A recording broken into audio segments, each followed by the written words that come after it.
欢迎来到小唐漫文屋，爆款影视剧原著小说全文放送，宝子们先订阅后看，暴富暴瘦暴美丽。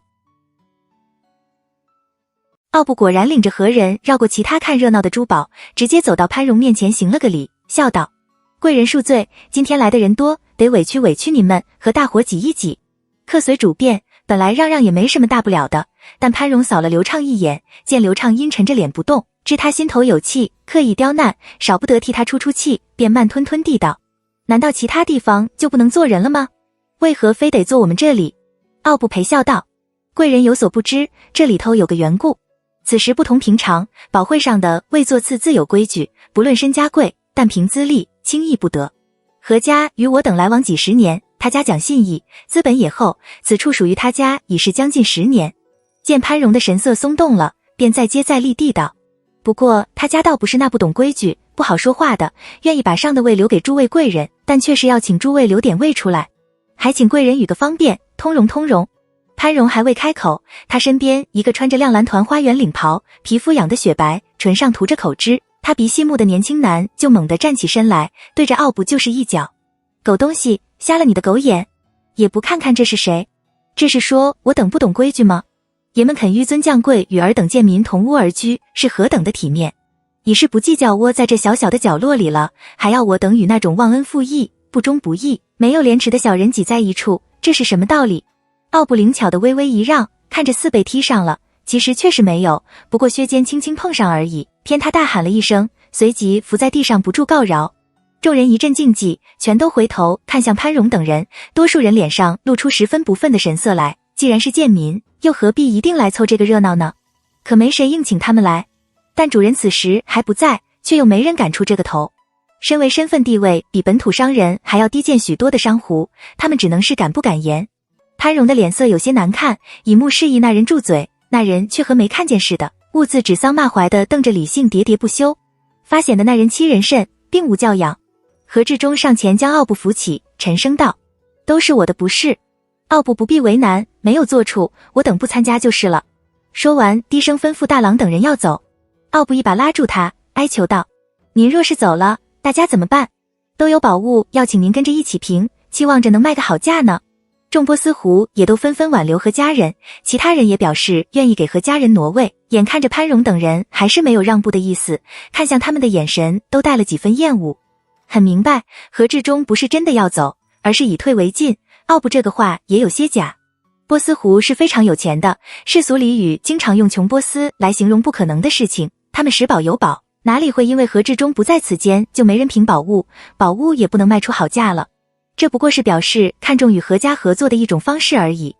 而此刻他们的这种看重，恰恰正是何志忠最需要的。何志忠也表现得很体贴，当下变了忍气吞声的样，同为他让了座的人道了谢，就要领着牡丹等人坐下。李满娘几次要开口，都被李信拦住。何大郎也难得的忍气吞声，虽然涨红了脸，却没吭气。此时与潘荣一道来的那个穿越白袍的兽人突然起身坐到一旁，冷笑道：贵人们请了，袁十九正是贱民，不敢与贵人们坐在一处，免得污了贵人们的眼。他鼻南一愣，回过头去瞪着袁十九，愤怒的要开口骂人，就被潘荣一把捂住了嘴，低声道：神武，你要我们大伙儿全都白跑一趟吗？其余几人也纷纷劝他，他方住了口，神色还在愤愤不平。一直不吭气的刘畅突然起身，坐到了袁十九的身边，让出了位。潘荣见状，也嘻嘻哈哈的跟着刘畅坐了过去，回头望着奥布笑道：奥布，今日我们来也是来做生意的，规矩是怎样便怎样，按着规矩来。见领头的两人都让了座，除了他鼻南沈武以外，其他人都跟着让出了位。起身呸了一声，也不看刘畅，也不看潘荣，大踏步走了出去。谁都没有挽留他。奥布笑容不变，全当刚才的事情根本没发生，殷勤有礼地将何家人再请了过去。何志忠也不客气，再次同让座的人道了谢，依次落座。此番刘畅等人却是坐到了何家人的下手处。何志忠与大郎神色严肃地坐在正中，何如、李信等4人分别坐在他们左右。牡丹和李满娘因为是纯属看热闹的，便坐在了靠近刘畅他们那边的地方。李满娘本是坐在牡丹上，但因为那几个贵胄弟总是盯着牡丹瞧，她便将牡丹推开，用自己高大肥胖的身躯替牡丹将那几道不怀好意的目光给遮挡住了。这样一来，牡丹就和李信挨着坐到了一处。因见宝会尚未开始，牡丹便低声和李信道：表哥，都是因为我的缘故，害得你被他们仇视污蔑。这只是个开始，想必以后他到的难堪会更多。李杏侧脸望去，但见牡丹发髻上插着的金镶玉蜘蛛结条钗微微颤动着，又活泼又俏皮，偏生一双美丽的凤眼里满满全是担忧，不由心里一暖，低笑道：算不得什么，我不怕。再说像他们这种人毕竟是少数的，大家伙心里都有杆秤。他顿了顿，低声道：那天夜里你折回去找我，我很高兴。牡丹微微垂了眸，低声道：你是因为我才受的害，我怎能弃你于不顾？只可惜我没本事，害得你躺了那么久。李杏心里甜得如同调了蜜似的，抿着唇只是笑，只恨不得此时周围一个人都没有，只有他和牡丹才好。见或收到刘畅阴狠的目光，也全都不当回事。大郎看在眼里，心中也高兴，暗想若是妹妹能和李杏在一处，可真正是良缘一桩，不如什么时候和爹娘说一声，叫李杏来提亲。忽听何志忠低咳了一声，晋升保会开始了。果见众人都安静下来，一个须发皆白、身材矮小的波斯狐从外间走进来，直接走到胡床下空着的阴席上坐下，威严地宣布保会开始。却是从他开始出示宝贝，他拿出的是一龙杖，握在手里不过盈盈一把，开后却是7尺见方的一龙，轻薄疏透，犹如浮着一层淡淡的紫气，杖脚缀着金银、珠玉、水晶、琥珀、色等物，很是华丽。奥布在一旁介绍道：此杖名为七宝紫霄杖，轻薄疏透，然冬日风不能入，盛夏则清凉自至。牡丹觉得这杖的确非常美丽珍贵，但她很怀这杖是不是真的如同奥布所说一般，冬暖夏凉。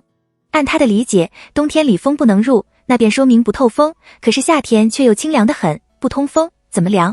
明显就是自相矛盾嘛。但看到众人都在赞叹，便把疑问埋在了心里。众人纷纷赞叹一番，接着又按座次分别出示宝物，有玛瑙、琥珀、珍珠、金晶、石绿、玉器、赤玻璃、绿玻璃、色、夜明珠等物，无论尺寸、质地、做工，都可以说是平时罕见的宝贝。还有什么昆仑山来的万年寒玉珀，深海里来的龙骨灯，以及可以引荐鬼魂的明珠等等，个个都把自己的东西说得天花乱坠，世间唯一。众人都在赞叹，但就是没有人叹服。相比较而言，那七宝紫霄杖的却算是此间比较出众的。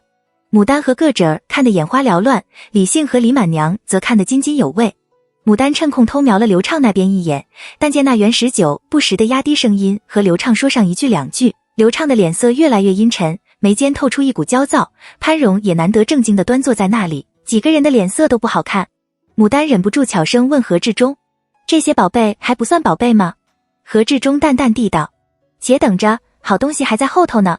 果然又过了半个多时辰，几乎所有人都夸耀完了，一个人出示了一颗鸡蛋大小的金色珍珠，圆润无瑕。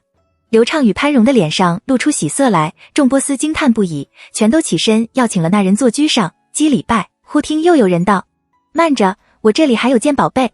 一个坐在末席形容猥琐的波斯狐将怀里抱着的一个尺多高的匣拿出来，郑重其事地当着众人的面打开，道：玛瑙灯树一只。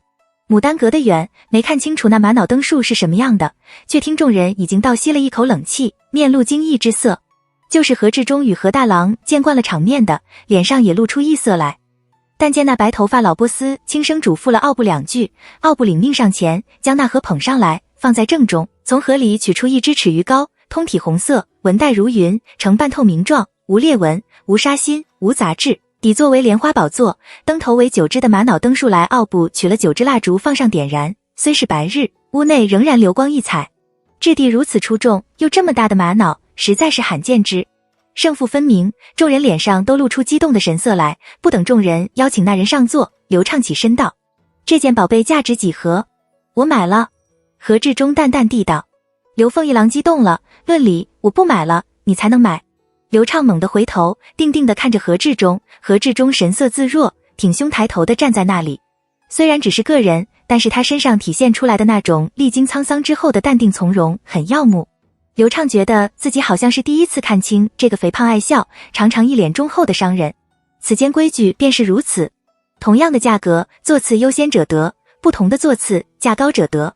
白发老波斯的话将刘畅的注意力从何志忠身上吸引回来，他回头求助地看着袁19，袁19很肯定地对他点点头，表示这条规矩确实存在。波斯商胡在本朝的人士不下10万，行事自有一套规矩，更何况是在这样的场合，作为斗宝会主持人的老波斯，又怎么会讲狂语？刘畅无奈回头，眼看着众人不急不忙，按部就班地扶了出示玛瑙树灯的那人上座，问的他名字叫米亚，便宣布今日米亚的玛瑙灯数拔得头筹，一起向他行礼。再看何志忠一脸的沉稳笃定，何大郎一脸的志在必得，李信一脸小人得志的悠闲自在，坐在李信身边的则笑容恬淡，想到自己即将面临的命运，不由一阵气闷气苦气煞，脸上露出困兽一般的神色来，握紧了拳头，将牙齿咬得咯嘣作响。潘荣见状，忙低声劝道：急不得。刘畅恨声道：怎么不急？我私没他多，他占尽天时地利人和，如若今日他故意与我作对，叫我买不成这宝贝，我又当如何？这宝贝买得成与否，关系到他的一生，叫他怎么能不急？他一时忍不住特别后悔，早知如此，和家人适才进来的时候，就不该故意与他们置气，激了他们。可是当时那情形也怪不得他，在这种场合见到牡丹，他就已经很吃惊了，甚至有点小小的激动。可是牡丹看到他在此却视若无睹，反而笑容甜美，小鸟依人一般紧紧跟在李信身后，二人不时窃窃私语，说不尽的亲密温存。那样的牡丹他是从来没有看到过的，输在李信这样一个官不官，商不商，长相没他好，才能不如他的人手里，简直是奇耻大辱，叫他怎么忍得下？他当时恨不得将李信身上刺上10个8个透明窟窿，再将牡丹上10个8个耳光，骂他无趣脸才能解气，好容易才忍住了，哪里有顾得上去想得罪和家人会不会让自己处境更艰难。潘荣晓得他的脾气，低声叹道：你呀，就是这个倔脾气不好，吃了多少次亏，总是改不了。次优先者得，不同的座次，价高者得吗？总之这东西咱们今日势在必得，那就多出点钱。你放心，你手里的钱不够，我手里还有一些，总之必然替你达成心愿就是了。刘畅道：就怕李家插手，他有足够的理由相信李信出现在这里绝对不会是偶然。从私了讲，李信家中也很有钱，如果两家人一起合作，起心要出这口气，有潘荣倾力相助，他大概还能争上一争。但假如李信不是私心想出气，而是为了某个人来办差，那么他大概就没有胜算的。潘荣也想到了这一层，安慰地拍拍他的肩头，看着几个伙伴道：不管怎样，都拼上一拼。大家既然来了，都尽力帮叔一把如何？那几人都点头答应。放心，就是为了争这口气，也不能叫他们得逞。刘畅的脸上方露出几分笑容来，回头问那袁19：以19哥看，那顶七宝紫霄帐，那颗金珠，还有这只玛瑙灯数，价值几何呀？虽然大家都答应了帮他的忙，但他不得不做其他打算。今日这许多宝贝中，也就这件东西最显眼，价格必然很高，何家不可能全部都吞下，毕竟买得起这东西的人是少数。作为一个精明的商人来说，应该把更多的钱留着去准备更多的人能买得起的宝贝。最好的一件，但总能争取到其中一样。袁19淡淡地道：七宝紫霄帐要值1008万钱，金珠当值2005万钱，至于这玛瑙灯数，该值1000万以上。这价格倒也还罢了。刘畅皱皱眉头：为何说以上？难道就没个准数吗？袁19道：那玛瑙灯石是整块玛瑙雕琢而成的，这么大质地这么好的玛瑙本就难得，更何况那不是普通的玛瑙，顶部莲花灯盘中天然含水，所以才会在灯光点亮之后，那朵莲花犹如活了一般，晶莹璀璨。这样的宝贝可不可求？所以说以上。潘荣怀地看着他：里面有水吗？怎么我刚才没发现？袁19微微不屑地嗤笑一声，把脸侧开。若是换了旁的贵胄弟，早就翻脸了，偏潘荣也不恼，嬉笑着道：这样稀罕的宝贝啊，我可得去开开眼界，瞧仔细了。说完果真起身，装模作样地问了那白发老波斯，拉了刘畅近前去看那灯数。果然如同袁19所说一般，半点不假。刘畅与潘荣对视一眼，交换了眼色，退回座位上。潘荣笑嘻嘻地走到何志忠面前，施了一礼，道：老师伯，敢问这玛瑙灯您愿意出多少钱？这小真鬼。何志忠微微一笑，还没问主人可肯卖，又要卖多少钱呢？潘荣立刻转了个身，对着米亚道：敢问商客可卖这宝贝？要价几何？米亚半点犹豫都没有，操着一口半生不熟的汉话道：财不露白，已经拿出来了，自然是要卖的。1000万，半点不少。潘荣和刘畅立时打量周围胡商的面色，但见众人都微微点头，没人觉得贵了，便想果然值得这个价，看向袁19的目光中便多了几分敬重之意。袁19对他们的神色却是仿佛没看到一般，一派的淡漠。何志忠缓缓道：1000万钱，我买了。众人纷纷上前恭喜他与米娅，他笑嘻嘻地举起手来要与米娅击掌。刘畅眼看要成交，忙道：慢着，不是说价高者得吗？我出1001万钱。何志忠面色不变，淡淡地道：1005万。刘畅道：1006万。刘畅道：4001万。他算盘打得精，不拘何志忠多少，他总比何志忠多1万就是了。现在这点钱还在他的心里承受线之内，用不着潘荣等人援手，只不过到底是自家的钱，来得不易，谁知道以后还会不会有用大钱的地方，自然能省得一是一。还有他心里也有些不踏实，生怕跟着何志忠大跨的喊会吃大亏。何志忠扫了他一眼，道：4002万。却不似先前那般突然就往上涨了5万钱，改为小心的往上加。何志忠的小心让刘畅先前的犹豫又少了几分，二人慢慢攀到5000万，周围的胡商们也没见勃然变色的样，反而兴致勃勃地看着他们竞价。李信突然想申道：6000万。手里的钱不多了，刘畅本想打退堂鼓，但看到牡丹紧紧盯着李信看的样，心里突如其来的一阵烦躁，一股热血冲上头脑，令他全然忘了先前的打算，不顾潘荣狂他的腰，顷刻间做了一个大胆的决定：7000万。屋里有片刻的宁静，随即一阵喧嚣，李信潇洒地朝刘畅行了一礼：您请。不等刘畅反应过来，白发老波斯已经下来拉了他的手，与米娅击掌，表示生意成交，请大家做见证。刘畅的第一个反应就是他上当了，他生气地回头看着何志忠与李信，但见二者脸上任何特殊的表情都没有，不过遗憾地叹了一口气，转而投向那颗金色的珍珠。牡丹小跳小跳地跟在后面，惊叹地将那颗巨大的珠托起来，对着光线看，美丽妩媚的丹凤眼里露出十分快活的神气来。李信微笑着低声和他讲解：听说胡商们爱剖身藏珠，也不知这么大的珠能藏在哪里，又要割多大的口。牡丹不相信地看着他，低声道：你吹牛。我才不信。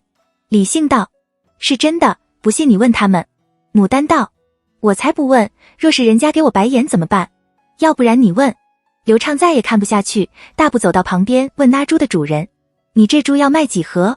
何志忠怜悯地看了他一眼：天下的宝物你是买不尽的，何必为了一口气而拼尽家财呢？刘畅犹如醍醐灌顶，愣愣地看着何志忠帮着李信以2000万钱的价格将那颗珠买下。李信将珠递给牡丹，牡丹小心翼翼地捧着，拿给婶们看。潘荣见他突然发了呆，忍不住跺脚道：没钱了，现在后悔了，迟了。皇后那里倒是有送的东西了，贵妃那里呢？少不得还要再买那7宝子销账，还不快点？和家人又去买账了。已是到了这个地步，刘畅少不得硬着头皮又去与何志忠竞价。何志忠此番倒是没怎么为难他，轻轻松松就让他以1007万钱的价格买下了那账，然后径自在珠湖商中买了几件犀角、水晶、明珠、金晶、赤玻璃之类贵重却不稀有的宝贝，却又不走，兴致勃勃地点评给李信、李满娘、牡丹和几个孩听。但在这一次宝会上，还们道的最重要的一节课却不是怎么拾宝，而是意气之争带来的损害到底有多大，以及怎样利用对手的弱点轻松达到自己的目的。刘畅拼尽全力，总算是如愿以偿的拿下了玛瑙灯树以及那7宝子销账，但是事情远远没有结束。7000万的宝贝和1007万的宝贝价值差距大，纵然皇后和贵妃二人身份有别，但中间并没有这么大的差距。皇后拿到7000万的宝贝必然是很欢的，但贵妃一定会十分懊恼，不但达不到目的，反而还要得罪人。故而她不敢就此收手，又在元十九的指点下，在其他宝贝中精心挑选了几件贵重罕见的添上，务必要将事情办得妥妥帖帖，滴水不漏。可这样一来，他不得不又问潘荣借了2000万钱。一切就绪，他觉得很累，眼看着几个朋友都买到了想要的东西，抬眼一扫，早就不见了何人的踪影，便微微带了些沮丧提议：我们回去。潘荣同情地拍拍他的肩头，道：好好养养精神，明日一早我来找你一起去人。又嬉笑道：还是我对你最好，为了你，我连吃奶的力气都拿出来了。刘畅苦笑了一声，沉默半晌方道：欠你的钱我会尽早还的。假如此番能躲得过去，以后他再也不和人赌气了。潘荣摸摸鼻：记得给力钱，我存点私房钱不容易。眼角扫到一个人，转而惊喜地拍着刘畅道：你看看那是谁？蒋大郎怎地也来了这里？走，咱们跟去看看他要去什么。听说富贵楼刚来了2个漂亮妞，他不会是去那里。刘畅不在意地扫了一眼，果然看到一个身材高大的人昂挺兄弟从不远处的人群中晃过，转身进了一条曲巷，很快不见了。他对蒋长阳不是很感兴趣，便疲倦地揉揉眉头，沉声道：不，我还是早点回去。最近家母身不安康。再说，我拿着这几件东西到处跑也不妥当，你替我招待一下19哥。潘荣深感无聊，懒懒地朝他挥挥手。去。走远，转身一把搂住袁19枯瘦的肩头，嬉笑道：19哥，咱们看看热闹去。他话音一落，其余几个贵胄弟都心领神会地笑起来。袁19缓慢而坚定地将他的手臂从自己的肩头取下，淡淡地道：我出来的时间久，我要回去了。说完也不和其他几个贵胄弟招呼，径自走了，很快就淹没在人群中。一个穿褐色丝袍的年轻男瞅着袁19的背影冷笑，他还真把自己当盘菜了。若不是闵王高看他一眼，谁会理睬他？潘荣抿嘴一笑，慢悠悠地道：可他就有那个本事，叫闵王高看他一眼，我们又有什么法呢？好了，不管怎么说，今日大家伙也是沾了他的光，淘着了些好宝贝。今日小弟也有事，不能请几位哥哥吃酒了，咱们改日又会，都散了。花花公都说有事不吃酒了，其他人也没那么大的碗瘾，聚都是拿着值钱东西的，若是去喝酒，出了岔也是自己吃亏，不如早点归家。便纷纷道别，顷刻间便散了个干干净净。潘荣抱着2只手立在街头，热情地招呼随从：走，咱们去看看蒋大郎穿着一身粗布衣服是去会的什么人。曲巷深处有一家很有名的无名酒楼，却不是什么胡人酒肆，也没什么貌美如花的胡姬，有的只是几样响当当的招牌菜：鹰鹅龙驴、无汁肥羊、驼峰、快鱼、丹龙金乳酥、巨盛奴、玉露团、清风饭、天花碧螺、生劲鸭花汤饼，还有几样美酒：葡萄酒、勒浆、龙膏酒，以及他们独门秘方所制的灵露翠涛。潘荣立在酒楼门口，一时之间有些莫名，这酒楼因为食材珍贵，做法复杂，向来招待的都是富人贵胄，这蒋大郎穿了粗布衣服来这里吃饭，到底搞什么名堂？掩人耳目也不是这样的弄法。眼看着随从大喇喇地要往里走，准备大声呼喝堂官来招呼自己，潘荣忙拦住随从，轻笑道：别嚷嚷，我们悄悄进去，叫人知道，这样才好玩。随从知道自家主人向来贪玩好耍，此番不知又是打的什么鬼主意，哪里敢服逆他，当下笑道：小的知道了。果然遮挡着潘荣，悄悄进了酒楼。堂官迎上去，见潘荣打扮不俗，立刻就要往楼上雅座请。潘荣眼尖，一眼就看到了蒋长阳独自一人背对着店门坐在角落里，正和一个满脸不耐烦的堂官说话。潘荣便道：楼上风大，我不去，就在那穿粗布衣服的人旁边给我安个位，中间拿个屏风挡挡。待那堂官领命而去，他便找个隐蔽的角落站着，静听蒋长阳和堂官说话。只听那堂官略带了几分不耐烦地道：客官，小店只有生劲鸭花汤饼，普通汤饼早卖完了。蒋长阳不疾不徐地道：那便来金碧螺。那堂官道：碧螺也卖完了。蒋长阳好声好气地道：你去问问你们灶上再来回话。他面前的堂官翻了个白眼，不情不愿地往后转了一圈，回来道：客官，灶已灭了，您去其他家。潘荣在一旁捂住嘴，笑得打跌。蒋大郎也会被这样刁难，且看他会怎样处理。只听蒋长阳淡淡地道：不，我就想吃你家的，你让灶上的生活，我等着。他神态平静，半点没有自己被刁难的恼。但潘荣知道，假如他要的东西不送上来，他就可以一直做下去。那堂官显见也是对这样没脾气的客人无法，只得撅着嘴蛇身去寻掌柜。不知哪里来的穷酸，进门就要吃什么肉末拌饭，说没了又要吃什么普通料的汤饼、碧螺，赶也赶不走，怎么办？这穿了一身粗布衣服的穷酸跑进来，看那架势，他还以为是个什么乔装打扮的贵人，哪成想进来就说让用肉末拌碗饭来吃。要吃这种饭，不知道去其他家吗？哪家不会做？说没了，也暗示了他此处不卖那些便宜饭食，偏他装着没听见似的，又要吃什么汤饼、碧螺，这种穷酸哪有那功夫和他磨？掌柜的一愣，随即奔出去看了蒋长阳一眼，回来一巴掌打在那堂官头上，低声骂道：打死你个有眼无珠的狗东西，谁说穿粗布衣长的就是穷酸？不拘他要什么，赶紧的让厨房坐上去。潘荣眼见着其他桌上的酒菜一盘一盘地上，只有蒋长阳面前的桌空空如也，偏他静静地坐在那里巍然不动，不急不恼，不由皱起眉头沉思起来。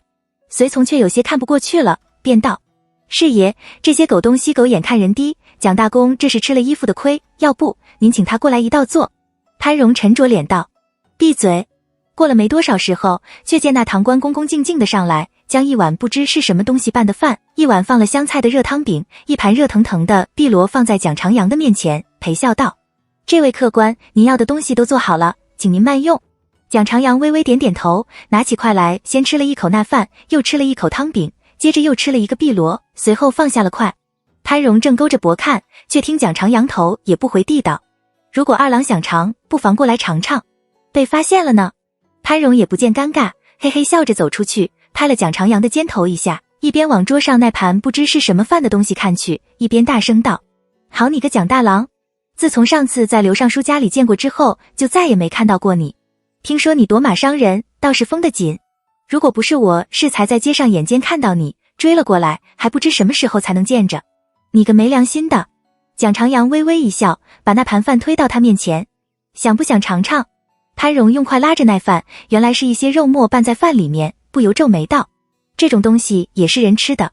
蒋长阳道：怎么不是人吃的？他指了指面前的样吃食。我小时候当他们是世间无上的美味。潘荣皱了皱眉头：哎呦，你别和我说你来这里就是专门为了来吃这几样东西。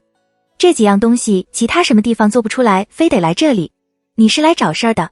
我要是店家，一准把你赶出去了。眼角扫到一个熟悉的身影，龙腾虎步的往这边来，惊得跳僵起来。原来你是约了人的，我不和你说了，先走了。蒋长阳也不拦他，随他去。潘荣缩回屏风后，无视桌上刚送上的美味佳肴，叫上随从就要走。临走前，只听得新来那人带了几分货质问蒋长阳：怎么穿成这个样？你点的什么吃食？蒋长阳淡淡地道：这种衣服我穿了10几年，这些吃食亦曾经是我梦里的美味。怎么觉得不入眼？语调平静，听上去却有几分凌厉。那人沉默片刻，沉声道：咱们不说这个，我刚才看到你和人说话，可是你的朋友。既然上了，便叫他出来一起会会面。潘荣一听，赶紧不要命的往外逃窜。潘荣一直跑到大街上方，松了一口气，侍从暗自好笑，却不敢表现出来，只素色道：世子爷，咱们出来也有些时候了，是不是回去？潘荣理理衣袍，一扫刚才的狼狈，气定神闲地道：何家的珠宝铺子在哪里？夫人生辰要到了，我竟然忘了趁这个机会给他添件好东西。走走，咱们去看看有些什么好东西，若是能买到1、2件，夫人一准喜欢。他现在就想知道，李姓买那珠子是准备来做什么的，是赚钱，还是专替某人买的？却说牡丹等人从保会出来后，何志忠就打发了3个孩子回家，自己心情很好的领着李姓、牡丹等人去了自家铺子里说话，对李姓所有的问题知无不答，言无不尽。牡丹愧疚地看向大郎，此间最讲究的是子承父业，家族传承。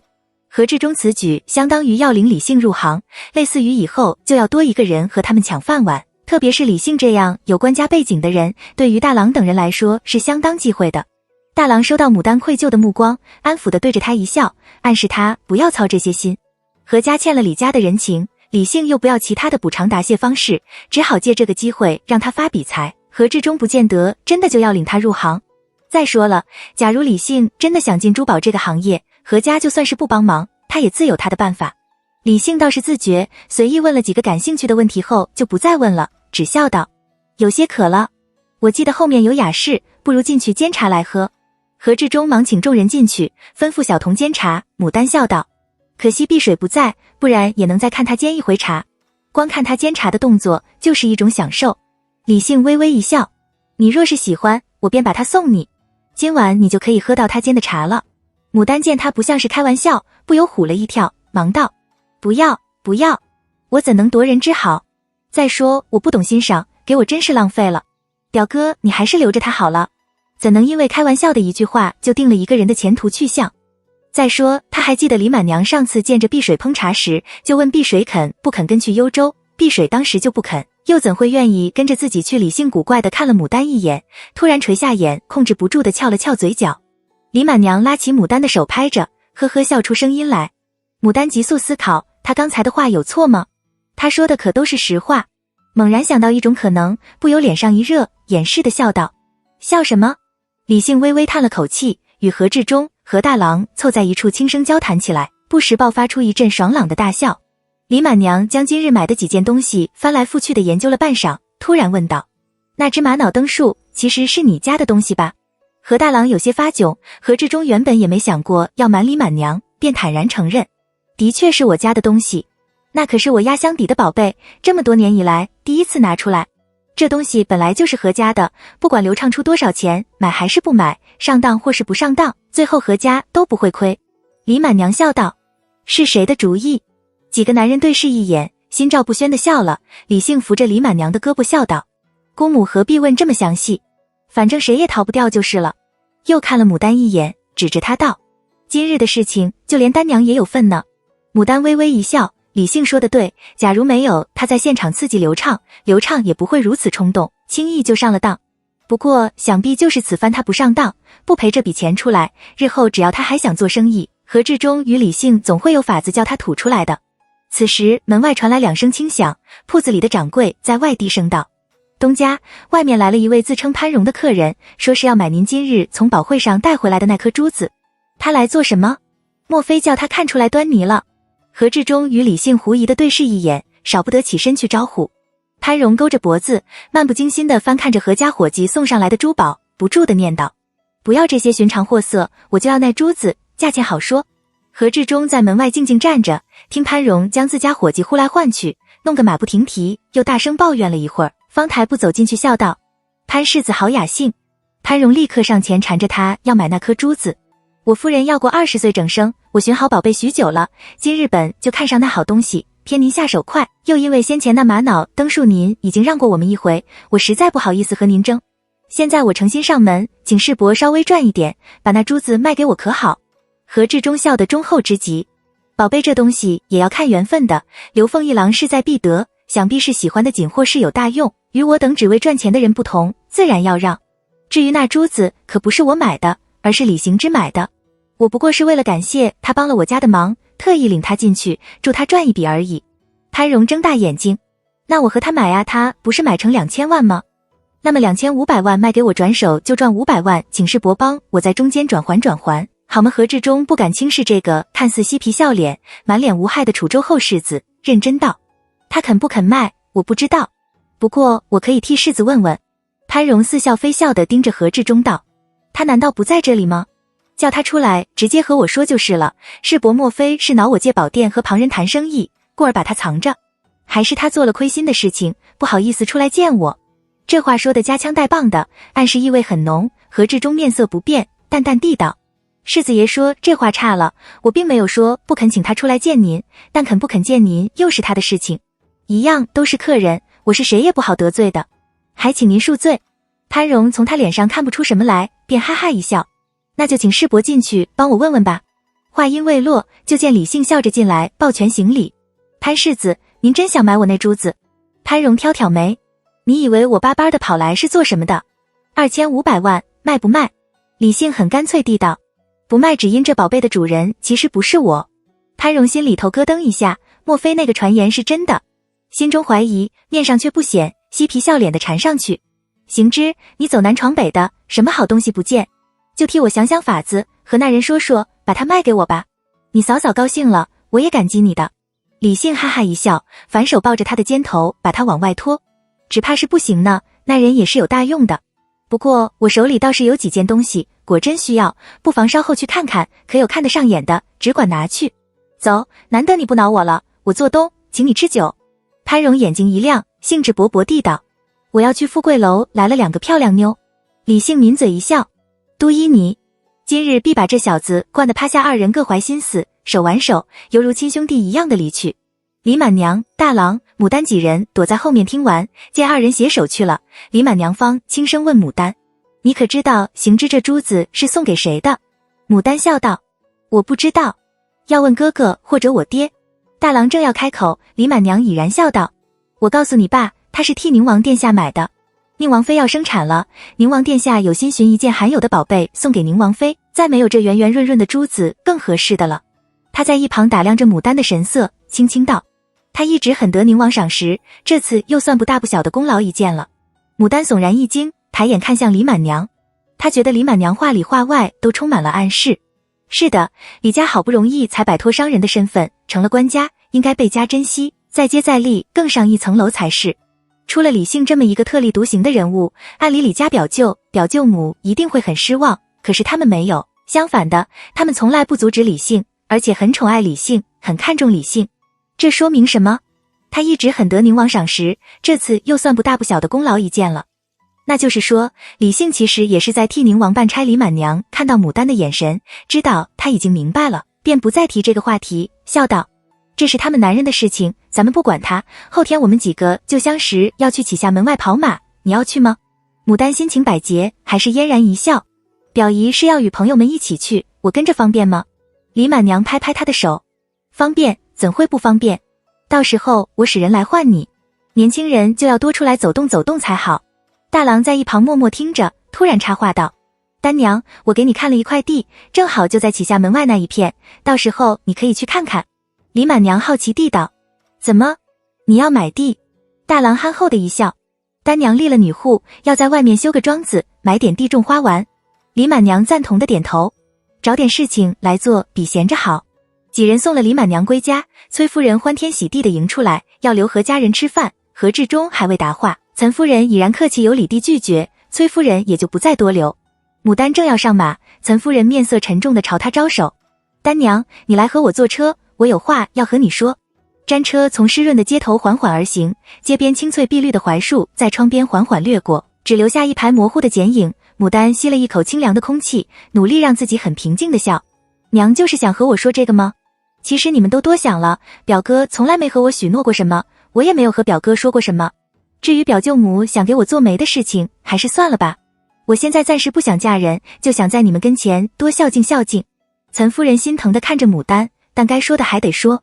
但凡有一分可能，我和你爹总是希望你能得到最妥当的照顾，最好的归宿，这样就算是我们去了九泉之下，也会更安心。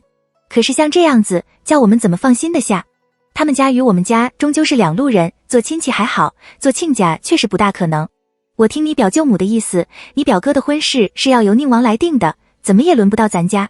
李姓对牡丹有情，体贴有加，他们都能看出来。原本他与何志忠也看好李姓，觉得这二人实在是天作之合，还想着等到牡丹和离成功之后，让李姓正式来提亲。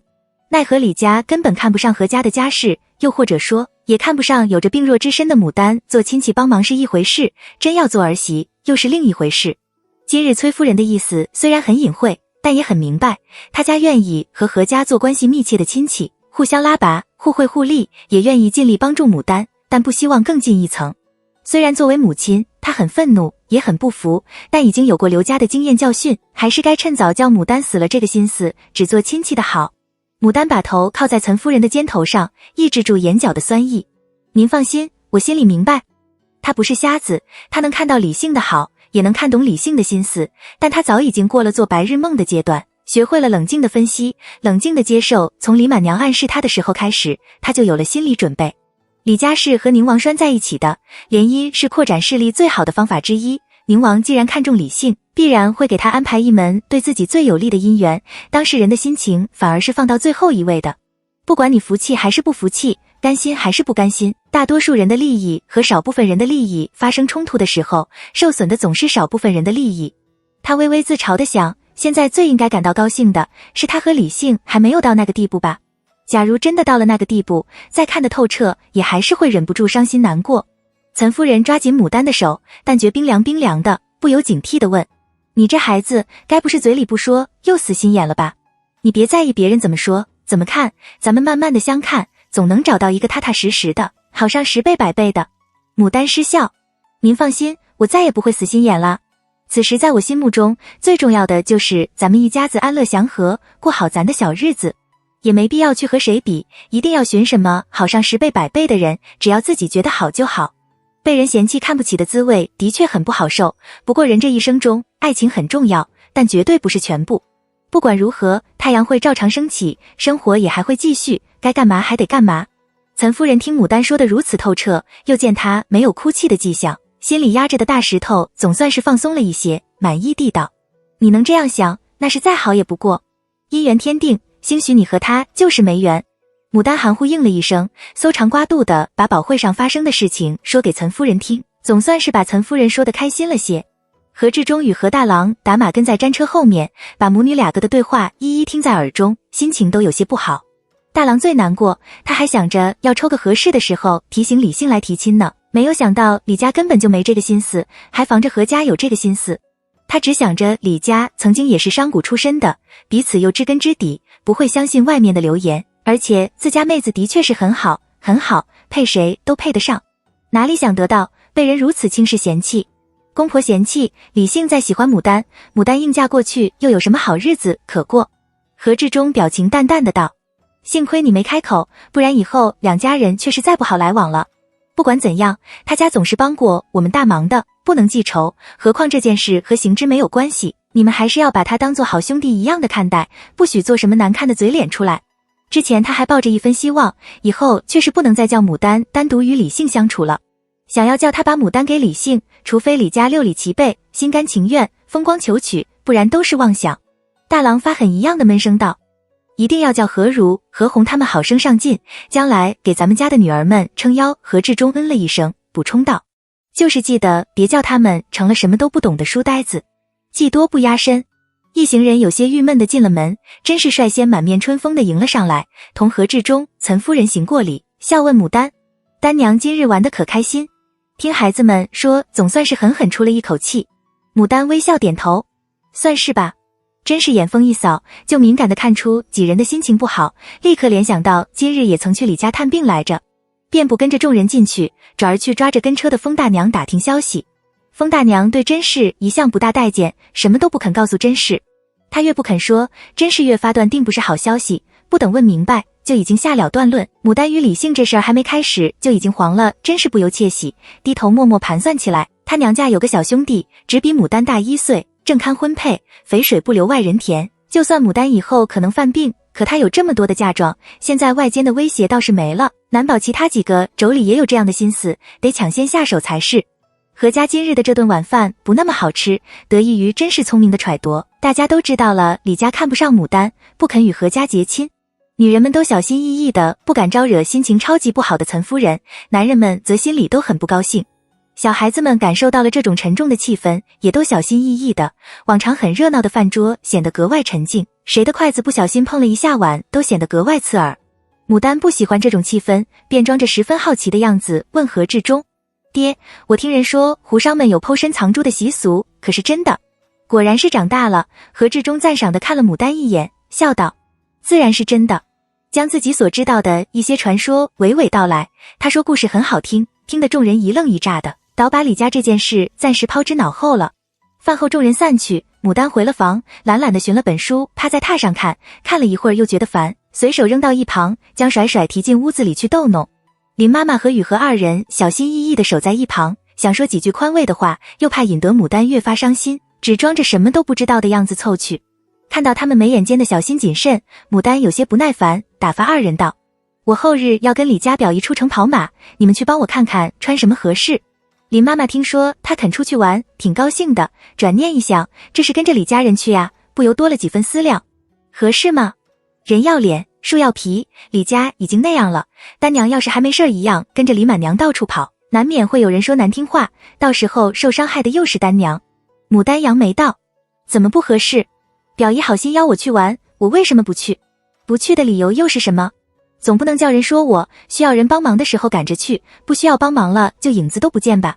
越是不去，越是显得有什么事的，外面把他传成那样子，他也敢出门，这么点事他就不敢出门，不敢和人交往了，哪门子的道理？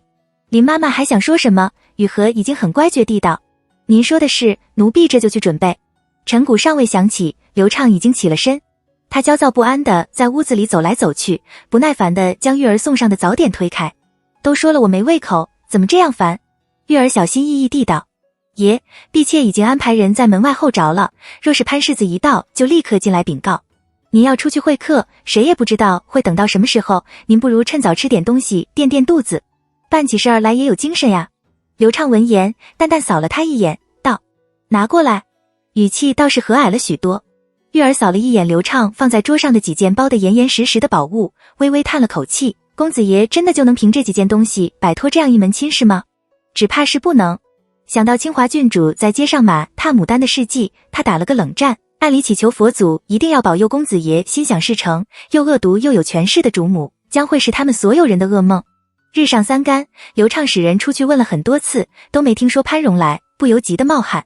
使了人去楚州后府相问，得到的消息是潘荣昨夜一夜未归，府里是早就习惯了的，也没去寻，所以谁都不知道他到底去了哪里。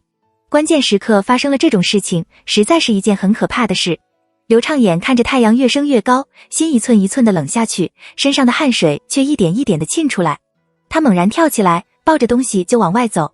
昨日一场雨，把这些天积下的浮尘洗得干干净净，天空碧蓝如洗，没有一丝云彩。街旁高大的槐树茂密鲜翠的枝叶被清风一吹，发出一阵悦耳的沙沙声。本是一个美好的日子，奈何街上半干的泥泞让人厌烦，马蹄踏下去没有往日那般实在，总有种软绵绵的空虚感。刘畅心里很不舒服，却又无可奈何。这种情形一直到马儿踩上通往皇城的沙道之后，他才又觉得踏实了些。到了宫门外，刘畅轻车熟路地请托了往日相熟信任的工人，将东西送了进去，然后寻了个阴凉不显眼的角落，耐心等待。虽说潘荣所说的那个人更可靠些，但现在这情形实在是拖不得，能早上一时便是一时，少不得用他自己平时的路子。想来就算是不能一蹴而就，却也可以稍微拖拖缓缓，只要能拖上些时候，他就一定能想到法子。他静静地靠在厚重冰凉的宫墙上，抬眼看着头顶湛蓝深远的天空，眼神有些飘忽。俗话说，娶妇的公主无事娶官府，真可谓也驸马身份虽然尊贵，其实不过形同仆役一般。虽然清华郡主不是公主，却也身份尊贵，做了她的夫婿，又能比驸马好到哪里去？他想起了清华郡主那位年纪轻轻就被活生生气死的丈夫，一时有些酸楚。试想当年两小无猜之时，旁人都觉得五姓女好，但他也没觉得娶个公主或是郡主的有什么不便之处。但宗室的婚姻从来由不得人做主，他另嫁公侯之子，他则因为不上进的父亲娶了单娘。他不甘，他愤恨，他不想就这样认命，但他无可奈何。谁想不过一年，清华就成了寡妇。他来寻他，骂他不等他，没有良心。大抵是因为际遇的缘故，他的心早就冷硬了。他半点愧疚都没有，只觉着他和他之间其实并没有谁欠谁，半点都不由人，何必搞得这样情深意长的？给谁看呢？他只顾着去观察，清华和从前他印象中的那个人不一样了。他身边蓄养着貌美的少年，他颐指气使，随心所欲，狠毒自私。不过人也出落得更美艳了，他没有拒绝他，女爱各取所需，没有谁欠谁。就像他和牡丹一样，何家给刘家急需的钱，他则给牡丹冲洗，用刘家少夫人的身份压住他身上的病痛，让牡丹能继续活下去，同样两不相欠。他是一看到牡丹就生气的，他的存在对他来说是一种耻辱，无时无刻不在提醒着他，就算是贵为簪缨之家的子弟又如何？他一样还不是如同清华蓄养的那些貌美少年一样，都是靠着出卖身体色相过活。他的痛苦唯有在看到牡丹哭泣悲伤的时候才能减轻，他过得不舒服，凭什么他就可以过得舒服？他的尊严唯有在身份高贵的清华挖空心思，刻意追逐讨好他的时候才能得到满足。他和那些靠着女人吃软饭的还是不一样的，只是他没想到后来会变成了这个样子。商人之女也对他弃之如敝屣，他就那么不堪吗？他倒是病好了，与旁人你侬我侬，情深意重，转手就把他给扔了，叫他怎么能忍得下这口气去？人人都得到了自己想要的，可是就从来没有人问过什么才是他想要的。他冷笑了一声，他偏不叫他们如愿。时间过得很慢，宫墙太高，日光稍微晃了晃，很快便消失在墙那一边，只留下一片阴凉刺骨。刘畅有些站不住了，这么久还没收到回信，由不得人不焦急。终于门开了，来的是皇后宫里的总管杨得意。杨得意养得一身好皮肉，笑起来堪比弥勒佛。乍一看到杨得意脸上的笑容，刘畅心里一喜，事情一定成了果然。不等他开口，杨得意已然笑着恭喜他。恭喜刘凤一郎心想事成，娘娘已是允了。犹如千斤重担突然从身上移去，溺水之人突然得以畅快的呼吸。刘畅喜不自禁，一块早就准备好的古玉不露痕迹地滑入了杨得意的手里，发自内心的感谢他。大总管辛苦。明明只是个总管，他偏加上个大字，杨得意微微笑了。凤一郎何必如此客气？刘尚书一早就和老奴打过招呼的，此事又是托了康城长公主之情，郡主也曾几次求过娘娘，无论如何也要办周圆了才是娘娘今日见了您孝敬的东西，很是欢喜，还同老奴说，看来真是人年轻，须臾也等不得，他若是不早些请圣上降旨意赐下，那可真就是恶人一个了。刘畅听得发晕，这是什么意思？他怎么听不懂？杨得意见他发懵的样子，好心的提醒他，本来之前清华郡主想法子求过几次，圣上都说您已有妻室，不太妥当，准备在明年的新科进士中给他另挑一门亲事的。端午节时，魏王府又出了那样的岔子，弄得那几天他也不好进宫。康城长公主也打算再过些10日才好提起此事。如今好了，有皇后娘娘替你们打算，那是再妥当不过的。您且安安心心的回去，想来不超过半月，赐婚的旨意定然就下了。刘畅的脑子里嗡的一声响，眼前飞过一道道白光，随即又有些发黑，只模糊能看见杨得意的嘴一张一合，笑容刺目，具体说些什么却是听不清楚。这中间到底出了什么岔子？他机械地抓住杨得意的袖子，费力地道：我请了送东西进去的人，是怎么和总管说的？杨得意白胖红润的脸上什么都看不出来，只是喜气洋洋地笑着。这有什么打紧？关键是这事儿办成了，若无意外，绝无更改，凤一郎还是赶紧回去准备吧，咱们就等着喝您的喜酒了。说完也不与刘畅多语，径自辞去。杨得意进了宫墙，走到一处花木繁茂之处，穿着一身鲜红胡服的清华郡主走出来，扬眉笑道：总管辛苦了。杨得意笑得眉眼弯弯，不住口的恭喜清华郡主。清华郡主淡淡一笑，不着痕迹地塞了一包东西过去，挺直腰板悄悄离去。绝无更改，这就是说，原本是不一定的事情，是怪他太急，反而促成的。这怎么可能？皇后不是收了东西不办事的人，否则她和潘荣也不会想到去求他，这中间必然是遭了谁的黑手传错了意。刘畅看着墙角青翠丰茂的一团青苔，发了一会儿呆，狠狠地踩了上去，用脚将那团青苔碾得面目模糊，扭曲了面孔，转身就走。小厮秋实看到他狰狞的面孔，有些害怕，但还是体贴地提醒他：公子，要不再等等，贵妃娘娘那里的人还没出来呢，兴许还有转机也不一定。刘畅冷冷地道：等不来了。还等什么？当初之所以要打点贵妃，只是为了防止万一，主要还是要靠皇后。如今皇后都已经大包大揽地把事情定下了，贵妃就算是再厉害，也不可能为了一顶帐子就同时与皇后、康城长公主、魏王府作对。这一点他还能看得清楚。才刚走出安福门，秋实就紧张地提醒刘畅：公子爷，老爷在那里。刘畅僵硬地抬起头来，但见刘成彩穿着一身紫色官服，配着金鱼带，前呼后拥的驻马停在不远处，淡淡地看着自己，嘴角含了几分讥讽的笑，仿佛一切都在他的预料之中，也在他的计算之内。刘畅抿紧了嘴唇，死死盯着刘成彩。他的心肺就如同那被他踩得稀巴烂的青苔一样，干瘪无力，没有一丝丝活气，钻心的疼，椎骨的痛，完全不能呼吸。刘成彩目光往秋实身上微微一扫，宽宏大度的一笑：恭喜我儿得偿所愿。秋实害怕地往刘畅身后躲，恨不得自己不存在才好。想到膝下的下场，他忍不住偷偷揪住了刘畅的袖口，低声哀求：公子爷，您忍了吧，您是别不过老爷的，到底是亲父子，老爷怎么也不能害了您。刘畅的嘴角露出一个古怪的笑容来，稳步向刘成才走过去，喉头明明发紧，声音却很清晰，很坚定，很沉稳地响起：父亲可是要归家，今日不离可忙。刘成才有些诧异，随即又觉得满意，他就说嘛，一样都是女人，一个是商家女，一个是宗室贵女，本身就是云泥之别，儿子不过是性子倔强，转不过弯来而已。现在果然就转过弯来了，不逼还是不行啊。儿子已经服软，他也就不再追究，很和蔼地回答：还算不错。父子二人一前一后放马行在街上，一时无言。刘成彩偷偷打量着刘畅，但见刘畅从上了马后就一直保持一个姿势，握着缰绳的手骨节发白，嘴唇也抿得紧紧的，一时也有些不忍，轻声道：钱花了就花了，反正不会吃亏，过些日子正好借机给你求个好的实职，以后你跟着我，听我的话，总有你的好处。我只得你一个儿子，还指望你给我和你母亲养老送终，光宗耀祖，总不会害了你的，你莫要让我们失望了。刘畅抿嘴笑了一笑，缓缓道：好，您放心，儿子定然不叫您失望，从前都是儿子太任性了。刘成彩高兴起来：女人吗？凶悍嫉妒算不得什么，只要她心思在你身上，就什么都好说。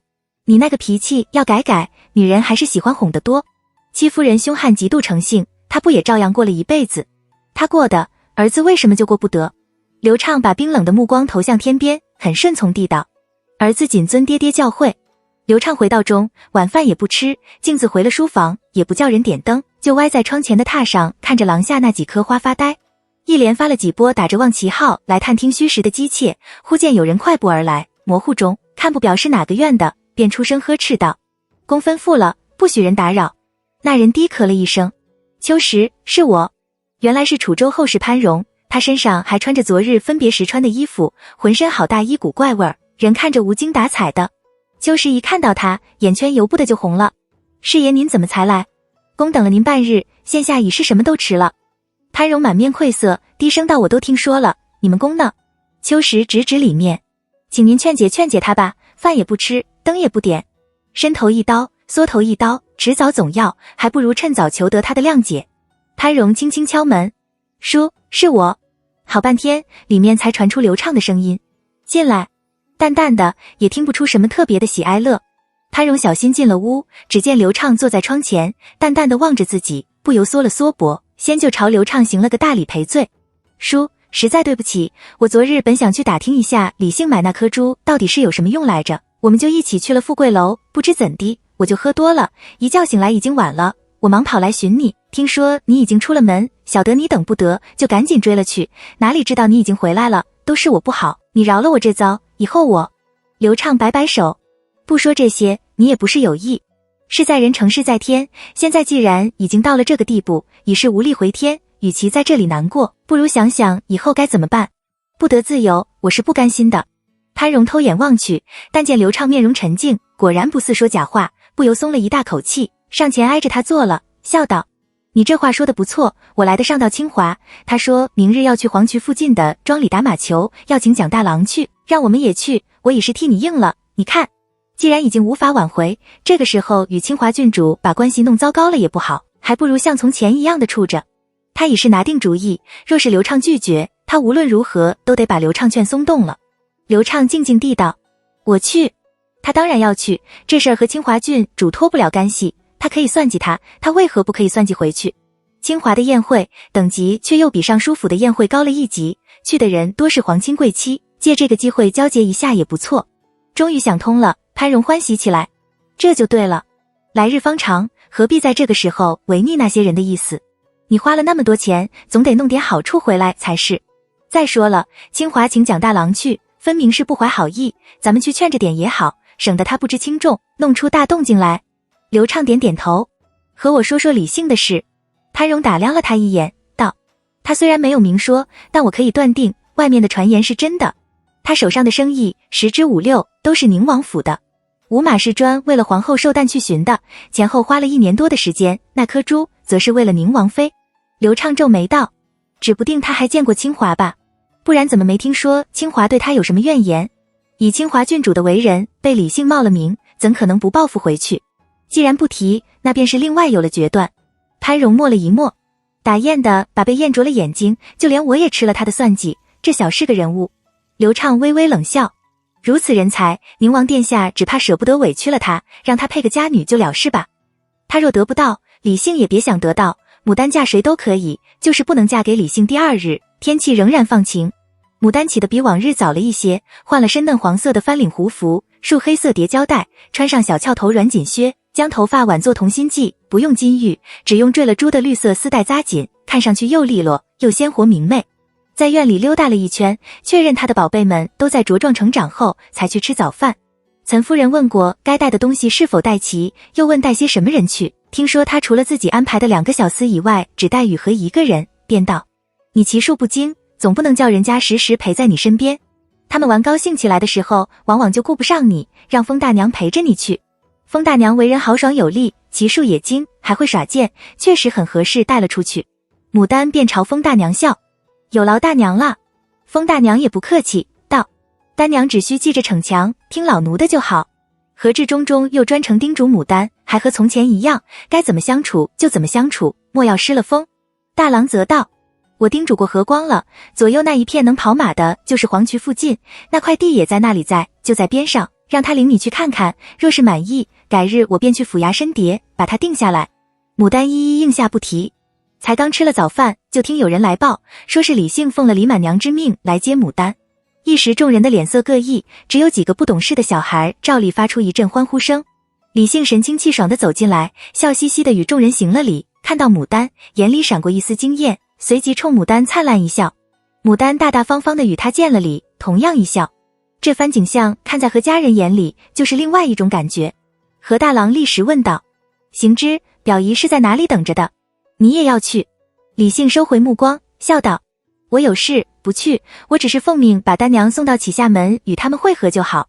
大郎道：你的事要紧，赶紧去忙吧，我送丹娘过去就是了。李姓一愣，再看何家人的表情，但见众人虽然在笑，也同样热情，但和从前相比，似乎少了点什么。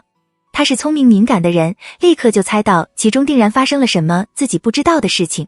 虽然心中不舍牡丹，想陪着他多走一段，但看到大郎坚持的样，不好再坚持，便微微一笑，道：也好。李信看了牡丹一眼，但见牡丹已经背过身，吩咐人去牵马，并未看向自己。他有些失望，提醒大郎：我出门时，公母就已经出门去寻他的朋友了，想必很快就会到启下门。大郎道：我们马上就走。李信磨磨蹭蹭的一直陪着大郎。牡丹出了门，深深看向牡丹：你骑术不精，小心一点，不要逞强。牡丹微微一笑：谢表哥关心，我记住了。李信还有话想同牡丹说，但看到大郎目光炯炯的样，无奈的打马而去。牡丹与大郎到了启下门外，但见李满娘与7、8个穿着华丽的妇女拥马停在那里，一群人中，老的40多岁，年轻的10多岁，个个的马都是里挑一的好马，配包在并不是很华丽，反而很坚固耐用的样。那群女人嘻嘻哈哈的笑闹着，用马鞭戳来戳去，眼看着都是爽利的样。李满娘看到何氏兄妹，也不问李姓哪里去了，先把大郎打发走，拉了牡丹过去，吩咐道：这些都是我的好姐妹们，家里人都在军中，凭真本事起的家，没那么多讲究，你是什么样的就怎么和他们来往，大方就好。换句话说，这些人都是靠军功起的家，从前出身都不高，也就不存在什么瞧不起牡丹出身，从而刁难轻视的事。牡丹觉得李满娘看着大大咧咧的，实际上还是很细心的，便笑着应道：我都听表姨的。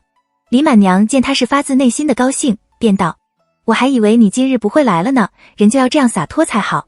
我没有女儿，和他们交往的时候，独自一人总是不方便，如今有你陪我就好多了。说完将牡丹介绍给那些女，并不隐瞒牡丹出身商户的身份，众人果然都不是很在乎，都很和蔼地与牡丹招呼说话。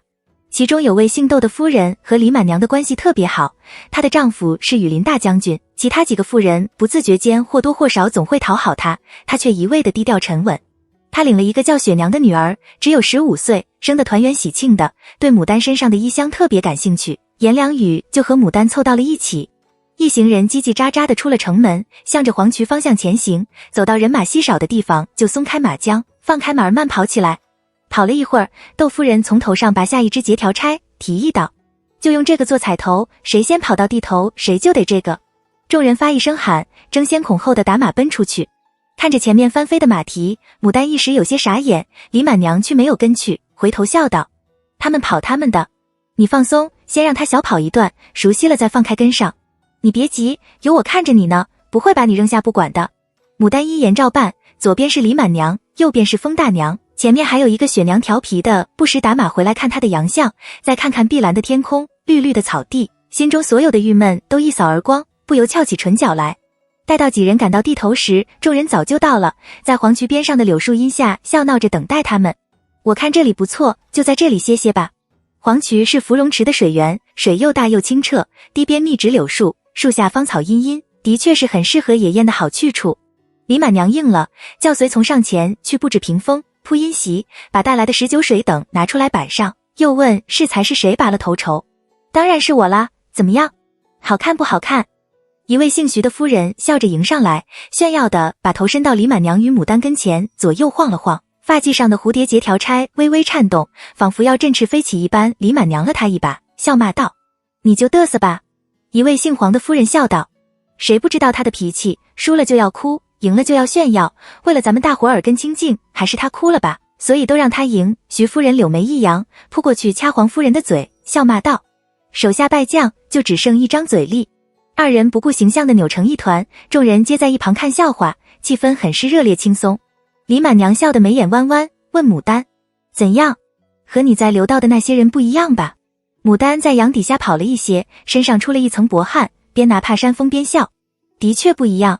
这些武官夫人的做派，更像是现代闺蜜之间的那种交往方式，又轻松又畅快，没那么多讲究。不像白夫人那样的世家贵族女，一言一行总透着一种优雅持重，虽然觉得赏心悦目，却也觉得沉重拘谨。说话间，侍从已经将阴席、酒水、吃食等布置好，招呼众人入席。雪娘自然跟着牡丹坐在了一处，缠着牡丹道：姐姐身上这荷花香味儿比先前又更香了，我曾听人说，有些香出汗后味道会更好闻，看来是真的。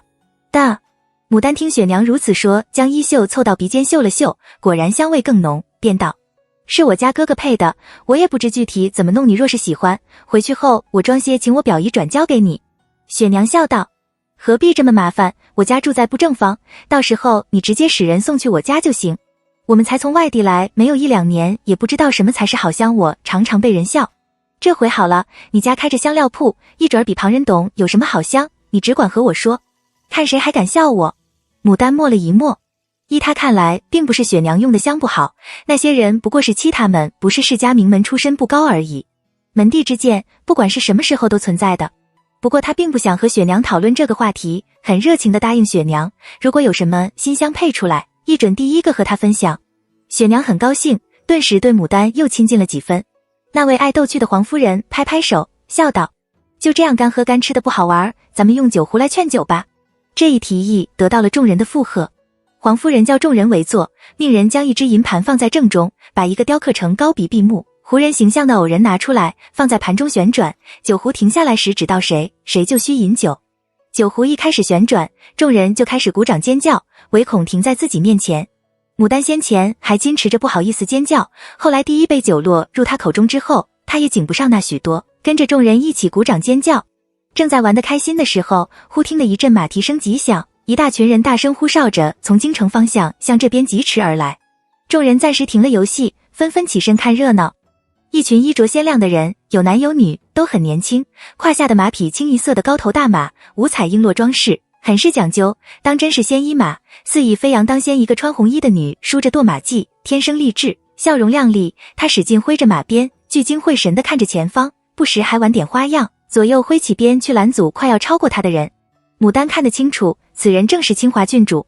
她不由暗想，自己的运气为什么这么背，出来一趟也要遇上这个瘟神。本着不惹麻烦的原则，牡丹决定坐回去，不让人发现她。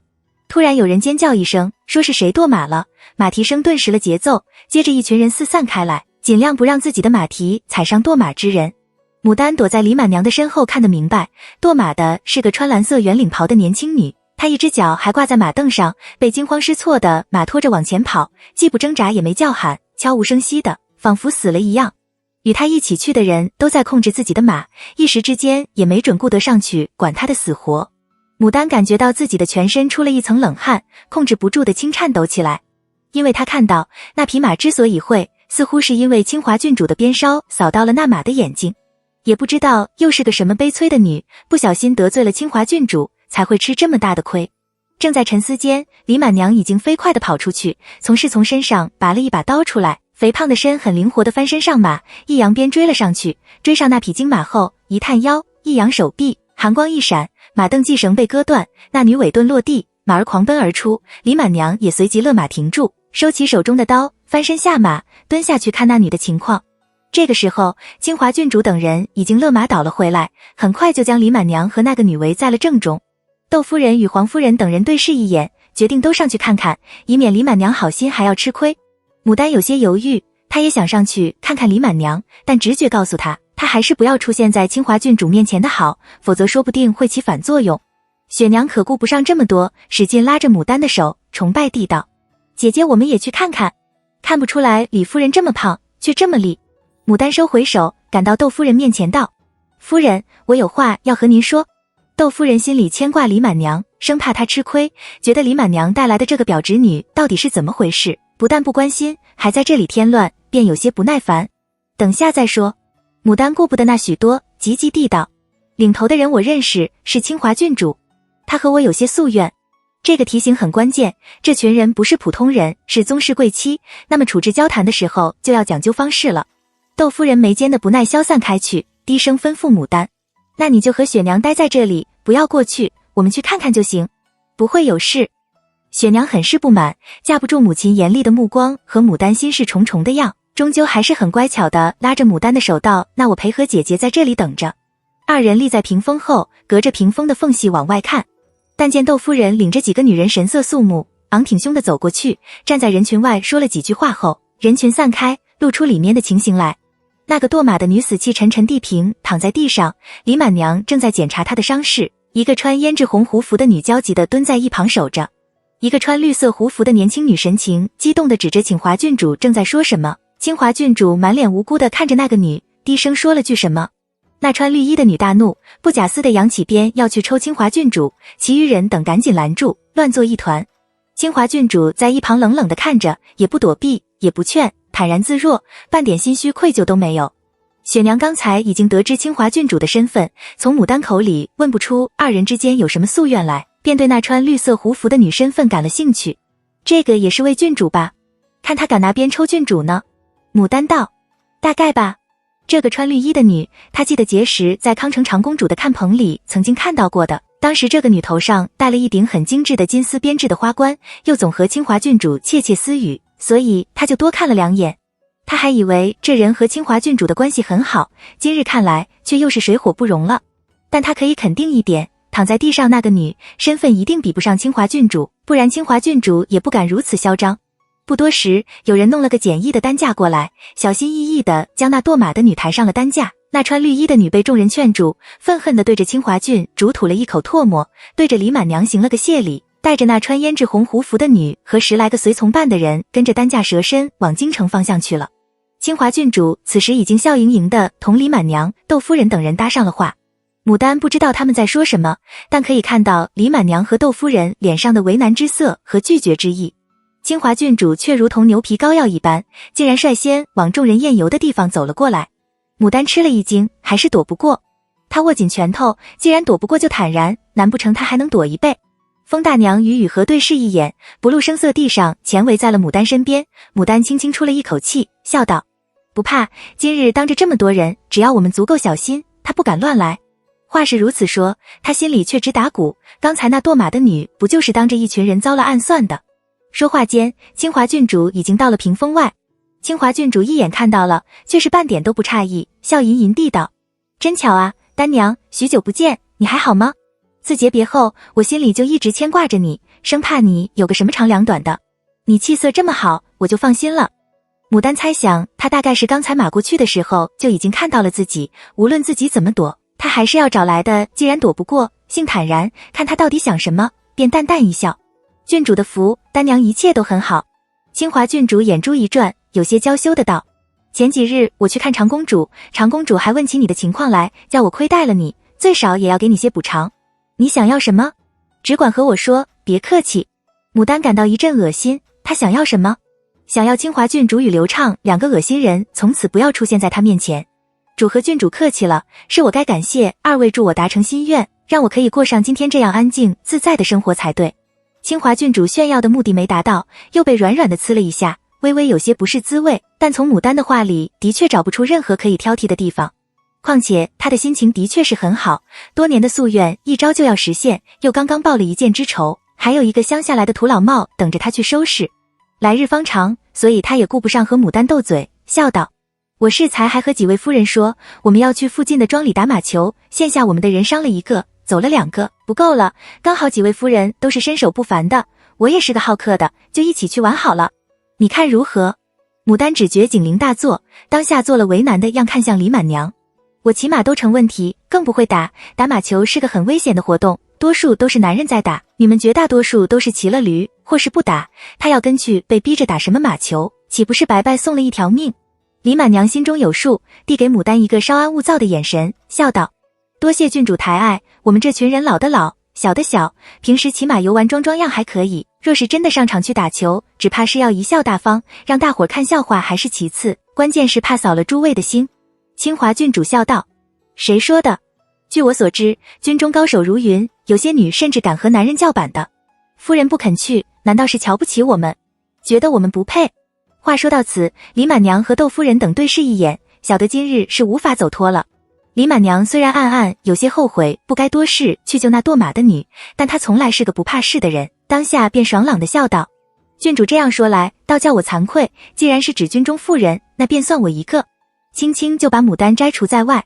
窦夫人也道，算我一个。其他几人也笑。黄夫人摩拳擦掌，好久没摸居杖了，手真有些痒痒了呢。清华郡主也不计较牡丹到底会不会上场，转头看着牡丹笑道，丹娘此番不去，以后只怕再难看到此种盛会了，就不要推辞了。他本是讽刺牡丹已经被逐出那个圈，从此再无归期，但见牡丹没什么反应，不由暗骂一声木头疙瘩，顿了一顿，挑衅地看着牡丹道，说起来我早就请过你的，要设宴向蒋公赔礼，你还记得吗？就是今日。果见牡丹脸上露出担忧的神色来，不再表示自己坚决不去之类的话，众人很快收拾好东西，跟着清华郡主等人往前而行。清华郡主一行人中有识得牡丹的，总偷偷回头打量她，流露出可怜她或是感叹的神情来，牡丹一概视而不见。听众人偶尔间几句闲谈，牡丹才弄清楚，和清华郡主发生的人是吴王的女儿新康郡主，堕马的是新康郡主的姨表妹，并不是宗室中人。内里的恩怨纠葛虽不清楚，但总归脱不了清华郡主报复陷害的嫌。牡丹暗暗思量，大郎让他来看的地是在这一片，清华的庄也在这一片，将来上的机会说不定会很多。为了减少麻烦，他就有些不想要这块地了。李满娘见牡丹心事重重，便抽空上前低声交代道，你莫怕，既然是我把你带出来的，无论如何总要让你安安生生的回去。我和窦夫人说过了，稍后你只管跟紧了雪娘，不要走，只要我们足够小心，她不敢出阁。牡丹点头应下，我是有些担心那位蒋公，今日多半是冲着他去的，他可能只是个陪衬。清华郡主的逻辑大概和刘畅是差不多的，从哪里跌倒就要从哪里爬起来。当日是当着他的面出的丑，今日定然也要叫蒋长阳在他面前出个丑。当然也不排除另一个可能，眼看着蒋长阳被众人簇拥着上了楼，被按在焚王身边坐下，焚王热情的亲手给他斟满酒递过去，口里不住的夸赞，清华郡主不由铁青了脸。本以为能叫蒋长阳当着众多勋贵的面出个大丑，哪里想到反而给了他一个出头露面的机会，他磨着牙皱眉，暗想要另外想个法才好。耳边传来潘荣嘻嘻哈哈的笑闹声，声声都是要叫人赶紧兑现刚才的诺言。你不是说蒋大郎不能成吗？输了，把东西给我。我早说过了，他是很厉害的。清华郡主不由暗恨，说不出的讨厌潘荣，狠狠一眼瞪过去，正好对上刘畅的目光。还没反应过来，刘畅已经对着他微微一笑，招手叫他过去。清华郡主带了几分雀跃，偏磨蹭了好一些才过去，抬着下巴倨傲地道，你要干什么？刘畅忍住心中的厌憎之情，淡淡地道，没什么，不过想提醒你一下，既然请了焚王来，就扫了他老人的心。你若是觉得我这话多余，不想听就算了。清华郡主哼了一声，却也知道他说的是正理，想到昨日他的事情，偏生要叫他不好过，指了指对面的，看到没有，我今日请了一位贵客来。刘畅心头猛地一跳，抬眼看去，果见牡丹俏生生地坐在对面，勉强按捺住激荡的心情，强迫自己把眼神收回，冷冷地道，叫他来做什么？你是觉得我没被他恶心够，想要叫这里的人再鄙视我笑话我一回？清华郡主死盯着他看，试图从他眼里脸上看出什么来，但刘畅的脸上果然就是一派的厌恶与不屑，当下微微笑了，谁笑话谁还不一定呢。麻雀也敢妄想飞上枝头变凤凰，这就是下场。真无聊，刘畅懒怠的歪在岸上，你爱怎样就怎样吧，记得不要惹麻烦就是了，不然舆论对你我不利，他就是一不相干的人，何必总叫他在我面前晃。清华郡主听了这句话，心情终于彻底好起来，拉了刘畅的袖撒娇道，我新近得了一支好酒气，晚上去我那里吧。刘畅畅快的道，不过我不想看到其他人。清华郡主认得他指的是什么人，心想还没进门呢，就开始吃醋了，便笑道，放心，我已经把他们都处理干净了。等会儿你要下去求吗？我给你准备好了马和居杖。刘畅这才扬了扬眉，露出一丝笑意来，自然要去的。蒋大郎也去吗？还是如同往常一样，你那些堂兄堂弟们组一队，我们这些人又组一队？清华郡主道，我过去看看。少卿回来撇嘴道，蒋大郎刚才露了那一手，显然就是个打球的高手，谁还敢要他下场？我几个哥哥刚还在那里拿话逼他，不要他下场呢。我叔祖父也要留他说话，只怕是不能下场了。他压低了声音，笑道，你正好一展身手。刘畅挑挑眉，微微不屑地道，他可以飞马击前，不见得就能空中运球，你那几个哥哥也小气了，快去你叔祖父身边陪着吧。清华郡主笑道：你放心，我一准儿把他伺候好了。二人相视一笑，终于恢复了从前的默契。西边楼上的人显然没有东边楼上的人身份高，知道的也不多。有人认识蒋长阳，能喊出他的名字，却说不出他到底是个什么来历。牡丹竖着耳朵听了一会儿，没听出个什么名堂，也就专心对付面前的食物。忽听窦夫人道：丹娘，雪娘呢？牡丹这才注意到坐在自己身边的雪娘不见了。窦夫人有些急，这丫头真不懂事，到底跑哪里去了？若是冲撞了贵人可怎么好？正说着，雪娘脸红扑扑地跑上来，把一枚铜钱吧嗒一声按在桌案上，兴奋地笑道：看，这就是刚才穿过球门的那枚铜钱，我刚花了1钱让马官去捡来的。窦夫人捏了捏她的脸颊，责骂的话始终舍不得说出口。李满娘拿起来细看，但见那枚铜钱的边缘已经被打得变了形，便叹道：还是在很多年前在安北都护府时看到过这种记忆了，那个人死了以后还以为永远看不到了呢，哪成想今日又看到了。便问牡丹：既然与你相识，你可知道他是谁家的地？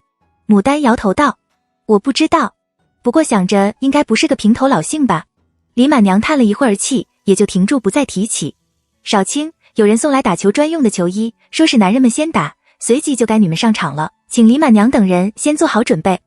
牡丹担心李满娘无意之中救了清华郡主要害的人，清华郡主会想办法趁害她。李满娘笑道：根本不用怕，她不是老娘的对手。窦夫人了她一把：又粗鲁了。李满娘不在意地一笑：大家都知根知底的，何必装呢？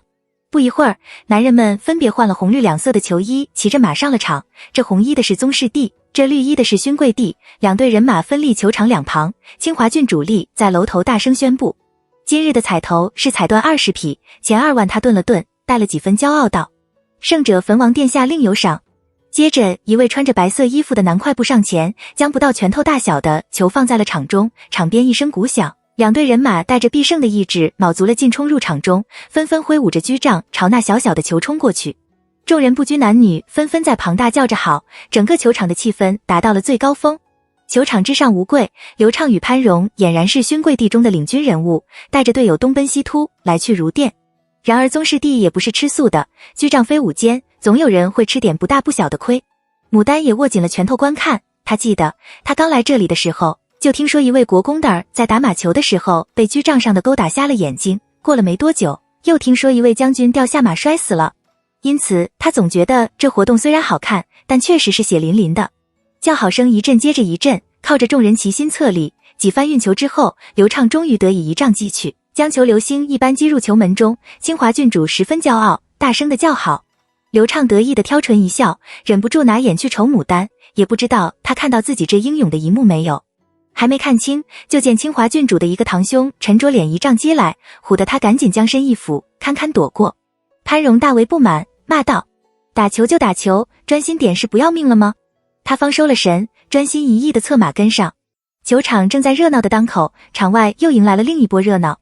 那位姨表妹被清华郡主弄得堕马的新康郡主带了5、6个宗室贵女，阴沉着脸，气势汹汹地走上楼去。见着了坟王，先笑眯眯的过去行了礼问好，然后皮笑肉不笑的看着清华郡主。还算好赶得及时，没有错过与八姐切磋技艺的机会。来者不善，善者不来。清华郡主看到新康郡主去而复返，身后带来的一群人还都是平时与自己不甚合得来的刁蛮货，心里有些恐慌，仍然堆了笑容道：11妹，你不怪我了。刘云妹妹的伤势怎样了？我心里一直记挂着她呢。新康郡主轻描淡写的笑道：她的腿断了，一条胳膊也断了，身上的皮肉也伤得差不多了，人还没醒过来。大概一条命还剩下1/2吧。哎，说起来，她的运气真是不好，第一次跟我出门就出了这么大的篓，我母妃是不肯饶过我的，我连家也不敢回了。清华郡主看到新康脸上可怕的笑容，终于觉得有股寒气从脚底升起来。她直觉今日不能与新康打这场球，忙到先前也不知是怎么搞的，就出了那么不幸的事情。等这里一结束，我就带了人去看他，我们府里有位治外伤的大夫很不错，还有些好药。新康郡主冷冷地截住他，道：先谢过八姐了，不过都是稍后的事情，打球要紧，几位姐妹特意推了其他事情来凑这个热闹，你总不能叫我们就这样回去吧？八姐，很久没有和你切磋了，妹妹做梦都想着呢，你来不来？清华郡主扫了一眼虎视眈眈的几个人，不由冷笑一声：当然来的我也很久没和你们玩了。不是只有他们可以拉帮结伙的，他也有同伴，更何况他对自己的马术和球技都自信得很。这一场球赛，他分支地要赢，绝对不能输。他把目光投向对面楼上的李满娘，得抢先将李满娘等人弄到自己这边来才是。李满娘马术出众是一个原因，同时万一不小心出了什么事，他也得找个背家才好。这一边，牡丹等人也注意到了这边不正常的骚动。李满娘与窦夫人都是见多识广的人，立刻就意识到这里再也不能待下去，就算是要待下去，也绝对不能掺入这些宗室贵女们的恩怨之中。只是怎么才好全身而退呢？李满娘与窦夫人还没量出结果来，牡丹已经扶着额头道：表姨，我头晕的厉害，只怕是又犯病了。李满娘上戏很快，立刻扶了道：这还身真是较弱了。但还是强撑着，可怜兮兮地道：给你们添麻烦了，我想回。李满娘道：好好好，咱们回家。马上就安排人去和清华郡主说，随即同窦夫人等抱怨道：是我把他带出来的，得把他好好送回去，不然没法和他家里交代。窦夫人道：既然如此，我们就都一道回家了吧。原来也没算出来这么长时间的。众人为他二人马是瞻，这个提议很快得到了赞同，于是不待那边有回音，立刻就开始收拾东西。很快清华郡主就亲自赶了过来，他正需要用人的时候，怎么肯让他们走？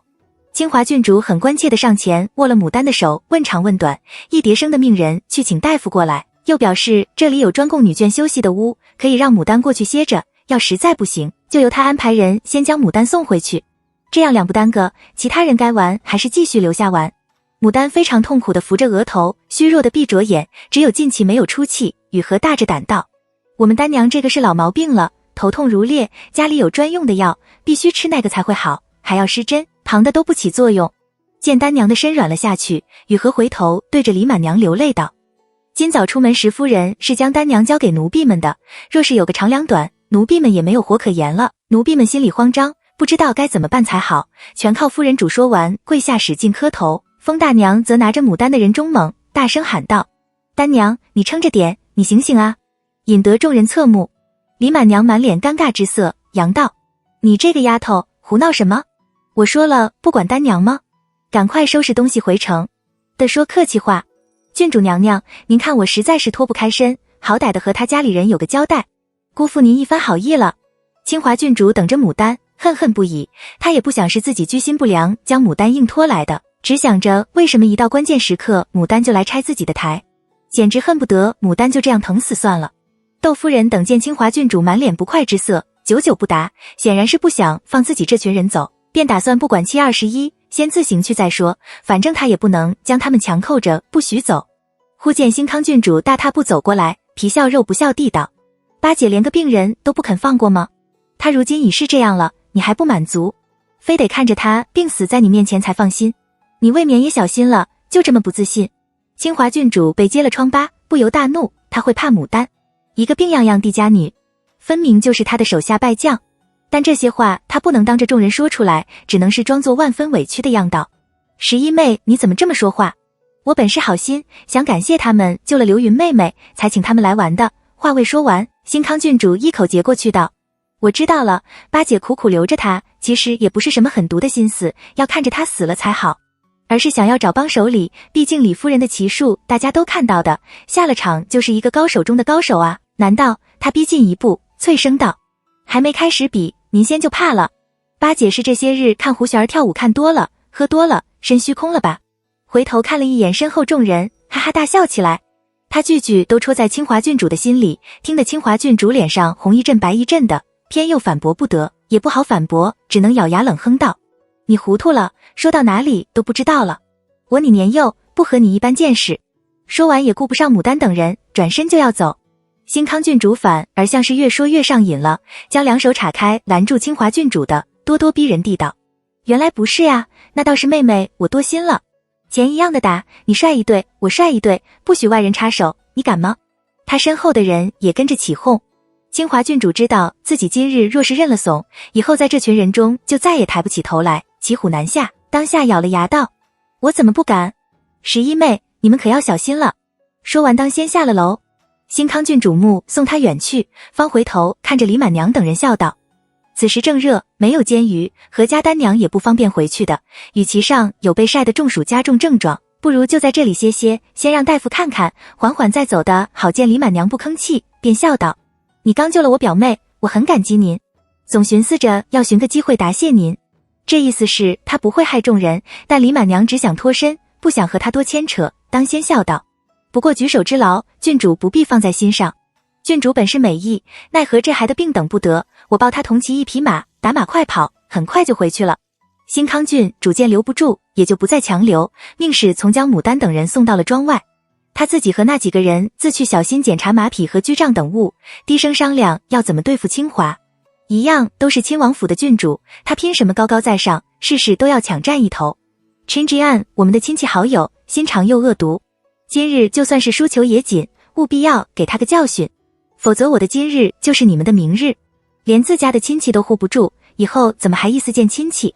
那几个人从前都是吃过清华亏的。有人道：焚王在，还有他那个聘夫也在，务必要做到小心一点，莫要落下把柄才是。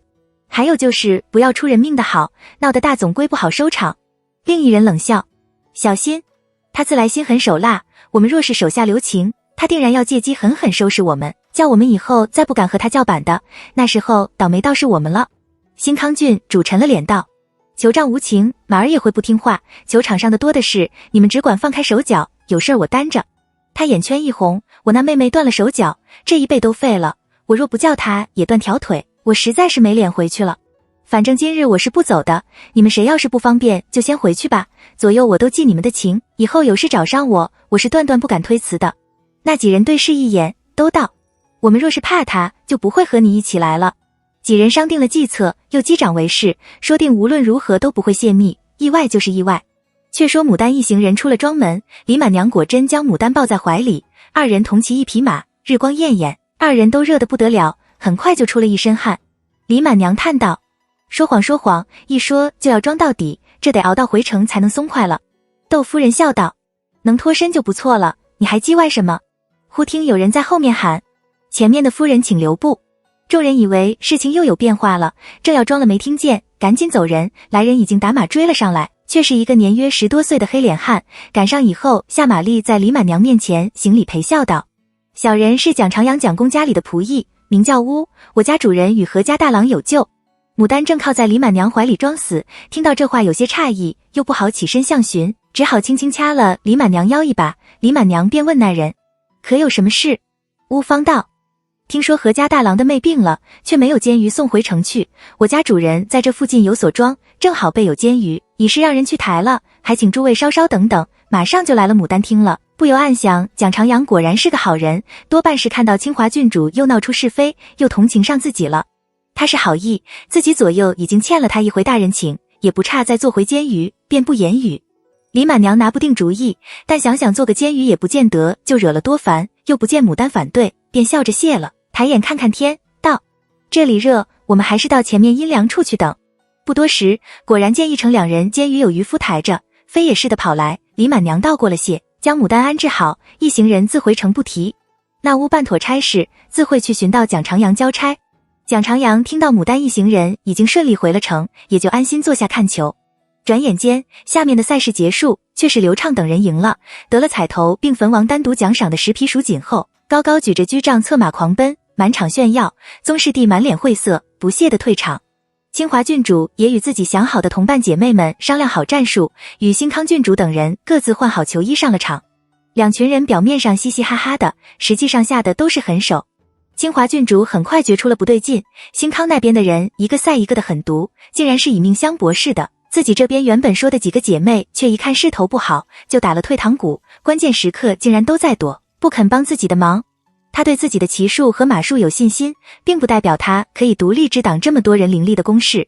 他真的害怕起来，几乎想认输了，拼命在人群中寻找刘畅的影，希望刘畅能及时发现不对劲，赶快请求焚王终止这场球赛。然而新康等几人却是早就商量好的，一不做二不休，既然动了手，就断断没有中途收手的道理。刘畅胜利之后的第一件事情，就是下意识地寻找牡丹的身影，然而对面楼上早已人去楼空。他坐不住，安排了秋实去打听，秋实打听了回来，却不好当着其他人的面和他细说，便将他引了出去，站在无人处细细说了一遍。听说是牡丹又犯了病，还很严重的样子，刘畅说不出心里的感受，隐隐是有些高兴的，看离了他就不行了，说不定后面还会回过头来求他，若是来求他，他怎么安排他好呢？正在胡思乱想的时候，忽听得球场里一阵不同寻常的喧嚣，甚至盖过了大伙的唱好声，噼里啪啦一阵椅子声，脚步声乱响，无数的人下了楼，往球场里涌去。潘荣气急败坏地找过来，大声喊道：你怎么还在这里呢？清华堕马了。刘畅勉强按捺住激荡的心思，回神跟着潘荣匆匆往球场里赶去。潘荣见他魂不守舍的样子，低声恨道：你好歹装出点样子来，如今虽然赐婚的旨意没下，但人人都知道你二人是那样的，你是逃不掉的，与其如此，不如……刘畅打断他的话，我有那么笨吗？说完换了一副面孔，满脸焦急地扒开众人挤了上去，但见清华躺在地上一动不动，头半歪着，嘴角流着嫣红的血，辛康等人满面惊吓之色，焦急地守在一旁，而那早就预备下以备应付意外的跌打大夫正蹲在地上小心翼翼地给他检查。刘畅一颗心乱跳，控制不住地生出一个念头来，若是清华就此死了，那么不等他的念头转过来，那跌打大夫已经愁眉苦脸地站起来，对着坟王行礼道：两条腿下面似乎是好的，但是靠近髋部的地方没法检查，还有身上也不敢摸。坟王怒道：什么叫似乎？但是……那跌打大夫委实委屈，男女有别，小人不便，他哪敢在众目睽睽之下去摸郡主的胸？大腿小腿胳膊什么的摸了就摸了，胸和屁股是不敢摸的。坟王怒喝道：庸医，人命关天，你还记着男女有别，还不赶紧动手？若是延误了，唯你是问。到底是身居高位的人，勃然发怒的时候很是吓人，那大夫被吓着了，抖手抖脚的又将清华从头到脚细细摸了一遍，最后胆战心惊地道：似乎右边的股骨摔坏了，肋骨也断了2根。有点经验的人都知道，股骨不比其他的地方，就算是活过来，这辈子也只怕是不要想正常走路了。坟王叹了口气道：先想法子弄回屋子里去。说完淡淡的扫了辛康等人一眼，辛康等人胆战心惊，强自装着惋惜担忧自责的样子，尽量不叫众人看出端倪来。此时清华的同胞哥哥魏王第六子挤上前来，一双眼睛凶狠地从辛康等人面上扫过，厉声喝道：到底是谁害的？众女婿都吓得后退一步，只有辛康强自镇定地往前一步，抬起下巴道：六哥，八姐她骑术向来极好，也不是第一次打球，谁也没想到会出这种意外，也不想出这样的意外，但事情已经发生了，推脱不得。是我带的队，你若是真的想要找个悲家来出气，硬把这个事情算在谁的头上，就冲我来好了。反正大家都知道，我与八姐今日生了嫌隙，说不定就是我故意害的她。其余几个姐妹可是与她近日无怨，往日无仇，休要这样乱说，伤了大家的心，也伤了情面。她这样什么都不顾地站了出来，原本有些害怕退缩的几个女孩子心里反而生出几分感激和豪情来，纷纷上前叽叽喳喳地道：六哥，按您这样说来，我们也有份。清华的骄横残忍素来有所耳闻，就算是今日不出事，也难保他日不会出事。法不责众，这么多的女儿家，若是真的一追究起来，好几个王府都要牵扯其中，那都不是省油的灯，到时候清华的处境只怕更艰难。这也叫自作自受。坟王叹了口气，制止住魏王第六子：胡闹，都是自家姐妹，谁会故意害她？每年球场上出的意外，死伤的人还少吗？有这功夫，赶紧往前头去，请个好太医候着，准备疗伤才是。新康郡主暗暗松了一口气，坟王都说是意外了，就不会有大问题了，最多就是禁足，吃点小苦头罢了。魏王六子也是聪明人，很快就悟过来，为了这样一个生死不明的妹妹，得罪吉府的人不划算，不如想想怎么多占点便宜才是。于是立刻叫人去备马，飞速赶回去寻魏王拿主意。忽听得一阵凄厉的马嘶，众人回头，却见刘畅阴沉着脸，将一柄锋利的短剑从清华坐骑的脖子里拔了出来。那马儿挣扎了片刻，最终绝望而沉重地跌倒在球场上，鲜血喷涌而出，眼睛都没闭上。场上一时沉默，没人说刘畅做的不对，不管是不是马儿的错，按例这种叫主子剁了马出了伤亡事故的马儿，就只有这样一个下场。刘畅杀了那马之后，便大步走到清华身边，跟着众人进了屋子。蒋长阳负手立在一旁，静静从头看到尾，眼看着众人七手八脚的将清华郡主弄进了屋里，方走过去，礼节性的向坟王表示了慰问，然后和潘荣打了声招呼，径自告辞离去。待到身边没了人，乌三方道：公子，所谓众怒难犯，恶人自有恶人磨，这郡主今日总算是遇上比他更狠的了。他吃过这次亏，若然侥幸不死，以后只怕不敢再那般肆无忌惮的害人了。可惜了那马儿，本就不是他的错，到底是宗室贵胄，换了咱们，怎么舍得要那马儿的命？蒋长阳讥讽地道，本来就生就了那副狠毒心肠，又是那种张狂的性子，还指望他会因为这么一件事情就突然改好了？那怎么可能？有些人无论如何一辈子都是不会变的，狗始终改不了吃屎的性。这恶毒女人和那姓刘的阴毒小人果然就天生是一对，和家牡丹配给那姓刘的，实在是一朵鲜花插在牛粪上。乌三见他心情似乎不是很好，便岔开话题笑道，公子是要回京城还是去庄子上？蒋长阳道，还是回京城，好人做到底，你取了我的名次，拿点上次他们送我的那个头疼药送去何家，顺便把监于何人领回来，免得何家人又巴巴地送回庄子里来。乌三摸了摸头，本想开两句玩笑，说公子怎么对那女子那般上心，但看到蒋长阳心事重重的样子，想到自家老夫人的一些往事，终究不敢贸然开口。却说牡丹、李满娘与窦夫人等进了城，到了别后各回各家。李满娘做戏就做全套，亲自将牡丹送回去。门房不知情，急吼吼地奔进去，叫个小丫鬟报告岑夫人，倒是牡丹犯病了。岑夫人唬得一口气差点没上来，还是薛氏镇定，怒斥了那小丫鬟，稳住岑夫人。牡丹也想得周到，生恐家里人不知情，犹会吓坏了，叫雨禾快步进去报信。岑夫人方才转忧为喜，热情招待李满娘主仆，留下蒋家那2个渔夫用饭，后赏不提。待到李满娘说明根由归去，蒋家那2个渔夫也要告辞，外面又来了访客，却是那乌三奉了蒋长阳之命送了药过来，说明服用方法。今日见着小娘子似是头疼之症，设下正好有一位民间老大夫的独门秘方，治头疼是最好的。头疼之时，第一顿需要连服3丸，之后每次1丸，每日3顿，连服3天。即使就是不肾对症，也是舒缓养息的药材，没肾关药。若是吃着好了，便使人来说一声，另外再托人配了来。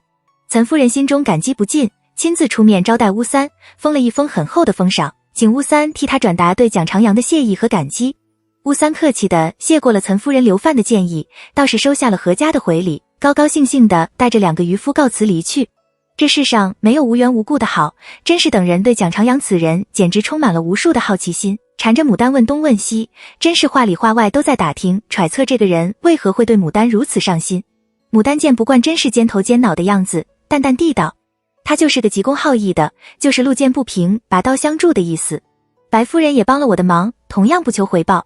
2人总共就见过几次面，次次都有人在身边，话都没说过几句，会生出什么了不得的心思来？甄氏见孩子们不在身边，便大着胆子笑道，那也不一定，丹娘生得这么好，就是我们看了也喜欢的，更何况是男人们。他没事献什么殷勤，分明是。牡丹听他越说越不像话，不由愠怒起来。如果说蒋长阳是见色起意，居心不良，那未免也太轻贱了人，也轻贱了他自己。他正要反驳，就听岑夫人冷声道，那你倒是说说看，人家是什么心思？你日日在家闲坐，怎么就生出这许多的下作想法来？如此轻狂，怎么做嫂嫂，怎么当母亲？这话实在是说得重，真是一张脸顿时惨白。那不能与牡丹暗自纳闷，岑夫人往日里对几个儿媳向来都很和蔼，今日怎地当众给甄氏这般没脸？难道自己不在家的这半日又发生了什么事情？真是激怒了岑夫人。所幸还有一个林妈妈留在家中，稍后可以去问。见真吃了瘪，薛氏等人不敢再在这上面多纠缠，转而问起雨禾今日可有些什么趣事。雨禾也是个精乖的，有心调节气氛，便兴致勃勃地同众人说起蒋长阳飞马击前的事来，引得众人一阵惊呼，扼腕叹息自己没有亲眼看到此等热闹。见没人关注自己刚才丢脸的事儿了，甄氏的脸色这才好看了些，但看向岑夫人的眼神却是隐隐充满了怨恨之色，还要她不嫌弃牡丹是个。牡丹亲热地挽着林妈妈的胳膊滑下去，坐在她身边，笑道，妈妈真的被吓坏了吗？林妈妈还未回答，甩甩已经拍着翅膀尖声叫起来，坏蛋，坏蛋，骂谁呢？你才是个小坏蛋。牡丹佯作生气，举手要去打他，甩甩早就成了精，半点不拘，试探着用会去轻轻啄牡丹的手，一边啄一边狡猾地打量牡丹的神色。牡丹看得好笑，亲昵地摸了摸他的头，笑骂道，讨死人嫌的小东西。又叫宽儿和顺儿去取松子人来喂甩甩。待到宽儿和顺儿离去，牡丹方轻声问林妈妈，我不在家的这半日，妈妈可知发生了什么事？林妈妈皱眉道，您是指哪方面？牡丹低声道：刚才夫人给了三嫂好大一个没脸，嫂嫂们谁都不敢劝。早上的时候不还好好的吗？林妈妈茫然摇头，没听见动静，一直安静得很。让顺儿去打听一下。牡丹叹道：我总害怕又是因为我的事情惹得大家不愉快。林妈妈默了一默，笑道：您也不必太过担忧，就算是牙齿和舌头也有互相碰着的时候，更何况是这种隔着一层的。夫人不是就讲道理的，总归有原因在里面。这么多的人各倾心思，你想要面面俱到是不可能的，少在这上面花心思，早点把地和庄子弄好才是正理。最好在好生找个可以托付终身的，搬出去就清静了。只是这话林妈妈不敢说出来。牡丹很以为是，却又担忧那地不好买。她有些焦急了，眼看着夏天过去，秋天就要到来，却还一事无成。待到晚间大郎归家，兴致勃勃地来问牡丹：何光领你去看那块地没有？你觉得怎么样？又靠近大路，水源也方便，地也肥，若是你喜欢，就把它定下来，如何？牡丹道：大哥，那块地只怕买了也不好用。大郎惊异道：怎么说？牡丹遂将今日的事情说了一遍，道：那样狠毒讨厌不讲道理的人，我不想与他做邻居，只怕他无事也会生非。我不理他，他偏要找上门来，烦得很。大郎却越发惊异，这买地当然要问清楚周围的邻里是谁，才好知道日后方不方便打交道。可我没听说那附近有什么庄子与魏王府或是清华郡主有关呀，我仔细打听过的，只晓得那边虽然多数都是官宦人家的庄子田地，但还偏生就没他家的。你是不是弄错了？牡丹诧异道：难道那庄子不是他家的？我看着就仿佛是他的产业一般，凡事都是他做主的。大郎想了想道：达官贵胄之间互相借庄子玩耍的也多的是，也不排除是他和人家借的。那里的地离城近，你要修庄子，请人去看花，最是方便不过，不然就要越发远了去。这样，你先别急，等我再去打听清楚，再做定论。晚上雨禾给牡丹熏好被子，正要服侍牡丹睡下，孙氏却来了，先拉着牡丹说了一些话，笑眯眯地道：丹娘，你别嫌我多嘴啊，我就想提醒你一下，三嫂的娘家好像想和咱们家亲上加亲呢。牡丹心里顿时有了数，原来岑夫人的怒气从这里来。当下也不和孙氏多说，淡淡一笑，假装听不懂。英娘、荣娘、何如他们都是定了人家的，现下年纪最大的就是只有三嫂家里的惠娘了，难道是？孙氏默不作声地仔细观察着牡丹的神色，见没从她脸上看出气愤的神情来，又明显是在和自己推脱装糊涂，便拍拍牡丹的手，亲热地道：不是孩子们，不管怎么说，我和你六哥就希望你能寻到一个好归宿，年华会老，钱财是身外之物，女人关键是要找到一个真心待自己的才是，你说是不是这个道理？吃过一次亏，可不能再吃一次亏了。牡丹嗯了一声，直接把话题转到孙氏身上去，笑道：六嫂说的很有道理，六哥待六嫂就是这样的。孙氏微微红了脸，想到自己总也生不出孩子来，这样的好光景也不知还有多久，不由生出一丝惆怅来，没了心情再多管闲事，告辞离去。孙氏前脚刚走，雨禾便过来，气愤地低声道：原来是这样的缘由。三夫人打得好算盘，我听她房里的丫头说过，她娘家那个兄弟文不成武不就的，还癞蛤蟆想吃天鹅肉，一心就想找个貌美有钱的，这种男人千万嫁不得，活该夫人给他没脸。抬头看到牡丹神色淡淡的，心里担忧牡丹嫌自己僭越了，便小声道：丹娘。牡丹平静地道：三夫人有这种心思正常的很，她已经挨了骂，夫人也不会答应，既然没影子的事儿，咱们就不必再多理睬了。肥水不流外人田，想占便宜实在是人们最常见的心思，这么多的嫂嫂，谁还没点别的心思？更何况是真是这样隔了一层的。雨禾见他不气不恼，便笑道：您倒是想得开，只可惜了李家表公子。李家表公子是个拎不清的，既然想，就要拿出实际行动来，这样子吊着算什么？牡丹微微一笑：我不缺吃不缺穿，父母兄长都护着我，由着我，能不想得开吗？表公子的事情以后不要再了。说实在的，李姓的事情让他遗憾惆怅过，但他此时并没有非要找个人来陪不可的。他在风景外面走，看到风景很优美，若是进了风景里面去，只怕又觉得风景其实不是风景了。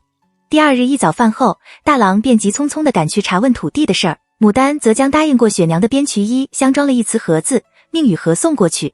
中午时分，雨禾带了雪娘亲自做的2朵珠花和2条丝绦，并清华郡主的最新消息回来。窦夫人因为关注着昨天的事情，后来专门使人去打听了。幸亏咱们走得及时，没掺和进去。清华郡主果然堕马了，现在还没醒过来呢。这个消息算是最受欢迎的消息。薛氏欢喜道：伤得很重吗？死了才好，省得以后又给牡丹添麻烦，一家子都不得安宁。雨禾道：具体伤了哪里倒是不知道，但似乎是很不一般的。伤筋动骨100天，就算是好了，也要养上几个月的伤。吴姨娘双手合十道：阿弥陀佛，佛祖有眼，叫这恶人终于得了现世报。他几次纵马行凶，终究也就伤在马下。白氏关心的则是，那跟他一起打球的人有没有受责罚？依我说，那些人做了好事，不该受罚才对。雨禾为难道：这个奴婢倒是不曾听说。窦夫人只是说，多亏丹娘机敏，欢迎丹娘以后去她家里做客。牡丹心想的却是，她可以自由自在地出门了。京城中大大小小的寺庙和道观里，总有无数的牡丹，纵然不是赏花时节，事先去看看，摸摸底也是好的。大郎细细将那块地的情况听清楚了，得知与魏王府或是清华郡主都没有任何关系，很是高兴。的差事，何志忠也就免了他去铺上市，正好还有半日的功夫，便兴兴头绕去东市那冷桃店，准备买些冷桃归家，给女人孩们吃个新鲜。唐官才将食盒装好，大郎就看见张五郎东张西望地走过来。张五郎今日穿着僭越白色的细罗靴胯袍，头上没系细罗抹额，而是规规矩矩地戴了个轻纱幞头，袖也没有如同往日那般高高挽起，而是平平整整地垂在手腕上。看着那股戾气和蛮气少了几分，撕起来了。大郎暗暗称奇，少不得笑着迎上去打招呼：五郎从哪里来？张五郎微微有些不自在，与大郎见了礼，笑道：小弟是才听人说哥哥往这边来了，特意寻过来的。一眼瞅到何家小厮手里提的几个大食盒，不由微微笑了。哥哥买这许多冷桃，是忙着要送回家的吗？大郎因着他上次帮了，又丝毫不肯贪功，只吃了一顿酒席就算完事，硬是没要何志忠备下的礼物，过后也没说过什么多余的话，对他的印象很是有些改观，言语中便带了几分随意和亲热。正是，我今日得闲，可以早些归家，想到他们都爱吃，特意绕到这里来买。说完，先叫小厮将食盒送回家去，拉了张五郎进店去请他吃冷桃。张五郎也不推祖嗣，大大方方地和大郎一道吃了，二人只将些市面上的生意来闲说。大郎见他说话行事都平白思许多，有些受不住，便道：五郎最近都到了些什么好事？张五郎正色道：说起这事儿来，小弟正想向哥哥请教，请哥哥帮个忙。说着果真起身同大郎行个礼。大郎忙拦住了，笑道：休要这般客气，但凡我能搭手的，绝不推脱。张五郎愁道：我们几个兄弟想着，成日里这样游手好闲的，总归不能长久，所以便凑份开了个米铺。只是做生意不得法，开张容易，经营难，没人来买米。请哥哥帮小弟想个法。难怪的穿成这个样，原来是改行了呢。大郎笑了：哥哥说句实在话，五郎听了莫要生气。大家伙约莫是不敢上门，大户人家自有自家的庄公米粮，在外面铺里买米粮的多数都是小老姓，似张五郎这等市井恶少，本就是出了名的，若是短斤缺两也没处伸冤去，谁没事敢去招惹他。张五郎也不生气，抓头挠耳的道：小弟我也想着大概是这样，但总不能硬逼着人家上门买呀。他这话其实有水分，开张当日等到要关门了也没一桩生意，他们觉着兆头不好，便去隔壁米铺里抓了个老人家，硬逼着人家过来买，结果把人给吓得昏死过去了，赔了医药费才算了事。大郎也想不出什么好主意能在短短几日内就叫人迅速对他的看法，便安慰道：做生意没那么容易的，要不然还不满大街都是生意人。你有这个心就好，关键是要公平买卖，信誉第一，大家看在眼里，慢慢的也就有生意了。张五郎捏了片刻，不知想到什么，又突然高兴起来，猛地一拍桌，将袖高高挽起，大声道：哥哥，有人送了小弟2条才从河里打起来的鱼，很是肥美。小弟上次吃了哥哥家的席面，一直没得机会还，今日正好借了这个机会还席。哥哥莫要推辞，小弟这就去命人收拾干净了，烦劳哥哥替我去请伯父、四郎他们几个过来，咱们一起乐呵乐呵。大郎见他瞬间便忘了丝，恢复到从前的样，终于觉得那种诡异感弱了些，忍住笑意道：五郎见谅，今日不成，我还有事要办呢，改天哥哥做东，请你和兄弟们吃酒。张五郎后知后觉得反应过来，心想反正已经露了馅，再装就像个娘们似的凡人，幸将袖挽得更高了些，望着大郎嘿嘿笑道：小弟做惯了粗人，想做私人，却是做不来，让哥哥见笑了。大郎见他豪爽，反而觉得他可爱，亲自给他斟了一杯茶，笑道：五郎就是五郎，什么私人？哥哥我也做不来私人。张五郎喜欢他这句话，欢喜地道：哥哥你等我会说完，撩开布大步跑远了。大郎不知他要做什么，阻挡不及，也只好坐等他回来。片刻后，张五郎亲提了2尾肥大的河狸过来，不由分说就往何家小厮手里塞，拿着回家去做给伯母嫂嫂婶们吃。小厮只把眼睛去看大郎的眼色，大郎晓得张五郎是豪爽的人，便高高兴兴的谢过，命小厮收了。张五郎欢喜的什么似的，亲将他送至街口方自去了。大郎行了没多远，突然想起一件事来，这张五郎往日里不是同四郎走得近吗？怎地他做生意要讨主意，却不去寻四郎，巴巴的来赌自己？他看了看那2条肥硕的鱼，怎么看都觉得有些古怪。大郎到了家中，命小厮把那2条河狸送去厨房收拾，又叫小丫鬟去将牡丹请出来讨的事。不多时，一阵环佩声响，帘一撩，淡淡的荷花香随风而来，牡丹笑盈盈的拿着把象牙柄的牡丹团扇走进来。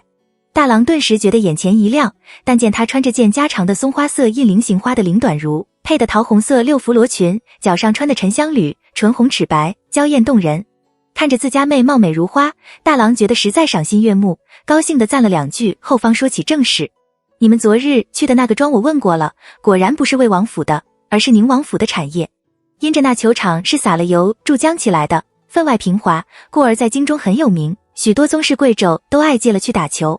所以妹妹不用担心，只管买去。牡丹立刻盘算开了，这些人果真爱去那里打球，对自己这个即将开张的牡丹园来说，反而是个好机会。打球、赏花、休闲、买花，正是。当下便同大郎道：那我们什么时候去看地？大郎笑道：择日不如撞日，就明日。晚饭时，何志忠见桌上突然多了2盘快鱼，不由笑道：谁这么知机，知道我正想吃快鱼？大郎忙道：今日我去东市买冷桃，遇到张五郎，他送的。何志忠夹了一柱喂到嘴里，细细一尝，觉得肉味回甜，便笑道：还新鲜。他为何突然送你河狸？大郎道：先是问我生意经，随后说要还席，我说有事，突然间就送了鱼。又问四郎：你知不知道他开米铺的事情？怎地突然转了性？四郎笑道：当然知道，当时我还去送了礼。听说是年纪大了，想成家，好人家的女儿看不上他，愿意跟他的他又看不上人家，少不得要收拾一番，做点正事才是。何志忠又加了一柱鱼喂到嘴里，道：他有这样的想法很不错，能坚持多久？四郎笑道：只怕是有些难，没有生意呢。他恶名在外，人家躲他还来不及，哪里会送上门去？随即将他们逼人买米，反而把人给吓昏又赔钱的事情说了。二郎摇头笑道：他那样的人开什么米铺？若是真想奔个前程，不如去从军还要妥当些。六郎沈笑道：他是想要娶妻，从军还娶什么妻？依我看，他若是真的想要找个养家糊口的营生，不如去斗鸡，那个最适合他这种人。何志忠多了一声，骂道：怎地小看于人？斗鸡是什么正经人家做的营生？这话拿到外面去说。六郎仗着自己是小儿，平常大家都不和他认真，便驳道：而哪里小看了他？如今不是都说生儿不用识字，斗鸡走马胜读书吗？我若无正当营生，我也要去弄鸡的，再没有那钱来得快的了。咱们辛辛苦苦出海买货，好容易平安归来，还要费多少口水才能卖出去，风里来雨里去的，还不如人家好赌上几回的。五郎媳妇张氏听他说这话，觉得不利于胎教，生恐腹中的孩听了这些言论也会跟着不好，立刻起身走开了。何志忠也沉了脸，一旁伺候的杨姨娘见状，忙拼命使眼色，六郎这才不情不愿地住了口。何志忠阴沉了脸，冷哼道：你怎么就不说那些斗鸡斗到倾家荡产点卖妻儿的呢？当着孩们说这些，也不怕孩们坏了。旁人我不管，我何家的儿郎谁要是敢去弄这些不正经的东西，全都打断了腿赶出去，一个儿也莫想分到手。六郎见他发了真，不敢再多语，缩了脖颈自吃饭。何志忠由自生气，觉得鱼也不好吃了。岑夫人见状，默默地给他舀了一碗鸡汤，低声道：孩们还年轻，你急什么？慢慢教就是了。何志忠叹了一口气，心中的滋味无法说出口。六郎才20出头，又是最小的，平时和几个哥哥的关系也不亲近，就知道在他跟前讨好，还不踏实，如今又生了这种心思，他死了以后只怕是不会有好日过。想到这里，他又担忧地把目光投向正给何纯踢鱼刺的牡丹，暗自下了决心，无论怎么样，在他闭眼之前，一定要给牡丹找个好归宿。牡丹正埋头给折踢鱼刺，突然感觉何志忠在看自己，便抬头望着何志忠甜甜一笑。何志忠见他笑得可爱，心里的郁气舒缓了许多，柔声道：丹娘明日可是要去看地，爹爹陪你们一道去。牡丹自是求之不得。第二日，何志忠、大郎一早领了牡丹骑马出城，直奔黄渠边上去。绕过宁王的庄，又往前面去了约有10来里，方到了地头。往大右边的一条小径进去约有半里左右，是一块100亩左右的旱地。旱地周围种了柳树，与其他的地隔开。如果想要杜绝外人入内，只需种上棘藜或者是野蔷薇，将柳树连成一线就可以了。一条专用于灌溉的清亮的小河从黄渠流出来，顺着左面的柳树弯弯延延地淌到远方。假使牡丹要开池塘，水源也非常方便。大郎觉得这块地最是合适不过的，牡丹看了并不是很满意，只因地形过平坦。现代牡丹专类园中，对这种地形平坦的，通常会采用规则式的布置形式，也就是将园区划分为规则的种植池，在其中规则的种植各种牡丹种，整体形成整齐的几何图案。这种布置整齐统一，方便进行种间的和研究，是以观赏、生产兼以种资源保存为目的的牡丹专业园的最佳布置形式。但牡丹觉得，在这个园林讲究一步换景的时代，这种规则式的园定然不吃香，只能用在布置专门的种植园上，并不适合游园赏花为目的的古人。他想要的是一个地形有起伏变化的，以牡丹为主体，与其他花草树木、山石、建筑等自然和谐配置在一起，达到峰回转、不以景异、宛若天成的园。大郎见牡丹沉默不语，不由有些发急。丹娘，你可是看不上？何志忠也问牡丹，你到底是想要个什么样的？你得先说出来，你大哥才好去办。牡丹有些脸红，这想象是一回事，真的做起事来又是另外一回事。他知道大郎能在这一片找到这块地其实非常不容易，而且这也怪他自己事先没说清楚，因此也没直截了当就回答说自己看不上，只笑道：我是觉得小了一点，还有平了一点，不过先看看周围再说。卖地的是一户姓周的官宦人家，只因他家主人获了罪，被贬去岭南任职，无归期，又需要钱打点，故而才要卖地。今日陪了何家来看地的却是他家的老总管，听牡丹这么一说，不但不愁，反而一喜，笑道：小娘若是嫌大，那小的倒是没法，若是嫌小，那还真有法解决呢。牡丹听他这话似是还有好的，忙道：怎么说？大郎也道：有什么好地就不要藏着掖着的了。那老总管却不一次说个明白，笑眯眯地往前引，请几位随小的来。领着几人走过那块旱地，穿过右边的柳树，来到那小河边方才停下，指着河对面给牡丹几人看。其实河那边也是我家的，就是这条河也是我家主人先前想了法开了引来的。先前隔得远，中间又隔着柳树，牡丹确实没看清楚，此时方看到河对面一样种植了柳树，隔着约有20多丈远的地方，却是一排白墙青瓦，似是谁家的宅院。何志忠心里隐隐有些明白了，这老总管是想将那所宅一并卖给自家。凭着生意人的精明，他意识到若是这地和宅刚好合了牡丹的意，只怕不会便宜，便出言试探道：这边的地也不算宽啊，也就20亩左右，那是谁家的宅？那老总管微微一笑，也是小人主家的，因先前这位客人只说要地不要主心，故而就没领他过去瞧。客人先去看看如何。引着众人往下走，下游河面上简简单单的用松木搭了个简便桥，刚好只容得2个人并肩通过。大郎要去扶何志忠，何志忠摆摆手：我还没到那个地步，去扶丹娘。言罢掀起袍，稳稳当当地上了桥。大郎无奈，只得回头去牵牡丹，却见牡丹已经跑上了桥，冲自己做了个鬼脸，兴冲冲的往前面追何志忠去了。大郎不由失笑，摇了摇头，同与何道：丹娘是越来越像小孩了。那老总管善于察言观色，看了这一些，便知是父兄给家中受宠的女儿置业，只要是牡丹肯了，这笔生意也就定了。之后便小心翼翼，越发对牡丹上心，有问必答不提。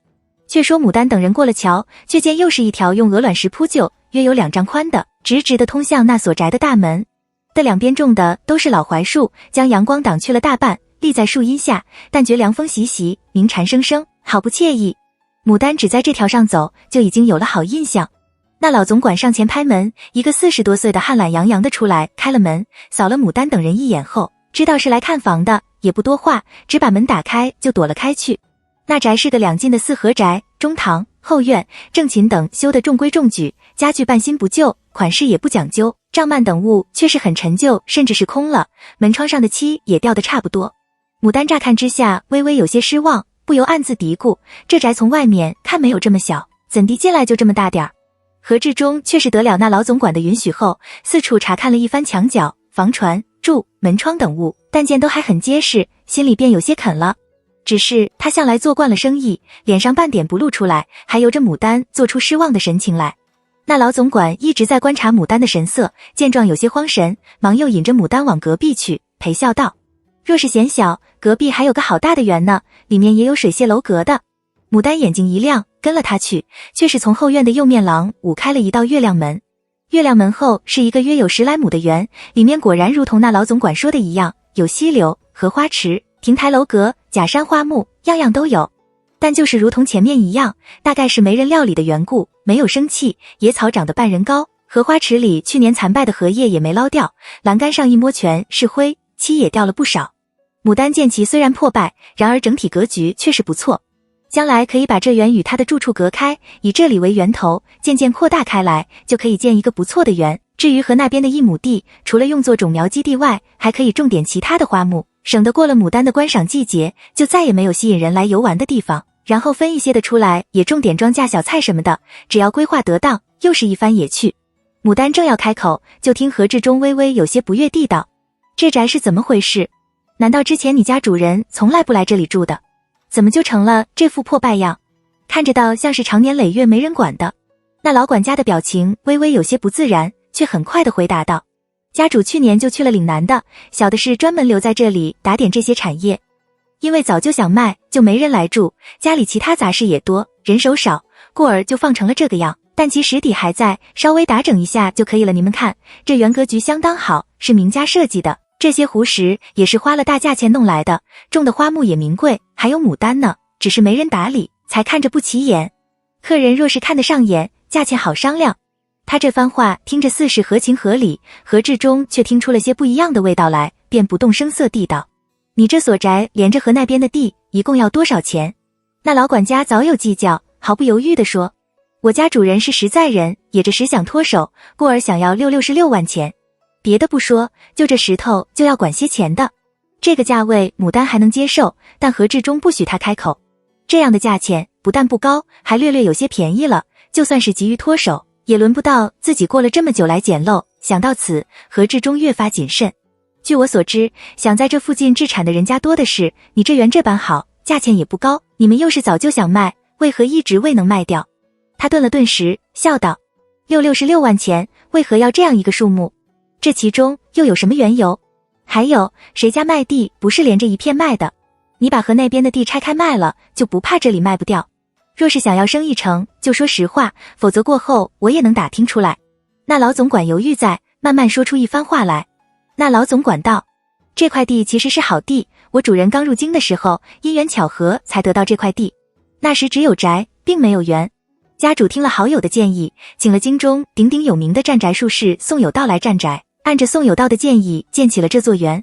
倒是无水不活，故而花了大价钱、大心思引了这股水来。那时节，家主官位不高，家资不丰，虽然为了这个园几乎花尽了家资，但果然连接得了几次卓拔，贵盛起来。这样的好光景维持了约有20来年。那老管家叹了口气，家主获罪之初，就有人来买这宅和地。家主想着总有一日还会回来，便拒绝了，谁知却得罪了人。待到后来想卖时，人家就压了低价，家主咽不下这口气，便说无论如何也不卖给他家。他家便四处造谣，说这房的风水不好。虽然他家现在也失了势，不在京中住了，可谣言还是一传十，十传，以讹传讹的传开了，叫人心中生了忌讳。那个数字不过是家主想要取个66大顺之意，去晦气而已。若是嫌贵，墙外还有一林桃李，很快就可以收果的，愿意赠送。何志忠听完这一席话，默然不语。作为一个生意人，他是很相信风水之说的。一所宅好不好，固然不是谁随便说一两句就可以定下的，但阴阳、旺气这些手段都少不得，没道理花了钱却要买个败家的宅。那老总管见他不语，猜着约莫是不成了，不由叹了口气，退而求其次。客人若是嫌弃这房不好，就买河对面的那块地坝，若是嫌小了，小的可以出面去同隔壁讲，将临近那10亩地一并买过来，只是价格一定是高的。何志忠不置可否。不忙，我明日再请人来看看这宅，到时候又再说。又指园里，老丈不介意我们四处看看吧？那老总管晓得他们大概是要粮，便笑道：客人慢看，小的让人去厨下烧点水来。说完果真退了出去，只留几人在园中自在说话。率先道：爹爹，既然是谣言，我想着紧吧，价格还划算，不然就定下。哪会因为一所宅就当上了大官，又因为一所宅就破了家？何志忠道：宅有5虚5实，宅大人少1虚，宅门大内小2虚，院墙不完虚，井造不全4虚，宅地多屋少5虚。他这宅门大而内小，宅地多而屋少，就占了2虚。就算买下来也还要重新改造，并不划算。何况你还要重新造池塘，积土成山，这个也要请人来看过方位，若是不便取土，这宅就等于白买了。他说的话只怕也是说一半藏一半，还得认真。你稍安勿躁，待我请了术士来相看后又再说。牡丹有些发愁，古人真不容易，买个宅挖个塘也有这么多的麻烦，那他到时候建园出了设计图，是不是也还要请术士全程监督协助呀？要是人家说不行，让他把那水流硬生生的转个弯，他也得听。雨禾见他皱眉，猜到他心中所想，便凑到他耳边轻轻笑道：丹娘有些发愁了吧？前些日家中为您建房，也是专门请了风水术士来看过方洞的土，这个是1等1的大事，马虎不得。牡丹微微叹了口气，那时不是有娘和大嫂一手撑着的吗？没有麻烦到我头上来，倒也没觉得有多麻烦。如今一转眼就落到我头上，可算是要好生烦上一回了。忽听大郎对着不远处的一丛金边瑞香沉声喝道：谁在那里？片刻后，一个10来岁的小女孩和一个5、6岁的小男孩抖抖地从枝叶后探出头来。小女孩紧抿着双唇，小男孩则可怜巴巴地看着众人，一眼看到大郎凶神恶煞的样，吓得又急速缩回头去，顷刻间眼里就含了泪。牡丹猜着这2个孩大概是先前看门的那个40多岁的汉家的，便道：大哥莫嚷嚷，这还大概是看房的人家里的，看到我们来看房，觉得稀罕，就来看热闹了，别吓坏了人家孩。大郎微微一笑，道：既然如此，那正好。说着在身摸了摸，什么也没摸出来，只得从荷包里摸出一星沉香来，和善地对着那2个孩招手：过来，伯伯给你们一件东西耍。牡丹立刻就明白了大郎的意图，说不定能从这小孩的嘴里打听到一些事情，也不一定，便笑道：你这个算什么好东西？自从腰间裙带上取下一根碧蓝丝线打的攒心梅花落来，将上面系着的玉环取了，将那落在手心，唤那女孩你过来，我有几句话要问你，你若是答得好了，便将这落送你。那男孩歪头盯着牡丹手里的落猛看，满脸的渴望之情，偏生就是不肯挪步，死死缩在那丛金边瑞香后面不出来。牡丹往前一步，将那落递进了几分，那男孩犹如受了惊的兔，猛地将头缩回去，躲在那女孩怀里不动了。那女孩则目光不善地盯着牡丹等人看，雨禾不欢那女孩看人的目光，便笑道：看他们的样式没见过什么生人，也不见得就能知道什么，算了吧，逗哭了反而不美。牡丹道：不一定，莫要小看了孩，大人经常以为小孩不懂事，做什么都不瞒着他们，哪里会知道小孩其实什么都知道。雨禾想了想，又将自家系着玩的一个桃木刻的挂坠取下来，放到牡丹手上，笑道：你若过来回话，再给你加上这个。那男孩轻声道：你们保证不打我们？边说边拿眼睛觑着大郎和何志忠。何志忠憨厚一笑，柔声道：你又没做惹我们不高兴的事情，为何要打你们呢？何志忠上了年纪，人又胖，笑起来看着很是慈祥。男孩笑了一笑，果真要往前走，那女孩一把拉住他，警惕的低声道：你们是想问这宅的事吧？我告诉你们，这宅买不得的。去年有个人来看房，才交了定金就丢了官。说完也不要东西，拉着那男孩快速跑了。几人不由面面相觑。片刻后，隔壁传来一阵惊天动地的哭闹声，似是刚才那2个孩的声音。何志忠忙道：去看看。几人还未走到月亮门前，那个老总管便气冲冲地揪着那看门的汉的胳膊，将他往众人面前推，抖着花白的胡语不成调：胡大郎，你过分了，主人赏了你一家饭吃，哪怕就是去了岭南，也还留着你在这里看房，好叫你有口饭吃。你就是这样教导你家孩的。我还说这房怎么就总也卖不掉呢，原来是你一家在中间捣鬼，金侯门家奉求生存，保鼎玉香觅良人。何志忠同那老管道：不过无知妇人就不必和他计较了的事情，但也是迫于生计，想必今后他们也再不敢做这种事体了。看在我的面上，就不必送官了吧。那老管家指恐刚才那一出戏叫何志忠等人生了气，不要说连着这边的房，就是河边的地也不买了。听他如此说，哪有不依的道理？当下便道：好说，只要客人不生气，什么都好说。那这桩生意。何志忠笑了一笑，量了那胡大郎父几人一眼，道：那块地我是肯定要的，这房吗？慢慢又再说。说完就领了还红着脸的大郎与走人。那老管家思来想去，这地卖给他们了，日后这房果然不好单卖，再来一个人还要再解释一回，不如趁这个机会一并卖了，便咬牙道：客人慢行，价钱愿意再少一些。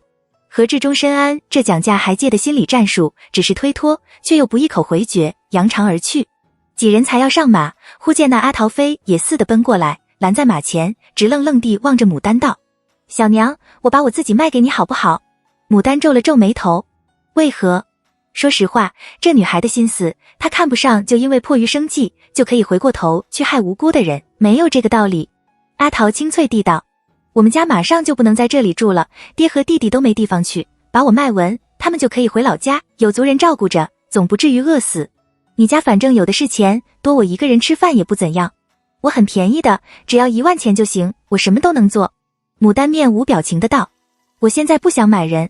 他听了这一席话，越发的不喜，这丫头精明的过了分，为自己和为家人打算本身没什么错，可他那句你家反正多的是钱，多我一个人吃饭也不怎样，那语气就和他那后娘一个样，害人、讹人、骗人，要人帮忙，什么都是天经地义的一般。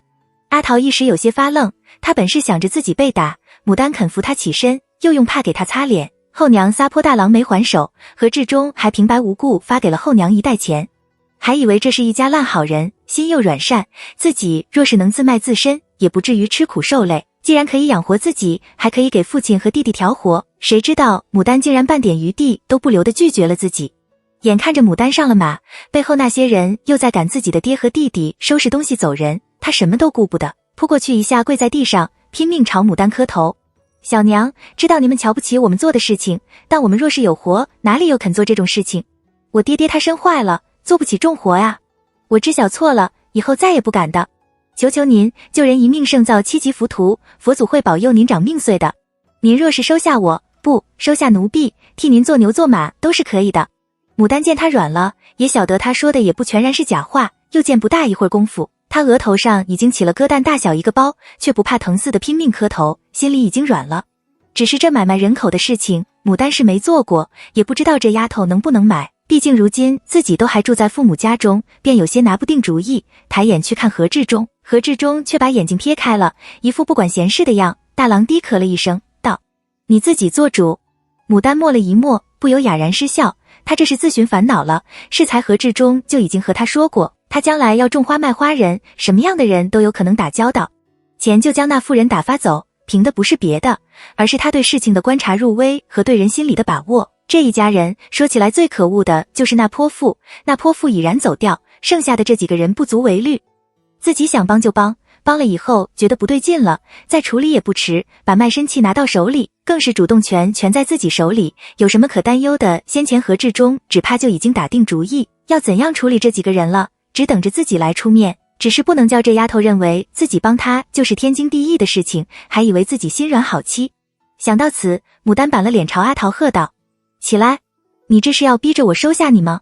我若是不肯，你就不起来了。那么我告诉你，我若是不肯，你跪死也还是不肯的。阿桃瞠目结舌地看着牡丹，见牡丹阴沉着脸，半点也不肯通融的样，小脸上不由自主地露出绝望来，却又听牡丹道：但我看你小小年纪却懂得顾亲人，不是那种冥顽不灵不知悔改的，少不得拉你一把。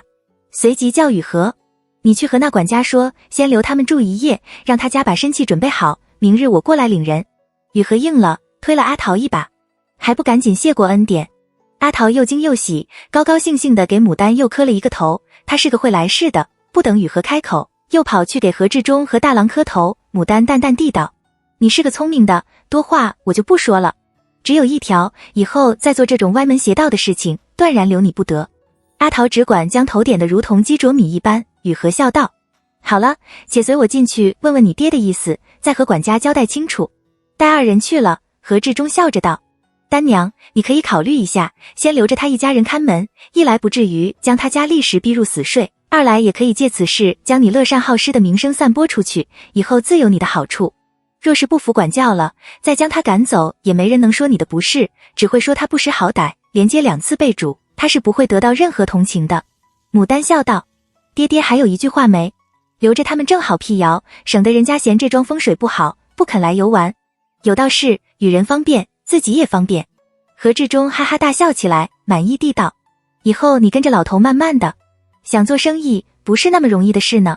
待到雨禾办妥事情出来，阿桃牵着他弟弟的手巴巴地送了出来，可怜兮兮地看着牡丹道，奴婢会一直等着主人来的，一副生怕牡丹等人不来的样。牡丹的心一时又软了，仍然沉着脸道，明日定然会来。走了老远，牡丹转过头去，见阿桃姐弟还站在那里仰相看，她不由暗想，若是她当初来这里的时候做的不是和牡丹，而是一个如同这般或者更无奈的小女孩，为了生存不得不去给人做奴婢，她会怎样？这虽然是个不可预知的答案，但她相信她一定会渴望有人肯伸手帮自己一把的。当天回去后，何志忠就领了大郎去寻前些日给何家占宅的术士，约定第2日一起去看周家的宅。最终那宅的风水得到了术士的认可，并以616万钱的价格买了下来。那老管事心里欢喜，果然将那林桃、李一并留给了牡丹等人。待到牡丹用自己的嫁妆钱付了款，大郎便与那老管事一起去官府申了牒，将地契房契写上牡丹的名字后，牡丹真正成了一个小地主，终于有了属于自己的产业。他给那里起了个很俗的名字，就叫牡丹园。阿桃一家人仍然留在那里替牡丹看房，看那片果林。大郎马不停蹄地寻了工匠去修缮那房，该上漆的上漆，该粉刷的粉刷，过后又将家里能干的下人派了去将房原收拾干净，眼看着就是焕然一新，可以住人了。林妈妈便寻思着，是不是先将牡丹的嫁妆家具等先搬进去，省得总在那仓库里堆着不是事儿。牡丹摇头道，这个时候就搬去不妥当，咱们还没合适的家人看房呢，那胡家妇女到底还不知道真性情，不妥。再说还要修园呢，先随便搬点急用不值钱的东西进去，累了的时候可以进去歇歇就好。林妈妈应了，却想着到底先得寻下一房妥当的家人照料那边才能放下心来，便自往前面去寻岑夫人料。牡丹趴在桌上，用炭笔把她自己画的设计图最后一部分添上。在石头房的这段时间里，他已经将那周围的地形全都粘了个清清楚楚，又听了那术士的建议，哪些地方可以造山，哪些地方可以引水，这个园要怎样建，他心里也有了大概的数。如今要做的就是先将那园大致的样画出来，然后想法请名家看一眼，若是妥当了，便开始施工。期间岑夫人与雨禾等人几次进来，都见牡丹专心专意地趴在那里，眉目之间全是专注，竟然是根本没听到有人进来的样，便都不打扰他，悄无声息地退出去了。待到最后一笔落下时，牡丹心满意足地抬起头来，伸了个懒腰，这才发现自己的颈、肩膀、腰都说不出的酸。再看窗外，已经日影西斜近黄昏。雨禾一直坐在外面边做针线，边听屋里的动静，听到桌椅声响，立刻叫宽往前面去给岑夫人送信。丹娘这里可以了，马上就可以开饭。随即进屋打水，给牡丹洗手洗脸。牡丹这才知道全家就等着她一个人吃饭，慌慌忙忙地将卷轴卷了带出去，但见一家人都坐着说笑，小孩们也没喊饿，这才松了一口气，笑道：都是我的不是，叫爹娘，哥哥嫂嫂们久等了。真是自从因想要自家兄弟娶牡丹的事情不成，又被岑夫人收拾过后，对牡丹就有些怪怪的，后来见牡丹治了宅地母，方才又稍微好了点儿。此时他是第一个看到牡丹手里的卷丝的，便上前去接牡丹手里的卷轴，笑道：哎呦，咱们家的丹娘原来是才女呢，画了这许久，也让我们看看画的是些什么。牡丹微微一笑，随手递给他，真是看了发天，也没看出个名堂来，笑着递给张氏等人，看你们看看，这都是些什么？我怎么看不懂？张氏等人凑过去，但见纸上这里一团，那里一块的，与那惯常见的风景画果然不同，心中虽然疑惑，却没有童真是一般嘲笑牡丹。牡丹倒是早就做好被他们嘲笑的心理准备的，见真是笑他，却也不恼。二郎瞄了几眼，却看出些意思来，大致晓得哪里是墙，哪里是山，哪里是房，哪里是溪流池塘并桥台楼阁，只是这样的设计图实在是过简陋古怪了些。不过想到自家妹又没过这个，也不需要他画的有多出彩，反正是修园就是了，故此二郎也没笑牡丹，只道：丹娘这是准备怎么办？牡丹道：我想要请哥哥们替我打听一下，这京中谁智源最厉害的，最雅致的，想请他帮忙看看，润色一下，然后备下土木石料，越早动工越好。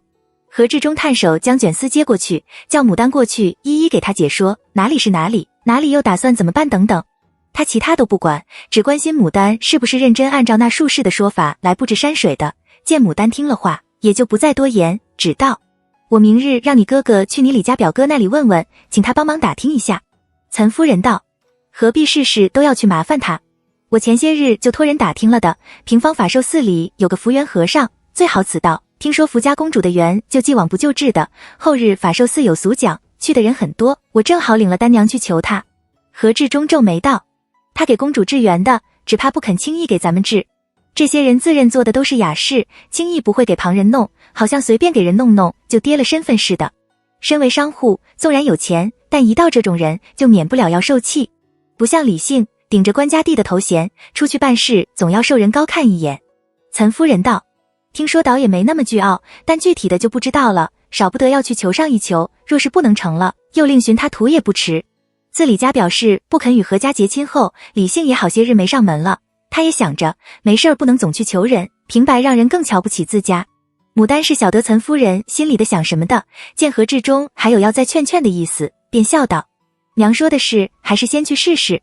何志忠也就不再坚持，任由他中母女二人去折腾。这一日，何家几个要去法寿寺的女眷俱都打扮得光鲜亮丽，准备去参加俗讲，顺便看些热闹。一行人行至东市附近时，在市门附近停了下来。不多时，四郎铺里的两个伙计赶着2枪羊、2口大肥猪过来，向岑夫人行礼问好，请夫人过目，这长生羊和长生猪如何？岑夫人打量了那羊和猪一眼，便道：长相还算端正，跟在后面。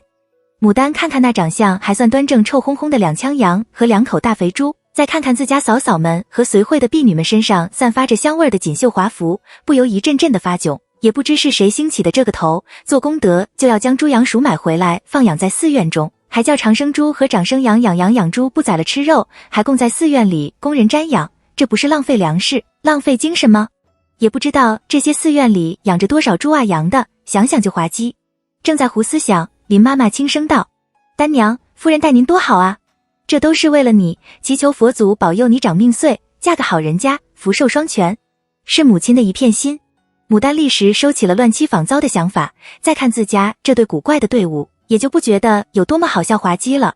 因为猪走得慢，又不听指挥，一行人少不得走走停停，待到了平方法寿寺时，里面已经人满为患了。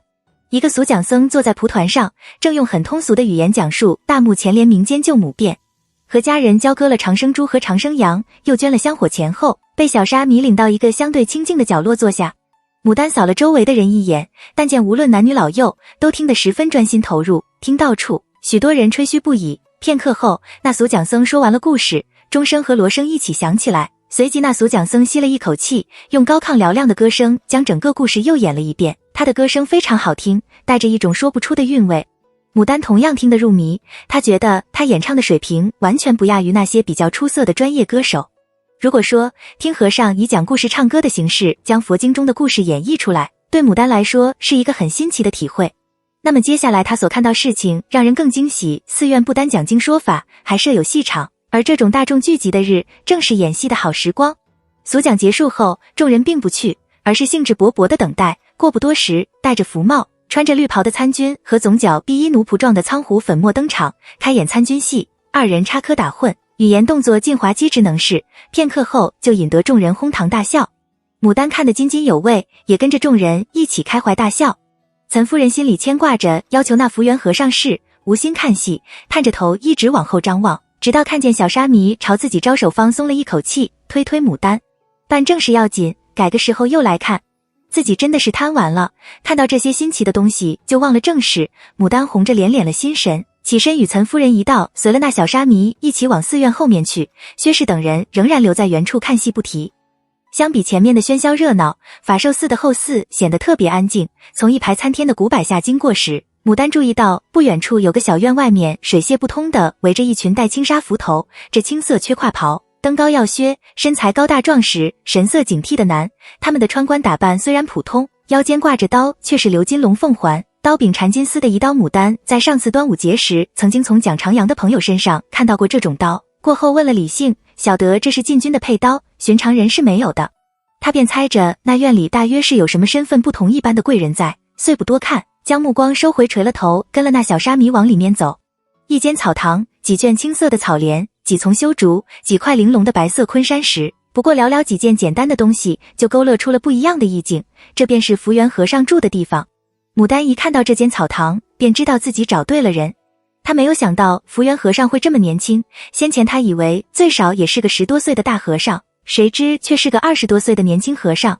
他面容清瘦，眉眼细长，看人时总带有一种悲天悯人的神色，并不像何志忠猜想的那般倨傲，而是非常客气地接待了岑夫人和牡丹。听说牡丹已经有了草图，而且是自己画的，便非常感兴趣地让牡丹将草图拿给他看。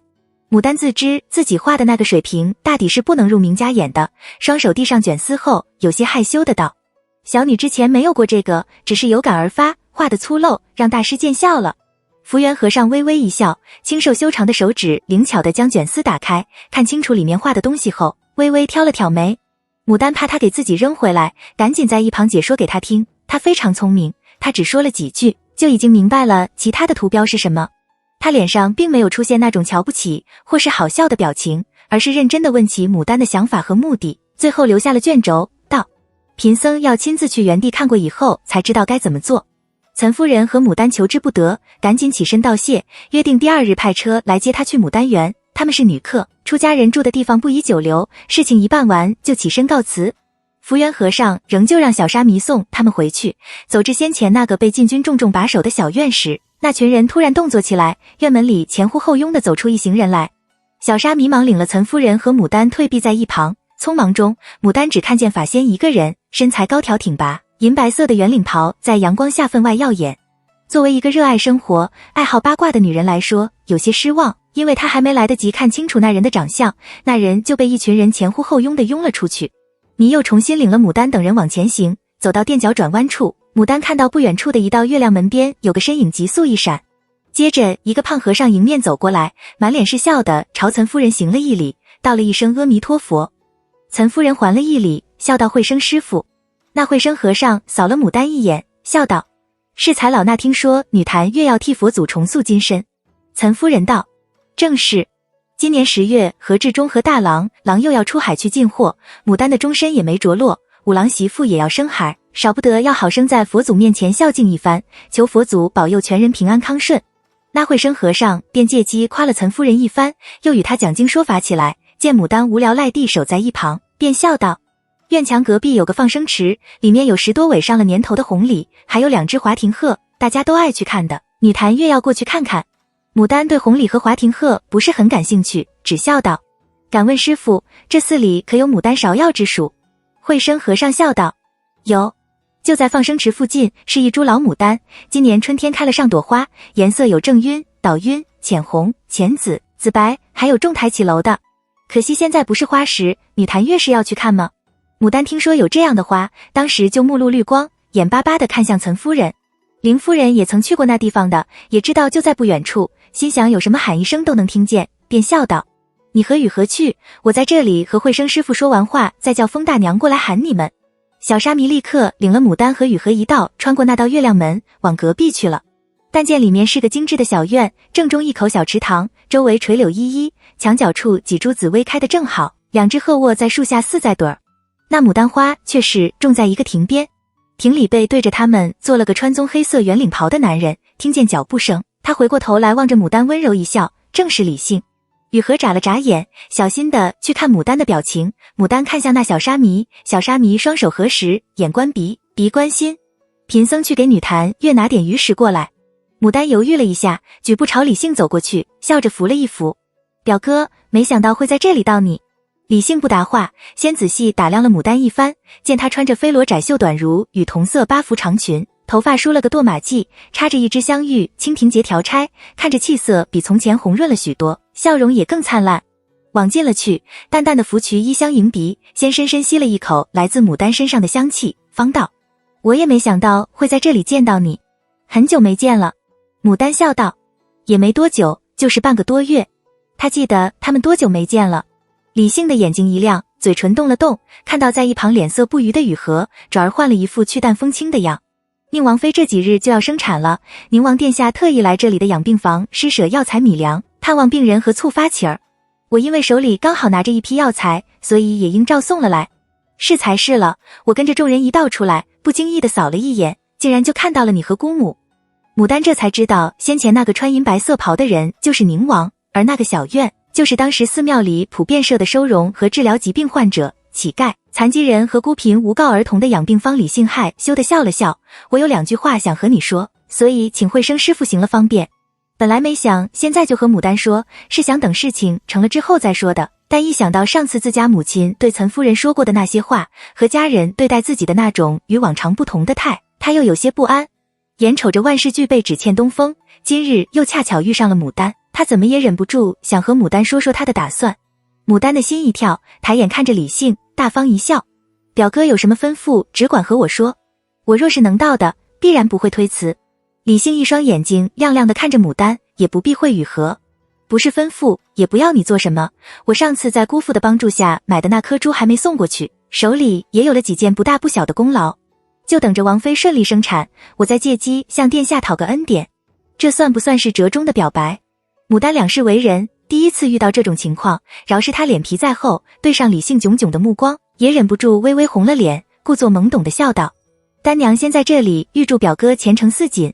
李姓见牡丹雪白的肌肤上突然晕染出一丝粉红来，娇艳低，眼睛半垂着，长卷浓密的睫毛微微颤动，看也不敢看自己，明显是羞了。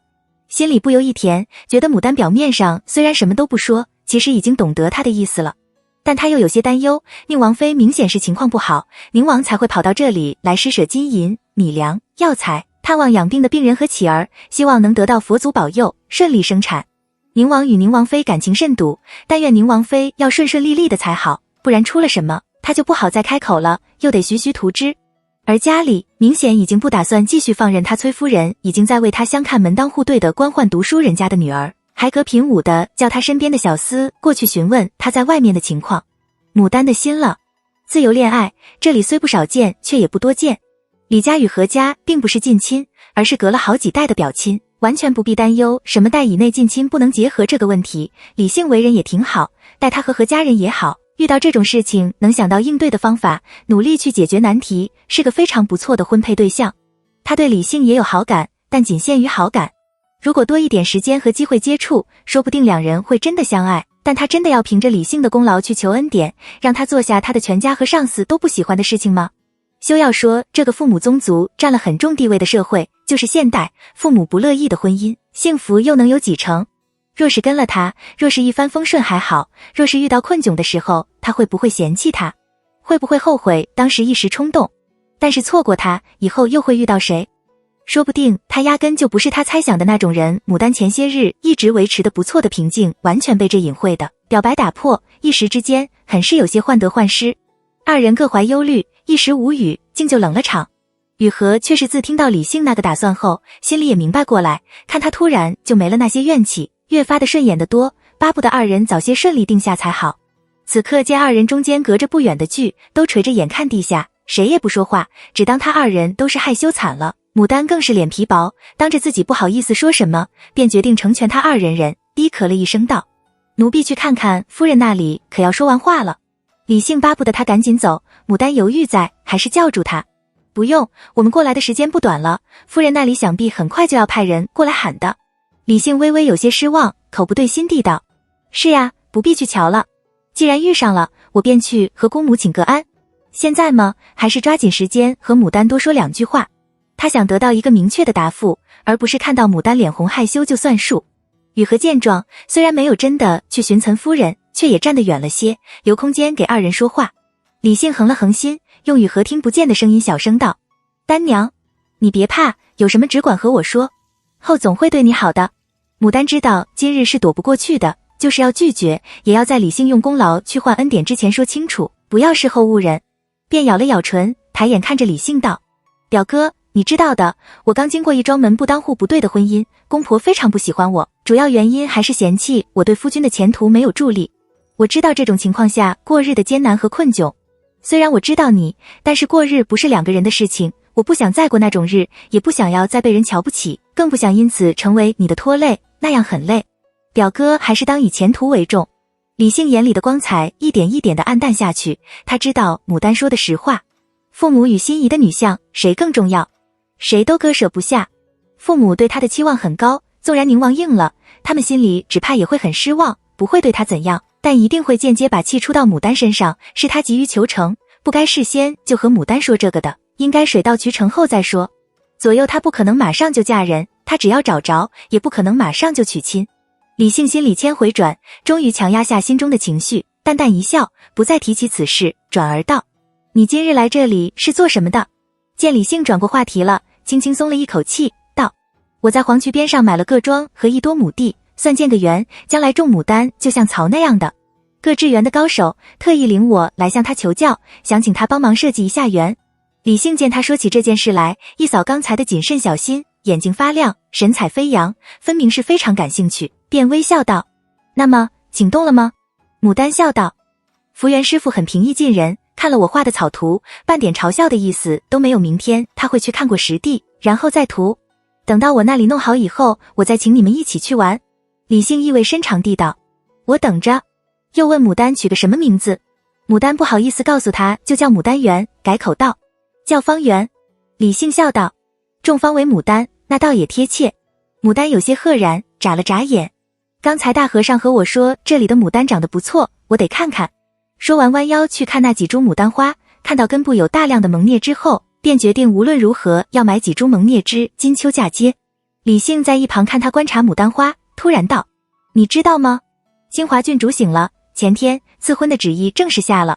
牡丹皱眉道：他的伤处无碍吗？总不成成了贪，皇家还要硬把人塞给刘畅吧？若真是那样，刘成彩这个尚书就当得没面了，唯一的嗣竟然被这样不当作数的塞了个不成样的儿媳，就算是天皇贵胄也普了点。李杏笑道：听说是没什么大碍，最多就是走有点长短罢了。牡丹很不厚道的笑了：什么叫走有点长短？忽听雨荷轻声道：夫人。二人不约而同地回过头去，只见岑夫人表情不怎么好看的带着风大娘走了过来。李杏反应还快，立刻走过去朝岑夫人落落大方地行了一礼：姑母安康。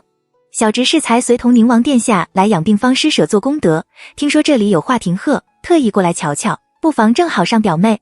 本要过去同姑母请安，但听说姑母正在与慧生师傅讨正事，便想着稍后再去也一样。岑夫人扫了李杏和牡丹一眼，但见分明就是一对璧人，只可惜虽然李杏说的这个话她并不是完全相信，但她也不是那莫名谦的人，暗自叹了口气后，便和颜悦色地道：在说什么呢？牡丹见他收了眉间的不悦之色，松了口气，笑道：正在说清华郡主终于如愿以偿要嫁入刘家了。岑夫人见牡丹谈笑自若，知她是真的不把往事放在心上了，便笑道：也说来我听听。李杏应了一声是，便详详细细地说起事情经过来。话说清华郡主醒过来的第一件事情，不是哭也不是闹，而是在知道他醒了后，去的诸人面前将刘畅唤去，然后叫刘畅靠近，接着一把揪着刘畅的衣领，当着魏王府诸人和宫中去探病的人逼问他，如果他贪了，他会不会嫌弃他，不要他，悔婚。虽说二人之间的婚约并未确定，根本说不上什么悔婚，但刘畅还是面无表情的当众回答了一句不会。于是刘畅这2日也红火起来了，摇身一变成了重情重义的好汉。于是赐婚的旨意下达之前，刘畅先就顺利得到了个从6上街的司农4成的职位。当然也有不和谐的声音传出，说刘成彩妇为了攀龙附凤，简直是什么都不顾了。岑夫人冷笑了一声：这可真是皆大欢喜了，但愿他家从此过上想过的好日。牡丹只是笑，挽了他的胳膊往外走：嫂嫂们还等着呢，我也想打听一下，这寺里这些牡丹花是谁管的，想事先和他们定下这些萌叶枝，秋天的时候好取了去嫁接。岑夫人还未开口，李杏已经道：这有何难，和慧生师傅说过就行了。边说边同岑夫人、牡丹告辞：我还有事在身，不能陪姑母说话了，待我这里去同慧生师傅说一声，便要走了，就不去前面和嫂嫂们见礼了。岑夫人心想人多嘴杂，李杏与牡丹一道去了前面，几个儿媳见了，说不定又会说些什么不知轻重的话来，倒还尴尬，遂道：行之你自去忙，不用管我们，慧生师傅那里我们自会去寻，有空去家里玩，你姑父、表哥他们都记挂着你的。李姓微微一笑，也不坚持非要替牡丹去寻慧生和尚，拱拱手镜子去了。岑夫人又叫小沙弥去寻了慧生和尚，把牡丹的请求一说，那胖和尚不当回事的应了。这有何难？只不过B4的牡丹向来有名，盯着的人多，不能多给，最多不过4支罢了，还望女坛月见谅，并没有说要钱。牡丹虽然猜着何家给的香火钱向来不少，约莫不会拒绝，但想着大概也只是1、2支，听他一口气许了4支，已是喜出望外，哪里还会挑剔嫌少？当下高高兴兴的谢了，自去与薛氏等人会合不提。因见天色还早，他并不急着回家，拉了岑夫人撒娇：我还想去其他寺院道观看看，若是有这样的牡丹芍药，便和他们事先定下接头，省得到时候手忙脚买不着。岑夫人到底上了年纪，出门这半日已是有些累了，她粗略一算，这京城里大大小小的寺院就有1多所，道观几10座，牡丹要是一一寻访过去，那得花多少时候？当下便道：我是没这个精神陪你的，你看看哪位嫂嫂有空，请他们陪你，再多带上几个人也就是了。牡丹还未开口，六郎媳妇孙氏已经笑道：我在家里是最闲的，丹娘若是不嫌我聒噪，便由我来陪着吧。孙氏无儿无女，又是年纪最小的，在家里也没什么事要她管，果然最适合。因此岑夫人只是略略一沉吟，便留了封大娘和几个粗壮的家丁给他们，再嘱咐2人要小心谨慎，下面的人要仔细伺候，然后就由着2人自去探访不提。且不说牡丹到处寻访牡丹芍药名种，李姓急匆匆别了牡丹等人，在外面隐蔽处找到了候着的罗山和苍山2个小厮，主仆一道出了法寿寺，往自家铺而去。才刚在铺里坐下没多久，就有人急匆匆地奔来报信，说是宁王妃发动了。李姓紧张的一下站了起来，若是从前，他必然不会担心，生产就生产，最多派人回家去提前知会一声，让崔夫人准备一下贺礼就是了。而此刻，因为心里牵挂着那个人，牵挂着那件事，他无比期望宁王妃能平安顺利的生产，最好是顺利产下嫡长。宁王心中一高兴，他再趁机献上那几件功劳，效果将是平常的2倍。天色将晚，散市的钟已然响了，宁王府里仍然没有传来消息。李姓焦躁不安的命人收拾好铺里的一应事务，上马回了家。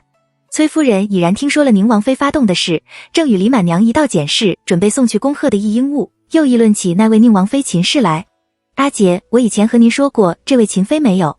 那真是神仙一样的妙人儿，又生得貌美端庄，又善良大，和蔼可亲，根本没有5姓女的倨傲之气。最难得是画得一手好画，弹得一手好琵琶，才情是一流的。不单宁王殿下敬爱她，就算是宫中的皇后娘娘也是多有体恤。要说这人的福气真的不是乱生的，生来就是元秦氏的嫡女，又做了王妃，大婚不过半年就有了身孕，若是这一胎事儿，以后只怕是愈发风光了。李满娘微笑着听弟媳说完，随手拿起一件崔夫人精心制作的小被，道：你这东西做的虽然精致，但只怕王府里根本不会用。依我说，你不如就送几件彩头好的小玩意儿罢了。他们父都给宁王府当差，平时做的事情都在人家眼里呢，用不着你这样费心费劲。费心费劲都是小事，拿去人家根本不会领情。似这些小衣服、小被皆有定制，从来都有专门的工人去制，哪里用得着？只这些话他是不好说给崔夫人听。崔夫人却不是个笨的，一听就明白李满娘是什么意思，不以为然的抿抿嘴，骄傲的笑道：阿姐你是不知道，所以我才说王妃平易近人，这个可是她自己和我要的。之前王妃的生辰，我们一道去恭贺，她偶然瞧着了我给邓司马家的小女儿做的披风，很是喜欢，特意让我做的。这不过是我的一片心意罢了，她用与不用又是旁的话。李满娘知道自己这个弟媳最骄傲的就是这手绣工，既然宁王妃有意笼络这些王府官居，她也就不用再多管这事。因见崔夫人心情好，转而提起另一件事来。今日我去窦夫人家中，你猜我遇着了谁？建议大夫戚长林的夫人和女儿。崔夫人皱了皱眉，过了片刻才想起戚玉珠此人来，不以为然一笑。怎么样？与他家那恶毒姑母的性可像？李满娘道：性子倒是不太一样，最少在我面前挺温良恭顺的，样貌也不错。裴夫人也客气得很，还主动和我谈起了上次行之吃亏，几个孩子们挨板子的事情，表达了许多歉意。我瞅着他家似乎是有其他意思在里面。崔夫人微微一笑，有自豪也有不以为然。高价低取，但咱们这个王府长史可比不上人家那个谏议大夫，咱们这从商家起身的也比不过他家世代官宦。自家儿子纵然现在只是在外做生意，但也有那目光如炬的人看出他的优秀和潜力，这的确是一件值得母亲骄傲的事情，也正国为如此，他才越发理性，精挑细选一门好亲事。李满娘清楚得很，崔夫人这话不过是因为瞧不上戚夫人那品性，担心戚玉珠也差不多才会特意这样说罢了。须知崔夫人这段时间给李姓找的人家并不比戚长林家差，而且品行是第一等重要的。但李满娘并不打算就此事和弟媳深入讨论，左右她已经将此事带给崔夫人知晓，至于怎么挑儿媳，那是崔夫人和李元自己的事情。只可惜了牡丹，明明那么大方善良的女子，又是李姓喜欢的，奈何崔夫人瞧不上。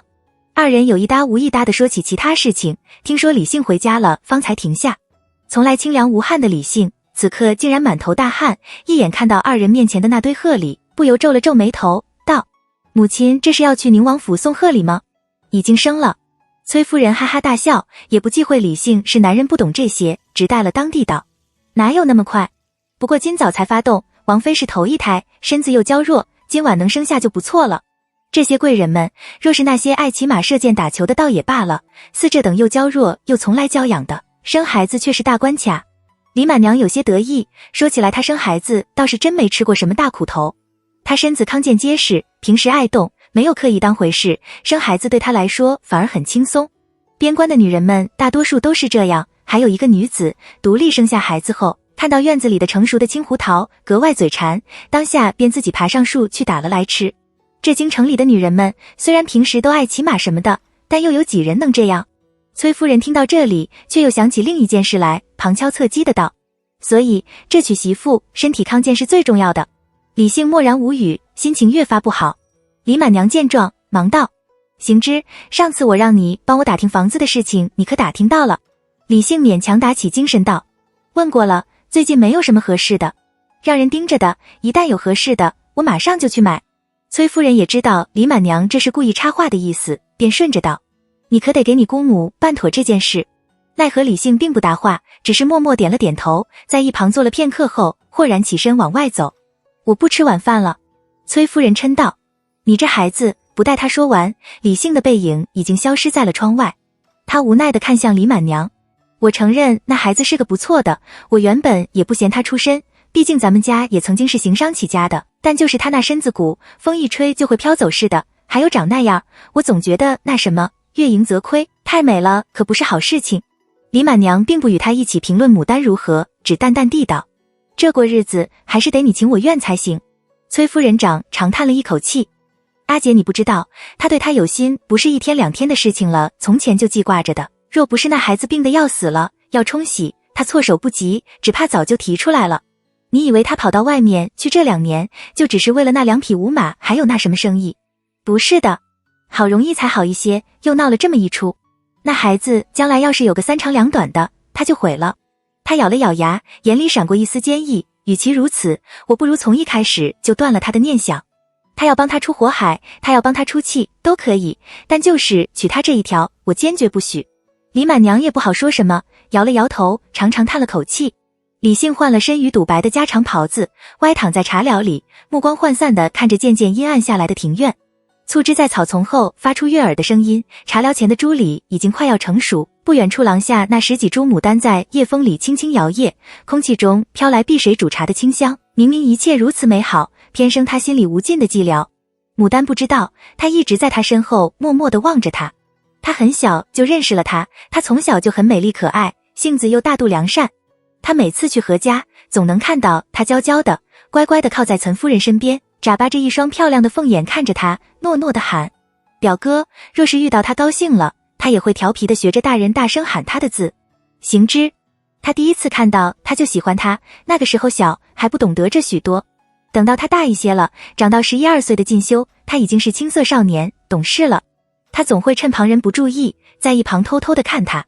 他知道他浓密的睫毛掩盖下那双眼睛有多美丽动人，他知道他撒娇的时候声音特别嗲，脸皮特别厚，像小猫似的蹭着人的胳膊，会把人的心蹭得一点一点的软下去，化成一汪水。他知道他不喜欢做针线活，也不喜欢厨艺，就只爱看杂书，爱种牡丹花。他知道他流泪的时候有多么让人心疼，他知道他有多么的敏感，总认为他拖累了家人。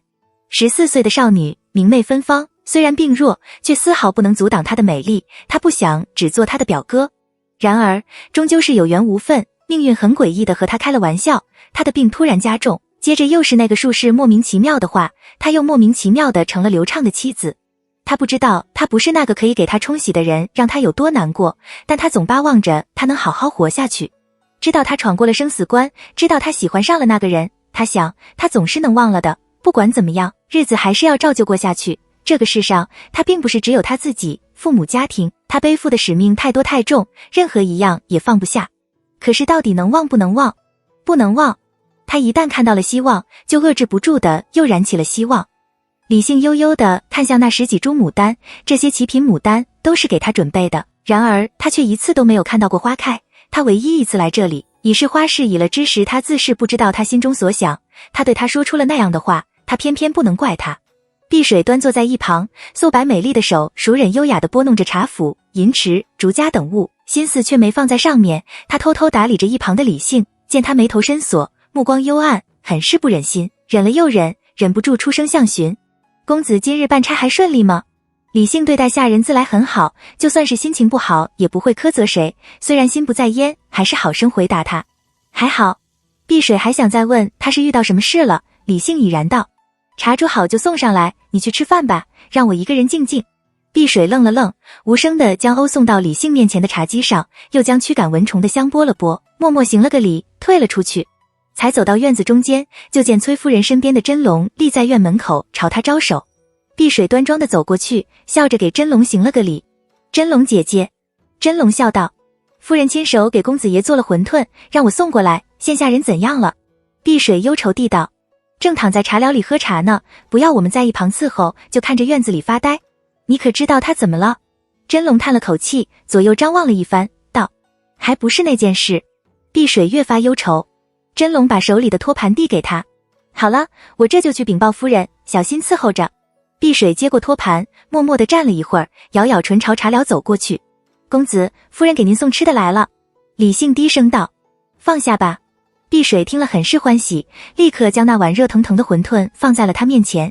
公子，这是夫人亲自下厨为您做的，闻着就挺香，趁热吃吧。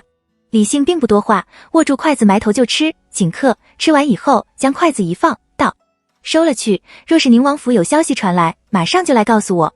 这很快就要关闭房门了，能有什么消息传来？碧水绞了绞手指，本想劝他两句，终究暗叹一口气，默默退了下去。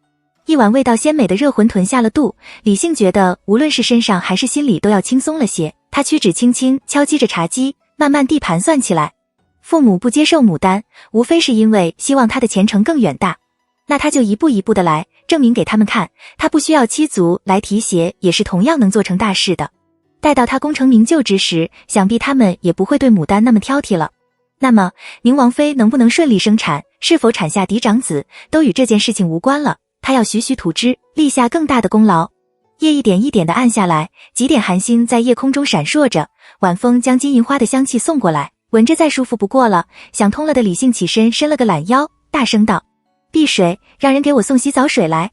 长夜漫漫，天还未放亮，晨鼓声还未响起，李性就清醒过来。他皱着眉头披衣下床，轻轻推开窗户，但见一条璀璨的星河从空中淌过，超乎寻常的璀璨。他看着那条河，觉得是个好兆头，决定先把那粒珠子送过去。既是要去见宁王，少不得要好生整饰一番。待他收拾好，往父母居住的正寝过去时，已是5更3点。金色圆润的珠子在烛光下闪着如梦似幻的光芒，李元连连点头。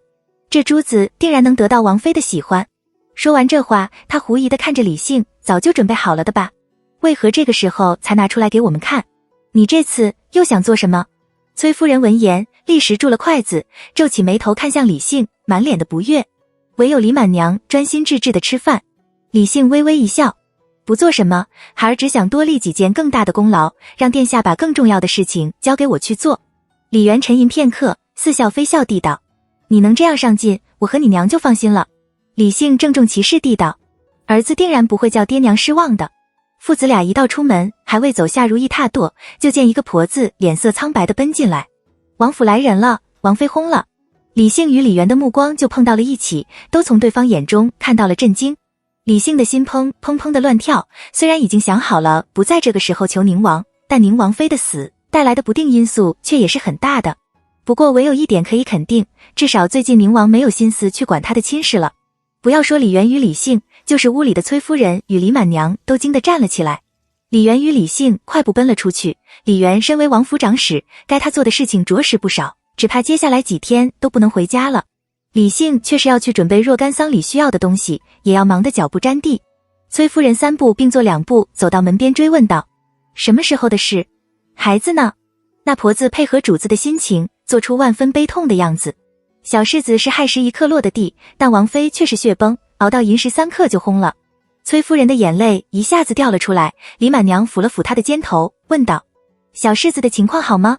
那婆子犹豫了一下，用近乎听不见的声音道：听说也不是太好，好一些才哭出声音来，好容易喂了奶却又全数吐了。王妃的身子实在太娇弱了，母亲死了，孩子的情况不好，无论是在什么样的人家，也是悲剧一桩。2个女人顿时沉默了。崔夫人抹了抹泪，进屋换人收拾东西，准备前往王府吊唁。她心里越发坚定了信念，一定要找个身体强健的儿媳妇。这一日，牡丹早早起身，有五郎陪了，一道去法寿寺接了福元和尚，往方圆赶去。福元和尚也不怕日头猛烈，前后后看了一遍后，又问清楚牡丹要留作种苗园的地方是哪里，随后笑道：女潭月这里最不缺的就是水了，可以让水曲曲蜿蜒，把各种景物营带为一体，环池有径，跨河有桥，再建风亭水榭，梯桥架阁，岛屿回环，用四季名花竹艺术其实点缀其中，到时候只需浮舟往来，便可将四季景色持脚目中。说完也不问牡丹赞同不赞同，径自进了屋，拿了笔在牡丹所画的草图上运笔如风，飞快地画起来。他也学了牡丹的办法，只大略做个标记，然后勾勒上，写上一些小字。牡丹立在一旁静静地看着，但见穿了一身月白袍僧衣的福元和尚表情专注，平淡无奇的眉目散发出一种不可忽视的吸引力。他不由暗想，这就是属于智者的独特魅力吧。阿桃今次不同以往，不用人吩咐，先就老老实实地煮了茶，又摘了后林早熟的梨子洗净送进来，就规规矩矩地束手退了下去，跟着雨禾、风大娘一道去准备素斋。五郎轻笑道：这丫头倒不似你们先前说的那般刁滑。牡丹道：她刚进我家的门，若是连这点都做不到，我也没有继续留她下来的必要。眼睛却看到福元和尚将园子后面那块桃李林一起画了进来，又将河道引了进去。如此，春日桃李缤纷之时，泛舟畅游林中，仿似误入桃源仙境，不由甚合心意。日近黄错，福元和尚方住了笑，笑道：女谭月可还满意？牡丹又就几处不太明了的地方提了问，得到清楚明白的答复以后，感激地向福元和尚行礼道谢。福元和尚随了五郎一道去吃斋饭，见牡丹拿了图纸在一旁皱了眉头细心研究，便道：女谭月不必紧张，既然图是贫僧与你一道做的，建园子的时候少不得要多来看几回，务必要叫他妥帖才是。这园子日后好歹要托他之名，他怎能容忍自己这个半吊子给他修个不伦不类的园子来败坏他的名声？牡丹喜出望外，索性再接再厉，不如再烦劳师傅一并推荐几个造园的匠人如何？建造这园子，一个聪明能干的施工队最是关键，与其自己去找，不如托请福元和尚，想来他长期治园，手里必然有几个相熟的知根底的工匠。福元和尚看了他一眼，见他表情认真，也就大放应下。行，明日贫僧就让人去问问他们工期可对，然后再让他们来与你们谈工钱。五郎少不得又叫人送上素酒谢了一回。待兄妹二人将福元和尚送回法寿寺，回家途中从安义经过时，看到各色车马人流不断地涌进安义房，端地异常热闹。五郎以生意人特有的敏感和好奇，命随从去打听到底是怎么回事。片刻后，随从回来回答：是宁王妃轰了。牡丹的眼前顿时浮现当初她回家途中遇到的那门丰润如玉、神色柔和的女子，忙道：是什么缘由？纵然猜着大概与生产有关，但她总想问个清楚明白。那随从道：这个倒是不曾打听清楚。雨禾因是昨日听到牡丹与李姓那番对话的，想着此事与牡丹、李姓之事干系莫大，须得仔细问清楚才是，便主动到带奴婢去打听。待得牡丹默许，他便骑马入了安义坊。不多时，打马回来，不胜唏嘘。竟是难产，那小世子倒是平安，但也真可怜。见牡丹默默不语，不由对牡丹与李姓生出12分的同情来。五郎倒是没放在心上，毕竟这天界的人与他离得太远了，他只记着李元是宁王府的长史，宁王曾经为了牡丹的事情开过口。这下子李家舅父可要好生忙上一段时候了。当初宁王曾经为你的事情出过面，虽则最后不曾成功，好歹也是开过口，出了这样的事情，咱们不能去吊唁，便备一份丧仪送过去吧。牡丹心想，这送丧仪的人何止千百，自家送丧仪去，只怕也没人认得是谁，就算是托请李家送过去了，也怕倒会引得旁人笑话李家的亲戚借机攀搭，便道：总归只是心意，不如以此为由，施舍做功德，保佑小世子平安成长更有意思。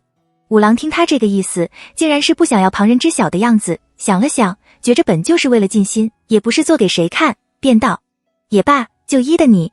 牡丹道：事情是我的事，这钱便由我出。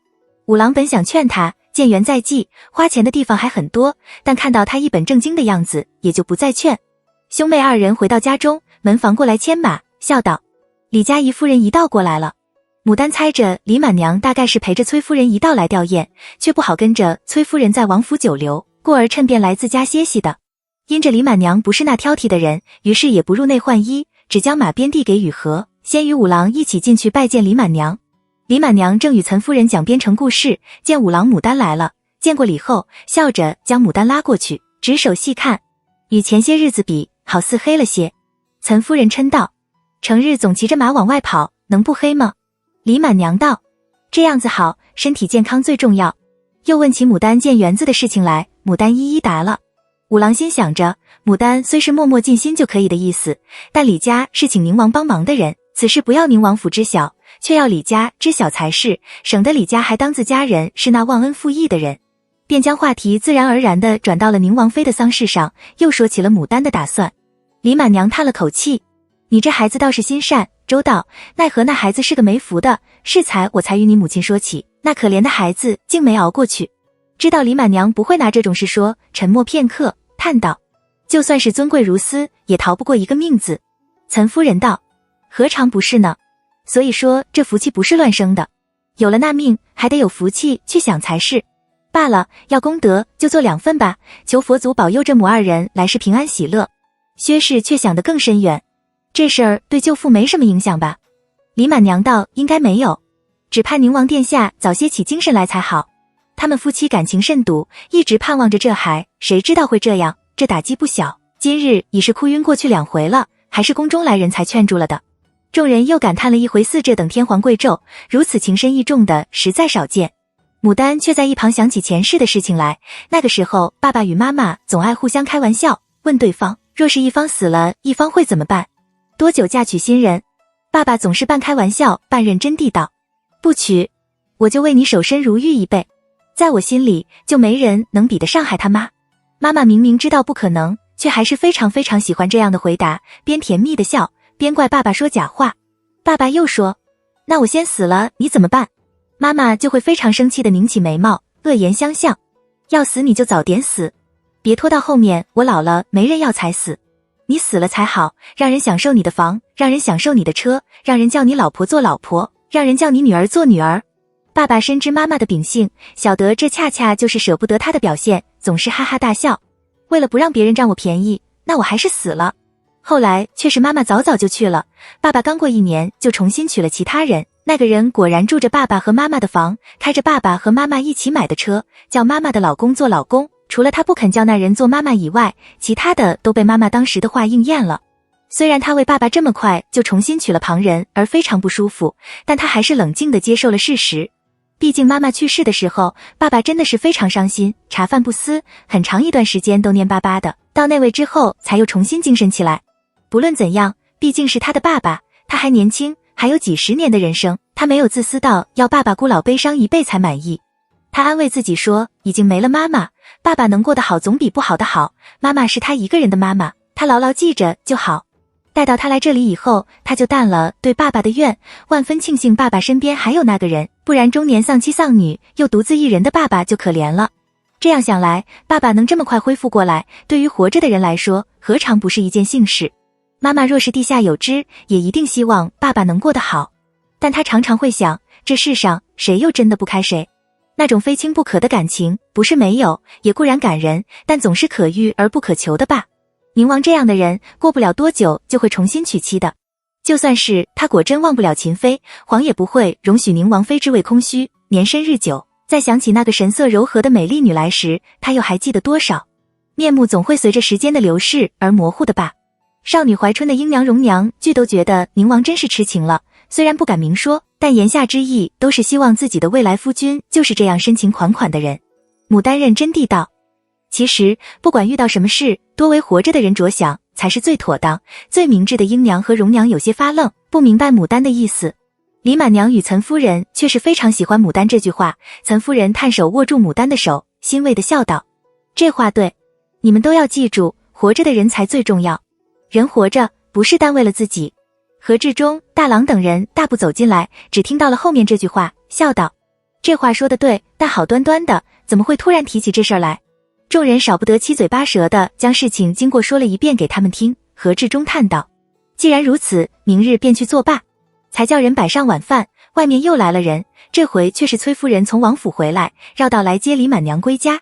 何家人热情地接了崔夫人进屋，岑夫人关怀地问道，可吃饭了？崔夫人热得满头大汗，却不忙先回答，接过牡丹地上的茶汤，先喝了个干干净净，才叹道，吃什么，连坐处都没有，又热又累，又渴又饿，旁人吊唁之后便能回家，我却不能的。岑夫人赶紧命人给他布置了碗筷，拉他在自己和李满娘之间坐下吃饭，道，这种事情是没法躲的，谁叫表哥做着王府长使呢？表嫂都这样累，表哥只怕更累吧？听说去吊唁的人很多。崔夫人眉头深皱，可不是吗？他就一直站在那日头下面，不住地迎来送往，片刻不得休息，偏今日这鬼天气又热又闷，一丝风都没有，我真怕他一个支持不住就中了暑。最要命的是，宁王殿下竟然病倒了，他简直顾哪头都不是。宁王病倒的消息远比宁王妃轰了的消息更让李家人担忧，毕竟他们的一切都压在宁王身上。何志忠善解人意地道，不用担心，宁王这是忧思过，他平时身体康健，人也年轻，又有宫中御医调治，应该不会有什么大碍，过些日自然会好。崔夫人叹道，愿佛祖保佑他。吃完饭，崔夫人和李满娘要走，牡丹与岑夫人、薛氏送他二人出去。崔夫人亲热地伸手拉住牡丹，仿佛完全忘了宁王府的糟心事，不住口地夸赞牡丹好。牡丹不知他葫芦里卖的什么药，一味只是微笑。崔夫人说着说着，竟然就转到了牡丹的婚配问题上去。这女人最美好的就是这几年的光阴，还是应该把丹娘的婚事当做一等一的大事来抓紧办才是，细细的挑，细细的选，时间充足，方才不会误了大事。岑夫人心头一跳，只当是崔夫人又知晓了昨日李姓在法寿寺见了牡丹的事，这是借机来断祸根，来做防备的，心中便有些着恼。当下皮笑肉不笑地道，表嫂说的是，丹娘的婚事我一直记在心中呢，她前回吃了苦头，这次我怎么也不会再给她找个那样的人家。但凡有一丝嫌她不好的，就定然不会让她去受那委屈。那样的人家和刘家相同的人家，不就是官宦人家吗？但凡有一丝嫌她不好的，不就是说自己家吗？崔夫人虽然心知肚明岑夫人这话是专门针对自己的，却也怕岑夫人因此果然着了脑，以后再不好见面，忙假作没听出来岑夫人的意思，装糊涂。是呀，是呀，丹娘这样的人儿，我见犹怜，是要好好挑一个。想心不定，又回头看着牡丹，丹娘，你是我们从小看着长大的，一直就把你当女儿一样的看待。崔夫人还未说完，就被李满娘狠狠拉了一把，示意她赶紧闭嘴走人。崔夫人满嘴苦涩，她也不愿意这样，但看了今日宁王府的事，她无论如何也要防患于未然。牡丹假作不懂她什么意思，落落大方的朝她行了个礼。谢表舅母关心，丹娘心里一直都记着你们的情，从来不敢相忘。岑夫人满腹闷气，勉强撑着笑脸将崔夫人与李满娘送出了门，回头看到牡丹乖巧地立在一旁，有心想教训她几句，想想又不是女儿的错，反倒是女儿辛苦，不由又将气咽了回去，暗自将雨禾叫过去严厉训斥一顿，耳提面命一回，叫她在遇到昨日法寿寺那种事情的时候，一定要拦住，不许二人在私下见面说话。待雨禾走了，岑夫人又关着门朝着何志忠发了好大一台脾气。我以前当他是个知理懂理的人，也古道热肠，他不想和我家结亲，我也没说什么，还是一如既往的那样对待他们家的人。他倒好，竟然跑到我家里来暗示我，把我家的人当成什么人了？我们就是那不要脸不要皮，粘上去就甩不掉的狗皮膏药，以后不许你们再去找他们家帮忙。他看不上我的丹娘，我还瞧不上他家呢。又气冲冲长刮肚的找了一通李家人的缺点来说。何志忠却是冷静得多，看事情也能一分为二的看，默不作声的坐着看账簿，听他说的累了，适时递上一杯茶汤，润润嗓。你的还是宝贝疙瘩，人家的还也是命根，为了这么件事情就将人家贬低的一无是处，有些不妥吧？明明是上了年纪的人，偏生就像个小孩，越活越回去了。你这些话让家里人听到，会怎么看丹娘？丹娘听到又不知道要想多少，她心思向来重，你还这样嚷嚷。岑夫人出完了气，也觉得乏了，喝了茶，软软地道：我就是咽不下这口气。他实在是过分了些。何志忠放下手里的账簿，拍拍老妻的手，有这治嫌弃的时间，你不如替丹娘好生寻一门妥当的亲事，这样一来就诸般烦恼都没了。岑夫人愁道：我这些日也在四处打听呢，奈何那可恶的刘家传出了那样的谣言，不然求亲的人早就把门槛给踏破了，叫他远嫁我是舍不得的，再等等吧，我也舍不得他远嫁。何志忠叹了口气道：我和你量一件事，先前五郎和我说了，他背着丹娘问过福元师傅，丹娘那个园若要建得好，花费绝对不少。我替他算了，他的嫁妆虽然不少，但多数都是实物，若要建园，购买大量的牡丹、名花，其实也够，但只怕就要捉襟见肘，这园又不是1年2年就能收回成本的。上次宝会从刘家那里挖回来6000万钱，明说着给他，他是不要的，不妨咱们背着他，让五郎帮他修园，按理就将这些材料钱给减了，你看如何？岑夫人道：自然是好的，但就是要做得小心，不要露出马脚，又平白生出许多事端来。手心手背都是肉，将来几个得到的远远胜过丹娘许多，然而还是有人不知足。说着又和何志忠说起一件事来，这家里这段时间又开始闹鬼了。何志忠皱眉道：怎么说？岑夫人揉揉额头：五郎媳妇在床下挂了符球，谁想那符却不知什么时候失了影踪，这又不知道是谁不希望他生儿。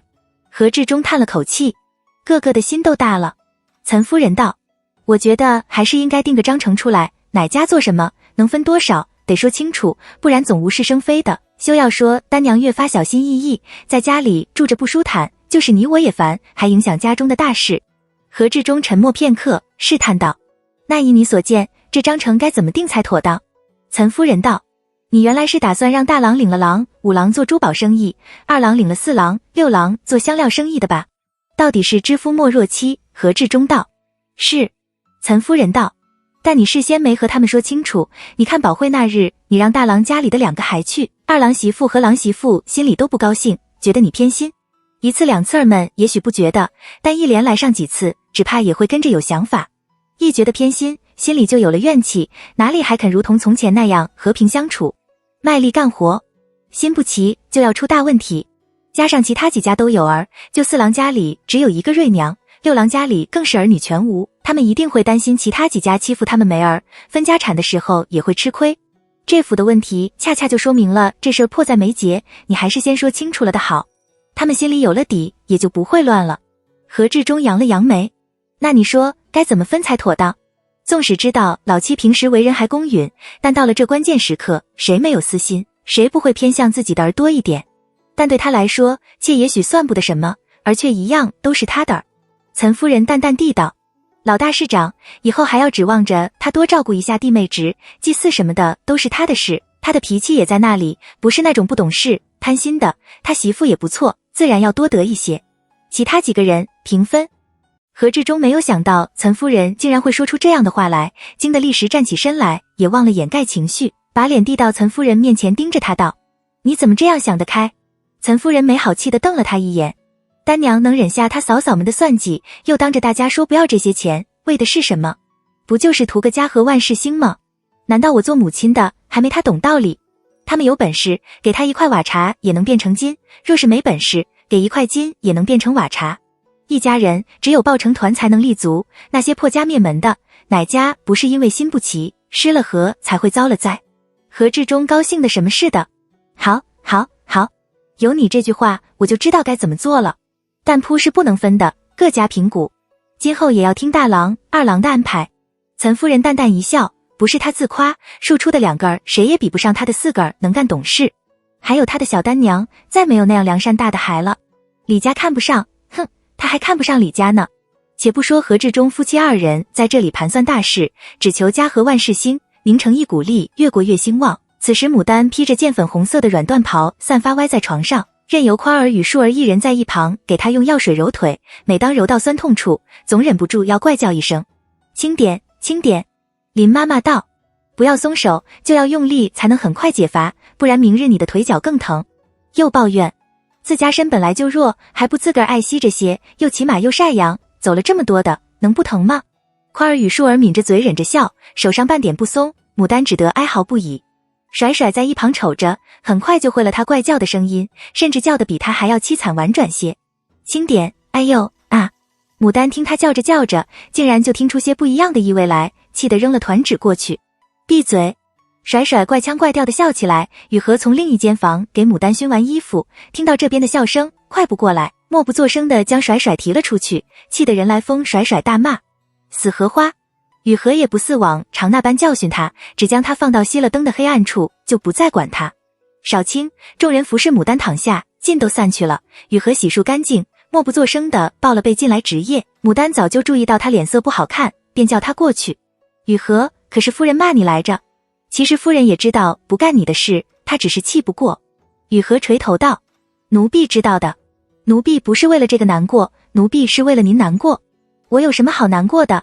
牡丹忍不住笑了，往里挤了挤，拍拍床叫雨禾躺下来。来，你来陪我一起睡。左右我身上疼，也睡不着，咱们说说话。雨禾犹豫片刻，见牡丹一双眼睛在烛光下亮晶晶的，也就小心地侧身躺在了外沿，尽量不去占牡丹的背。牡丹微微一笑，将薄被盖到他身上。既然叫你躺着，你就放放心心的，若是病了，倒让我过意不去。雨禾长叹了口气，良久方道：丹娘，你以后打算怎么办？牡丹睁眼看着帐顶上的花草虫纹，轻轻一笑：不打算怎么办？车到山前必有，船到桥头自然直。这种事是讲究缘分的，强求不来。今后我仍敬他如兄长，其他的便算了。他此时想不明白，今后总有想明白的时候。你要记得提醒我，休要让我不小心又做出让人误会的事体。倒是你年龄也不小了，有没有什么打算？雨禾的脸不由滚烫起来。说您呢，怎地突然就绕到了奴婢身上？牡丹认真地看着他。我不会硬给你安排你不喜欢的，但你若是有什么打算，第一个告诉我，我必然为你安排得妥妥当当的。雨禾使劲地点了点头。第二日吃早饭的时候，何志忠神色严肃地宣布了他与岑夫人商量之后得来的有关家产的处置方式。众人反应各异，但更多的是不相信。岑夫人淡淡地扫视着众人的表情，杨姨娘、甄氏、孙氏、郎、六郎很快就由震惊变成了欢喜，而最多的白氏脸上是按捺不下的不甘心，吴姨娘则是惊慌失措。使不得，使不得，长幼有序，尊卑有序，使不得。他这话自然而然地引起了甄氏、杨姨娘、六郎、孙氏等人的不满，但杨姨娘还是顺着他的话头道：就是好端端地说这个做什么，好似要散了似的。岑夫人暗自冷笑了一声，缓缓道：当然不是现在，只要我和老爷还活着，这家就散不了。家和才能万事兴，我们只是先让大家有个底，只要还和从前那样好好的做事做人，将来谁也少不了好处。现在你们赚的越多，到时候分的就越多，赚的越少，分的就越少。休要一天到晚尽做那些无聊损人不利己的事儿。若是被我们抓到，不拘是谁，惩罚绝对不会轻的。众人皆诺诺，虽然也还是有人会不满意，但大多数人的利益得到了保障，气氛相比从前就欢乐轻松了很多。牡丹在一旁旁观着，松了一大口气。在他看来，何志忠夫妇无视睿智的家长，这方式就如同董事长将股份分给了员工，员工之间自然也还会有利益引发的矛盾，但大方向对大家都是有利的，那么就算是闹腾也会有分寸。宁王府的事情何家管不上，按着先前商量好的为秦妃母做了功德后，一家就把心思放在了各自的事情上。经过6-7天忙碌不堪的准备，方圆终于如期开工了。牡丹跟着五郎一道早出晚归，日日在工地上巡视，偶尔福元和尚也会自骑了驴去指导。先前一切顺利，直到这一日，因为要改水道的缘故，那条从黄渠引出来的河水给牡丹引来了一场不大不小的麻烦。隔夜下了一场暴雨，那条因为扩宽河道而变浑了的河水越发的浑，方圆也因此1日之内就来了2拨人。第一波来的竟然是宁王庄上的一个姓邓的管事人，来的时候正好到五郎监工去了，少不得亲自接待他。邓管事乍一见到牡丹有些愣神，但他很快就将那种惊讶压制下去，把多数权贵中的管事们面对普通老姓时所共有的那种习性拿出来，表情倨傲，鼻孔朝天，袖着手，不接阿桃地上的茶汤，拿眼睛斜瞟着牡丹，拿腔拿调地道：你就是这方圆的主人吗？牡丹虽然恼他无礼，但也知道这些人将来就是他的邻居，更何况他背后还有宁王府，不能轻易就得罪闹翻，少不得耐着性陪笑。正是，敢问邓管事此来所为何事？那邓管事来之前，早就把这方圆的主人身份来历探得清清楚楚，晓得牡丹不过是个富的女儿。故而一听牡丹这个话，立时就不高兴了。他去其他有头有脸人家的庄上，人家管事这样问他，还有一点道理。分明就是这样一个有几臭钱的商家女，怎敢在他面前托大？当下便冷冷地道：不敢。不过就是咱们庄里的一条小溪，好端端的就变得浑黄不堪了，我来看看到底是怎么回事。他那样就像是牡丹了什么了不起的杀人放火的样似的。牡丹暗自忖，这几日工人在扩宽河道，又四处挖掘，想必河水流到下游时变得没有往常那般清澈也是有的。可是宁王庄这里那么远，流到那里的时候真的还这么浑吗？前2日没听说，下了雨后才这样，兴许是因为下雨的缘故。暂且不说事情的真相到底如何，就说这河，当初周家卖宅卖地给他的时候，就明明白白的说过，这条河是周家人花了大价钱自己去引来的水，事后他也向庄户打听过，证明事实果然如此。但又和这宁王庄有什么关系？难不成宁王庄其实也是沾了这条河的光，就将这水引了去用的？且不说这邓管事的目的是怎样的，光这沾光的人不问情由，便气势汹汹地追上门来找主人算账，也未免不客气了。然而他不客气，他还是应该先讲道理才是。牡丹便道：咱家这条河这几日也是浑的，不过是因为我命人扩宽河道的缘故，过了这些天自然就好了。我也不知道这河与贵庄上的小溪是相连的，也没想到流了这么远水还浑，不过前2日也还好，想是昨夜下了暴雨的缘故。但不管怎样，是我想的不周到，没有事先去打个招呼。谁知这邓管事却是个不让人的，见他年少美丽又软糯，身边也没个男人帮衬着，越发做脸做色，道：这条河什么时候成了你家的？笑话，下雨？哼，你从前没动工之前，就是连下天夜的暴雨也不曾浑过，如今做了这种事情，却害怕承担责任吗？遇到如此狐假虎威不讲理的豪门刁奴，牡丹先前怪自己没有派人先去同下游庄打声招呼的不过意，此刻也化作了怒气，便也沉了脸，却不回答他的话，只转过头去冲着在一旁吓得白了脸的阿桃：阿桃，去把你爹叫来。邓管事只是冷笑，看牡丹到底想怎样。这种小人物他见得多了，只要端起架，抬出宁王府的名声来，随便压一压，就会吓破了胆，到时候还不是指哪儿就是哪儿，哪里敢说半个不字。少卿，胡大郎来了，规规矩矩地立在帘下道：不知娘有何吩咐？牡丹笑道：我就是问问，当初我买这地的时候，周家的老管事分明说得清楚，这条河是先前的周家花了钱去黄渠引来的，可有这桩事？胡大郎适才已经听阿桃简要说过几句，便认真回答：的确有这件事，周围的庄户有许多都是见证人，这河本来就是这庄的，当初挖河的地据都是出了钱的。牡丹瞟了那管事一眼，见其已然怒发冲冠，便微微一笑，继续道：那我问你，这河流到下游可都经过些什么地方？可是又经过谁家的庄园了？胡大郎道：这河道却是绕了一个弯后，重又流入曲江池。不过当时这附近有好几个庄都曾经上门来和先主人打过招呼，借了这河的光，在周围另行挖了沟渠引入各自庄中用的。有要给钱的，先主人说是与人方便自己方便，从不曾收过谁家的钱。没有想到那日一声不吭，蔫巴巴的胡大郎说起这些来的时候，竟然是条条有理，句句都说在要害处。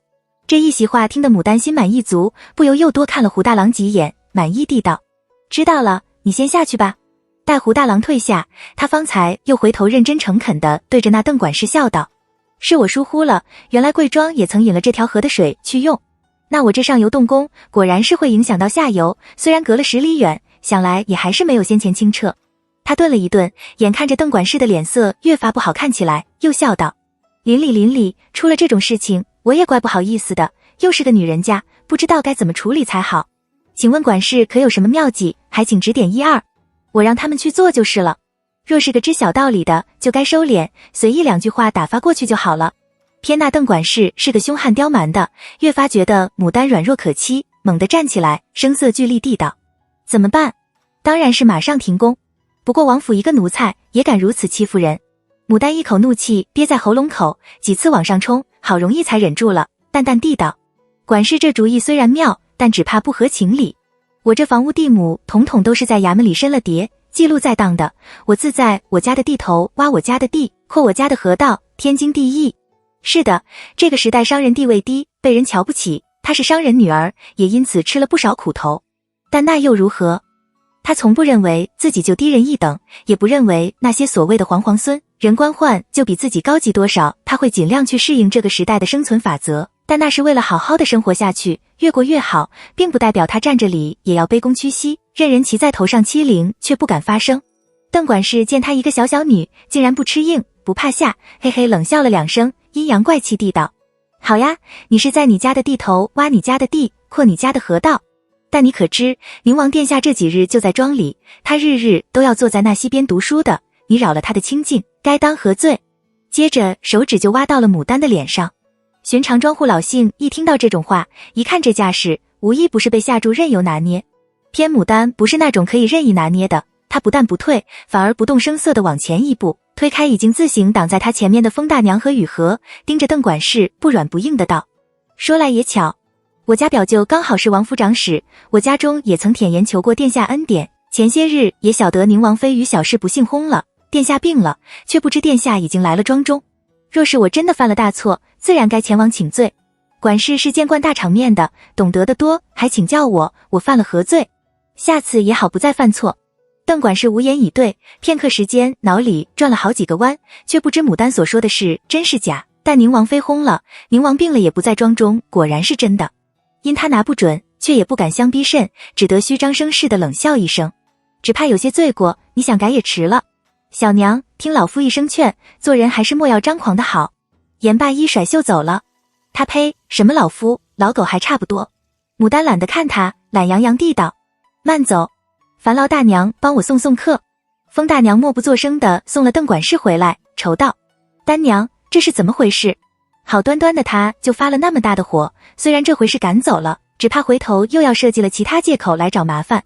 牡丹冷笑道：他一开始就冒火，大抵是因为我没奴颜媚骨，点头哈腰地问他这个王府的管事到底有何吩咐，而是问他有什么事，他觉得冒犯了他。但就算是我装孙捧着他，也还是躲不过他来找麻烦的，他本来上门就没安好心。大娘，你真的相信这河流了10里远，又转了几道弯，还会是浑黄不堪的吗？分明就是故意来寻麻烦的。我倒不是说这河是我的，我就不管下游的人，但好好的说，商量个章程又会怎样？叫我停工，他凭什么？我若这样就退了步，以后我还怎么在这里立足？只怕随便是个人都可以欺上门来了。五郎得到消息赶过来，听牡丹说了这话，深以为然。只怕其中别有隐情，回去使人好生打探一下到底是什么缘故，也好事先做好防备。我是才使了个可靠的庄户，让他沿着河道下去看看，下游可是真的混得厉害，到宁王田庄附近又是什么样？是否真的如同那管事所言，也好做到心中有数。牡丹眨眨眼，做沾沾自喜状。难道是因为这块地站位好了？先前因为那个谣言没有人买，见我轻轻松松买了又眼红，这是不是说明我这块地的地价已经涨了呢？说不定转手一卖就远远不是当初那个价格了。五郎被他引得微微一笑，忍不住弹了他的额头一下。才刚买来就记着要卖，哪里有这种道理？不过你说的这个倒是有可能，但总不会是宁王的意思，他现在根本就没心思来争抢这地，应当只是下面人在捣鬼。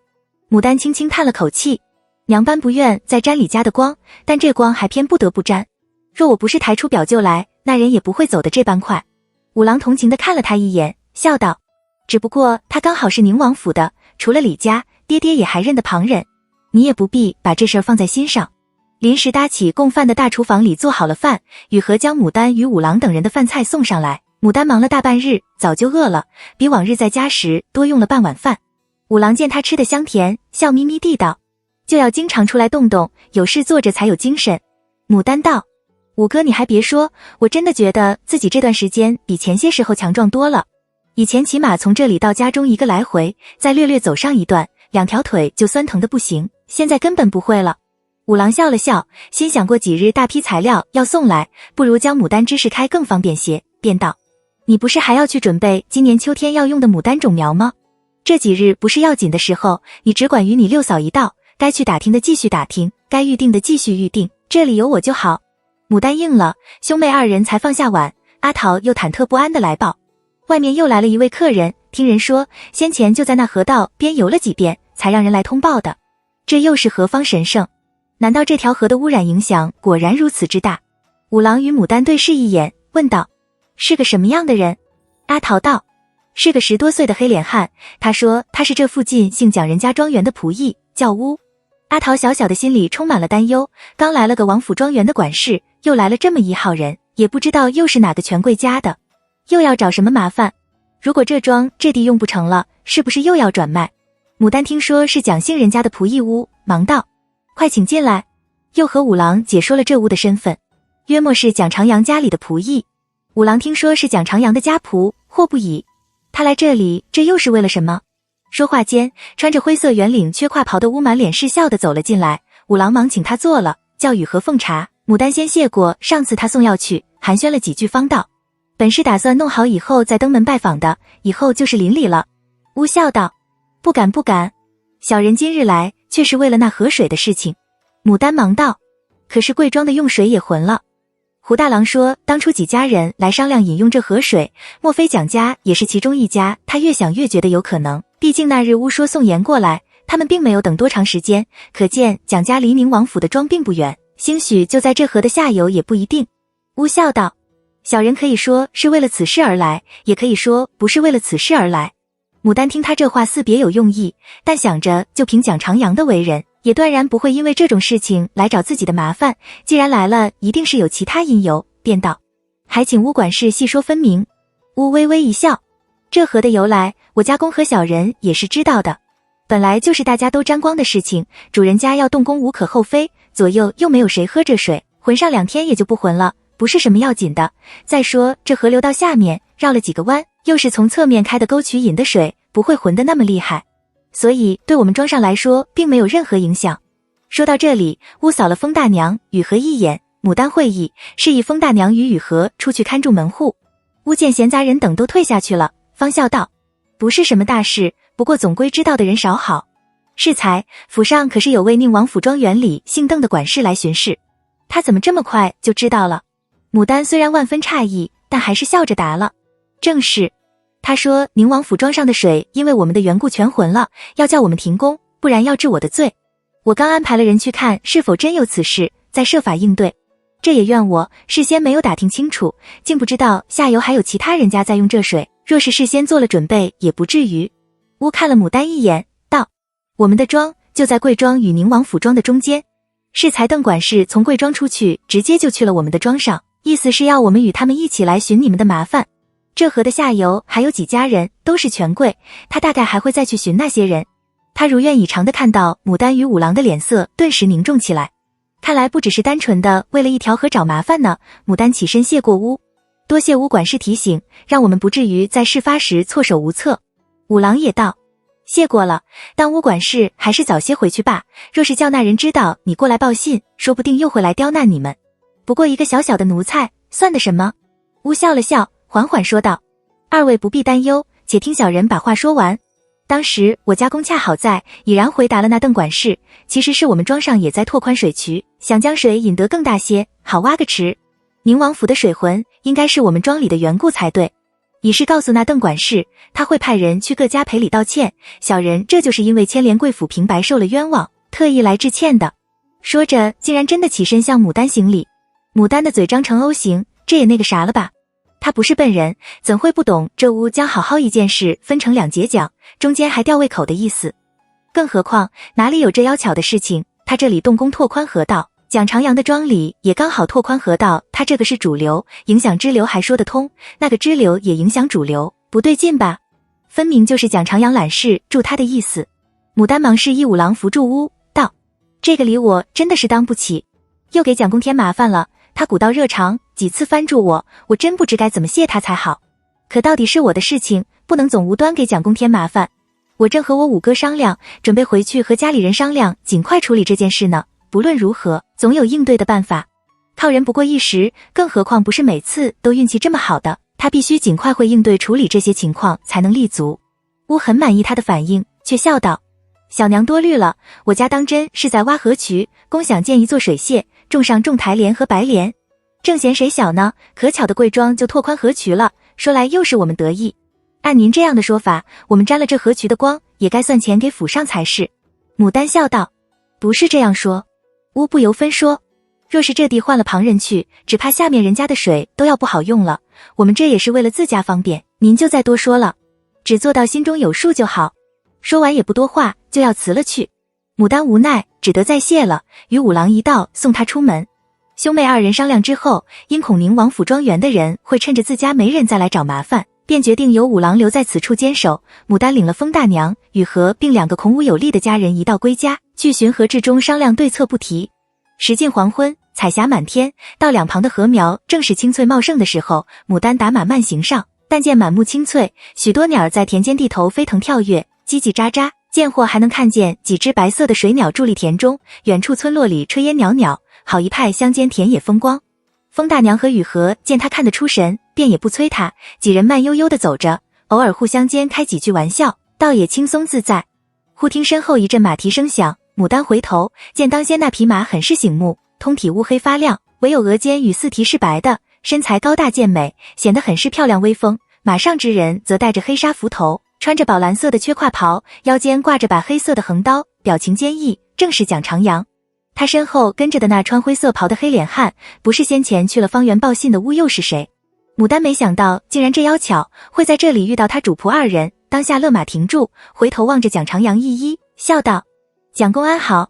蒋长阳也没想到会在这里遇到牡丹，诧异地挑了挑眉，随即爽朗一笑，露出一口雪白整齐的牙齿，也抱拳还了牡丹一礼。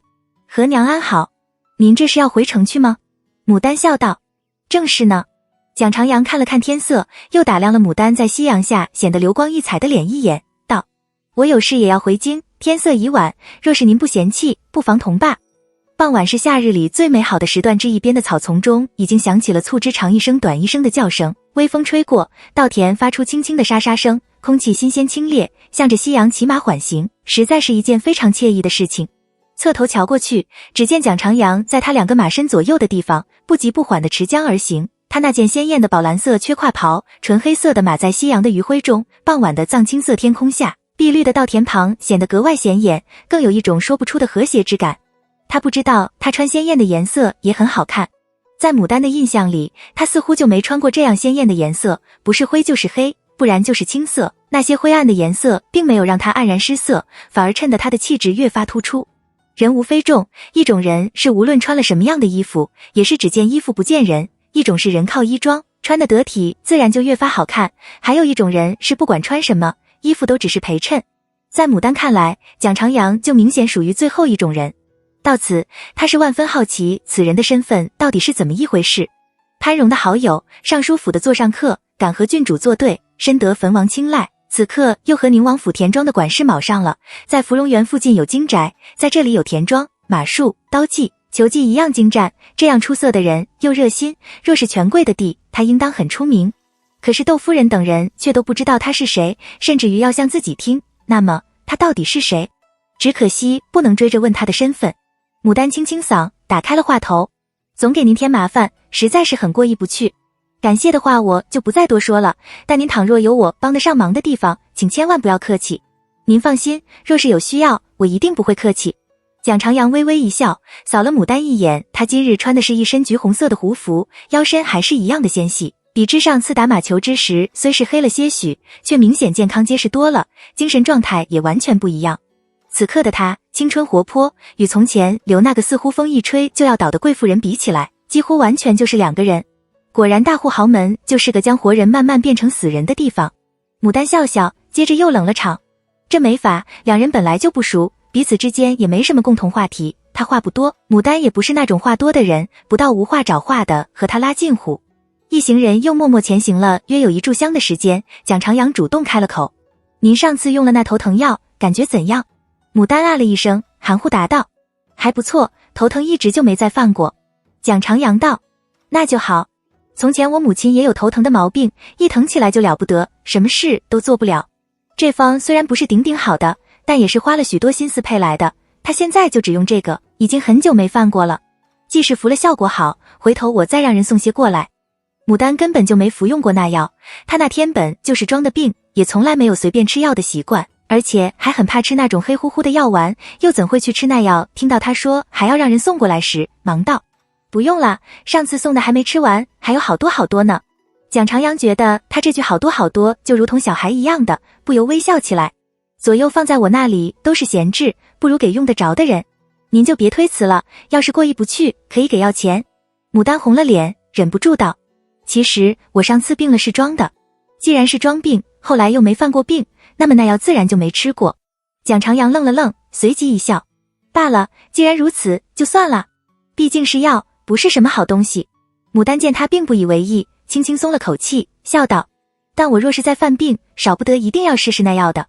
雨禾在他身后轻轻嘟囔了一句：就没见过自己说自己要犯病的。牡丹回头望着雨禾，嫣然一笑：哪里会说生病就生病了。他想得到，倘若此时不是有蒋长阳等人跟在身边，雨禾一定会先呸上2声，然后说上2句无禁忌。雨禾还是不高兴，就算是这样，也不该随便说的。乌适时插话：对啊，但愿是没有机会尝那药才好呢。蒋长阳却笑道：虽然话是这样说，但若是实在想尝尝那药到底是什么味道，也可以弄点来尝。以后说起来，总比旁人多知道一种东西的味道。众人皆都微笑起来，牡丹没有想到他竟然也会开玩笑，便也笑道：盛情难却，那我回去后一定尝尝，下次若是再见，您问我上次送的药好吃吗？是苦是甜是酸的，我总得回答上2句才是。有了这句玩笑话，两拨人之间的气氛融洽了许多。牡丹便借机问起他那几株牡丹花如今怎样了，可寻到了合适的花匠。蒋长阳道：一个朋友推荐了合适的人过来，打理得很不错。上次您要的那个牡丹花的种，前2日我问过，似乎也快了，过2日我会让人送过来。是直接送到府上呢，还是送到庄里来？牡丹本就想，如果他不主动提起这件事，他也要提起的，既然他牢牢记着，那自然更好，便道：看您方便，送到哪里都可以，两边都有人在。蒋长阳道：想必您是要种在这园里吧？我那里经常有人来庄里的，下次让人给您直接送过来好了。说话间，城门已经在望，不远处2骑向着众人的方向飞奔而来。乌青青唤了蒋长阳一声，蒋长阳回头望着牡丹道：关于河道的事情，您不必再管了，若是再有人来寻麻烦，只管推到我身上。牡丹虽然并不打算这么做，但想着他也是一片好心，因此并不多话，只和他道别。蒋长阳抱了抱拳，将边虚空抽了一下，很快就与前面奔来的那2骑会合，却并不急着走，而是站在原地低声交谈了片刻，方又往前去了。那2骑人走之前，特意回过头来望了牡丹等人一眼，语和笑道：依奴婢说，这位蒋公实在是古道热肠，有他帮忙，那事儿就简单多了。这回来接蒋长阳的那2个人腰间倒是没带那种移刀，而是横刀，不过那坐姿与寻常男也稍微有些不同的，更像是军人。牡丹把目光收回来，不置可否地道：走快些，回去沐浴之后正好赶得上吃晚饭。何志忠听牡丹说完事情经过，沉默片刻，心里已经有了计较，偏不直接说出来，只问牡丹：那你有什么打算没有？牡丹先前就已经将事情捋了一遍，见他问来，便从容不迫地道：我想这件事还是得先和宁王府打个招呼。虽有蒋长阳在中间帮忙，但他的情况和咱们不同，他敢站出来是有所示障，而我们没有。人家既是有心冲着我来，便会绕开他，另寻其他事由来找我的麻烦，所以这件事情还得应当从根本上解决得好。那周围多权贵，若是此番解决得不好，那我就算是勉强将这个缘建好，只怕也还是保不住，反而落得一个竹篮打水一场空的下场。因此这件事必须自己面对，还得做得干净漂亮才行。何志忠赞同的点点头：那依你看怎么办才妥？牡丹看了一眼坐在一旁替自己缝斗篷的岑夫人，道：先请人去打听一下，那邓管事在宁王府到底是个什么样的身份，这紧不着紧，是个什么居心目的，然后再设法将这事儿递给他头上管这件事的人知道。不用告状的方式，而是说因为我做事不周到，没有事先去打招呼，所以去赔礼道歉。但这事儿只怕是绕不开表舅他们。见岑夫人一下停了手里的活计，抬起头来严厉地看着自己，牡丹忙陪笑道：从前就一直是他们帮着忙的，而且他们就在那个位置上。虽然咱们通过其他方式也一定能解决这事儿，但就唯恐他们会生了误会，以为咱们绕开他们，背着他们去求其他人，是故意打他们的脸，要与他们生分了，那关系只会越来越糟糕的。何况我今日也当着那个人的面提了表舅，脱不开干系的。岑夫人的嘴唇动了动，最终还是没有表示反对。何志忠饶有兴致地道：假如那管事不是自己的打算，而是受了他上头的人的指使，目的就是冲着你那块地和房去的呢？毕竟今时不同以往，那地和房晦气的名声已经没了，那周围寸土寸金打主意的人可多。你须知道，于情于理，你表舅固然都会帮这个忙，但他始终也只是王府的长史，还是王府的人。假使人家一句乃是为了王府的利益着想，他再想帮你这个忙，只怕也有限和难，有些话他也不好和宁王说的。那是自然。就比如人人都说秘书是领导身边的人，是亲信，但有人要去拿秘书亲戚的利益来讨好领导，秘书也不好直截了当的找领导申冤诉苦，不是？牡丹对此早有考虑，便笑道：若真是那样，我自然不能为难他，我就另外去寻可以与宁王说得上话的人，一个不行还有另一个，总有人能将这事办到。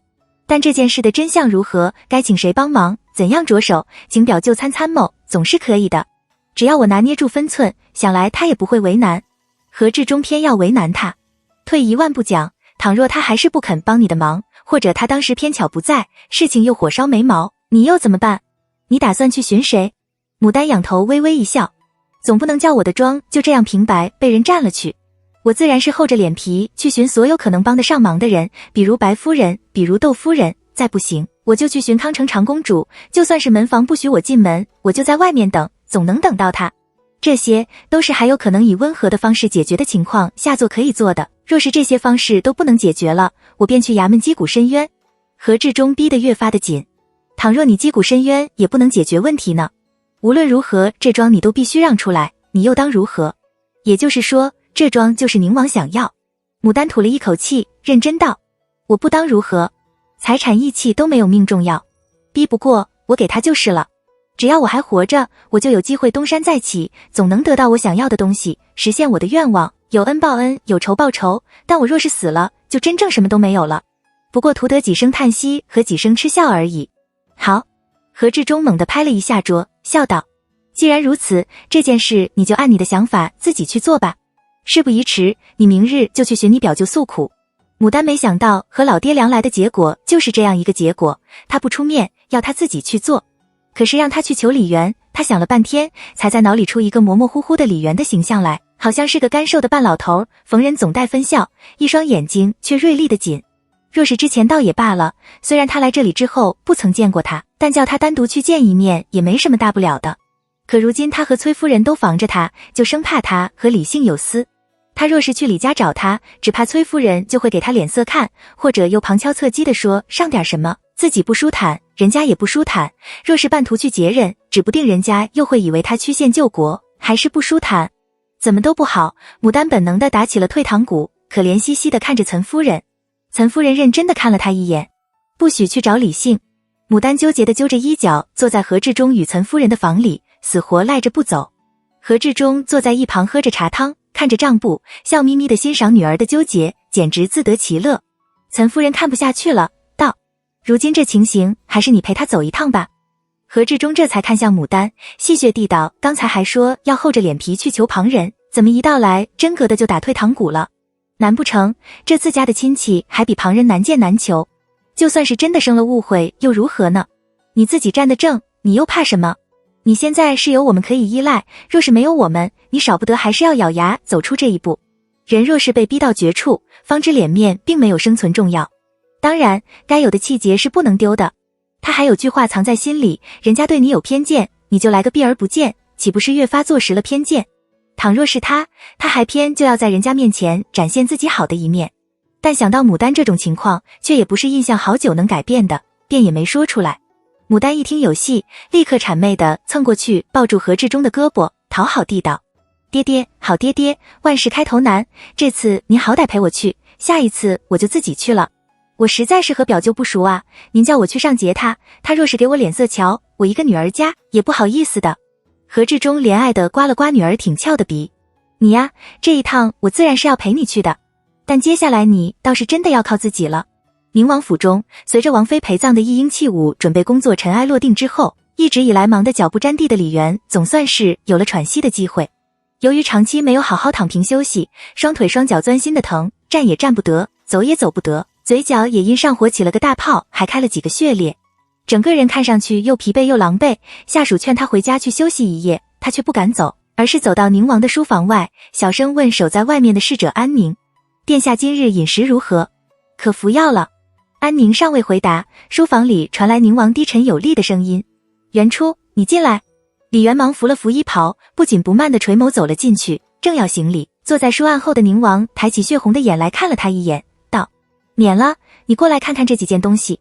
李元略微往前行了2步，站定后抬眼看去，但见宁王面前放着一只金匡宝殿珍珠金盒，里面俨然是李姓买来的那颗金色的珠，并一对金装红玉臂环，旁边又有一只晶莹剔透，用整块水晶雕琢打磨而成的枕头。见都是不可多得的宝贝，他略一沉吟，就明白宁王叫他来做什么了，却并不点破，老老实实地道：这件东西都是不可多得的宝贝。宁王沉默片刻，道：孤打算将这几件东西一并与王妃入葬。这对金装红玉臂环乃是皇后赐的，这水晶枕头也是父皇去岁家宴时赐的，都是他生前爱之物。李元暗想，前些日圣上方才下诏禁止后葬，宁王年少丧妻，想后葬王妃无可厚非，然而也用不着拿着御赐之物去随葬吧，却并不直截了当说出来，而是不停地夸秦妃如何贤淑恭让，孝顺体贴，听得宁王又微微红了眼，半晌方叹了口气道：罢了，阿秦顾着我，只怕我好，我又如何能做让他不高兴的事情，还是让人收起来吧。你前几日和姑说为王妃准备的千味食过赊，你也酌情捡去吧，但他身边那些用惯的东西就不必再留了。李元松了口气，几乎是很高兴地应了一声。宁王扫了他一眼，但见他两颊凹了下去，双眼熬得血红，眼底全是青影，嘴角起了大泡，唇上开着血裂，显见是累坏了，便温和地道：你这几日辛苦了，姑这里暂时没有其他事，你今夜便回去好生休憩一番吧。李元道：殿下，您一定要保重身体。宁王疲倦地挥了挥手，示意他退下。李元拖着疲惫不堪地步出了宁王府，正要上马，忽见一个颜如飞地飞奔过来，接着又高又胖的何志忠满脸是笑的过来：大舅哥，晓得你辛苦，看你走都打战，专为你准备的，上吧。李元的眼神敏锐无比地往旁边一扫，就看到了不远处牵着马，安静地看着自己的牡丹。他略一沉吟，毫不客气地上了言，笑道：还是妹夫懂得心疼大舅哥，怎么待还出来散心？何志忠上了马，跟在他身边，笑道：他忙得不得了，哪里有闲心出来散什么心？乃是他那个再见的缘到了大麻烦，特意来求你的，也不敢耽搁你长的时间，咱们边走边说。言离开了王府大门口，牡丹忙上前行礼问好，李元不露痕迹地打量了他一眼，笑道：看着气色比从前好了许多，说吧，有什么事？牡丹见他的态还算和蔼可亲，忙斟字酌句地将事情的经过说了。李元捋捋胡，眯眼道：我知晓了，明日傍晚听我回话。何志忠借机道：大舅哥，你可晓得那蒋长阳是什么人？他帮过丹娘好几次忙，我们心里怪感激的。李元扫了何氏妇女一眼，见牡丹睁着一双黑白分明的眼睛，好奇地等着自己回答，倒将心松了一松，微微一笑。他好像与朱国公有亲戚关系，具体是怎样一个亲戚关系，旁人就不清楚了，但想来不会是不要紧的人。说起这位本朝有名的猛将朱国公来，只怕这京中无人不知无人不晓。他本就出身没落勋贵之家，年少从军，以18岁的年龄独斩敌20余，从而声名鹊起。之后更是历经大大小小的战役上余次，每一次都充分发挥了他的勇猛机智，加上拥立有功，平时为人更是低调沉稳，深得圣上信任敬重。若是蒋长阳是他要紧的亲戚，那么敢于与清华等人作对，也就说得通了。何志忠便也不再多问，寻了些轻松的话题来说，带出了安逸坊后，便吩咐渔夫好生伺候李元归家，自带了牡丹往东市4郎的香料铺而去。午后爆裂的日光把柳树的枝条晒得蔫巴巴的，就连树上的鸣蝉也叫得有气无力，知了一声之后，要良久才能又叫出第二声来。然而楚州后府内碧波池边的水亭里却是凉风习习，清静优雅，水亭四周的阁门都被卸了下来，以便池水的清冽气息和池中盛放的白莲花香能随风飘入亭中。白夫人手持一卷书，半歪在藤床上，看一会儿书，又含笑扫一眼身旁正有乳母陪着，在席上滚来滚去，玩得不亦乐乎的儿潘景。眼尖儿胖胖的小脚将水葱加贴绿锦圆白平绸被席蹬得起了皱，不露声色的探手将席捋平，又怜爱的将儿的红绫裤脚拉下来，帮他盖住小胖腿。乳母见状，紧张地站起身来，陪笑道：“夫人。”白夫人理理自己的碧色单罗披衫，轻轻摆手：“不干事，小孩本就爱玩，你晚上的时候小心着一些就是了。”话音刚落，潘景就翻身坐起，一把揪住他的袖，要去夺他手里的书，嘴里的口水滴在碧色单罗上，很快晕开一大片。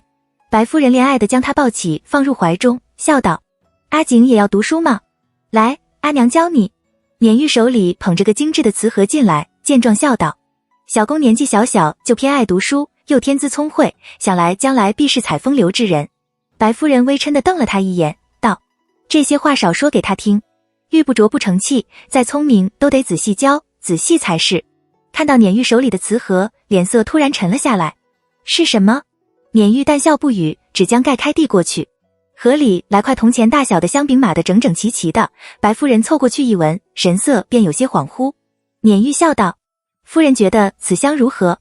白夫人收起恍惚的神色，别过头去摸摸潘景的头，淡淡地道：“不过尔尔。”撵玉故意委屈地撅起嘴来。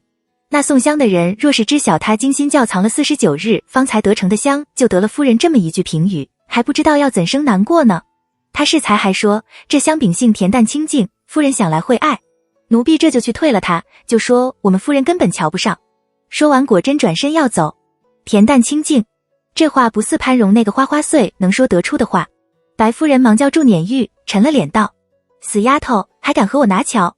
快说到底是谁送来的，我就饶了你适才不敬之罪。”撵玉掩口轻笑，双手递上瓷盒，道：“乃是何娘使她身边的那个叫雨禾的丫鬟送来的，说是上次与夫人别过，便在中亲手调制了这身净香，窖藏期满，试香之后觉得不错，才敢送来给夫人赏玩。端午已经过去这么多天了呀。”白夫人微微有些怅然，她倒是有心了，先取一片来试试。人呢？撵玉手脚利落的自床头取了一只银鎏金香炉来，取了一片香饼焚上，答道：“还在外面候着呢，你要见他吗？”白夫人道：“我自然要见，总要回礼是不是？”她轻轻嗅了一口香，暗想说是恬淡清静，其实闻上去却是有些寂寞，果然是很合她的心意。何家的单娘即便再要强，实际上内心也和她一样是寂寞的吧。雨禾落落大方地跟在撵玉的身后，目不斜视地走进水亭，利落地朝白夫人行礼，问好夫人安康，我家主人向夫人问好。白夫人扫了雨禾一眼，但见她穿着淡青色的绫襦，配月白色的长裙，一双眼睛又圆又大，嘴角含笑，叶边隐现一个梨窝，看着又讨喜又干净，便笑道：“坐吧，许久不见你家主人，他可安好？”一旁伺候的小丫鬟递上锦物来，雨禾谢过了，斜牵着身小心坐下，鼻端嗅到香炉里散发出来的熟悉的香味，心中一松，笑容越发灿烂。我家主人很好，他心中一直甚是牵挂夫人，只是不便登门拜访，只能亲手制了这身净香来，还望夫人嫌弃。白夫人自是明白不便登门拜访的缘由，便微微一笑：“他有心了，这香我很喜欢。适才听撵玉说一共窖藏了49日，想必你是知道方的。”雨禾来之前便得了牡丹的嘱咐，也知晓这些公卿人家用香有讲究，必会问名方，确认无之后才会使用，而白夫人先就拿来用上了，以是表示对牡丹的足够信任。忙打点起精神回道：“是，这是我家娘回家之后制的第一种香。她制香之时，奴婢一直在一旁伺候。用的白蜜5两，用水炼过去除胶性，慢火隔水蒸煮半日，用温水洗过备用。海南沉水香2两切成指尖大小，与净炭4两一起除捣成粉末，用马尾筛细，再与煮过的蜂蜜调成剂，窖藏49日，取出后加入婆绿膏钱，麝香1钱，安息香1分，调制成香饼，遂成此香。”白夫人抿嘴一笑，道：“配方并不复杂，香味却出众。上次端午节晚上的事情我听说了，因着知晓他无事，故而也就不曾特意去探望他。他最近都在些什么？”雨禾心知以白夫人的身份自有其难处，便将牡丹在黄渠边上买了房地，修建园种牡丹的事情说了。白夫人听说是福源和尚以牡丹画的底稿为基础设计的园，不由大感兴趣。如今建成什么样了？真希望赶紧建好，我也好去凑凑热闹。雨禾忍了好几回，总算是按着牡丹的吩咐，没有将宁王府田庄管事的刁难说出来，只道：“还早呢，大约明年春天才会成点样。听福源大师说，要想看到诸般美景，就算是精心打理，也只怕要2年后才能如愿以偿。”二人又说了一回闲话，一旁的潘景便闹腾起瞌睡来。雨禾忙起身告辞，白夫人也不多留，只叫撵玉捧出2管刻花染绿的象牙小桶来，笑道：“你家多的是好香，我就不班门弄斧了。指这2管假尖口脂是我自家闲来无事时亲手做的，润唇效果好，颜色也娇嫩，外面买不着。他青春年少，正是该打扮的时候，带2管给他试试。”雨禾起身行礼谢过，又由撵玉送了出去。2人走至2门处，撵玉见左右无人，携了雨禾的手亲热地道：“妹妹回去后，记得和您家娘说，若是有空要出游之时，不妨来约约我们夫人。她成日李总官在这府里，闷得慌，要是那原件好了，第一个可得告诉我们夫人。”作为白夫人身边伺候多年的贴身侍女，她很敏感地感受到白夫人喜欢牡丹，自然希望白夫人能和谈得来的人多出去散散心。雨禾笑道：“姐姐放心，我回去后一准和我家娘说。她非常钦佩夫人的为人，只是不好亲自登门拜访。”撵玉点头道：“你家娘的难处夫人都知道，那些谣言我们也听说了。当时我还建议夫人让我去看看你家娘，但我们夫人说你家娘高风，想来不会把这种小事放在心上，去了不如不去。倒是上次打马球时听说她犯了病，有些担忧，但没2日又听人说看到她骑马上街，便猜着没什么大碍。”雨禾闻言，暗想白夫人果然是各面冷心热之人，原来一直都关注着牡丹的事情，顿时又感激又替牡丹生出一股知音之感来，骄傲地道：“夫人真聪慧，一猜一个准。当时那些话传出来，家里的人个个都难过不平得很，但我家娘偏不当回事，该吃就吃，该睡就睡。第2日照旧出门办事，到那些不怀好意的人上前打招呼，她也笑着回答，比个男儿的心胸还宽阔呢。您不知道，这些天我们总骑马去庄里，虽然辛苦，却是半点都不闷的。”撵玉听得又高兴又羡慕：“是吗？真是好了。夫人已经很久没有去跑马了，改日我求她领我们去你们的庄上看看去。”纵然平日里也有随着白夫人去参加高门大户里各式各样的游宴，但总归是为了交际应付，什么讨厌的人都有，始终不自在，也更谈不上高兴，哪里有去郊外这样轻轻松松的玩自在。雨禾兴奋地笑道：“一定呀，我们房后面有片桃李林，现下有些梨已经熟了，又甜又脆，桃也快了，真正好玩的紧。”2人走至角门处，正要道别，忽见侧门里刘畅和潘荣前呼后拥地走进来，荡起香风一阵。刘畅一眼看到颜笑艳艳的雨禾，眼皮抽搐了一下，站着就不动了。雨禾眼角瞅到刘畅，唬了一大跳，暗呼自己真倒霉，出门就踩到屎。和撵玉使了个眼色，转身就要走，才踏出一步，就听刘畅冷冷地道：“站住！”雨禾只当耳旁风，越发埋头快步往前走，若不是还顾及不能明显，几乎就要跑起来了。撵玉暗自叫苦，上前挡住刘畅的目光，笑着行礼道：“奴婢见过师爷和凤一郎。”潘荣似笑非笑地看了刘畅一眼，问撵玉：“那是谁？怎么看着面生不似我们府里的人？半点规矩也没有，没听见凤一郎叫他吗？怎地似见了鬼一般？就这么可怕？”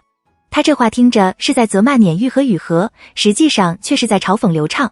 刘畅却似全然没有听见，一步跨出去将门给堵住了，冷笑着瞪着雨禾道：“好个惯会装聋作哑的奴才，这般忙着逃走，是做了什么见不得人的事吗？”雨禾见走不脱，只得对着他草草行了一个礼：“奴婢见过刘凤一郎。您可真会说笑，这后府可不是什么随便地方，哪里容得奴婢做什么见不得人的事。”刘畅见雨禾如避蛇蝎，牙尖嘴利的样，又想到从前他在自己面前那种又可怜又讨好的样，一种说不出的滋味袭上心头，抿紧了嘴不说话。他不说话，雨禾便大着胆绕过他继续往外走。他看到雨禾的举动，犹如被踩了尾巴的猫，顿时炸了毛，厉声喝道：“好大胆的奴才！我让你走了吗？”一旁的撵玉心想，这是夫人交给自家的差事，无论如何也得将人平安送出门，小德在这里和刘畅撕扯不清，不如赶紧回去搬救兵。乃小德才转了身，就被潘荣叫住：“什么小事都拿去麻烦夫人，你真是不懂事了。”撵玉涨红了脸，也不刻意讨好隐瞒潘荣，咬着唇道：“他是奉命来送香给夫人的，夫人嘱咐奴婢一定要好生将他送出门去。这是后府的客人，而不是刘家的。如今他只希望潘荣能看在白夫人的面上，不要任由刘畅在后府闹出事体来，不然丢的可是白夫人的脸。”果然潘荣虽然还吊郎当的，但还是答道：“知道了，他一定能好好活着走出这道门去就是了。你要不放心，就在一旁看着，稍后夫人问起来，你也好交差。自家主人的脾气，自家人知道，只要潘荣说了不会让雨禾出事，就定然不会。”撵玉得到这句承诺，便也松了口气，递给雨禾一个稍安勿躁的眼神，守在一旁静静观望。却说雨禾见刘畅这是诚心要将脾气发到自己身上了，潘荣又是一副看热闹的嘴脸，性战直了，坦然对着刘畅道：奴婢是何家的奴婢，今日是来后府送东西的，现下事情已经办妥，家主还等着奴婢回话。刘凤一郎这样拦着奴婢不许走，是何道理？今非昔比，他有那发不完的臭脾气，还是留着回家去对着那些喜欢承受的人去发，少对着他来。刘畅一时语塞，他哪能说他就是看到和牡丹有关的人就觉得不顺眼，看到雨禾就习惯性的想发作。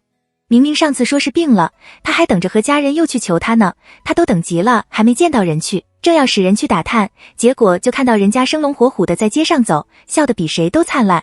他才明白过来，牡丹当时就是装的。他果然从此以后再也用不着求他了，他们都是把他利用完就扔了，一想到这个他就恨得发抖。雨禾这死丫头，从前就敢装可怜和他对着干，现在越发的无法无天，目中无人，就算他现在不再是刘家的奴仆，他也好歹是个官，难道不该对他毕恭毕敬的吗？真是有其主必有其仆，可叫他随便寻个由头抽雨禾几鞭，让雨禾在后府门口一把鼻涕一把泪的嚎，他还做不出来。潘荣在一旁仿佛能看清他心中所想一般，上前一步站在他和雨禾中间，咋呼呼地对着雨禾吼：你这狗奴才，什么何家的谁家的，既然都知道叫凤一郎，就该懂得那是官，难道你不该行礼问好吗？难道你不该毕恭毕敬吗？怎么和见了鬼似的，还敢这样大胆无礼的说话，简直是讨打，就连我都看不过去了，若不教训你简直不舒服。雨禾却是一点都不怕潘荣，只盯着刘畅看，见他神色忽明忽暗的，心里也害怕他会突然发疯，真给自己两下可是吃不了兜着走，自家又疼还要给牡丹添气，得不偿失。正自思量间，忽见潘荣在一旁直朝自己使眼色，忙道：奴婢适才失礼了，还请刘凤一郎大人大量饶了奴婢这一遭，您若是没有其他吩咐，奴婢就告退了。特意从潘荣身边绕过去，借着他的身势一溜烟溜了。这次刘畅没有拦雨禾，看着他身后有鬼追似的飞快出了角门，转瞬不见，突然没了再和潘荣进去饮茶说话的心思，然无畏地道：我回家了。潘荣以为他会追去刁难雨禾，一把拉住他道：来都来了，何必呢？自你当了差，我们就难得碰在一起，好容易遇到这个机会，休要为那种人败了心。刘畅扫了他一眼，见他一脸无辜殷勤样，淡淡地道：你放心，我还不至于那么无聊。潘荣眨眨眼睛，做莫名状。你说什么？刘畅见他装糊涂，轻轻叹了口气。我只是气不过。潘荣嗤笑了一声，就这么点出息吗？不过一个皮相好点，脾气凶点的女人而已，还是你先不要的她，至于吗？去吧，去吧。说完一挥袖走了。眼见刘畅出了门，又回头嬉皮笑脸地望着撵玉。夫人在哪里？我刚才可都是为了她，她总不至于给我冷脸看了吧？看到潘荣这副样，撵玉暗里替白夫人叹了口气，鸣了几声不平，施了一礼，前面引不提。刘畅回到家中，才刚把衣服换了，倩素就打扮得花枝招展，香气袭人地捧着一碗绿豆冰碗来献殷勤。公爷，天气热，您先用这个。说着就往他怀里蹭，拿了银匙舀了一匙要往他嘴里喂。刘畅不耐烦地将他推开，冷声道：夫人的身体怎样了？倩素黯然失色，收回银匙，无限幽怨委屈地觑着刘畅道：奴婢倒是有心赐奉夫人，但就凭奴婢这卑微的身份，哪里能进主院去伺候？就是婢武姐姐，本是在夫人身边赐奉的，但听说雨桐姐姐人不舒服，也不得不去照顾一二。刘畅自动略过他这些有的没的，藏了12个心眼的话，直截了当地问：那是谁在夫人身边伺候？是玉儿姐姐。倩素见刘畅不理自己的茬，失望得不得了。他本想着待到心腹进门，对方又是郡主，自己若是想进一步，短时间之内都是不可能的，就要趁早讨得刘畅的怜惜，在郡主进门之前解决了。但这样竟然是没指望了。不过也有令人振奋的好消息，那就是刘畅听说有孕的雨桐不舒服，竟然没反应这样好啊，有孕都没宠，无孕就更翻不起风浪了。见刘畅起身往外走，他忙追了出去。公爷，您晚上想吃什么？奴婢刚了一样菜。话未说完，刘畅已经头也不回地走远了，难过的他咬湿了一块好帕。刘畅走到戚夫人的房外，奴儿忙打起帘往里通报：夫人，公爷来了。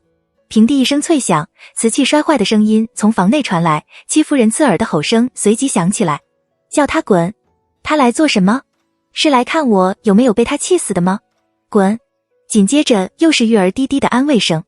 念奴儿担忧地看了刘畅一眼，自从清华郡主摔下马之后，戚夫人很是高兴了一阵，给菩萨的供奉都要比往日精致得多，就巴不得清华郡主赶紧翘脚才好。哪成想人才醒过来，还没确定是不是贪，刘畅就当着宗室的面说了那种话，紧接着赐婚的旨意就下了，硬生生将戚夫人给气得晕厥过去。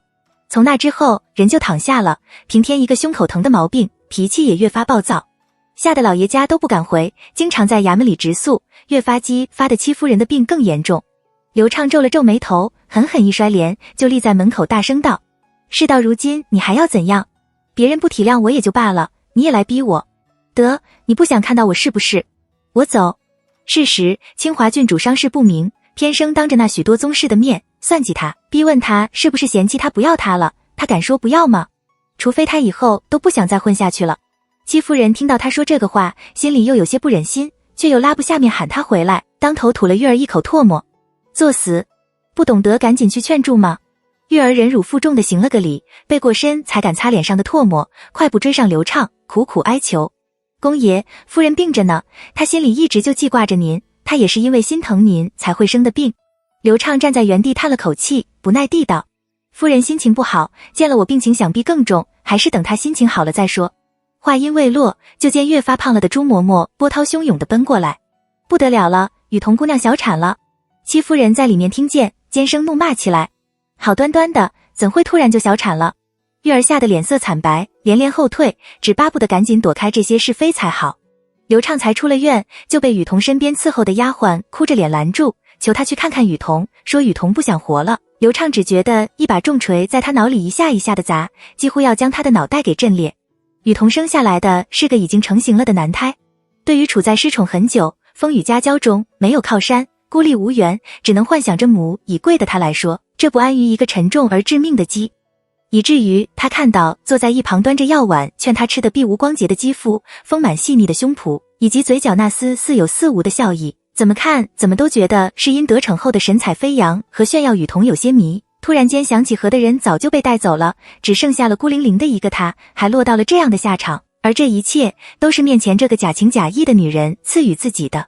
他原本冰冷的身上突然一阵赛一阵的火热起来，拼尽全身残存的所有力量，趁碧无不注意，纵身而起，一把搂住碧无的脖，将碧无冲击的滚下地去，亮起两只爪朝碧无漂亮的脸蛋上左右开弓挠了下去。碧无正暗自侥幸，老天有眼，他还没动手呢，雨桐这人就倒了霉，终于又保住了其儿这唯一嗣的地位，不管将来怎样，戚夫人无论如何也会顾着这孩的安危。还没高兴完，就被一股大力撞到了地上，脖被紧紧搂住，出不了气，才刚缓过来，脸上就开始火辣辣的疼，耳边尽是雨桐的哭喊声：你这个面软心毒的贱人，表面上对我好，实际上却一直在害我，这下你称心如意了，你还我孩儿的命来。事起突然，碧无根本没有料到会发生这样的变故，他反应过来后的第一件事就是拼命护住自己的脸。幸亏身边的丫鬟婆们反应快，马上就把雨桐给抬开了，将他给扶了起来。碧无就着贴身丫鬟的手坐下，颤巍巍地道：拿进来我看。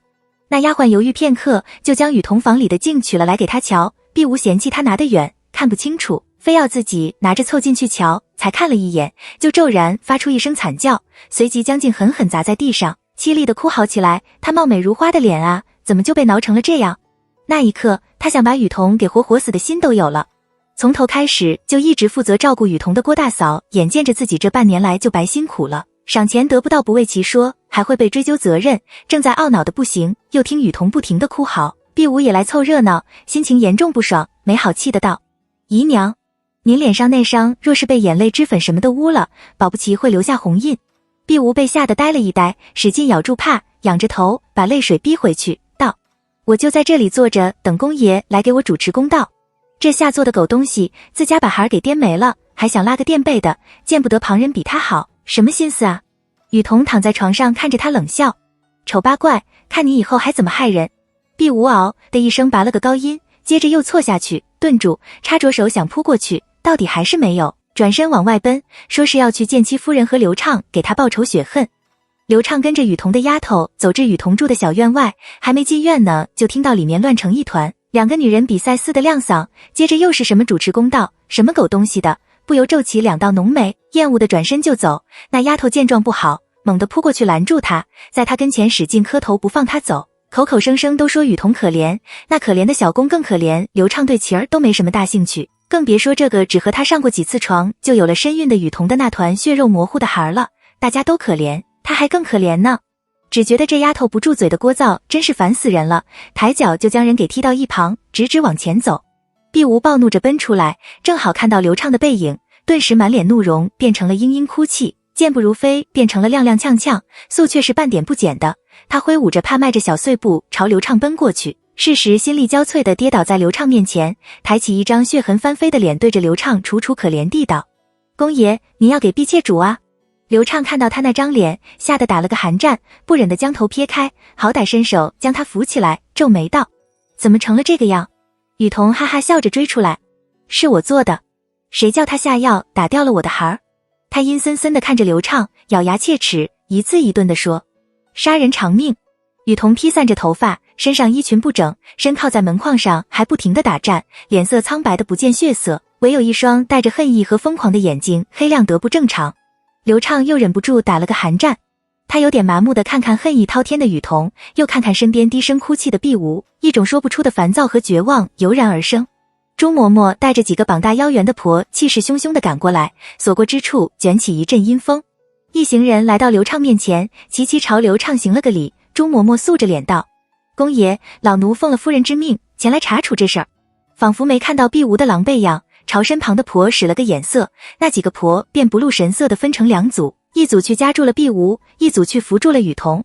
这一刻，毕无所有的聪明才智都被激发出来了，他尖叫着不许那几个婆碰他，拼命往刘畅身边靠，哽咽道：公爷，婢妾没有，什么都没做，你要相信婢妾，婢妾已经有情儿了。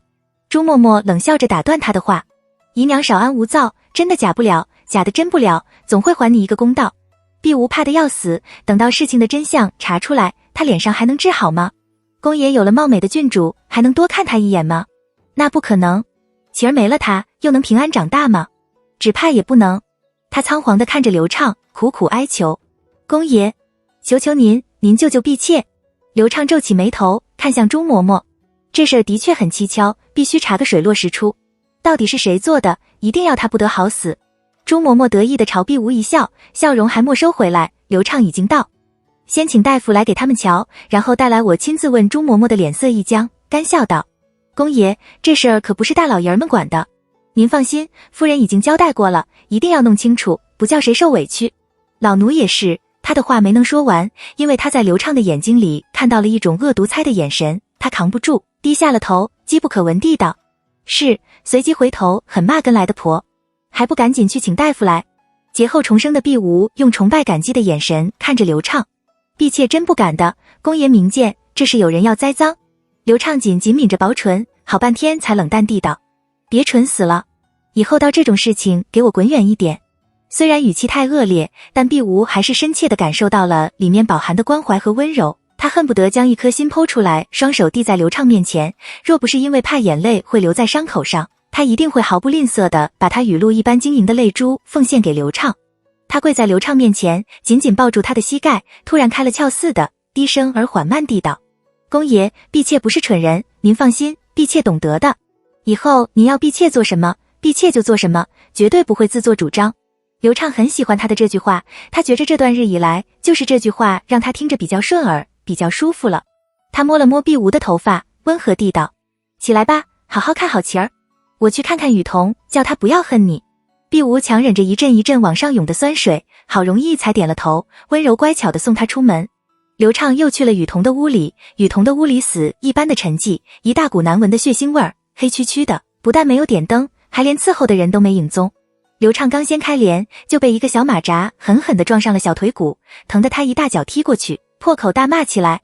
黑暗里传来雨桐的冷笑声：别骂了，人都被朱嬷嬷拘去了。刘畅怒道：其他人呢？都是吃干饭的。雨桐好笑地道：树倒猢狲散，我已经成了这个样，谁还会管我的死活？没把我赶出这间屋就不错了。刘畅怔怔地立了片刻，一股浓重的悲哀毫无预兆地充斥了他的胸臆，他有些想落泪。好半天他才道：你想喝水吗？雨桐半天没吭气，好一会儿才说：外面靠窗的桌上有火镰、火石和蜡烛。刘畅摸着过去，摸了好一会儿才摸到东西，就是弄不着。雨桐挣扎着下了床，默不作声地摸到他身边，拿过火石，火连利落地打着了火，将蜡烛点起来。微弱的烛光冲散了房里的阴暗，刘畅给雨桐倒了一杯水，两个人面对面地坐着，半晌无言。好一些，刘畅方道，这种事情你心里最有数，到底是怎样的，你说给我听。雨桐扫了他一眼，奴婢身边的人都是夫人派来的，平时也还只和婢无姨娘的来往多一点。刘畅起身道，这件事不见得就是婢无做的，你且养好身，以后的日还长着呢。我这里会另外安排人来照顾你，想吃什么用什么，只管开口。雨桐觉得他的话似乎另有含义，但他无法领会，不过他来看他，表示善意和关心倒是真的，于是他心里的恐慌和绝望以及怨恨顿时犹如被泼了水的火苗，渐渐熄灭了。刘畅本打算去寻戚夫人亮商量，想了片刻，还是转了身，出了内院，把秋实叫去细细吩咐一番。秋实领命自去打听布置不提。刘畅立在书房外那棵高大的老梨树下，脸上露出了一丝冷笑，怎么着，打量他是傻的不是？还没进门就把手伸到了他身边，想压制他一背。行，走着瞧。他本来已经有些茫然的人生，仿佛突然找到了目标。且不说刘家如何的热闹，这边香雨和匆匆忙忙回了何家，进门就先问淑儿要了一大杯水灌下去，擦了脸上的汗水，方才去寻牡丹。一问之下，牡丹和孙氏去道观，寺院里寻访预定牡丹花和芍药还没回来，只好坐在廊下拿了素丸扇扇风纳凉，和林妈妈讲起今日在后府的事情来。我是好几番忍不住要和白夫人说那事儿了，忍得我真难受。林妈妈道，总算是没说出来，要不然白夫人只怕以为丹娘送她香就是为了求她的，再好的香也变了味。雨荷道，若是李家这边不成，最后还不是要求到那里去。忽见牡丹脸晒得红扑扑的，满头大汗的走进来，真要求她，到时候我便要亲自上门，我送她香与求她办事可是两回事。雨荷高兴地迎上去，您回来了，一边递上帕，一边指挥顺儿快儿打水取干净的衣服来。牡丹夺过他手里的扇，拼命地扇了几下，一气灌了半杯茶水，接过帕擦了一把脸，方抱怨道，这鬼天气热得真要命，今日出门真是不顺。雨荷眨眨眼笑道，你也不顺吗？奴婢今日出门踩到一泡狗屎了。牡丹被他引得一声笑起来，难怪的呢，我一进门就闻到一股臭味儿，原来是你沾回来的，你遇到什么事了？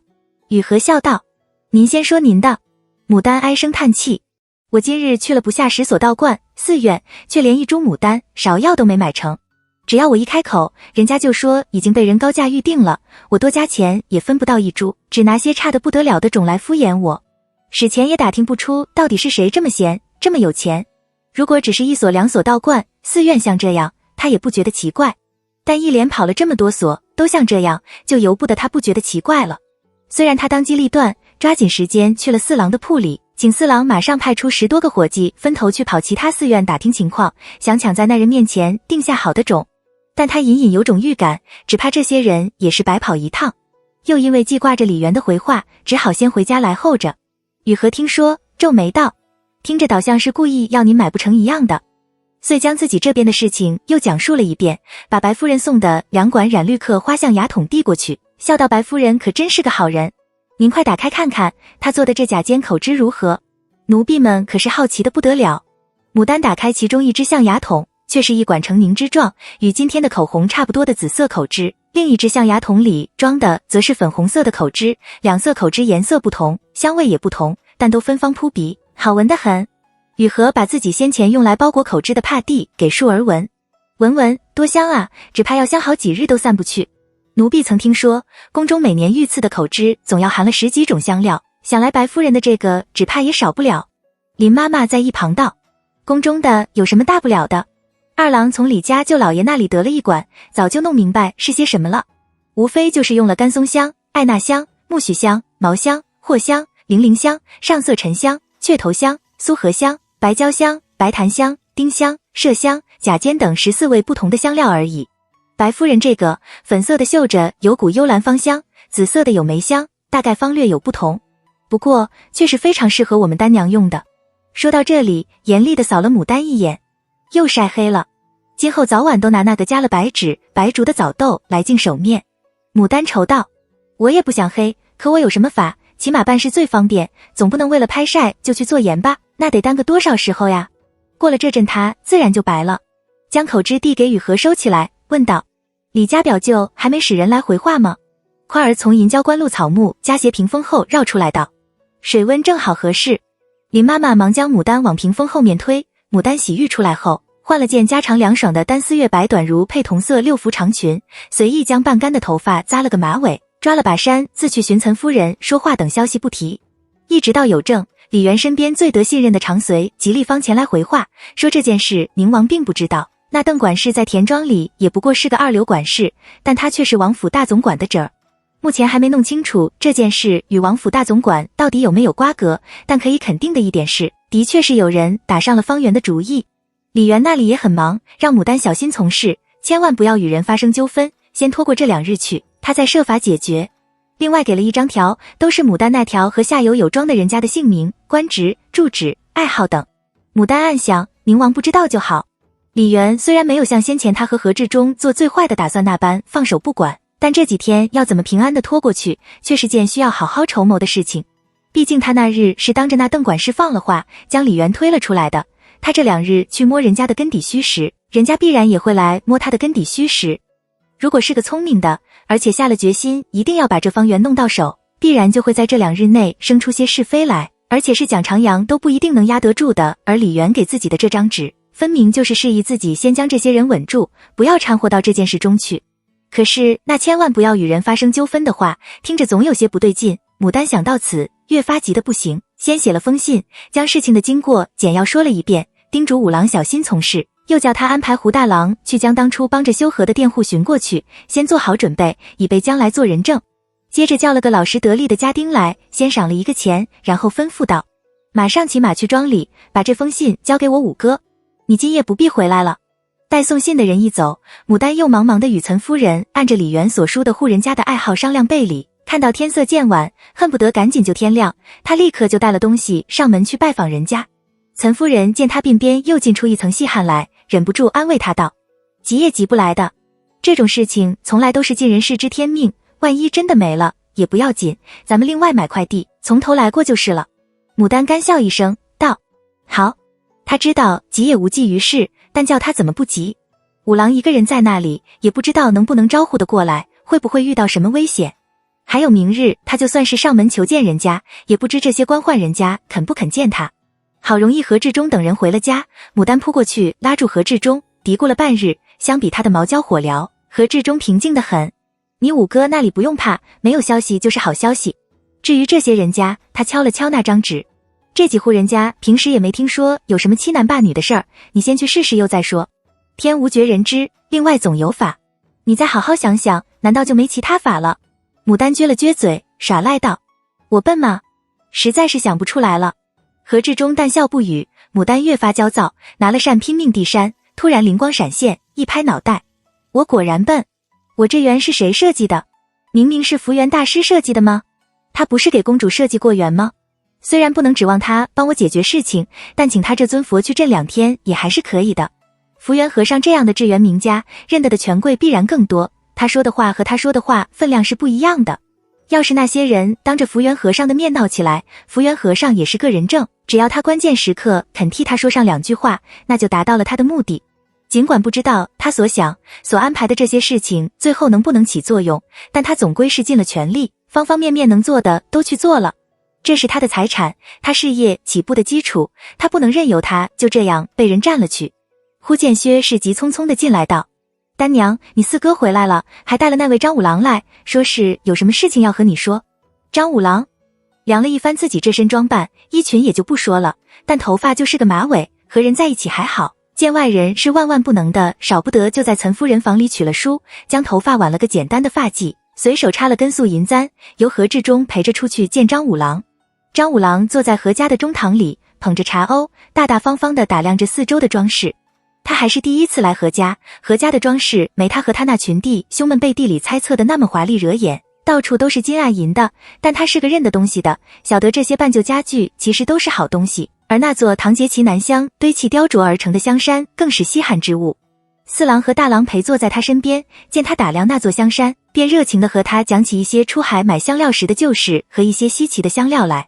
张五郎虽然经常在四郎的铺里混，对这些香料还算熟悉，然而说到细微之处却不是很听得懂，但他愿意，所以人交谈得很热烈。直到牡丹跟着何志忠进了中堂，几人方止住交谈，张五郎快速扫了心心念的人一眼，正儿八经地上前给何志忠行礼问好，又要朝牡丹抱拳问好。何志忠一把扶住他，哈哈笑道：莫要客气，贤侄快坐下说话。牡丹倒是向他扶了一扶，笑着喊了一声：张五哥。张五郎见他一笑，觉得面前仿佛突然开了一朵牡丹花，怎么都看不够，他什么都顾不上，先使劲看了牡丹一眼，方收回目光，很正人君很严肃地应了一声。分宾主坐下后，四郎笑道：今日丹娘去我铺里，让我派伙计去各个寺院和道观里打听牡丹花的事情，后来伙计们回来禀告，无一例外的都说是那些好种今年秋天的街头都被人高价定下了，问也问不出什么缘由来，倒是五郎这里听说此事，让他的朋友兄弟们去想办法，才打听到了点有用的情况。张五郎眼看着牡丹一双如同秋水一般的美目朝自己看过来，心里先颤了一颤，使劲清清嗓方，严肃认真地道：正是。说来也巧，我手下一个兄弟，平时与布正方上果寺的一个和尚来往较密，他昨日去上果寺寻那和尚玩时，恰好到有人出高价买那些牡丹街头，还提到丹娘的名字。说到此，他正大光明地看了牡丹一眼，丹娘前些日总去道观和寺院里买牡丹的街头，已经是在这些道观和寺院中传开了。我那兄弟就是听那人提起了你的名字，方才注意到的，又特意跟着他走了一趟，结果发现那人去了好多个道观和寺院，都是高价买人家名贵种的街头。牡丹皱眉道：五哥可知道是个什么人？他怎么说？张五郎略微有些得意地道：我那兄弟当时觉得奇怪，便跟着他走了一趟，才知晓他住在光化门外，姓曹名万荣，有个牡丹园，每年春天总要在牡丹花上赚好一笔钱财。他当时和身边的人说，不能叫何家的牡丹把好种全都买了去，不然以后他再建起那个园来，岂不是叫人没活了？牡丹听说是曹万荣，不由得松了口气，原来是他。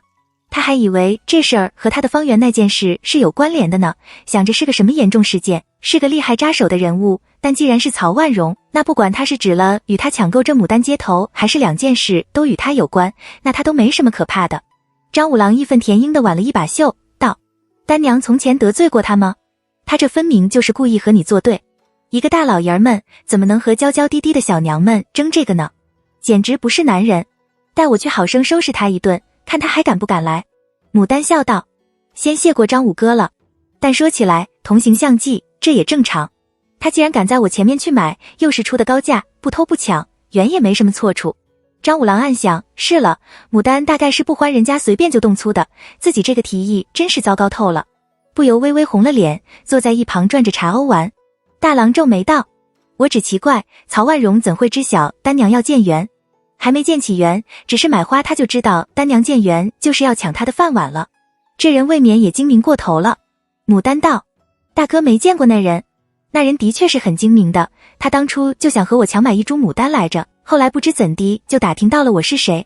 那日我和五哥五嫂一起去他的园里看牡丹，刚好遇到了他，他就搬套近乎，想要我卖花给他，我没答应，他又说换，可当时五嫂身不舒服，我们急着回家，我就和他说改日，结果他差点没翻脸。我这些日总往寺院和道观里跑，到处打听着好种，付钱预定街头，他做这行的，总是随时关注着这些消息，怎能不引起他的注意？再加上我们家本就是做生意的，两下里一联想，也能猜着我大概就是要建牡丹园的。他既然有心在这上面有所建树，自然是要的。何志忠原来曾听牡丹提过曹万荣强买牡丹之事，印象其深刻，便道：这也正常，咱们做生意的谁不是这样？只是此人性似不好，丹娘以后出门要小心一些才是。又叫牡丹给张五郎行礼道谢，然后回头望着张五郎一笑：五郎留下用饭如何？我们几个喝一杯。张五郎恋恋不舍地强迫自己将目光从牡丹的背影上收回来，笑道：叨扰伯父了。何志忠一笑：客气什么？命人去整治酒席，邀了张五郎入席，问他：前不久听说你开了个米铺，如今生意怎样了？张五郎红了脸，那地道：五郎不是做生意的料，已然是关张了。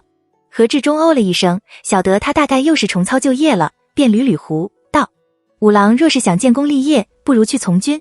说到此，斜睨了张五郎一眼，见他虽没有反感的意思，但明显也没什么兴趣，便道：又或者你是有什么打算？张五郎手心里冒出一层薄薄的冷汗来，张口就来。我还在想到底什么好做。他这些日就带着兄弟们去个畜场给人家文场抽成，也试着养斗鸡，日过得自在多了，油水也足。只是总想看看牡丹，不然真是好过。何志忠便也不再追问，只道：其实做生意，初入行的人还是需要引人的。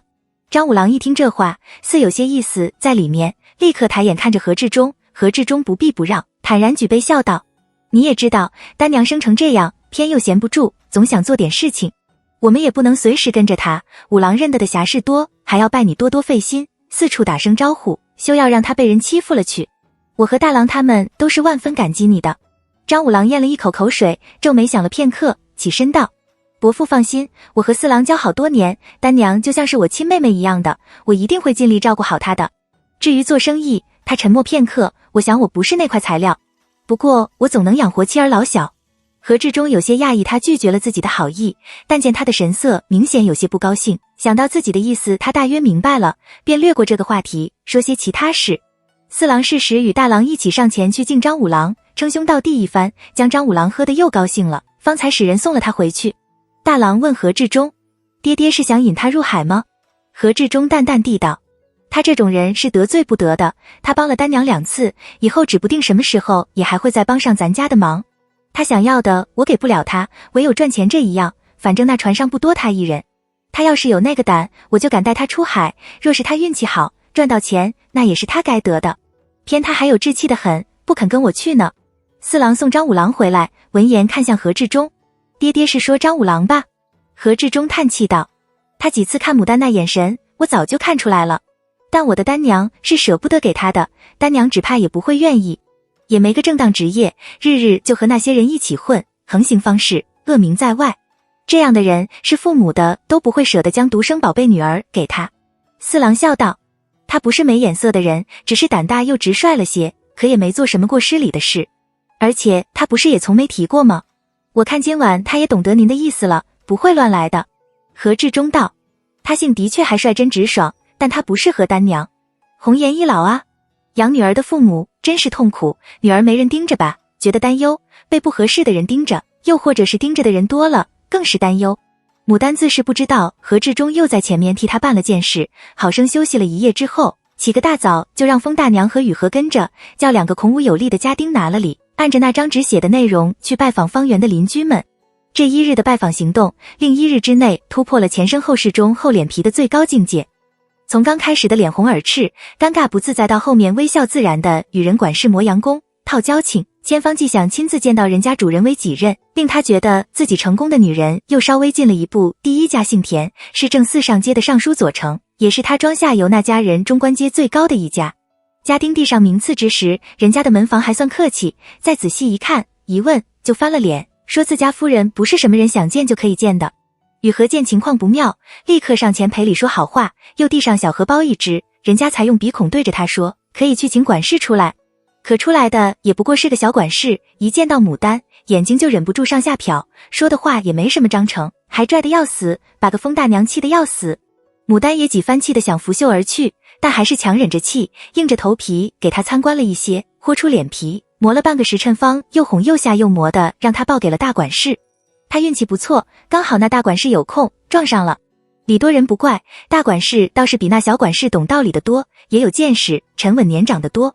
见到牡丹的长相，纵然还是惊艳了一把，但很快就将那惊讶压制了下去。在牡丹在表示没有其他企图后，终于答应一定将牡丹带来的礼和致歉之意转给当家夫人，还说了几句体贴的话。小娘真是客气了，并不是什么大事，那河本来就是奈庄的，想要修缮便只管修缮就是了，不用着紧。牡丹做欣喜状，一边问那大管事的姓名，一边表示自家娘家是开珠宝铺和香料铺的，日后他若是有需要，可以去自家铺里，一准给他最好的货和最优惠的价格。然后示意雨禾送上寸见方的一小瓷盒龙脑香，美其名曰请他试香。时下香料的应用范围实在是过广泛，尤其这上龙脑香，普通人家断难常用。那管事果然心动，报了自己姓姜，又说自己其实认得何家的香料铺，还夸四郎豪爽仗义好交道，铺里的香料也没有假货，价格也公道。两下里一攀上了交情，话就好说多了。牡丹很有分寸的提起作为一个女想自己养活自己，买地建园的辛苦不易之处，表示没什么多的要求，就是希望邻里之间能和平共处。那江管事沉默片刻，道：小娘稍等，带我去问问夫人可有空闲见你。说完，把目光投在牡丹带来的礼上，笑道：敢问小娘带来的礼是什么？牡丹道：听说田左丞爱好写诗作画，这里面乃是属纸。江管事哈哈大笑：你这小娘倒是心细雅致，等我消息。说完命人抱着那里往后去了。雨禾兴奋地看向牡丹，牡丹回了他一个灿烂自信的微笑。万事开头难，他如今就如同那些跑销售的一样，想要活得更好，想要得到更多，就要把矜持害羞什么的豁出去，会与各种各样的人打交道，会受气，会排解，认得的人越多，就意味着多了一条。当官的瞧不起升斗小民，瞧不起商人是事实，但人不是石头，都有好恶，只要找准方向，总能说上两句话，更何况他又不是要和谁交朋友，谈人生，谈理想，不过供需关系，把身份摆正，心态摆正，自然就没那么多的气愤与不平。天长日久，总能叫人家知道他的为人，晓得与他打交道不会吃亏，这供需关系也就建立起来了。不多时，那江管事带了个穿青色裙，约有40来岁的体面仆妇出来，有些抱歉地道：我们夫人正好有事要出门，不能见小娘了。不过他听说小娘还要去其他2户人家，担心你不识的，让他身边的郑嬷嬷引你去那2户人家。牡丹本也没抱多大的希望，只想着见着是惊喜，见不着是正常，但听说人家还愿意引他去另外那2户人家，便觉得这才是个最难得的惊喜。阎王好见小鬼难逃，他刚才为了进这田家，就足足磨了将近1个时辰，几次大限地挑战了他的耐心和自尊。他不怕那2户人家刁难他，就怕刁难之后又送了礼，却没有正经将话递到人家主人面前，而是被下面的刁奴给私自吞了。有这郑嬷嬷帮忙，那2户人家的大门就很容易迈进去了。且不说田家这位夫人究竟是不是真的谦和体贴，这中间必然就有那江管事的功劳。牡丹认认真真的对那江管事表示了感谢，又万分客气的请托那郑嬷嬷帮忙，少不得又让雨禾暗里打点了一番，与那郑嬷嬷套上了近乎。一圈走下来，户人家中虽然只有1户姓陈的从武游击将军的夫人见了牡丹，其他家都是大管事出的面，但都收下了牡丹的礼，说了不碍事，让他只管放开手脚施工的话。因而牡丹这个新邻居的身份算是被确认了，这户人家会跟着那邓管事闹事的可能性也就基本等于0。牡丹虽然又累又饿，却觉得万分轻松，更有一种成就感。眼看着已是未时，少不得要请那郑嬷嬷吃饭喝酒。1回生，2回熟，既然机会来了，就要好好把握住，说不定什么时候就又求上人家了。他总信奉一个道理，付出不一定有回报，但不付出就一定没回报。那郑嬷嬷本有些瞧不上4牡丹这种主动找上门去认邻居，说不定还是想攀附的商户女儿，但见牡丹生的美丽，举止雅得体，为人也干脆大方，封大娘等人也和自家这些官宦人家出来的奴仆没什么区别，懂规矩的很，不该有的作为和不该说的话半点都没有，也就渐渐收了那句傲，接受了牡丹请他吃饭的邀请。牡丹不想要让这些人认为自己就是个有钱豪宰的冤大头，选的酒楼就只注重口味和环境的安静，点的菜也只是合适而已。不过他确实是非常热情周到，将那郑嬷嬷哄得高高兴兴的，酒足饭饱之后，方亲自将人送了回去。又另外添上2样酒楼拿手的好点心，请郑嬷嬷转交给江管事大事办完。主仆几人立在街边的槐树荫下，个个脸上都露出皮色来，唯有牡丹神采飞扬，劲头十足的一抖缰绳。走，咱们去法寿寺拜见福元师傅去。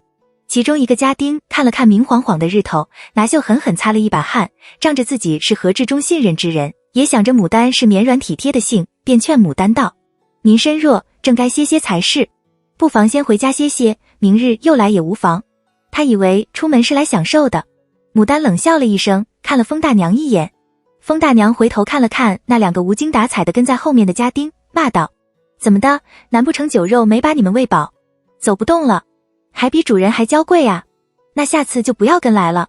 牡丹冷笑道：不是跟来不跟来的问题，而是既然领了差事，就一定要完做好，否则谁都说自己干不了就可以走人，这差事可就再没人干了，养你们又有何用？说完也不看那2个家丁的脸色，一边抽在了马臀上，当先去了。那2个家丁没法，只好也赶紧跟了上去。封大娘笑着低声同雨禾道：幸倒是比从前刚硬了许多，若是从前，少不得要体恤下人，绵悠悠的回家去，又或者要拿钱物出来赏，说上一些好话，倒叫人越发蹬鼻上脸。这样好，该干什么就干什么，不干也得干。雨禾信心十足地笑道，丹娘这些日来的变化大着呢，我总觉得她将来一定很有出息的。风大娘叹了口气，你跟着她可聪明点儿，别总那么呆。见亲娘瞧不起自己，雨禾气道，我怎么呆了？丹娘经常夸我能干呢。风大娘瞅了她一眼，你很能干，我怎么没看出来？牡丹回头笑道，大娘，雨禾的确很能干。得到表扬的雨禾终于忍不住朝风大娘做了个鬼脸，风大娘很凶地瞪了他一眼，随即又忍不住笑起来。牡丹去的不巧，福元和尚正和人下棋，他不敢打扰，只得坐在草堂外的竹林里歇凉，和那吃多了他送的素点心的小沙弥如满有一搭没一搭地说闲话。9岁的如满吃多了牡丹带去的素点核果，对牡丹很是热情，咧着2颗兔一般的大白牙笑道，女施主，这么热的天儿，你们想必一定很渴吧？师傅下一盘棋最少也要1个时辰，今日那位客人送了好茶来，带我去煎来与您喝。牡丹见他一脸的调皮状，便道，既是人家送与你师傅的好茶，必当珍贵，你就敢煎与我喝？如满笑道，我师傅下起棋来呆得很，您只管等着喝茶就是了，我自然有办法，还要叫他找不着我的错处。牡丹从竹林里探头看过去，但见不远处草堂里的福元和尚还是保持着自己进来时的那个动作，一动不动，表情呆滞，而他对面的客人却是被草帘遮住了上半身，也没看清楚是不是和他一样的呆，便玩心大起，笑道，你去，若是果真弄来我饮了，明日送你10个桃。如满蹑手蹑脚地摸进草堂里，眼看着福元和尚与对面那位穿青袍的客人皆都在冥思苦想，全部注意力都放在棋盘上，便假意道，师傅，这茶凉了，徒儿另行给您煎茶。福元和尚果然目不斜视，梦游一般道，你自己安排。如满立刻打开那青袍客人带来的白藤茶笼，取出一块精致的茶饼来，手脚利落，从容不迫地动作起来。少卿，茶好了。他先寻了一对行舟白瓷茶瓯注上茶汤，双手奉给福元和尚与客人，接着又寻了一只越州瓷茶瓯注上茶汤，蹑手蹑脚地端出去给牡丹。福元和尚没注意，全部心神都放在棋盘上，那青袍客人却是看到了，不动声色地将一粒棋按下，彻底结束了战斗。我输了。福元和尚话外之人，对于输赢已经看得很清，坦然一笑，正要开口，那人却指了指外面，低声笑道，你的小徒儿来客人了，给的茶瓯比给你这个师傅用的还要好。程风，我看你是嫉妒比给你还好吧？福元和尚也不生气，与他轻轻起身，站在草帘后往外张望。但见如满捧着那只茶瓯，快步进了竹林，不多时，竹林里传来女清脆的笑声，还有如满得意的夸耀声。那客人促狭一笑，看向福元和尚，看来还是个女客人。福元和尚对着他促狭的笑容半点不自在都没有，只道，如满，你拿我的茶瓯去哪里？一阵寂静，好一些，如满方结结巴巴地应了一声，垂手从竹林中走出来，身后还跟着捧着茶瓯的牡丹。牡丹一眼看到福元和尚身边站着的人，不由愣了一愣，怎会又上了蒋长阳？随即绽开一个甜美的微笑，算是打过了招呼，抢在如满开口认错之前，先和福元和尚行了一礼，道，师傅，是我骗如满师傅要好茶喝的。福元和尚见是牡丹，不由微微一笑，女谭月什么时候来的？又瞪了一旁缩头缩脑的如满一眼，也不知道来报一声，送杯茶也偷偷摸摸的，好似我不给客人喝一般。牡丹有些诧异福元和尚今日的跳脱，自动猜测是因为他赢了棋的缘故，便笑道，将近半个时辰了，因见师傅在下棋，不敢拿俗事打扰。福元和尚便同身边的友人介绍牡丹，何施主请我替他致援，说来也巧，他那庄正和你那庄邻近，你们也算是邻居。牡丹已然笑着上前与蒋长阳行礼，蒋公别来无恙。他就没想到蒋长阳也是认识福元和尚的。蒋长阳笑道，何娘别来无恙，耽搁你了。牡丹忙道，哪里，是我打扰了2位的雅兴才对。福元和尚道，女谭月今日前来，可是那园的图纸出了什么事？牡丹本来是想请他这几日去走一趟，以便请他做个见证的，以备不时之需的，但见了蒋长阳在此，倒觉得不好开口了，就生怕蒋长阳之前撂了那么一句话在那里，他却不领情，到处奔来走去，四处安排寻求其他解决之道的做法，让他反感，觉得他不服人尊敬，便不打算再当着福元和尚的面提这件事了，转而随口胡诌道，不是那园的图纸出了什么事，而是想向师傅请教一个关于其实的问题。福元和尚笑道，你请说。牡丹眨眨眼，笑道，上次您和我说园林用石以灵璧石为上，应时稍赐，但是这些日我四处打听，就怎么遇不到好的大的，即便遇上了，也全是些小的。您可知道什么地方能买到大的好的？”福源和尚不由被他逗笑了。这2种石头都是珍贵难得的种，高大的尤其难得，几尺高的就算是真了。这短短的10日之内，你自然不能寻到，不若胡石最为妥当。牡丹早就知道是这么个结果，便装作受教的样道：“知道了，我回去就请人去买胡石。”既然蒋长阳没有走的迹象，他再留下去也没意思，于是起身告辞而去。待他走远，蒋长阳笑道：“我看他寻你是另有他事，不过是因为我在这里不好开口罢了。”福源和尚反问道：“你既然知道，为何不走？”蒋长阳道：“凡事讲究先来后到，我的事还没办完，自然不走。更何况他找你的事情肯定比不过我的事重要，你答应不答应？”福源和尚皱起眉头：“你又不是他，怎知他的事情就没你的事情重要？我若是不答应呢？他要求你的，无非就是那个缘而已。”蒋长阳微微一笑，往草垫上一坐：“你若是不答应我，那我就不走了。等你什么时候愿意了，又再说。看不出来你还有几分无赖相。”福源和尚有几分气恼的一挥袖：“你自去拿你的妖僧，做你的英雄，何必一定要扯上我？”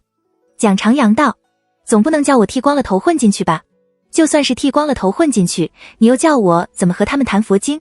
福源和尚沉着脸，淡淡地道：“说不去就不去，你爱在这里坐着就坐着，别怪我不给你斋饭吃。”蒋长阳仿佛没看到他的不悦，径自去他的书架旁翻书来瞧，等到如满捧了斋饭来，不等福源和尚开口，就抢在福源和尚之前把斋饭抢过去开吃。福源和尚气不过，夺过如满手中的筷和碗，与他抢起咸菜来。蒋长阳头也不抬，运筷如飞，不管福源和尚挑哪里，他只管挑自己想要的。不等福源和尚吃下半碗饭，他已经将其他的饭菜一扫而光，满足的抬眼看着福源和尚笑道：“斋饭味道不错。”福源和尚气个半死，道：“你这人怎么能这样呢？旁人都知道这人是个好人，他却知道这人脸皮厚起来实有多厚。他今日又算是破功了。”蒋长阳讶异地道：“你不知道我从来最奉行的一点，就是无论如何一定要先把饭吃饱吗？”他2人在这里斗嘴，如满却抽抽噎噎地哭了起来。福源和尚忙道：“如满，你怎么了？”如满委屈地看着他2人：“我饿，没饭吃。”蒋长阳忍不住哈哈大笑起来。福源和尚叹了口气，道：“别哭了，再去厨房里让他们重新弄点来吧。就说是我说的。”如满立刻收了眼泪，收拾了他2人的碗筷，蹦蹦跳跳的出去。福源和尚叹道：“这件事对你很重要吗？”蒋长阳毫不犹豫地道：“很重要。”福源和尚叹息了一声，不再言语。夕阳的余晖从草帘缝隙里洒进来，将室内简单的陈设尽数镀上一层薄金色。原本奉命去了厨房的如满奔奔跳跳地跑回来：“师傅，外面有位也姓蒋的公要见蒋公。”福源和尚抬眼看了蒋长阳一眼：“喏，找来了。你见是不见？”蒋长阳平静无波地道：“既然来了，我怎么不见？”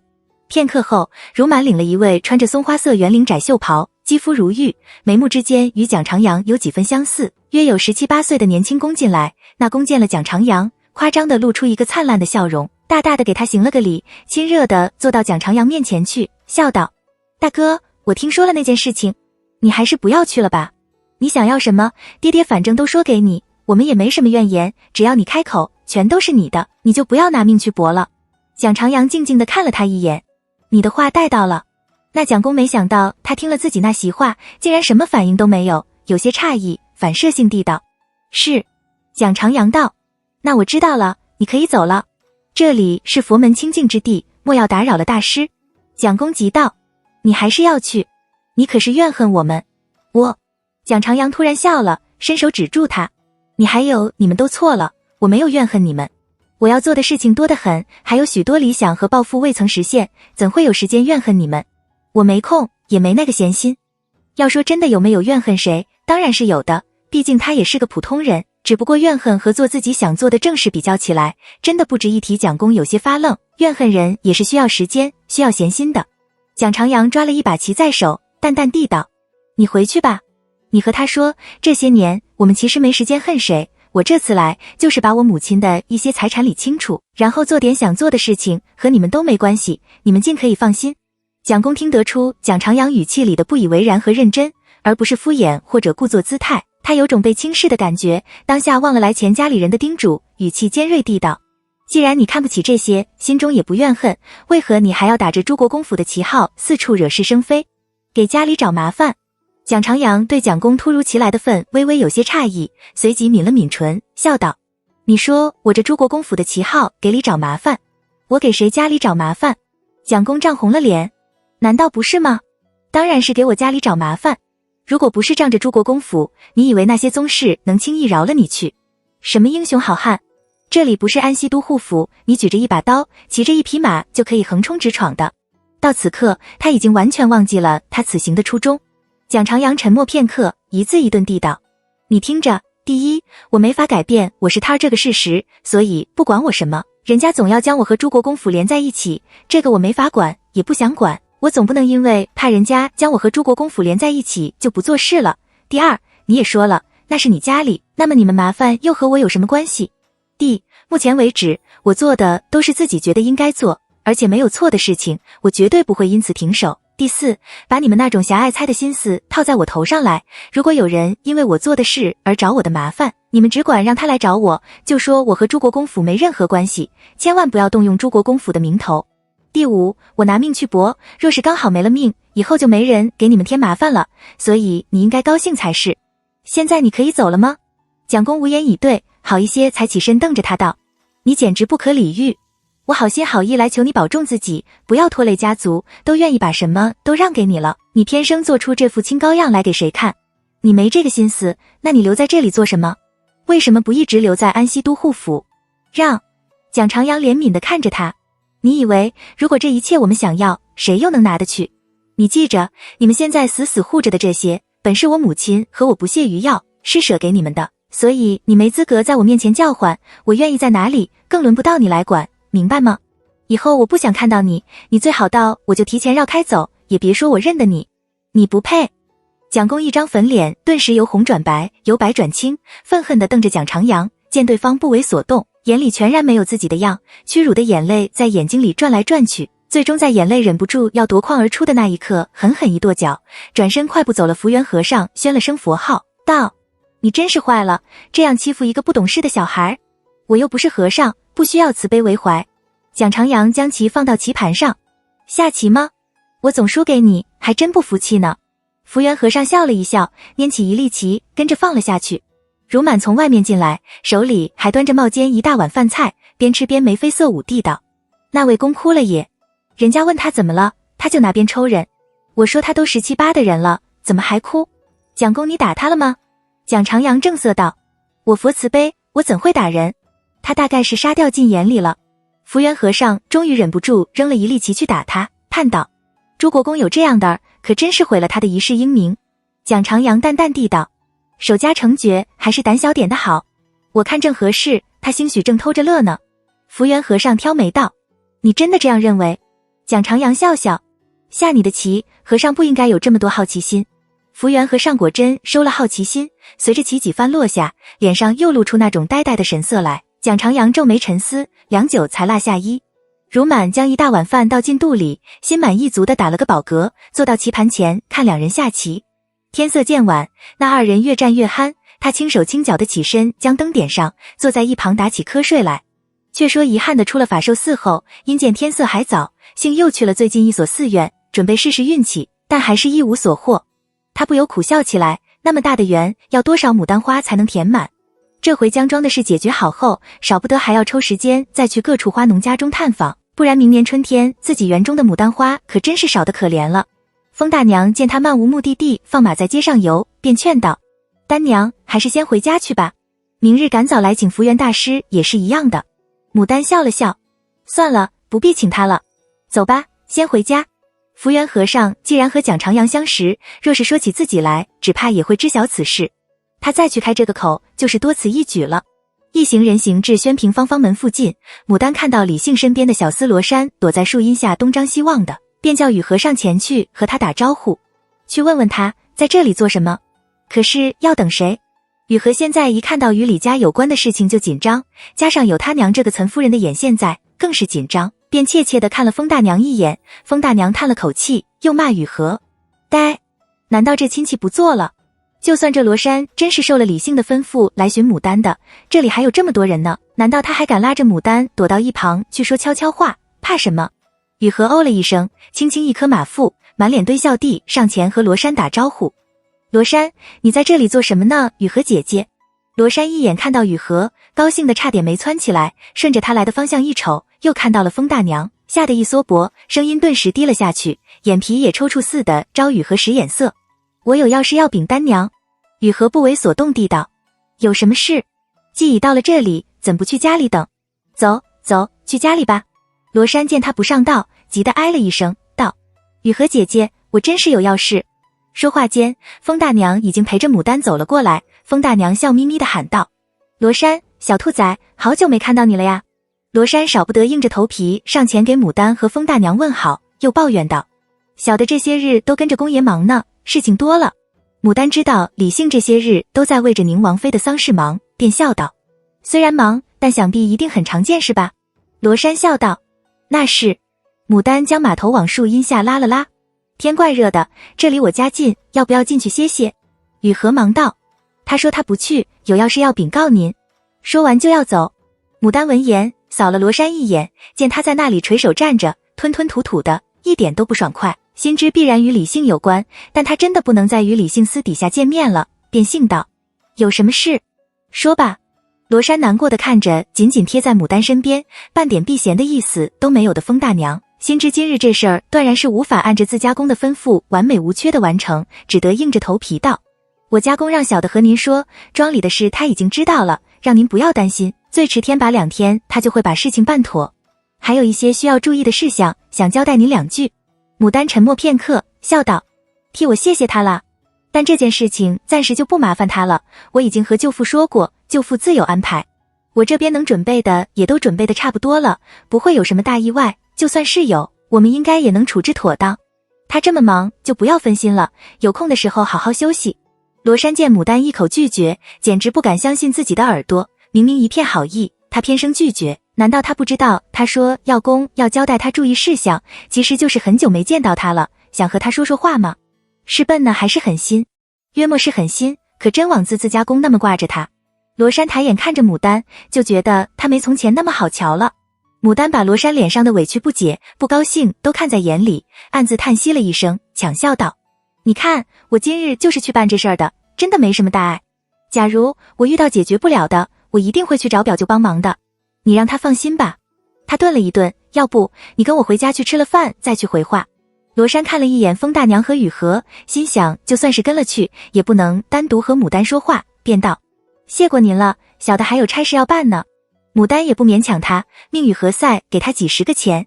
天怪热的，等这大会儿了，去买碗冷桃吃吧。罗珊收了钱，给牡丹行了个礼，快步跑开了。他也不回家，直接就往安逸坊跑，在一堆人中把李信刨了出来，同情地看着李信。李信正忙得口干舌燥，心里也窝着一团小火，见罗珊满脸同情地看着自己，却不说话，不由怒道：有话快说，装什么呆？罗珊唬了一跳，委屈地道：小的这不是不忍心说吗？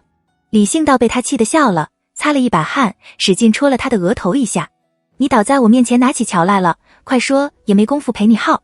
罗珊方撅嘴道：人家不要您帮忙呢，说是他能自己解决，若是真不能了，也还有表舅。旁边风大娘死死盯着，小的就是想说几句好话也不成，就这么着把小的赶回来了。李信默了一默，扯起一个笑容来，他若能自己解决，那自是再好不过。随即转过身，一头又扎进人群里去了。罗珊哎了一声，盯着李信忙碌的背影，颇有些后悔自己刚才不应该图解气就那么说，只是也不敢再将李信喊出来。苍山走过来，恨恨地使劲扇了他的头一巴掌：你个吃糠的蠢材，我须臾不在，你又干了件蠢事。苍山本就比罗珊大，力气也大得多，一巴掌下去就将罗珊打得一跌，袖里的钱也咕噜噜滚落在地。苍山一把揪着他的领口，将他推到角落里，冷笑道：好呀，自己没本事办好差事，收了赏钱还特意来遭功的心，你个小兔崽长本事了呀。罗珊护住头脸，闷声道：我原也没说错话，他就是那么说的，我看他对公就没心，公白白牵挂他了。话音未落，又挨了苍山一巴掌，他忍不住痛，大声道：你干嘛又打我？我又说错什么了？苍山狠狠道：这些话也是你乱说的。公的事就是被你坏了的。抡起巴掌还要往下扇，就被李信从后面一把抓住手臂，沉声道：专来给我丢人的。目光落在地上散落的铜钱上，眼里有了一丝笑意。他赏你的。罗珊可怜巴巴地眨了眨眼。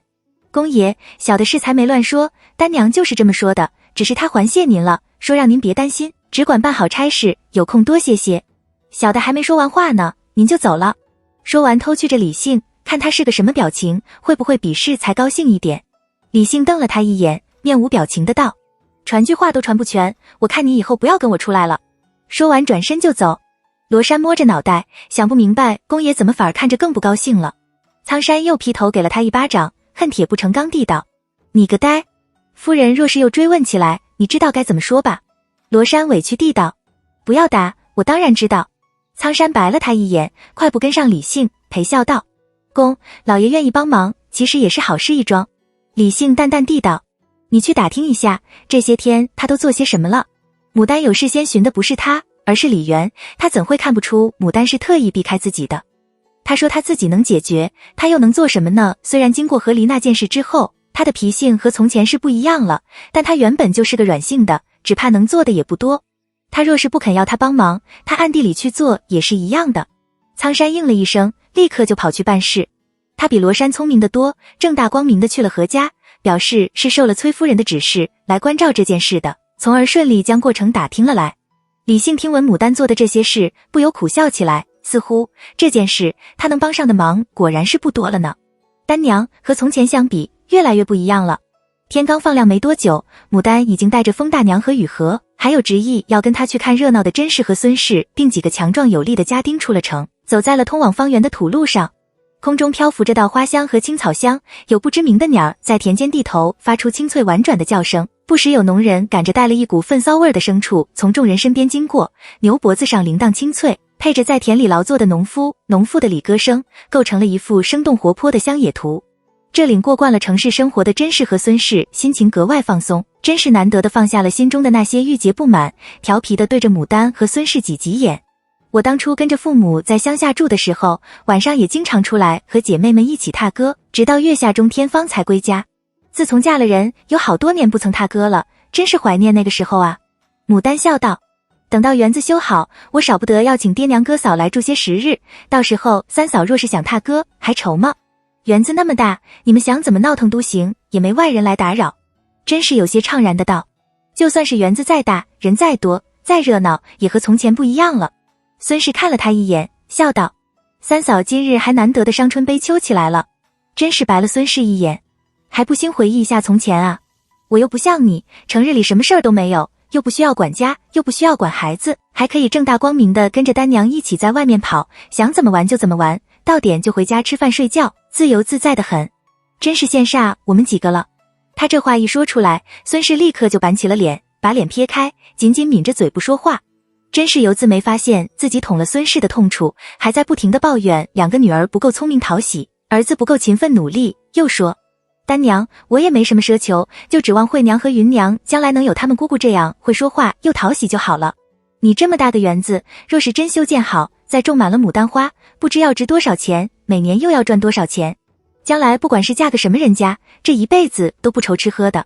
牡丹先前听甄氏回忆年少之时踏歌，还觉得感兴趣，有心想和他多聊几句，问问乡间的风俗习惯，学习一下如何与庄户相处。还没开口呢，他先就打回了原形，不管不顾，只图嘴皮子爽快，事无大小总是争强好胜，好端端地把个孙氏弄得没精打采气鼓鼓的，不由好生懊恼，淡淡地道：不管这园子多好多值钱，都得小心经营，一个不注意就什么都没有了。就算是我平时再小心着意，也还离不开家里人的帮衬，不然只靠一个人哪就能万事如意。孩子们还小，只要大方向没错，将来就不会差了去，光会说话会讨喜也守不住财，重要的还是大度勤奋。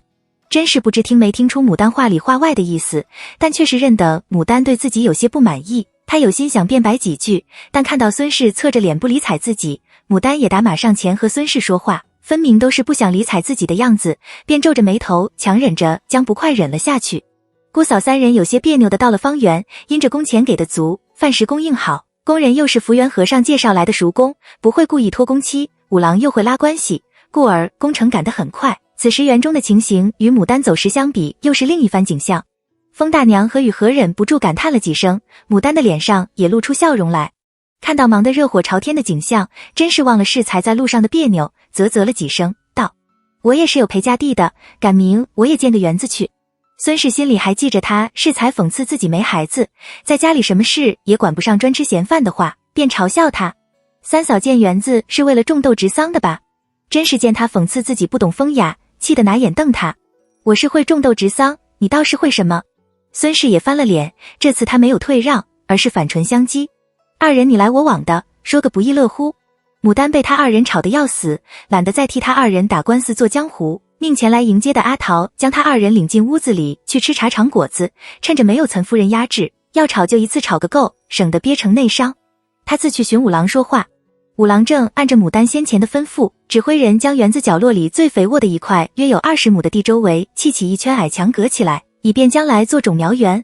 见牡丹来了，便笑道：丹娘你来了，你看这种苗园我没给你圈小吧？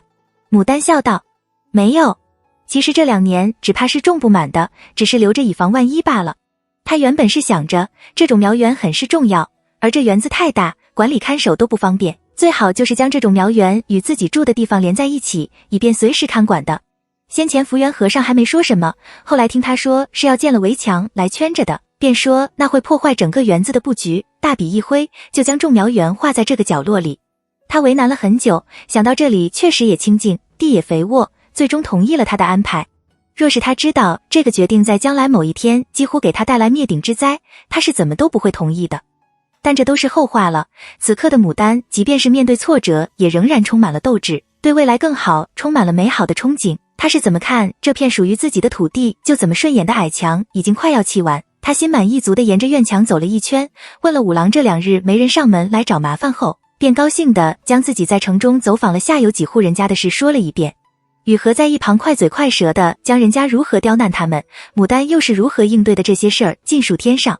听得五郎只点头赞许地笑道：士别3日当刮目相看，照这样下去，丹娘很快就不要哥哥们帮忙了，还能替哥哥们招揽生意呢。牡丹笑道：哥哥们哪需要我招揽生意？我一说何家的香料铺子，人家就认得了，若不是你们把咱们家的铺子做得这般好，就算是我的嘴皮子磨破，人家也不会理睬我。五郎笑道：好啦，咱们就不互相吹捧了，咱们说正事。我按着你让人送来的信，让胡大郎将李正和从前帮着修河道的约有20多户人家的当家人请来吃喝了一顿。我谎说当初买房子和地的时候，他们家只说这河是他们修的，一起转给咱们，但没什么凭证，若是以后想转卖，只怕会因为这条河的问题受影响。说到这里，五郎得意地笑道：你猜怎么着？咱的酒肉备得多，他们吃喝高兴了，也还不知道这事儿到底是怎么回事。我才一说，很多人就说他们都知道这事儿的，然后就撺掇着李正帮着证明这河本就是属于咱们的，咱们想怎么弄都是天经地义。那李正也答应的爽快，都说有事只管找他们。有好多人问我这园子还收不收人做工，我想着乡里乡亲的，特别是这挖地挑土的，也不要什么技术，便将那强壮的挑了几10个，又选了几个手脚利索的妇人进厨房帮工。有他们本地人在，若是出了什么意外，他们就是为了工钱，也会尽力维护咱们庄子的利益。牡丹笑道：难怪的工期进展这么快，原来是有这个缘故，五哥真是想得太周到了，有你在此镇守，我全无后顾之忧。只是我觉得请他们作证这事儿还应该再妥当一些，以绝后患。这2日他将方圆的房契和地契研究了好几遍，那条河的在自己地头上的归属权固然是完全属于他，但上下河道却没有说明所占的地到底属于谁，属于花了钱却没有办正式手续的情况，这算是个不大不小的纰漏，须得及早尽量补漏才是。五郎是讲究一诺千金的人，自然也就相信众农人与李正当众说过的话都是一定要算数的。听到牡丹这样说，虽然不是很以为然，却还是道：你打算怎么做？牡丹正色道：虽是我把事情想得太严重了一些，但我想着到底是空口无凭，咱们请他们作证，他们按着事实说话，本是情理之中，可难保有人在中间弄鬼，用才是逼得人不得不说假话，到时候不但对我们不利，也让人为难。所以我想就这河的由来写个字据，请他们按个手印证明一下。只有确认了这河的归属，才能断了那些人在这河上做文章，不要说是平安度过施工期间，就是以后也不怕。五郎沉思片刻道：你说的也有道理，既然如此，就赶紧办理。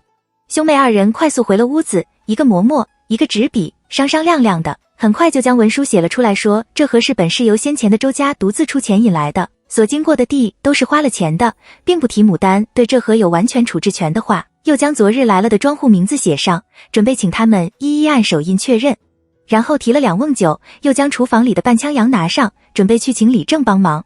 孙氏和甄氏吵得口干舌燥，没了精神才住了口，百无聊赖的坐着大眼瞪小眼，眼看着五郎与牡丹兄妹俩跑进跑出的，忙得不亦乐乎，便也跟去凑热闹，问他们要去哪里。听说是要去找李正，两人都表示愿意跟了去。牡丹没心思陪他们玩，索性请托甄氏帮着看顾工地，孙氏帮着看顾厨房，这才将二人给打发了。出了方圆，五郎贾一虚抹了一把汗，道：你三嫂和六嫂平时不是很要好的吗？怎地今日就吵成这个样子？你也不劝，放着他们吵，若是过后都怪你在一旁看笑话，不肯劝架，看你怎么办？牡丹笑道：他和六嫂好，那是从前，现在他们都有底气，不用联合谁，也不用讨好谁，当然也就谁也不怕谁。平时在家有娘镇着，他们就算是心里有气，也不敢大吵大闹的，今日就全当给他们放假出气，爱怎么吵就怎么吵，你看着，稍后回家保管又好了。这就是岑夫人明确财产分配之后，家里女人们最大的改变，拉帮结伙，背后搞小动作的现象少了，单个作战的现象则变多了。五郎只是摇头，你们女人脾气真怪，有也吵，没也吵，反正总有理由吵。幸好你五嫂不喜欢和人吵架，不然我也烦死她。牡丹似笑非笑地瞅着他，你真的会烦五嫂？那我回去就告诉她。五郎笑骂道，哪有你这样当妹子的，巴不得哥嫂吵架呢。你要真敢，看我不收拾你。牡丹笑道，你要敢收拾我，看我不找爹娘嫂子给我做主。就说你不许我和嫂子说真话。五郎摇头叹息，你果然是被惯坏了，胆子越来越大。兄妹二人说说笑笑的找到了那李正家中，找到人后双手将礼物奉上。李正姓萧，名讳，是个50多岁的老头子，家里并不富裕，也是从农。寻常人家平时难得吃肉，他见到酒肉高兴得很，想着他们是来拜地头的，这一片的庄主可没谁这么稀罕过自家，当下面子里子都得到了满足，对五郎和牡丹极其热情，可一听他们说明来意，就没前日喝酒吃肉时那么爽快了，谁也没倒一杯给他们，光皱着眉头拿着那文书翻来覆去的看，就生怕自己大笔一落会惹出些什么不该惹的麻烦来。五郎与牡丹忍着急躁，笑眯眯地坐在一旁等他看个够，好容易等他看够了，他却道，已经说过的事情就不会变卦，是你家的就是你家的，又何必多此一举。说着就要将文书退给牡丹。牡丹见他不肯，有些紧张，忙起身朝他行了一礼，尽量让自己的笑容显得诚恳。萧伯父，你也知道，这庄子其实是我的，我 X 后少不得要靠他养家糊口，说不定什么时候也会转手。我写这个东西并不要将这河封堵什么的，也绝对不会因为我的缘故让下游的几户人家没水用。我只是为了特殊情况的时候应对方便，比如说我这庄子到处引了水的，要是谁在上游将我的水给断了，我一个女人可怎么办呢？这园子就等于废了。我全部的嫁妆都放到这庄子里去了，心里不踏实啊。萧礼正笑道，小娘子，你放心，不会有人这么做，假若真的发生了这种事情，自然由我们为你作证。不是没人这么做，而是已经有人在这条河上打主意了。牡丹叹气道，我现在倒是不担心，就怕将来年深日久不好找人。您看，这上面只是写了这河是周家全额出钱修的，其他也没说什么不是。我只是想请您做个证明，有这回事就行了。其实我昨日也去拜会了我下面几家庄子的主人家，他们也都很是通情达理，但我就是怕将来又换了主人说不清。他虽然说的合情合理，但萧礼正就是不表态，一会儿瞟瞟他，一会儿又瞟瞟五郎，一会儿又看看他们拿去的酒和肉。牡丹急得简直有些坐不住了，须知礼正这里乃是很关键的一步，须得靠着他引着去寻那些农人，有他领头，人家才容易按手印。他不按手印可怎么好？萧礼正不肯在文书上签字，牡丹与五郎就厚着脸皮不走，萧礼正收了他二人的东西，不想退礼，也不好赶他们走。三人就面对着面一动不动，正当几人将着笑脸死熬的时候，一个妇人的大嗓门从院子里响起来，哪家的死狗，怎地来了？这里是闻着什么味儿了呢？一声闷响，窗外传来狗鸡儿一声怪叫，接着外墙中干的几声低嚎，渐渐的去远了。紧接着一个30多岁，穿粗布衣裙，浓眉大眼的妇人拍着手走进来，目光在五郎和牡丹的身上转了一转，再落到那2坛酒和半枪羊上面，大着嗓门道：哎呀，贵客上门，谁也没一杯，真是怠慢了。这狗鼻子可真尖，原来果真是嗅着肉味了。萧礼正皱了皱眉头，显得很不高兴，终究没发作出来。牡丹有心与他加套交情，便笑着起身道：这位姐姐是……不等萧礼正开口，那妇人已经利落地用粗瓷杯子端了2杯水上来，看这嘴巴多甜。我姓周，人家都叫我周八娘，小娘子叫我周八娘就行。这2日我在你们庄子里的厨上做活，工钱1日1节，伙食也好，你们家很公道，没有为富不仁，很不错。牡丹对他这个评语有些受宠若惊，紧接着居然从周八娘身上闻到了一股淡淡的熏香味，又见他的手也洗得极干净，递上来的杯子虽然旧，同样极干净，便端起喝了一口，结果发现还有一丝丝蜂蜜味，不由对着周八娘很是生出几分好奇来。周八娘见牡丹喝了水，满意的一笑，也不说明自己是个什么身份，伸手就去拿萧礼正面前的那张纸，粗略扫了一眼，道：又不是什么大事，反正你前日也当着大伙说过的，今日就给他做了这个证，又如何？萧礼正闻言，撅着几根稀疏的胡子，拿眼瞪着周八娘。周八娘歪着下巴，睁大眼睛，毫不示弱地瞪回去。萧礼正慢慢败下阵来，道：罢了，看你们是实诚人，想来也不会害我。若是拿这个去作怪，害了我，少不得要和你们争到底。周八娘立时换了张笑脸，笑眯眯地去屋角取了支秃头笔，并一小块墨、半只破砚台和一只破碗来，注些水进去，卷起袖子开始研磨，示意萧礼正签字画押。萧礼正无奈地叹了口气，低头歪歪扭扭地写了此事属实，然后落下自己的大名。牡丹与五郎见状，俱都有些吃惊。先前他们猜着这2人约莫是公公与儿媳的关系，最多周八娘这个儿媳是当家理财的，所以才这样嚣张。可这会儿看这2人你和我的，又互相吹胡子瞪眼睛，却不像是公公和儿媳，倒像是一家人。可是这年龄相差也蛮大了些。周八娘见萧礼正写好了，满意的拍拍他的手，将那文书拿起递给牡丹，看看还差什么。牡丹厚着脸皮从雨禾手里接过一小盒朱砂递过去，周八娘呵呵一笑，示意萧礼正按手印。萧礼正气哼哼地按了一个，又瞪了周八娘一眼，抓起一个斗笠，沉着脸对五郎和牡丹道：走，我领你们去找人。牡丹大喜过望，忙向周八娘行礼道谢。周八娘摆摆手，笑道：算了，我是晓得你为啥要这样做的。话音未落，萧礼正就狐疑地看过来，牡丹又是紧张又是害臊，周八娘这样大方，倒显得他算计不明就里的萧礼正不厚道了。周八娘却豪爽地哈哈一笑，这样才好啊，省得后面左右为难。好啦，咱女人不容易，快去吧。听这意思，却是什么都知道的样子。牡丹微微红了脸，对着周八娘感激地笑了笑，回头跟着五郎和萧礼正一起往外走去。待众人走了，周八娘利落地将酒藏在了床下，把羊肉放在吊篮里，吊入井中派着，刚收拾好，就有人提着2包糕点和1封茶，趾高气扬的找上了门，说是要找萧礼正办事。周八娘扫了来人一眼，认的是宁王府庄子里的人，便殷勤地请他坐下喝水等着，等他去寻萧礼正来。待出了门，他也不去寻萧礼正，直接就往方圆的大厨房里继续做事去了。那人根本想不到周八娘会扔下他不管，便耐着性子在萧家一直坐着等。因是农忙时候，人多数都在田间地头忙活，五郎和牡丹几人少不得顶着烈日，在田埂间穿行许久，挥汗如雨，总算是将事情办妥了。牡丹小心翼翼地将那张盖了20多个红手印的文书折叠好，放进怀里藏好，感激地请周礼正去庄子里吃饭。周礼正沉着脸道：不去了，又吃又拿，站里的事都不站里了。你拿了这个东西，不许作怪。牡丹诺诺应下，陪着笑脸将人送走。兴奋的一把抓着五郎的手笑了起来，有了这个，他虽然还不能完全支配这条河，但总算是能名正言顺，师出有名，再不怕旁人说3道4了。他在这里高兴，萧礼正那里却是焦头烂额。牡丹回到方圆，不见真是与孙氏，找人一问，却是陪着福源和尚往园子后面看工程进展去了。牡丹没想到福源和尚今日会来，少不得前去陪同。走至桃李林时，忽见如满小和尚嬉笑着从林子里跑出来，一手抓着个吃了一半的桃子，一手牵着衣襟，还兜着几个桃子并李子，还不忘回头去逗阿桃的弟弟阿顺。来啊，追着就给你。阿顺跑得脸红扑扑的，张着2只手跑过来，边跑边叫：小和尚，你不许跑。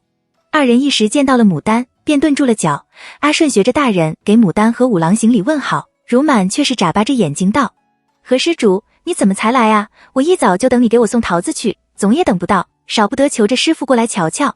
牡丹笑道，本打算回去时再给你带去的，既然你来了，也就不管10个还是8个了，就一次吃个够，只当心稍后别吃不下斋饭去。如满呵呵笑着，师傅在林子里看人挖河道，我领你们去。说完无忧无虑地蹦跳着往前面引路。阿顺上前揪了他的衣角，抓了一个桃子喂进嘴里，快乐地跟着他往前跑。牡丹看到阿顺蹦跳着的背影，想起当初那个怯生生的小男孩来，不由感叹了一声，和志中做事后道。桃李林中的河道已经挖了1/3，不断的有占了道的桃树、李树被提前把果子全数摘了后移栽到一旁去，工人们一边干活一边吃果子，还把他们觉得熟的最好的摘了递给一旁的福源和尚，福源和尚也不推辞，就在袖子上擦擦就开吃。孙氏和甄氏远远地站在一旁看着，不时窃窃私语，二人的表情都不是那么好看。甄氏一见到牡丹，就挽着孙氏的手快步走过来，把牡丹从如满身边拉开，立到一旁气愤地低声道，丹娘，你也该和你五哥说说，好好管管你请的这些人，干活就干活，干什么还顺手牵羊吃主人家的果子呢？真是不像话，难道这个不值钱的拿去卖也能卖着好些钱的？又瞅了孙氏一眼，我是要管的，偏你六嫂拦着不许我管，那意思是看你还当不当他是好人。孙氏忙道，这偷名声可不好乱安，我是想着他们当着我们的面都敢吃，而且吃的也只是要移栽的树，其他人家并没有动，那便说明他们心里有数，说不定是得了五哥或者丹娘允许的，咱们不知道情由，还是不要随便开口的好，不小心得罪了人，岂不是给丹娘添麻烦？真是不依道，丹娘，难不成还真的是你们允许他们吃的？五郎走过来沉声道，是我许他们吃的，咱们正在用人的时候，其他长在树上的也就不说了，这些不能留的难不成还要专门让人送去卖钱不成？吃2个果子也不会怎样，何必这么刻薄？真是撅嘴道，好好，就是我一人多事。牡丹忙握住他的手，笑道，嫂嫂也是为我着想吗？真是道，我脾气不讨人喜欢，好心也不得好报的，知道你们背地里都说我刻薄里，但我这人1是1，2是2，既然是请他们做工，便是给了工钱的。孙氏眼看着福源和尚走了过来，忙拉了他一把，福源大师过来了。真是悻悻地住了口，牵强地对着福源和尚笑了笑。福源和尚和五郎、牡丹见了礼，笑道，贫僧过些日子要出趟远门，特意过来看看女檀月这里还有什么需要没有。他要问的地方可多着呢。牡丹忙道，师傅今日看了工程进度，觉得可有偏差的，若是有，请您和我说，也好赶早弄妥帖了。您是要云游吗？要去多久啊？我还有好些地方要问您呢，比如说什么地方放什么石头那啥的。当前只是最简单的工程，也没什么偏差。福源和尚垂眸算了一算，女檀月请放心，贫僧不是云游，待到需要建屋子和安放石头、堆造假山、种植花木的时候，贫僧也就该回来了。牡丹松了一口气，笑道，既然如此，那便没什么了。师傅请屋里喝茶。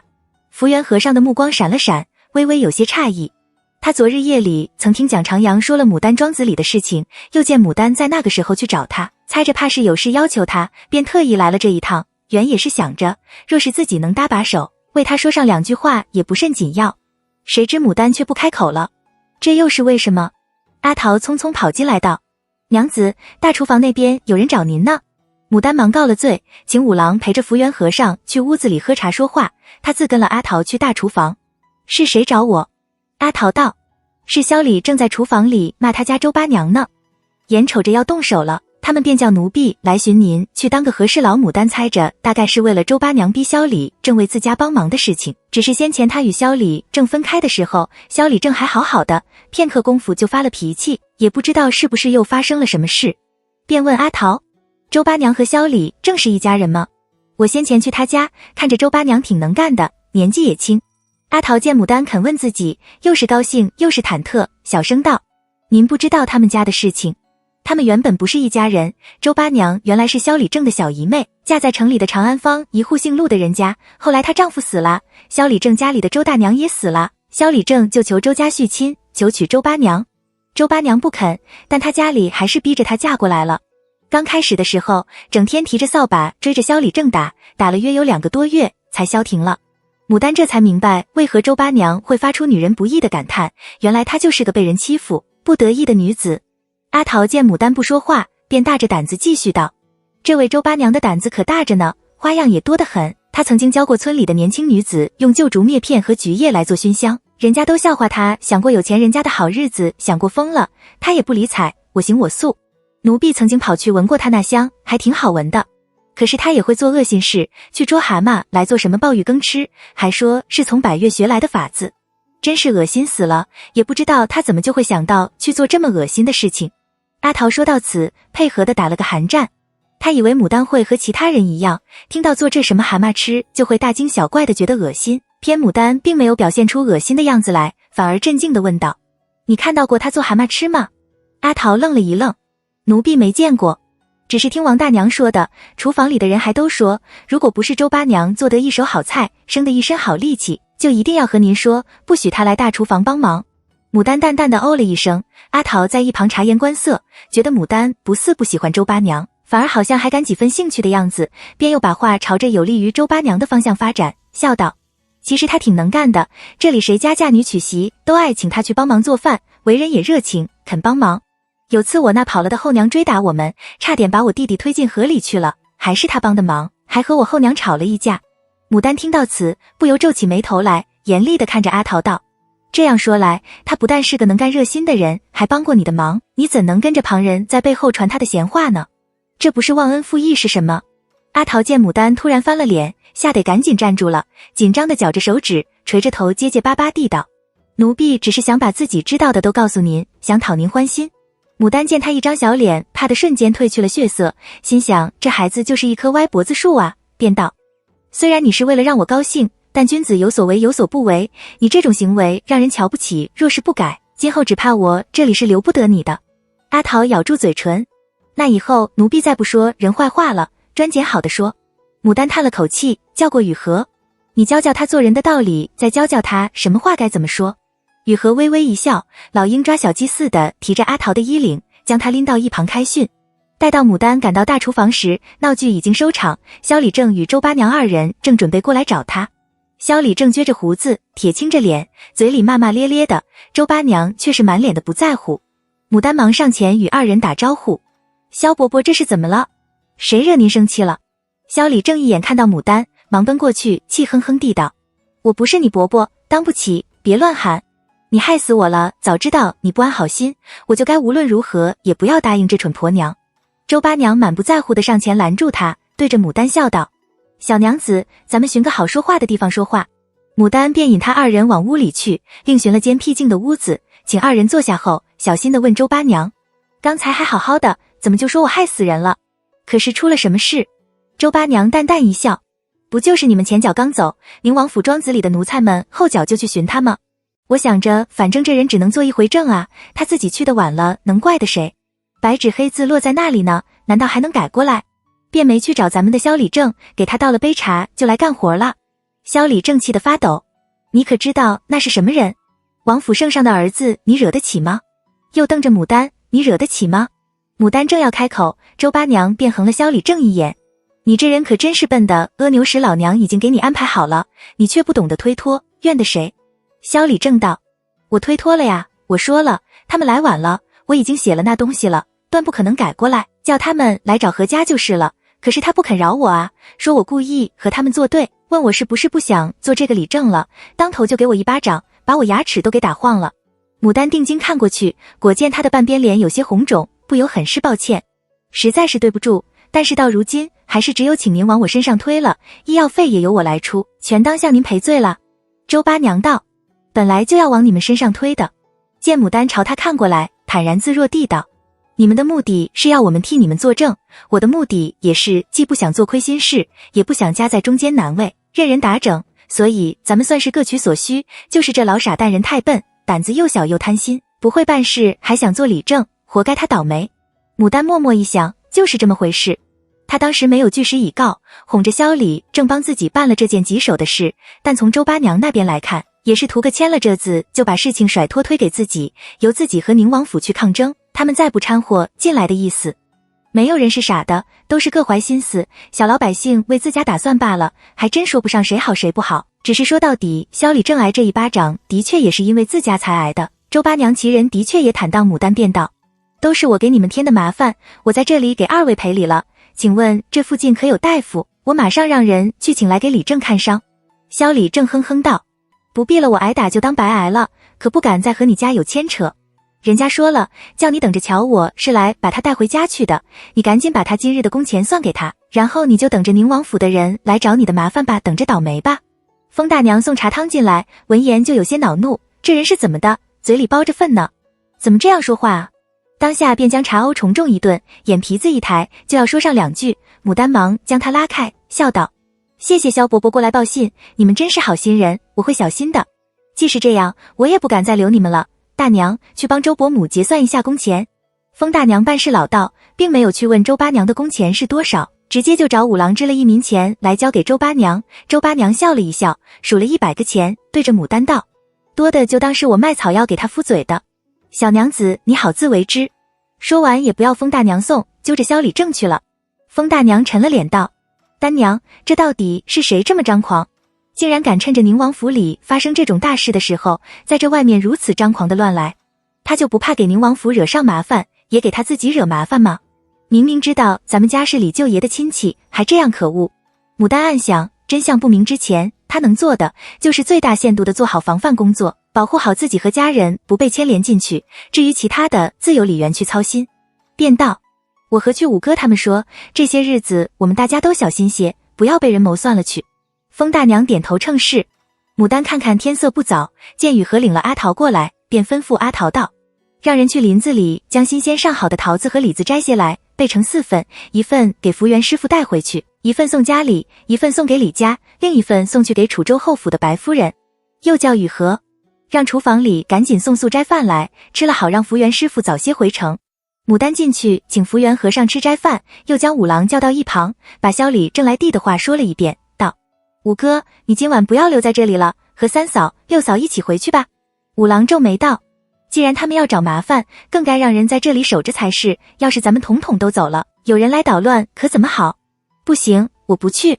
牡丹道，五嫂很久没看见你了，这里我留下来就是了。五郎微微一笑，你到底是个女子，那些肮脏手段哪里有我见识的多？你不放心我留下来，我怎么又放心你孤身一人留下来？这样好了，你若是真要留下来，便我兄妹2人一起留下来好了。牡丹沉默片刻，抬眼望着五郎，嫣然一笑，好。甄氏和孙氏听说牡丹不回去了，咋咋呼呼地念叨许久，说牡丹留在这里纯属是添乱，又说这里什么都没有，牡丹的换洗衣服也没带，不方便云云，一心想将牡丹说动，好跟他们一起回去。牡丹只是摇头，衣服倒是没问题，刚开工时我就带了2套来放在这里备用，其他的也不需要什么，不能让五哥一个人留在这里，我留下来给他搭把手也好。他虽然不知道邓管事会做什么事来给他添堵，但这个时候他是绝对不会留下五郎一人独自守在这里的。甄氏和孙氏无奈，只得道，我们一到城门口就让家丁哲回来帮你们。福元和尚很安静地吃完斋饭，然后听从牡丹的建议，跟着甄氏、孙氏和何家的家丁一起结伴回城去。临走时，他静静地望着牡丹道，小心木料，最脆弱的就是木料，一把火就可以烧得干干净净，烧完之后他可不是要停工了吗？牡丹打了一个机灵，认真答道，好。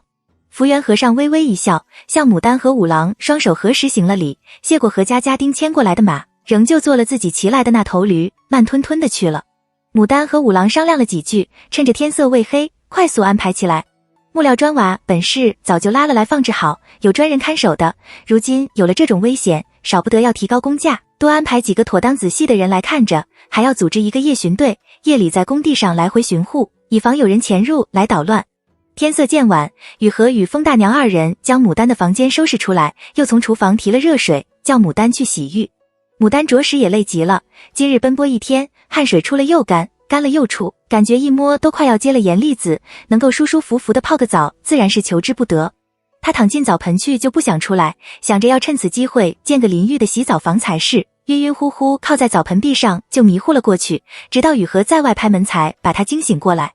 雨禾急匆匆地捧着牡丹的换洗衣服进来，看到他睡眼朦胧的样子，不由嗔怪道，又睡着了，若是着凉，岂不是您自家吃亏受罪？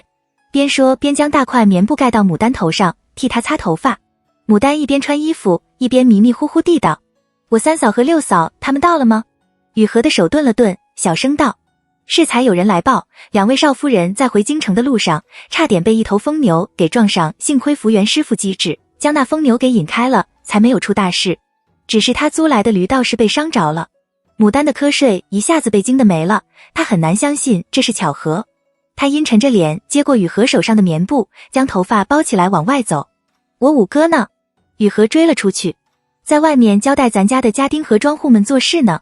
您好歹将头发弄好，成个样子再出去吧。这里可不是家里，到处都是男人。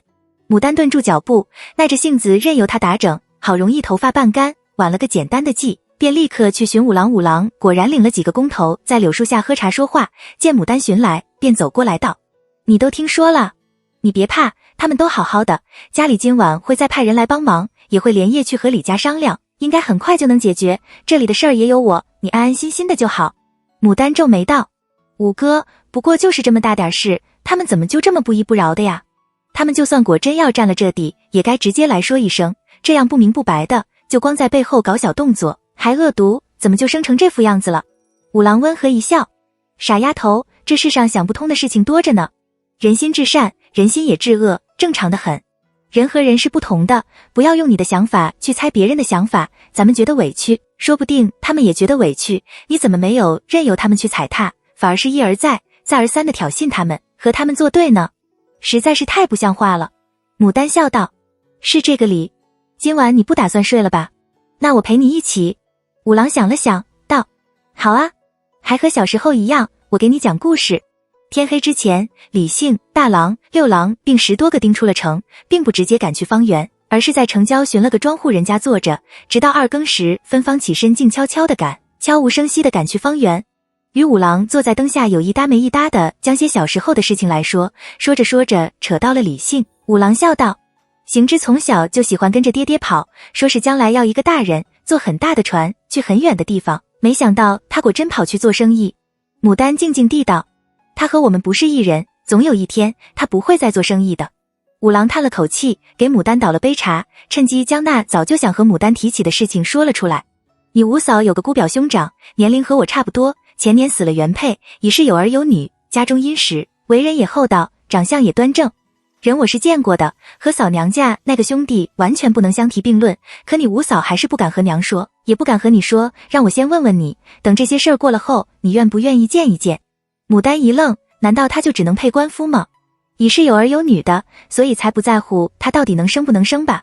五郎见他垂头不语，晓得他不乐意，忙道：你多想，我们也只是按着我们的想法提一提，只是想为你好，万万没有逼你，让你不开心的意思，你要是不愿意就算了。虽然真实情况自家人都晓得，却不可能拿去嚷嚷着给旁人知道。在旁人眼里，牡丹就是个病弱之身。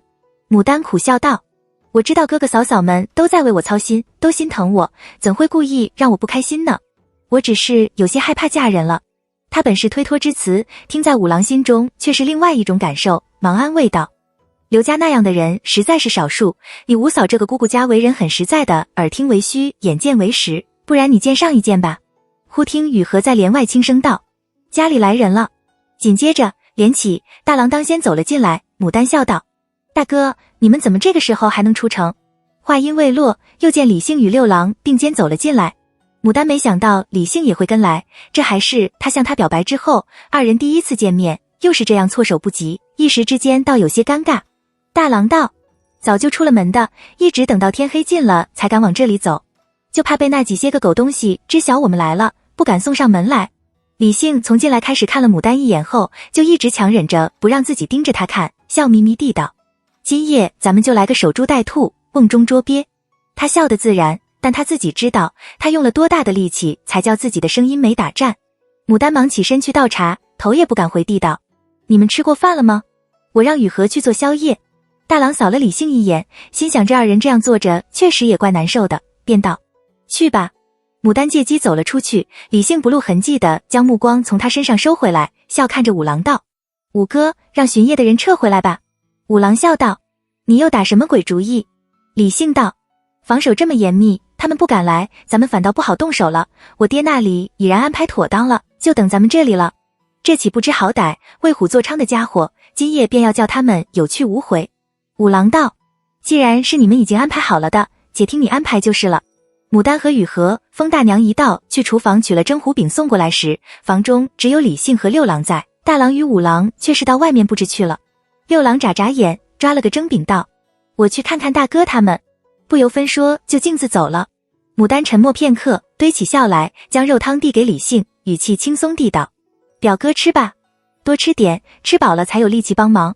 我还说不用你帮忙了呢，结果还是劳动你跑这一趟。”李信见他笑得没事似的，想到刚才来时听到的五郎那几句话，心里堵得发闷发慌，有心问他几句，扫了一眼旁边虎视眈眈的风大娘和满脸别扭的雨禾，终究暗叹了一声，强笑道：“我还真怕从此你就不要我帮忙了。”牡丹听他一语双关，笑容就有些勉强。风大娘咳嗽了一声，笑道：“丹娘，时候不早了，您该歇着了，这里有老奴伺候，保管他们个个吃得饱饱的，您就放心吧。”牡丹无奈，只好和李信行了个礼，道：“那我先去歇着了，若是有什么需要，只管和风大娘说。”李信忙放下手里的汤碗，深深地看了他一眼，沉声道：“你安安心心的去歇着，万事有我们。”他话虽如此说，暗里却嘲笑了自己一回，这次他是又帮上了他的忙，那么以后呢？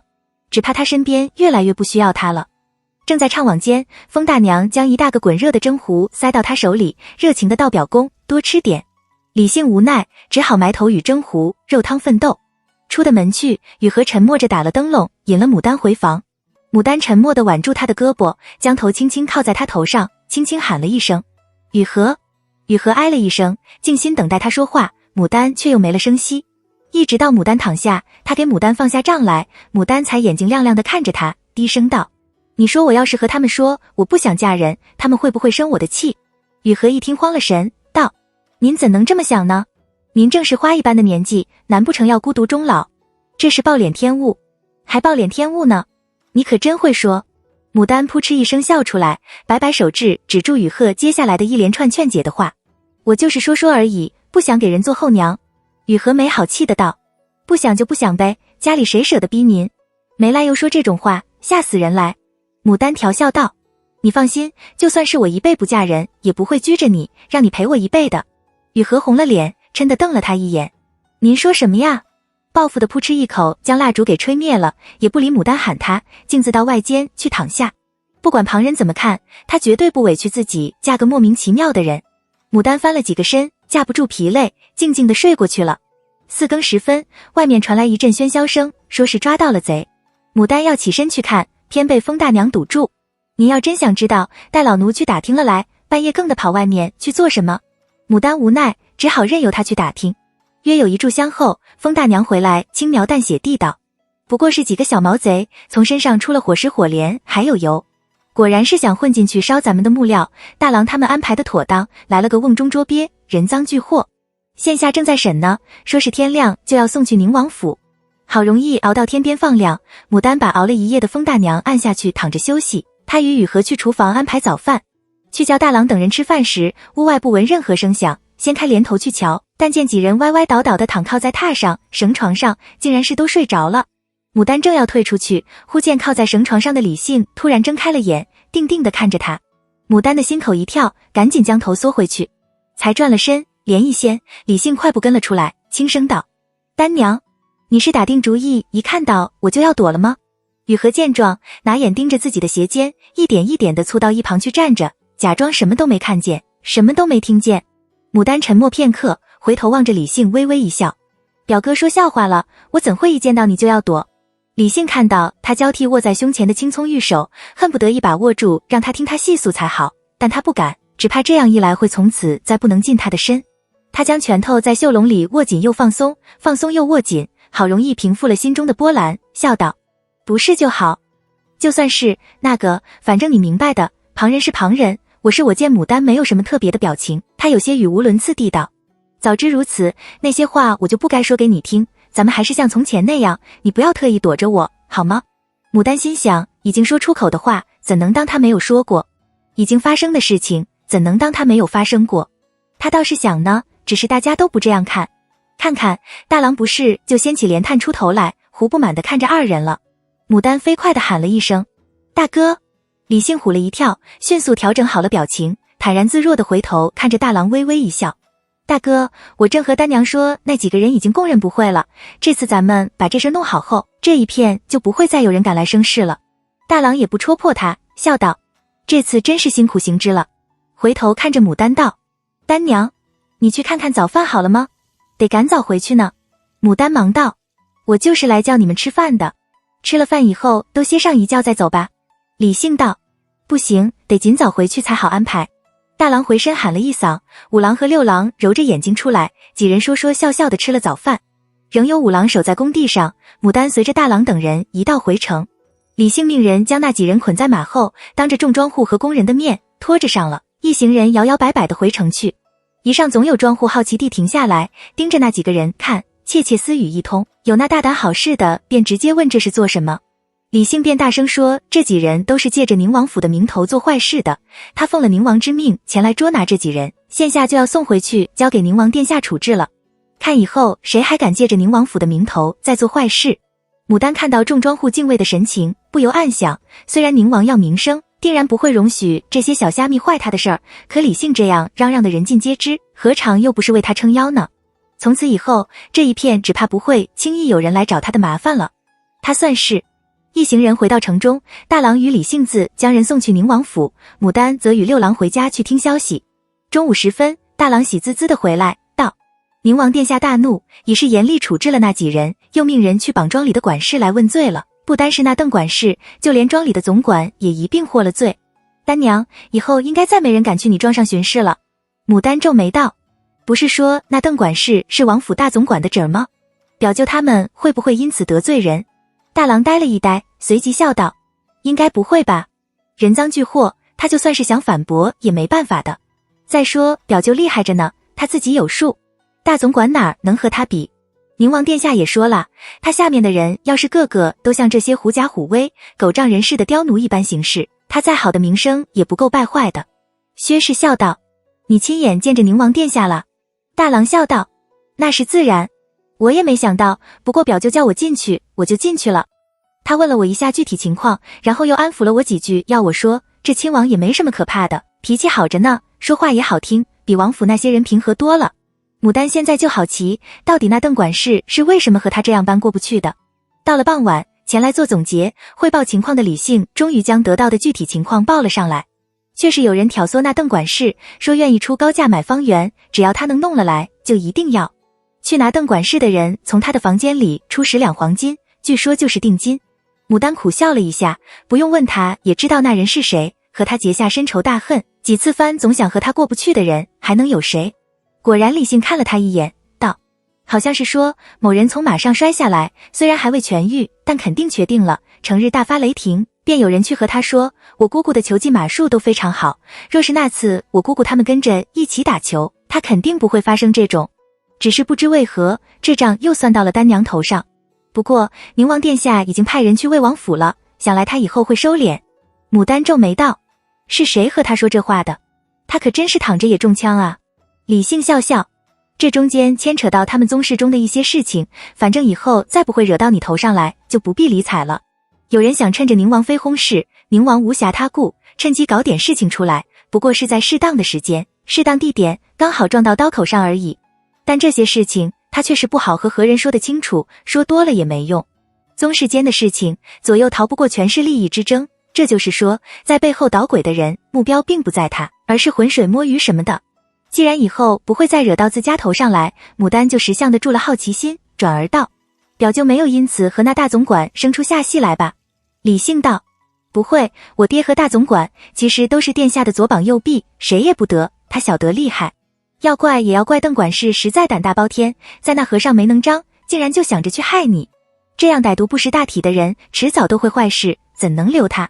其实他心里是暗自庆幸的，多亏当时那些人不认识牡丹，牡丹也不在场，就把孙氏当成了牡丹，直接就动了手。否则换了其他时候，牡丹独自带着奴仆行在上时，指不定还会出什么大事。牡丹见他说的认真，便放下心来。这样就好。李信笑看着牡丹，其实这次的事情你反应很快，也做得很周到，很不错。若非你前面防范做得到位，让他们无他法可循，也不会逼得他们顺顺利利便落入我手中。以后你一定能将那庄经营得很好的。牡丹微微一笑，我不敢鞠躬，没有表就递条过来，你帮着去设伏抓人，哥哥们帮我忙也不会顺利解决。李杏见他只是客气，刻意生疏，不由暗想，总这样逼着也没什么意思，不过越逼越远而已，还不如随性的好。便晃晃头，漾起一个笑来。那你忙着，我去陪姑父他们说几句话。言罢起身坐到何志中，听他胡吹海侃，见或插几句嘴，又逗弄孩们几下，逗得孩们大呼小叫的，看着却似回到了从前的光景一般。牡丹在一旁含笑看着，觉得其实就这样也挺好的。忽见甄氏似笑非笑的走进来道：丹娘，蒋家的屋管事来了，说是要见您呢。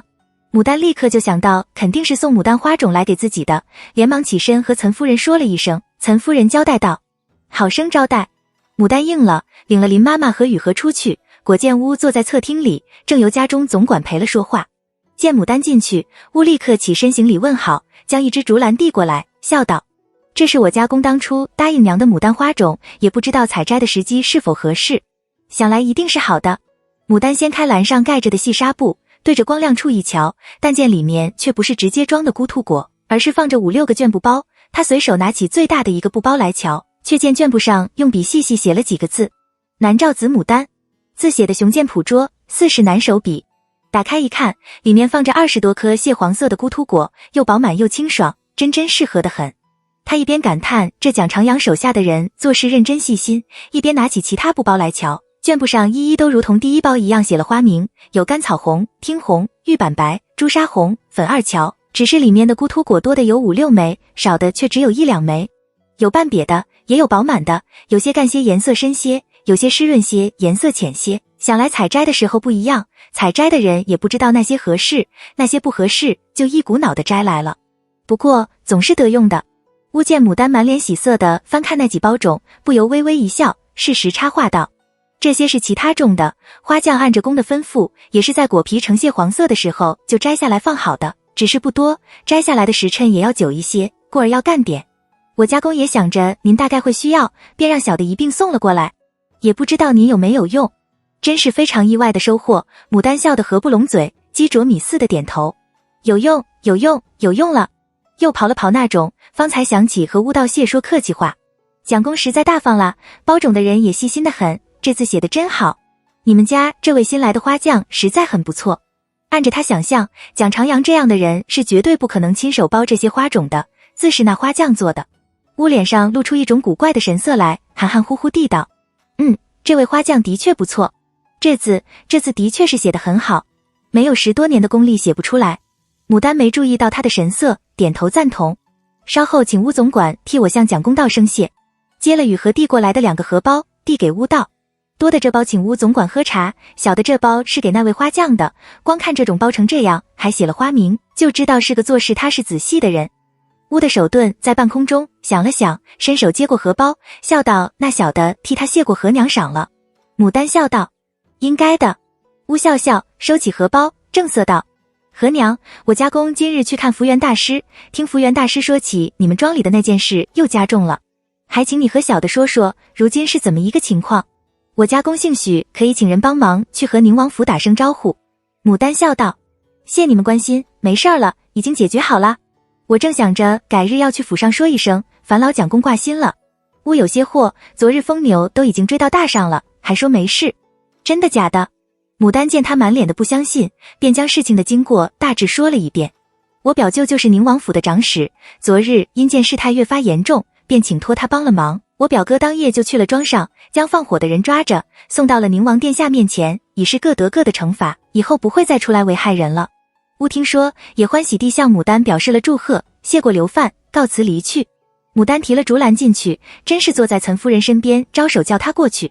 给了你什么？牡丹打开给他们看，是以前答应给我的牡丹花种。岑夫人拿起一包来看，笑道：包得挺仔细的，这字也写得真好，你说是花匠写的？花匠也能写出这么好的字，可真是难得了。何志忠闻言，笑道：拿过来我看看。看了那卷包上的字，也忍不住赞叹，果然写得好，这样一手好字却去做花匠，真是可惜了。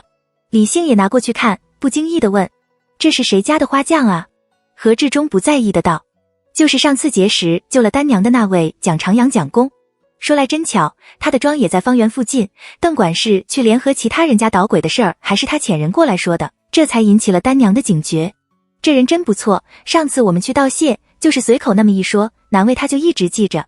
牡丹笑道：他能不记着吗？我还欠他几株好花呢。李杏抿了抿唇，突然道：丹娘，我听说你这些日到处找牡丹接头，却又被人抢了去。我家里的那些我已经吩咐他们务必仔细看顾，等到秋天的时候就让人给你送过来。牡丹抬眼看过去，但见他无比认真的样，心想当着全家人的面拒绝他的好意实在不妥，便半开玩笑半认真的道：那价格可不许高，不然你就算是我表哥，我也的。李杏忙笑道：行，你按市价给我，可不许少给。说话间，薛氏领人摆好了饭，入内来请大家吃饭。李杏很识相的起身：我还有事呢，就先告辞了。何志忠一把拉住他，微微有些生气地道：哪有不吃饭就走的道理？吃了饭再说。李杏为难地望了望岑夫人，岑夫人又不是对他有意见，到底是看着长大的孩儿，而且还是个好孩，见他眼巴巴地看过来，心一软，笑道：就是傻孩儿，难道在姑姑家里吃顿饭都不行了？从前也没见你这么客气过。快去坐着吃饭，多吃点。他才一发话，旁边已经懂事了的孩们立刻一拥而上，将李杏簇拥着往前面去了。李杏出门前扫了那半篮牡丹花种一眼，轻轻挺直了腰背，将本就笔挺整洁的玉色袍整了整，谈笑自若的与何如、何红谈起诗词来。岑夫人微微叹了口气，多好的孩啊，真的是可惜了。却说乌哼着小调回了曲江池蒋宅，问清小厮蒋长阳在园里的池塘边喂鱼后，便绕过小径往后园而去。天空已经泛黑，唯有天边还有几丝金红色的亮光从五彩的云霞里透出来。蒋长阳立在池塘边，将鱼食轻轻撒入池塘中，胖胖的锦鲤围在他面前，纷纷张着圆圆的嘴吞咽，发出轻微的吧唧声。蒋长阳的脸在半明半暗里显得轮廓格外分明。听见脚步声，他头也不回地道：回来了。乌捏了捏袖中的荷包，脸上露出一丝不怀好意的笑容来，仍做了恭恭敬敬的表情上前道：是，回来了。何家娘说了，那件事情已经解决了，让小人替他向您表示谢意。蒋长阳将最后一点鱼食撒入池塘中，拍了拍手，回身望着他道：解决了？这么快？他可说了是怎样解决的？乌将牡丹所说的事情经过说了一遍，笑道：这位何娘看着笑眯眯的，其实也是个要强的。蒋长阳嗯了一声，表示知道了，便转身往后走。乌忙喊了一声：公爷。蒋长阳站定，疑惑地道：还有事？乌从袖里摸出那个装满了钱的荷包来，双手递上，严肃认真地道：这是何娘给您的。边说边偷觑着蒋长阳的表情。蒋长阳一愣，呆呆地站在原地，看着那个荷包不动。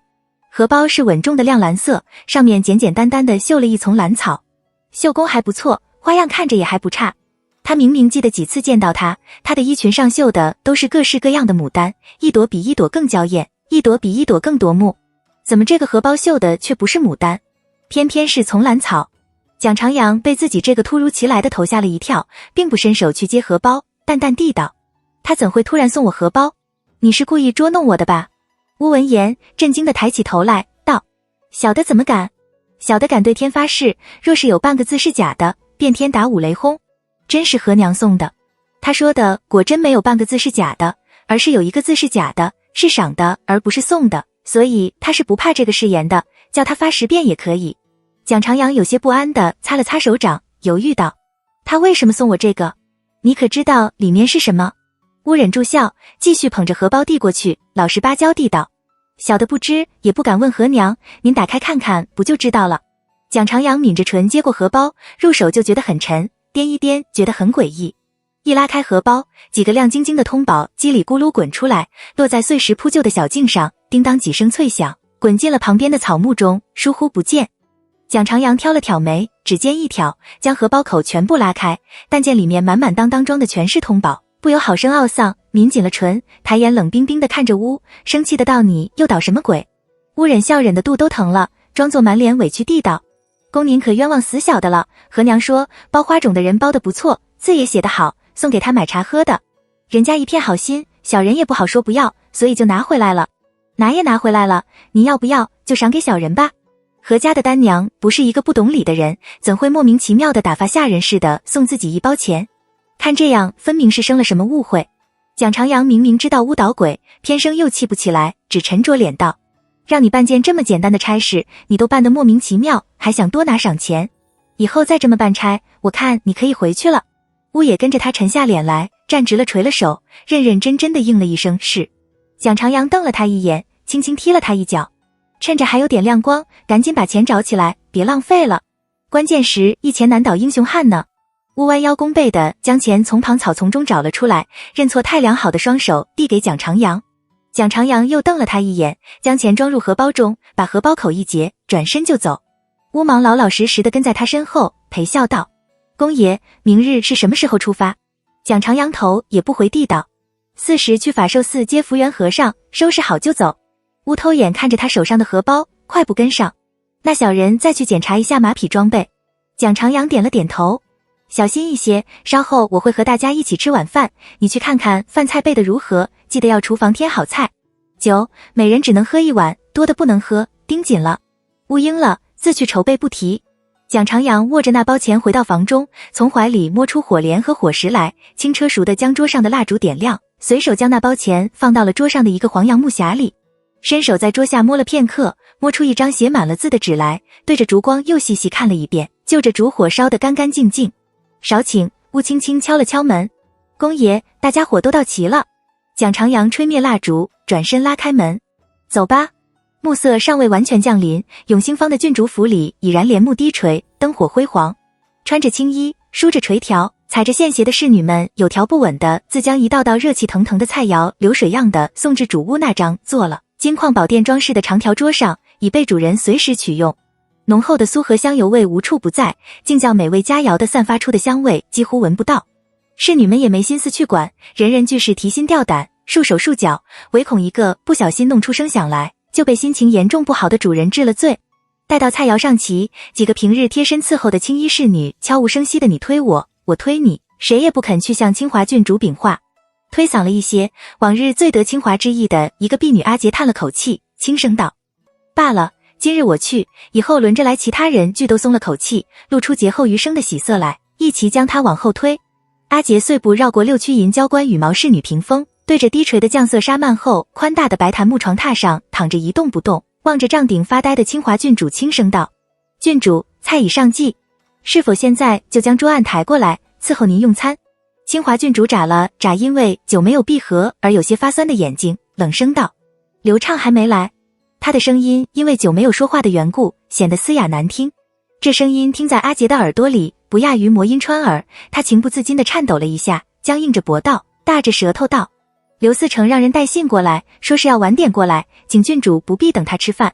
阿杰是带着视死如归的心情说出这段话来的，他晓得这句话说出来之后的后果一定很可怕。自从清华郡主坠马受伤，卧床静养之后，脾气越发古怪暴躁，隔差5就一定要叫人去请刘畅过来陪他。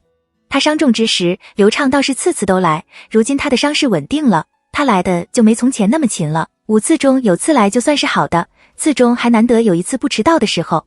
来了也就是捧杯茶，捧卷书，坐在床边长久不发一言。清华郡主若是好好说话，撒撒娇，他还会偶尔应和一下；若是大发雷霆，砸东西，骂他，他便是纹丝不动，视而不见，听而不闻。清华郡主对此大为不满，骂他不是个东西，偏生旁人还都劝他，说他不对，夸刘畅脾气好，宽宏大量。他二人斗法，苦的却是他们这些下人，随时提心吊胆的，总担心自己什么时候一个不小心，又招惹了清华郡主，从而惹来灭顶之灾。阿杰果然没有猜错，他话音刚落，清华郡主就抡起一只瓷枕砸了过来。清华郡主虽然下身不能动弹，但2条长期运动的胳膊力气却是不小，随手抓着瓷枕什么的砸人，简直就是小菜一碟。阿杰脚趾头都吓得痉挛了，他一动不动地睁大眼睛，死死盯着瓷枕的飞行线，算着要到了，方不露痕迹地偏了偏头。瓷枕呼啸着从他的发边飞过，看起来就像是清华砸的不准一样。清华平时惩罚人是不许躲避的，否则罪加一等，所以如何让有意的躲避看起来像意外，也是一门高深的问，不是身经战修炼不出来。瓷枕落到地上时发出的破裂之声，在空旷幽暗的室内显得格外刺耳惊人。清华大概是累了，没有再继续追究。逃过一劫的阿杰此时方觉得汗流浃背，腿一软，啪嗒一下跪倒在地，五体投地的颤抖着声音道：郡主息，郡主保重。御医专门叮嘱过，您不能动，必须静养的。清华郡主呼哧呼哧喘着粗气，恨声道：树何其可恶！我如今是起不来床，不然我一定要叫他好看。他转过头，恶狠狠地瞪着阿杰。去，再让人去催。和他说，他若是不来，我要叫他后悔一辈。他怎么这么倒霉？什么都不顺利，已经躺在床上了。家里人不但不顾惜他，还为了针尖大的那么一点小事，气势汹汹地上门来骂他。还有刘畅这个负心郎，他恨得差点把一口银牙咬碎。阿杰唯唯诺诺地退了出去，愁眉不展地招手叫了个小厮来，再去请刘四成，求他务必要早些过来。就说郡主今日心情格外不好，他若是不来，只怕会闹出更大的事情。方门快要关闭的时候，刘畅方才阴沉着脸出现在郡主府。阿杰看到他，情不自禁露出一个甜美的笑容来，虚虚抚抚胸口，轻轻吐出一口气来，恭敬地行了一个礼，道：刘四成，郡主等您好一会了，奴婢为您饮。刘畅看也不看他一眼，将头仰得高高的，轻轻哼了一声。看到有人将这危险的差事领了，其余人等自然巴不得能躲个清闲安稳，俱都退开不往前凑。这正是刘畅所需要的。他漫不经心地跟着阿杰走到后园，见周围无人，迅速将阿杰拖入到一丛丁香后，牢牢搂紧了阿杰的腰，在他白嫩的脸上亲了一口，微笑道：好亲亲，下次见到我再像刚才那般笑了，当心被人看到，他的心重得很。阿杰伏在刘畅怀里轻轻喘气，委屈的抬脸看着他道：他近来脾气越发糟了，动不动就拿人出气，先前为着您来迟了，就扔瓷枕砸我，险些将我的头砸破，我真是怕得要死，就生恐什么时候就再也见不到你了。月光下，他的泪珠晶莹，凤眼媚人，刘畅恍然觉得这双眼睛惊人的熟悉，情不自禁就带了12分的怜爱，轻轻舔在他的眼上，将那泪珠给舔干净了。阿杰吃了一惊，见惯了情事的他，竟然从他的眼睛里看到了真情意。他贪恋地看着刘畅英俊的脸，轻声道：先前魏王是奉了魏王的意思过来，狠狠训斥了郡主一顿，还不许郡主辩白，说的话很难听，所以他的心情非常不好，等会儿只怕又要给您气受。刘畅道：可知道为了什么？我当时没能跟在里面伺候，竭力也只听了个大概。好像是郡主听了闵王府中一个姬妾的话，利用宁王府的下人去逼买黄渠边的一个庄，如今东窗事发，宁王派人去和魏王了招呼，魏王非常生气。刘畅皱起眉头，默默想了片刻，捏了阿杰的胸脯一把，笑道：知道了，你辛苦了，以后不要冒险了，被人知道不是耍处，你平平安安的最重要。阿杰将他的手挥开，娇嗔道：我都是为了你。刘畅紧紧将他抱在怀里，轻声道：我知道。他有一下没一下地抚摸着阿杰的头和背，脑里飞快地消化分析着听来的消息。闵王是皇二，比宁王大得多，身边豢养了一大群奇人异士，利用这些人的奇能，四处游交权贵。比如说，上次陪他去参加的袁十九就是其中一个。这次闵王指使姬妾来挑清华，是忍不住了骂黄渠边的庄。谁的庄？好像潘荣说就在那附近买了块地修的庄，会不会是他的呢？虫鸣唧唧，晚风轻拂，紧紧依偎着的二人似是忘了周遭的一切，只静静享受这月光下的温柔宁静。忽然不远处传来一声轻响，惊醒了阿杰的美梦，也吓醒了刘畅的沉思。他给阿杰使了个眼色，二人快速分开，从两头包抄过去。被包抄的人眼看逃不掉，竟站住了，大摇大摆地迎着阿杰去，主动出声招呼：阿杰，郡主听说刘四成来了，却总也等不到，让我来看看是怎么回事。却是清华身边的另一个贴身侍女阿柔。阿杰的目光扫过阿柔手里熄灭了的灯笼，不动声色地微微一笑，站直了身，坦然自若地抚了抚鬓角，握住阿柔的手，大声道：是阿柔啊，你刚才来的时候没到刘四成吗？他早就独自进去见郡主了呀。阿柔带着一丝冷笑看着阿杰：是吗？我眼神不好，还真没看见。刘畅站在阴影里，听到阿杰的声音，确认了来人的身份，转身悄无声息地快步直往主屋而去。听到屋里传来清华咒骂人的声音，他忍不住皱了皱眉头，深深呼吸一口气。待到侍女掀起水晶帘来的时候，他脸上已经堆满了笑容。他步履轻快地穿过一重又一重的纱幔，绕过六曲银交冠羽毛侍女屏风，淡笑着看着床上脸色苍白，眼睛冒火，愤恨地瞪着他的清华：怎么又在发脾气？我不过是因为有公事，故而来迟了。听阿杰说你等着我一直没吃饭，怎么这样不懂事？说吧，想吃什么？我喂你。清华冷笑着翘起嘴角来：你还记得我在等你吗？什么有公事？我看你是又和潘荣一起去哪里风流快活了吧？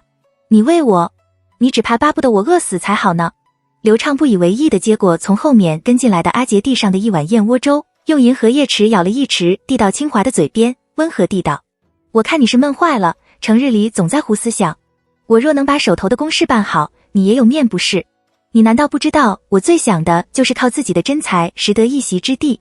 清华郡主半点面都不给他，噗的一口将粥吹得到处都是，呸了一声，竖起眉头厉声道：别个不知道，我还不知道你是什么货色。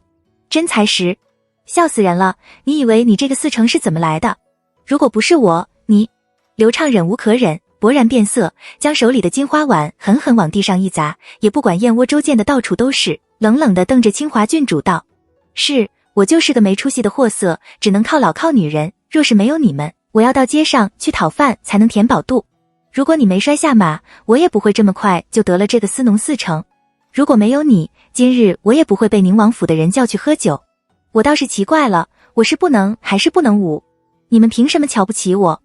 清华郡主很久没看到他爆发了，此时看到他发作起来，心中的那股邪火反而降了降。他狐疑地看着刘畅道：你被宁王府的人叫去喝酒了？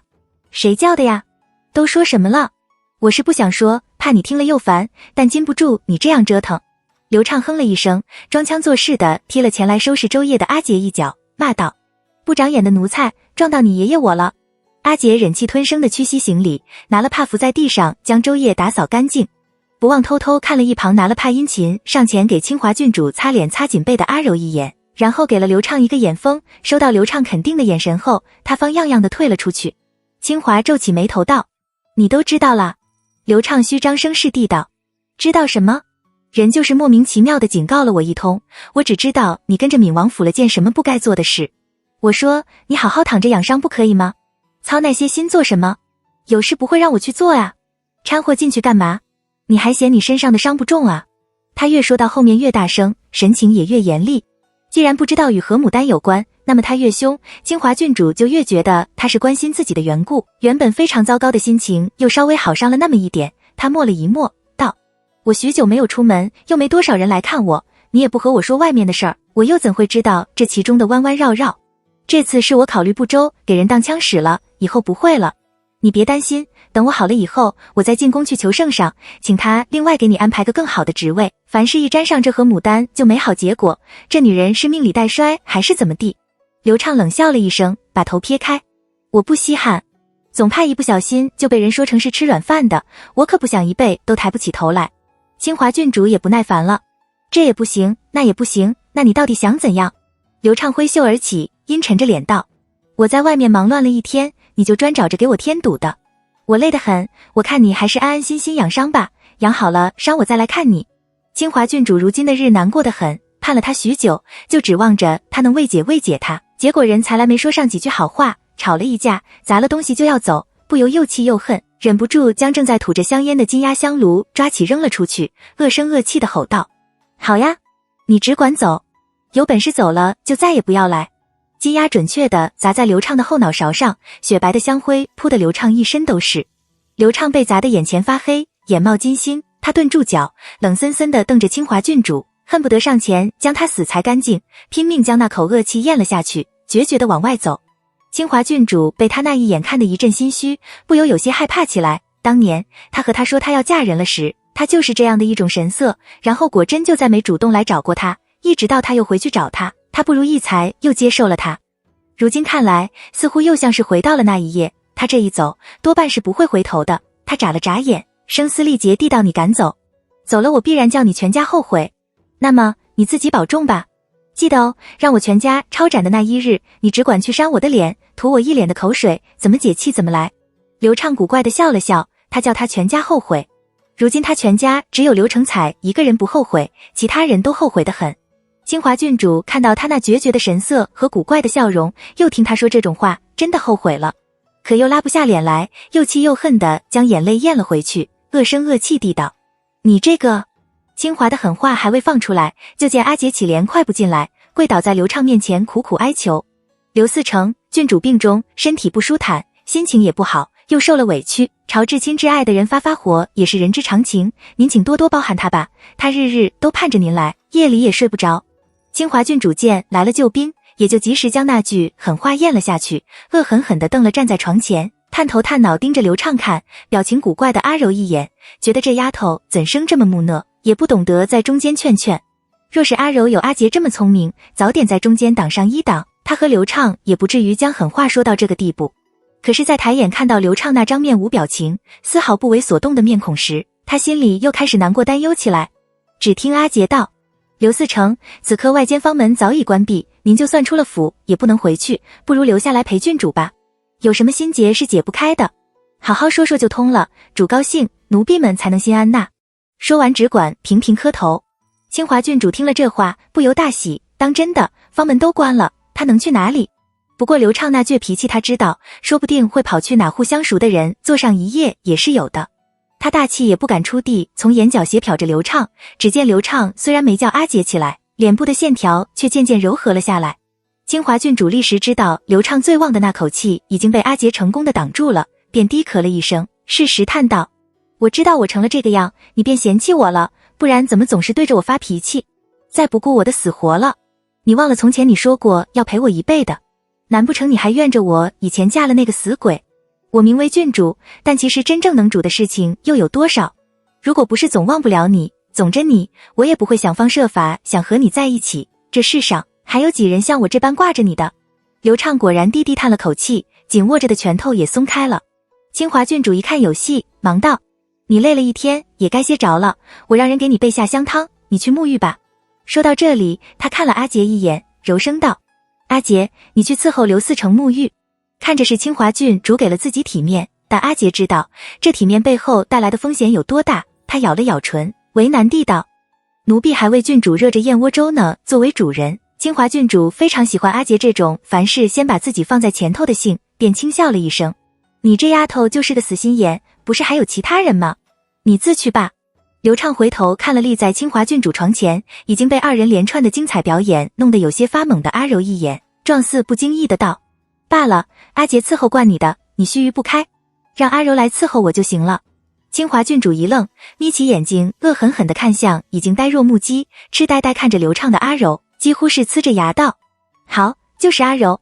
难怪的这货适才看到他二人吵架，也不知道在中间转环呢，只知道盯着刘畅看，原来是巴不得他二人越吵得厉害越好呢。要说从前他们也不是没伺候过刘畅洗浴，只是今非昔比，清华郡主心重得很，刘畅此时提出这个要求，只怕是陷阱。阿柔惊觉不妙，连忙推辞：郡主，奴婢不。话还未说完，就被刘畅不高兴地打断：怎么，我会吃人？好呀，清华，如今就连你府中的侍女都看不起我了，难怪的外面的人越发拿我当笑话看，想怎么捉弄就怎么捉弄。其他人未必是想怎么捉弄他就怎么捉弄他，但刘成彩和清华的确是想怎么捉弄他就怎么捉弄他的。刘畅说到这里，语气已经十分暴。刘畅暴怒，他那句当笑话看也严重的刺激了清华郡主，清华郡主不由得联想起许多事来，当下面沉如水，凶狠地瞪着阿柔：我的话你也敢违逆？还不快去！阿柔只得心怀侥幸的低低应了一声：是。随即低头走到刘畅身边，轻声道：刘四成，您请。刘畅肆无忌惮地扫了他的胸脯和腰臀一眼，朝清华郡主笑了一笑：你等着，我稍后就来陪你。清华郡主看得分明，一口气憋在嗓眼，上不来下不去，简直难过的要死。隔壁的刘畅并没有发出什么奇怪的声音，偏生他越想越不一般，少不得竖起耳朵仔细听。他忍不住发作起来，一把将阿杰地上的燕窝粥推开。阿杰皱着眉头，担忧地看着他：郡主，万事都等您养好身再说。清华郡主赞许地看了阿杰一眼，咬牙切齿地道：对，养好身再说。虽是如此说，但刘畅一去不复返，却是叫他抓心抓肝一般难受，实在忍不住了，便叫阿杰去看。少卿，阿杰面红耳赤的回来，却什么都不肯说。他问得急了，便幸跪在地上，只是磕头。以清华郡主的阅历，他如何能猜不到发生了什么事？刘畅从来就是个风流之人，更何况他对自己多有怨言，当初他能不碰和，却对何牡丹身边的丫头下手去气何牡丹，如今他同样也能这样对自己。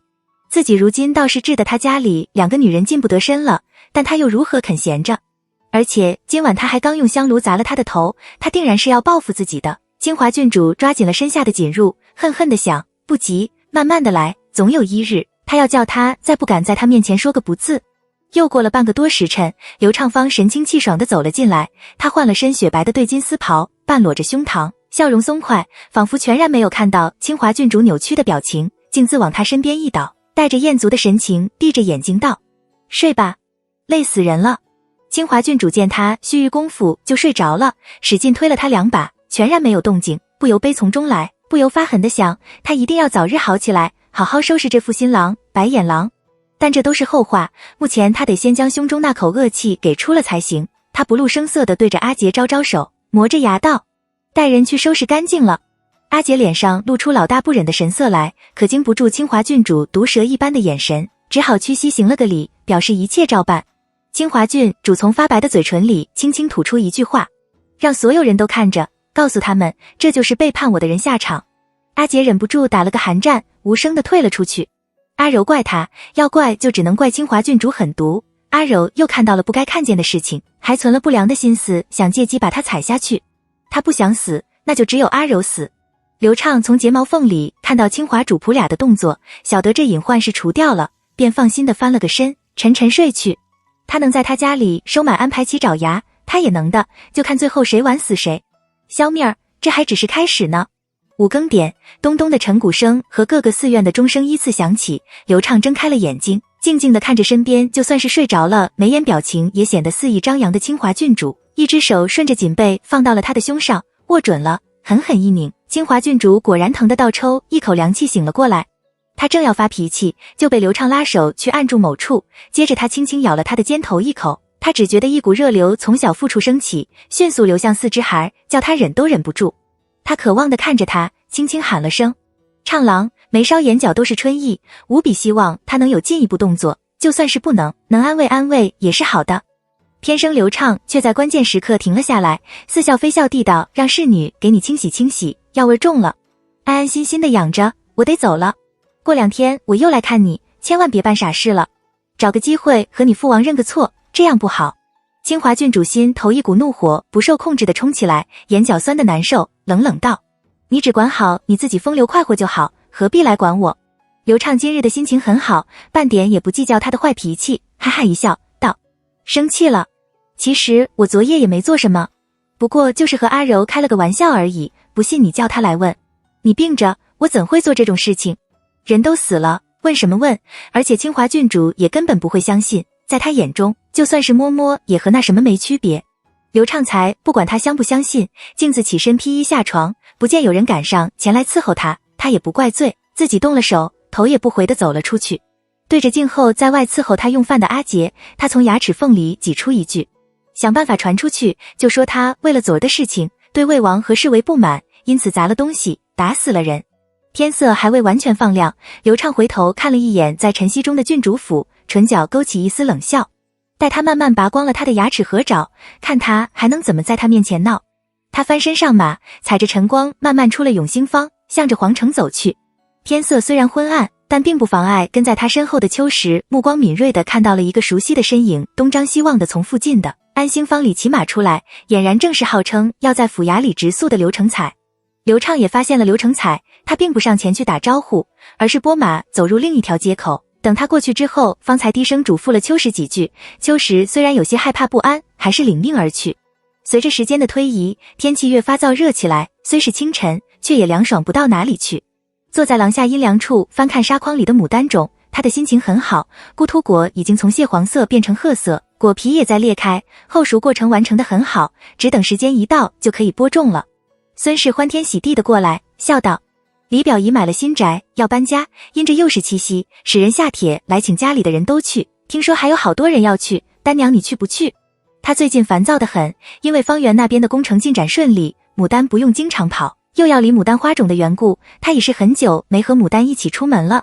如今见有这么个出行郊游的好机会，自是恨不得好生去游玩一番。牡丹手下不停，笑道：表姨搬家，咱们自是都要去暖宅，怎能不去？孙氏见他口里虽然答话，心思却全在手上的活计上，不由拿扇柄轻轻敲了他一下，笑道：娘叫你过去呢。牡丹命宽和树儿仍将牡丹花种收放到阴凉通风处，小心看守，便起身跟着孙氏往前头去。岑夫人正和薛氏、白氏讨送什么礼给李满娘暖宅比较好，甄氏、李氏等领着几个已经大了的女孩讨论那天穿什么好，众人说得热火朝天的，俨然是非常重视此次暖宅宴会。岑夫人见牡丹过去，伸手拉她坐在身边，道：这次你表姨搬家，正好的你表姨夫又升了官，故而到时候会有很多人去赴宴，听说其中不乏名门世家的女孩。说到这里，岑夫人顿了顿，怜爱地看着牡丹，这些人多数是与你表舅和表舅母交好的，你表哥可能在年后就会受职了。既然李姓要受职，那么也就是到了该成家立业的时候。宁王妃刚下葬没多久，李家没机会给李姓办这事儿，现下李满娘的丈夫升官搬家，又是七夕，见识加在一起，正是一个可以名正言顺地邀约所有有可能的名门官家女孩们聚在一起，方便崔夫人挑选儿媳妇，也方便对方相看李姓，促成好姻缘的好机会。牡丹只略略一想，就明白了这其中的关键之处，当下微微一笑，想来会热闹的。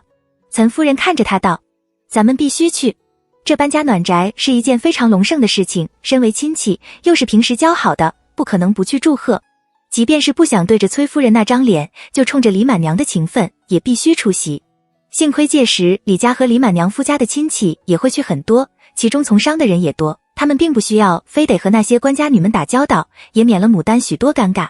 牡丹笑道：当然要去的，娘准备送什么好礼给表姨？她自问这种情况，她是有勇气也有能力面对的。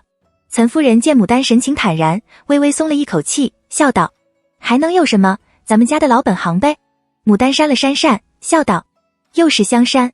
岑夫人笑道：可不是，其他也没什么合适的，字画古玩咱们欣赏不来，你表姨和表姨父也不是喜欢这个的，还不如送件实用的。她顿了一顿，道：你表姨请瑞娘、韩娘、阿问、阿纯、阿烈搬家当日帮她请水执烛，咱们要给他们新衣服，我就想着不如大家都各做一套，你想要套什么样的？牡丹笑道：我就不做了，我还有许多衣裙没穿过呢，做这么多岂不是浪费？他又不是去做主角，况且他香笼里果然也有许多新衣裙不曾穿过。岑夫人皱了皱眉：大家都做，你如何能不做？不妨料选好一点，颜色清淡一点，你看如何？牡丹回头一看，几个嫂侄女儿全都眼巴巴地看着自己，一副生怕她坚持不做，就害了大家都没有的样，少不得失笑道：那我就听娘的。岑夫人满意地道：这就对了。她见牡丹大方自然，觉得女儿争气，心情也就跟着好起来，随即回头笑骂几个儿媳孙女：平时少给你们做4季衣裳了吗？一个个的做出这样来，简直是气死我了。白氏忙起身给她捏肩捶腿，嘴甜甜地道：娘自然是没少给我们做新衣裳，我还有几套好的没穿过呢，可是这衣服永远少一件，平时不觉得，关键时刻就总也觉得不满意，只好趁着表姨搬家这件大事儿好好敲娘一笔了。薛氏等人见岑夫人心情好，有意捧她，便凑过去七嘴八舌地说起好听话来，一个比一个会说，一个比一个的嘴巴甜。甄氏却是存着小心思，她的2个女儿惠娘和云娘已经渐渐大了，可以考虑相看婚事了，得趁着这机会好好打扮一下，也趁便弄点事什么的，当下勾2句就绕到了事上。岑夫人原本就存心给家里的女人每人添点事，不主动说出来的原因就是等着他们开口，此刻见甄氏提出来，便顺水推舟应了，说是让大郎挑些色合珠回来，每个人都制一件，让他们自己先想好花样。这个宣布一下将屋里的气氛推到最高处，所有人都设想出自己那日盛装出席的样，简直是无比期待了。且不说何家的女人们如何挑衣料打饰，岑夫人如何给牡丹精心准备那又精致又大方，颜色又不是很出挑的衣裙，李家这里也是一片忙。崔夫人绞尽脑汁四处奔走，巴不得趁着李满娘搬家这个日，将所有可能与自家结亲的好人家一网打尽，把人家的适龄女儿全都领去给她相看，务必要尽可能的挑出一个才貌绅士俱佳儿媳妇来。为了让李姓的卖相更好看一些，她也少不得要替李姓好生装扮一番，一大清早就叫人将李姓堵在家里，叫了人去给她量体裁衣，又搬出一大堆存下的好料来，拉了李满娘在那里精挑细选。李姓明知崔夫人葫芦里卖什么药，纵然满心的不喜，奈何也终究犟不过崔夫人，少不得强撑着不耐烦让人给自己量体，兴致缺缺的听崔夫人兴奋的和李满娘讨论什么料最合适她穿，什么颜色最衬她。她本是爱打扮的人，此时却觉得做这衣服真是烦了，不如不做。李媛从外间进来，一眼看到的就是兴奋无比，说个不停的妻和妹妹，还有就是站在一旁仍由他们推来推去，拉着布料在身上比比划划，神情发闷的，还有2个坐在一旁看笑话的外甥。当下低咳一声道：行之，你今日没事吗？怎地还坐在这里不动？李姓闻言大喜，暗道一声终于解脱了，忙道：我正要走呢，爹爹也要去王府办差了吧？咱们正好同。李媛正好有话要同他说，当下点点头。走吧。崔夫人还没比划完，就见丈夫将儿给拉走了，不由满心不喜，正要阻拦，李满娘轻轻拉了他一把，低声道：让大哥和他说说，不然那天他转身就跑了，你到哪里去找人？崔夫人一想也是这个道理，遂顿住了，样样地道：咱们也给自己添件好的。李家父2人并肩出了正屋，随身小厮们忙忙的去牵马，准备出行事务。李媛背手前行，淡淡地道：还想着那李姓心口一紧，随即装晕的一笑。想着什么？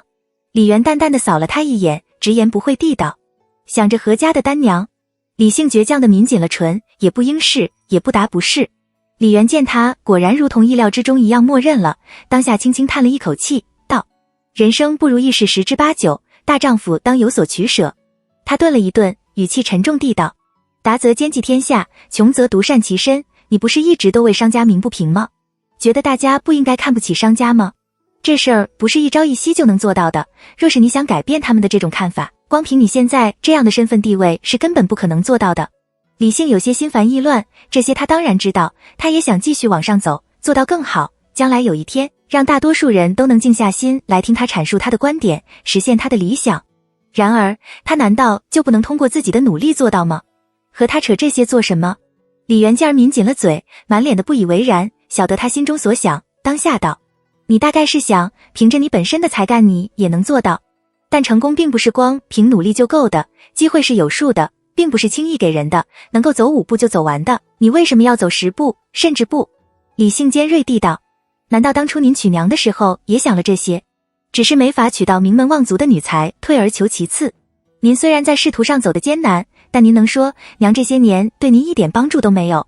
李元举手指住李姓的反驳，严肃地道：此一时彼一时，我那个时候的情况和你现在的情况不同，我吃了多少苦头我自己心里明白，所以我才不想要你再走一回。我承认丹娘是个好女，与你年貌相当，但是她心中有你吗？李姓一阵气苦，如果不是家中反对，崔夫人几次番去说那些莫名其妙的话，她和牡丹何至于到这个地步？李元才无暇顾及李姓心中想些什么，自顾自地道：如果他心中真的有你，就不该成为你的绊脚石；如果他一心想跟你在一起，为了你好，为了你的前途着想，就不该苛求。他笑了一笑：你们真想在一起，我也不是非得不许的，只要他肯退一小步。李姓的脸突然热了起来，只要丹娘心中有他，只要丹娘肯退一步，那就是说让丹娘做他的侧室。他一时说不清心中的感受，有恼也有心疼，更有一种强烈的挫败感。李元看到他的神色发生了明显的变化，轻轻一笑：但是他肯吗？何家肯吗？何家那般偏疼牡丹，怎舍得他去做人的侧室，受主母的气？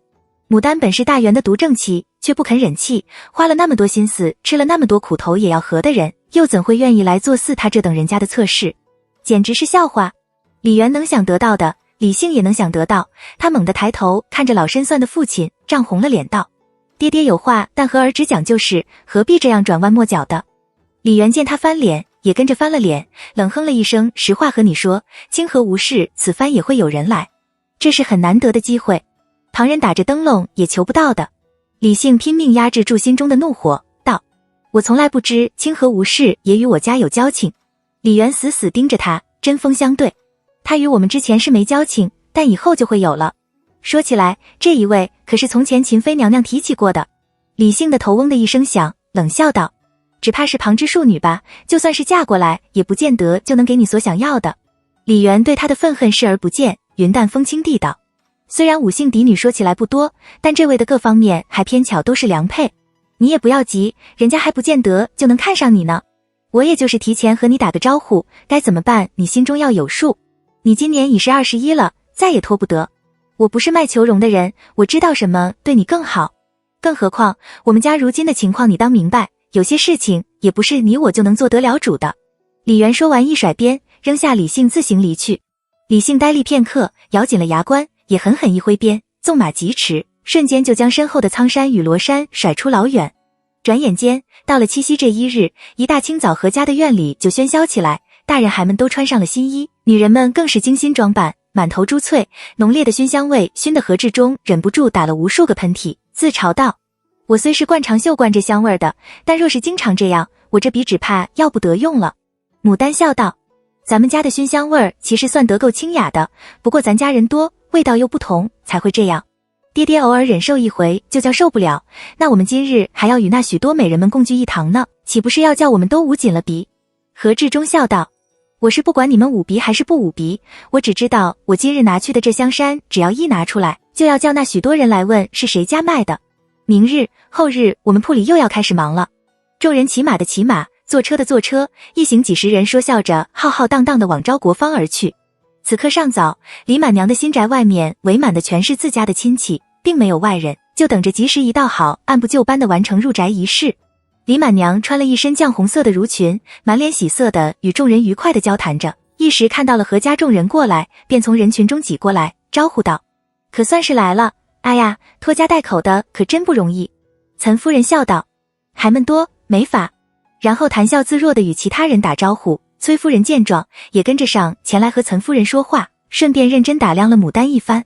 但见牡丹梳了个交心髻，只插了2只简洁大方又不失雅致的双股金矿宝垫的头钗，穿着玉色暗纹折枝牡丹绫短如配同色八幅长裙，腰间系着的松花绿裙带上精心绣了几朵盛放的紫色牡丹花，披着淡紫色的青绒纱披帛，脚下一双紫色缎面小头鞋，脂粉未施，就是涂了点粉色的口脂，她这身装扮并不出挑，还算是比较低调的，偏生整个人却显得雅致精神，明眸皓齿，光彩夺目，充满了活力，让人有意想忽视都不能忽视掉，看了第一眼还想看第二眼。崔夫人忍不住偷看了一直站在街边墙角里的李姓一眼，但见李姓虽然没有过来与何家人打招呼，却阴沉着脸一直看着牡丹。崔夫人的笑容就有些僵硬，不动声色地上前挡在二人之间，若是可以，她是不愿意牡丹来的，但两家这样的关系，又是李满娘入宅，她怎么都没法阻止牡丹来。她现在能做的只有是尽量不叫这二人接触，然后希望那些稍后来赴宴的那些贵客们能用气装扮什么的将牡丹压下去。牡丹并没有刻意去关注崔夫人的小动作和表情，她一来就被李家的那些亲戚们围在了中间，不停地回答大家的问题，表示感谢大家的关心。偶尔到几个说话不好听的，也当作没听见，尽量维持着得体的笑容和亲切的语气。不多时，李满娘笑道：吉时到了。牡丹记得搬入新宅的讲究很多，赶紧选了个绝佳的位置站，好看热闹。崔夫人指挥着瑞娘、韩娘两个童女，一人捧着装满清水的瓷瓯，一人捧着点燃的蜡烛，站在最前面。何问、何烈、何纯个童男两人捧水，一人执烛紧随其后。李姓牵羊，和大郎拉牛，两个李家的直抬着一张堆满了金玉器物的长案，二郎抬着一只装满了鼓的铜斧，李满娘的蛋儿抱了一把剑，二提着一个马鞍，几个排队跟在后面依次入内。牡丹以为这样就算结束了，结果还没完，另两个李家的侄又抬了一只装满了增彩绵薄的香跟着入内。崔夫人与岑夫人一人抱了个装满米饭、麦饭、素饭、薯饭、雕糊饭等5种饭的赠紧随其后。李满娘则把一把亮锃锃的大铜锁捧在胸前，跟着踏入大门。众人俱都欢笑起来，齐声喊道：执烛请水，牵羊拽牛，按堆金器，抚银鼓，香满绵薄，大吉！喊完之后，嘻嘻哈哈的依次入内，入宅仪式这才算是结束。李满娘这个宅不错，很宽大，草木也繁盛，众人四处参观一番后，就四散开来，为了下午的宴会，个个去安排帮忙去了。只剩下年轻的女孩们坐在园里池塘边的亭里纳凉说笑。女孩们中，只有牡丹是嫁过人又和离的，除去英娘、荣娘等自家的侄女外，其他人其实对牡丹这个因为身体不好，很没有和众人交往，靠冲喜活命又轰轰烈烈和离的姐妹，都是抱着一种非常好奇探究的态。一群人把牡丹围在中间，研究完她的事，又看她的衣服，接着又研究她的香囊，又好奇她的口脂颜色。还有人不识趣地问起牡丹在刘家的一些事情，问她为什么不做官夫人，宁肯回家。荣娘和英娘不高兴地出言阻拦，牡丹淡淡一笑，无所谓地道：不合则离。此外并不多谈。忽听不远处传来一阵欢声笑语，几个衣着鲜艳的女孩嬉笑着朝廷走过来。当先一人大声道：何姐姐，我找了你好一些，快来，我带了几个好姐妹来给你瞧。正是许久不见的雪娘。牡丹忙起身迎上前去，不期然的，她从几个女孩中看到了穿着茜红色巴芙罗裙、香色罗襦、金玉盛装的戚玉珠。看到牡丹，戚玉珠的笑容有一点点的不自然，很快就被她掩饰过去，上前语态温柔的和牡丹行礼问好。何姐姐。雪娘惊讶地道，你们认识？她身后一个丫鬟忙轻轻拉拉她的衣服，她才后知后觉地闭上嘴。牡丹微微一笑，自然是认识的。见其他几个女孩都朝自己看过来，满脸的惑，只不过是碍着礼貌不好直接问而已。左右过后，他们都会私底下打听的，瞒不过去也没必要瞒。她爽性道，玉珠妹妹曾经和我做过一段时间的亲戚。果见那几个女都做出恍然大悟的样来，有人微微不屑，有人却是无所谓。其中一个梳着双环望仙髻，这16红巴服长裙，活泼俏丽的女望着牡丹露齿微笑。我听说过你。牡丹挑了挑眉，轻轻一笑。哦。那女道，清河吴氏17娘，是我的祖姐，我们经常在一起下棋。我曾听她说起过你，她说你很好。她热情的自我介绍。对了，我是19娘，很高兴认识你。笑望着19娘行了个礼，19娘的身上并没有吴希莲的那种倨傲，人也没有吴希莲那么美丽，但是整个人从内及外散发出的自信却是显而易见的。那正是这个时代出身良好、教养良好、自我感觉也不差的女们所共有的特色。19娘也在不露痕迹地亮牡丹，牡丹很美丽，19娘不知道什么叫倾城倾国，可她知道，在她这一生见过的女中，牡丹的美丽是屈指可数的。年华易逝，红颜易老，所以她最欣赏的还是牡丹那种不卑不亢、坦然自若的气。她不是17娘那样出身在嫡长庭中的嫡女，没有17娘那样光辉的出身、待嫁而孤的身价。她只是一个庶的嫡女，虽然父亲很勤奋，却脱不了一个庶的身份。在很小的时候，父亲还未成功，不得不依附家族生存之时，她就会了看眼色、看冷暖。但是父亲一直教导她，可怕的不是身份地位比别人低，而是总认为自己低人一等，不敢争，不敢抢，那才是最可悲的。所以当他听到关于牡丹的事情时，他下意识的就将牡丹与父亲所说的这种态联系在了一起。今日得见，牡丹果然没有让他失望，是个勇敢大方洒脱的女。19娘扫了一眼一旁，明明心中不好受，偏偏要做出很温柔懂礼，当众点明牡丹身份，还画了一个宫中刚流行起来的泪妆的戚玉珠，顿时觉得牡丹比戚玉珠可爱多了。雪娘亲热地拉着牡丹的手，笑道，何姐姐，你上次送给我的芙蕖衣香果然是精，在外面花钱也买不到。适才我和母亲他们在外面陪夫人们说话，这几位姐妹闻到了这香味儿，都想要向您取经，崔夫人就说你也在，便让我领他们进来了，扰了你的清静，可别见怪啊。竟然是崔夫人让他们进来找自己的，虽然不知道崔夫人的目的是什么，但总不会是真心让这些名门官家的女儿们和自己交朋友吧。可就算是这样，那又如何？既然人都送到了面前，他就有机会混个脸熟，为自己的牡丹园打个广告。更何况雪娘是个好姑娘。想到此，牡丹越发坦然自若，便笑道，我这段时间忙得很，不然早就上门去找你玩的。今日也是不知你要来，要不就使人去寻你来说话了，又怎会嫌你扰了我的清静。走，咱们去那边凉亭里坐，我的姐妹们都在那里，还有侄女儿也在。戚玉珠看了那凉亭一眼，见里面的人多，心里不喜欢，就都有些迟。唯有雪娘喜欢人多，也没那么多讲究，正要应了好。荣娘与英娘已经非常懂事的领着几个妹妹过来道，姑姑，我们想去游游园，听说那边还有一个水榭，想去那里看看，喂喂鱼。这就是给牡丹等人挪地方了，还是自家人最体贴。牡丹伸手给最小的瑞娘和韩娘理了理衣服和头发，叮嘱道，杨大，尽量在树荫下玩，当心中了暑，在水边的时候也要小心些，别掉进去。荣娘和英娘一人牵了一个，笑道，姑姑放心，我们会看好妹妹们的。见荣娘和英娘等人远去，雪娘脸上露出羡慕的神气来，你们家的人真多，你侄女儿也没比你小多少啊，想必你家里一定很热闹。戚玉珠拿扇掩了半边脸，娇笑道，既然雪娘妹妹这么喜欢，不如叫和姐姐请你去他们家玩啊。她心里一直爱慕着李杏，下意识的就将今天这些女孩们都视作了她潜在的敌人。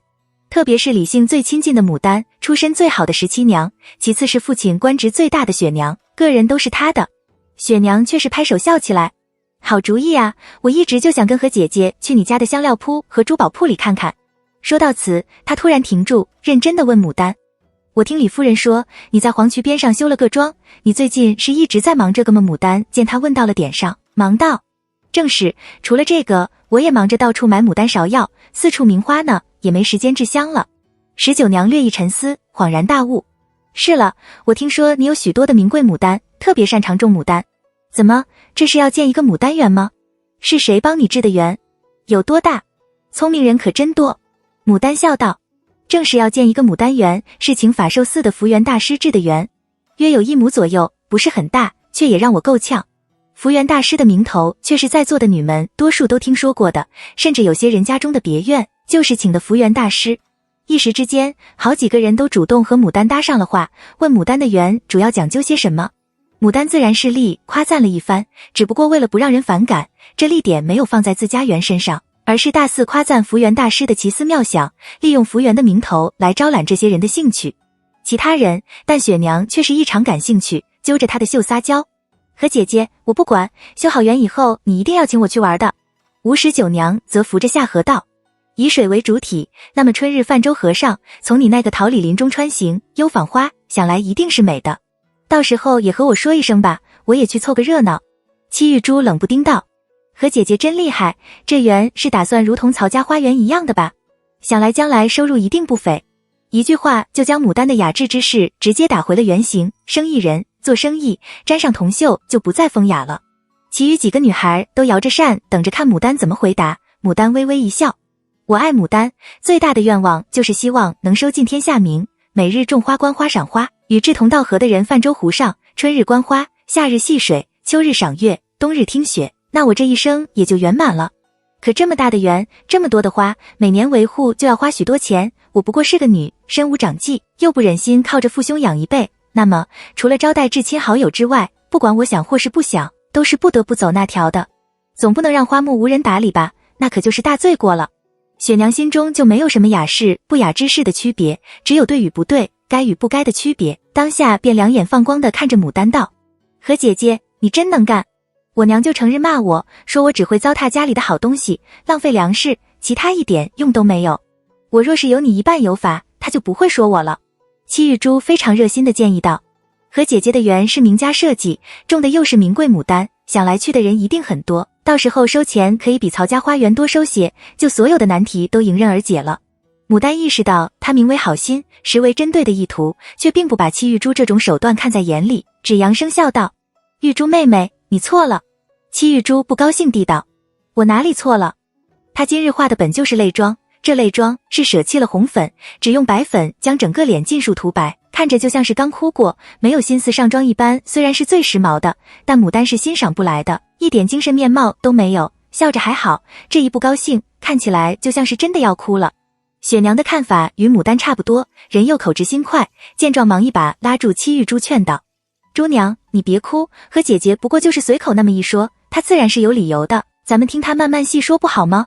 知道雪娘性格的人会认为雪娘天真可爱，口无遮拦，不知道雪娘的人却会认为她这是故意捉弄嘲笑戚玉珠。当下众人虽然是各怀心思，却都忍不住笑起来。一位叫程媚娘的促狭地道，你这傻孩，珠娘哪里是要哭了，这泪妆本来就是这样，你这样一说，倒显得珠娘小气似的，为了一句话就要哭。戚玉珠不好发作，只得挤出一个比哭还难看的笑容来。正是，我哪有那么无聊？何姐姐，你说我错了，我错在哪里？难道你建这园不就是为了这个吗？既然东西比别人的好，多收点钱又算得什么？牡丹正色道，我最主要还是因为感兴趣。我经常想，我是靠着父兄疼爱，家境也还算富裕，所以才能满足我这个嗜好。但这天下间，爱牡丹的人何止千万，一株名贵种可以是10户中人之家的赋税甚至以上，能够买得起的人又有多少？所以我除了要收钱养园养活自己之外，我还想要让那些买不起花修不起园的人，可以随便花一点钱就可以欣赏到自己想看的花，在园里欢乐地过上一整天。我身为女，能做的事情不多，但可以尽量为天下爱花与我志同道合之人做上这么一点点，只愿爱花之人有朝一日都能种得起牡丹。所以多收钱我是不会的。纵然他的目的先是为了赚钱，能够自立自强，让自己活得更好，但他这番话却也不是随口虚说的，他真的希望能有那么一天，牡丹不再是富贵人家的座上客，也能成为寻常老姓家中的娇客。只有买得起的人多，喜欢的人更多，他才能赚到更多的钱。的话让众女一阵沉默，程媚娘摇扇轻笑。和姐姐这个愿望虽然只是为了让天下之人有花可看，但着实远大得很。奈何我确实认为，这人生来就分六九等，这花同样也分六九等，养得起或是养不起，都有定论。不过呢，我倒是愿意到时候去你的园中一游，到时候也请和我说一声。若是果真美丽，包园游宴也是可以的，就算是你不想多收钱，也定然不会让你吃亏。雪娘嚷嚷道：媚娘姐姐，你可别忘了今日你说过的话。程媚娘笑道：我从来都是说话算数的人，也不喜欢没事总欺负人，知道我的人都会晓得我最是公正。只要这园建的好，我愿意第一个客人去你那里举行春宴，不管你是为了养活自己，还是为了达成愿望，但不肯忍气吞声的求人养着，就是个有志气的。说到这里，他淡淡的扫了戚玉珠一眼。戚玉珠见自己不管自己说什么，即便是同样看不起牡丹女身份的人，也不曾帮忙附和，而是都从其他方向暗讽自己，不由气结，想不通自己到底错在哪里，当下神色更是郁郁。吴十九娘看在眼里，淡然一笑，低头拿着手里那把像牙丝编成的扇左看右看，仿佛那扇上有朵花似的。雪娘则眨巴着眼睛，那我岂不是很没用了？程媚娘轻轻了她的脸颊一把，不，你很有用，最起码让人看着就能高兴起来，而不是看着就想哭。戚玉珠意识到程媚娘这话是讽刺自己的妆容，脸色越发委屈难看，差点就没立时站起来转身就走。还是旁边一个女好心的拉住她，和她说了几句悄悄话，她的脸色方才又稍微好看了些。牡丹不知这程媚娘是何许人，为何还不曾见到自己的妆就说出这种话来，也不知程媚娘为何事针对戚玉珠。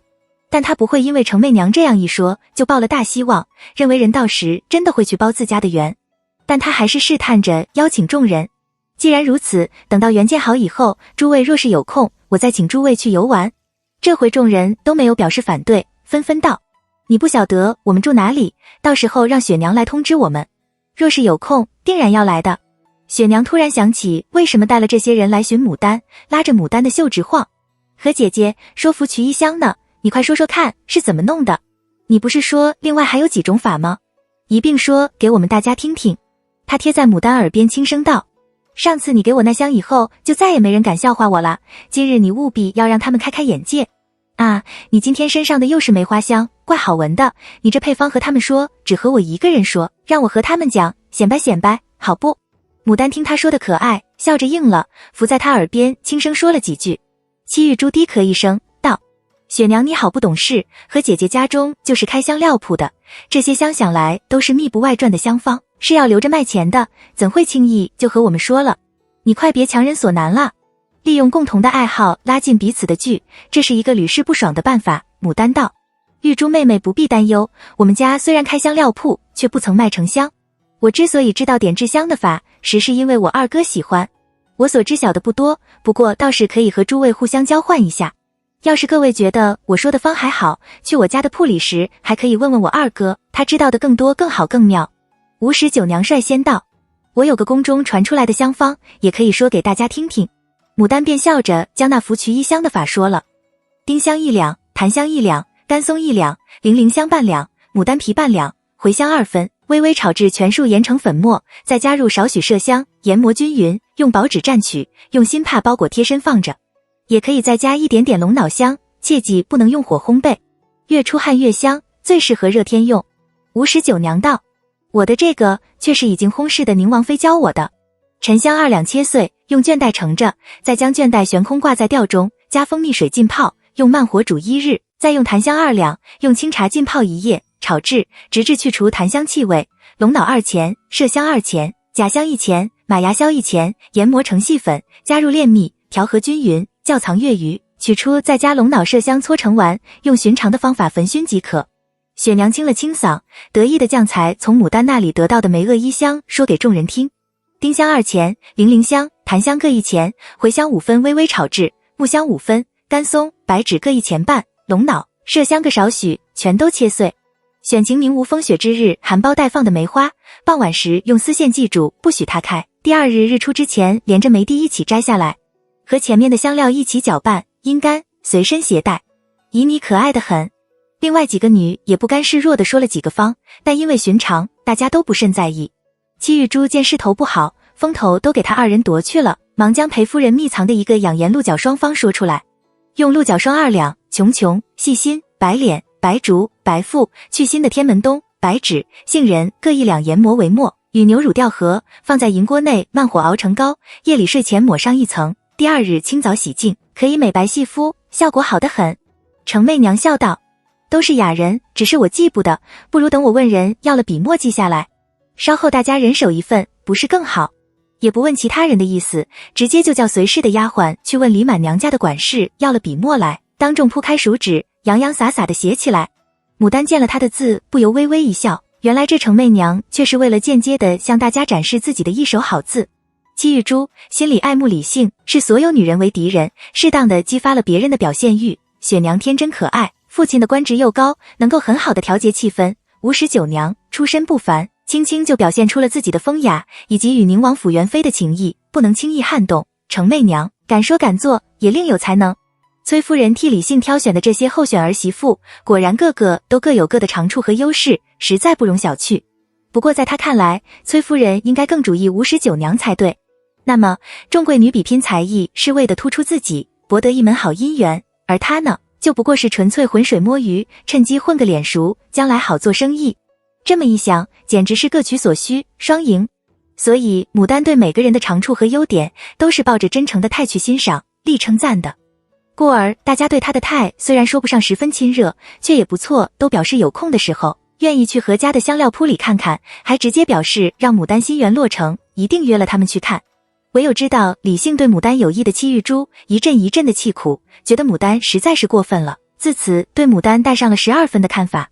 待到崔夫人听到消息反馈，知晓牡丹竟然和这些人推销起了何家的香料和他那个还没开张的牡丹园时，不由气道，这竟是不放过任何可以赚钱的机会，也不想想要是人家回去以后和家里人说起来，咱家的亲戚就只知道做生意，那可怎么好。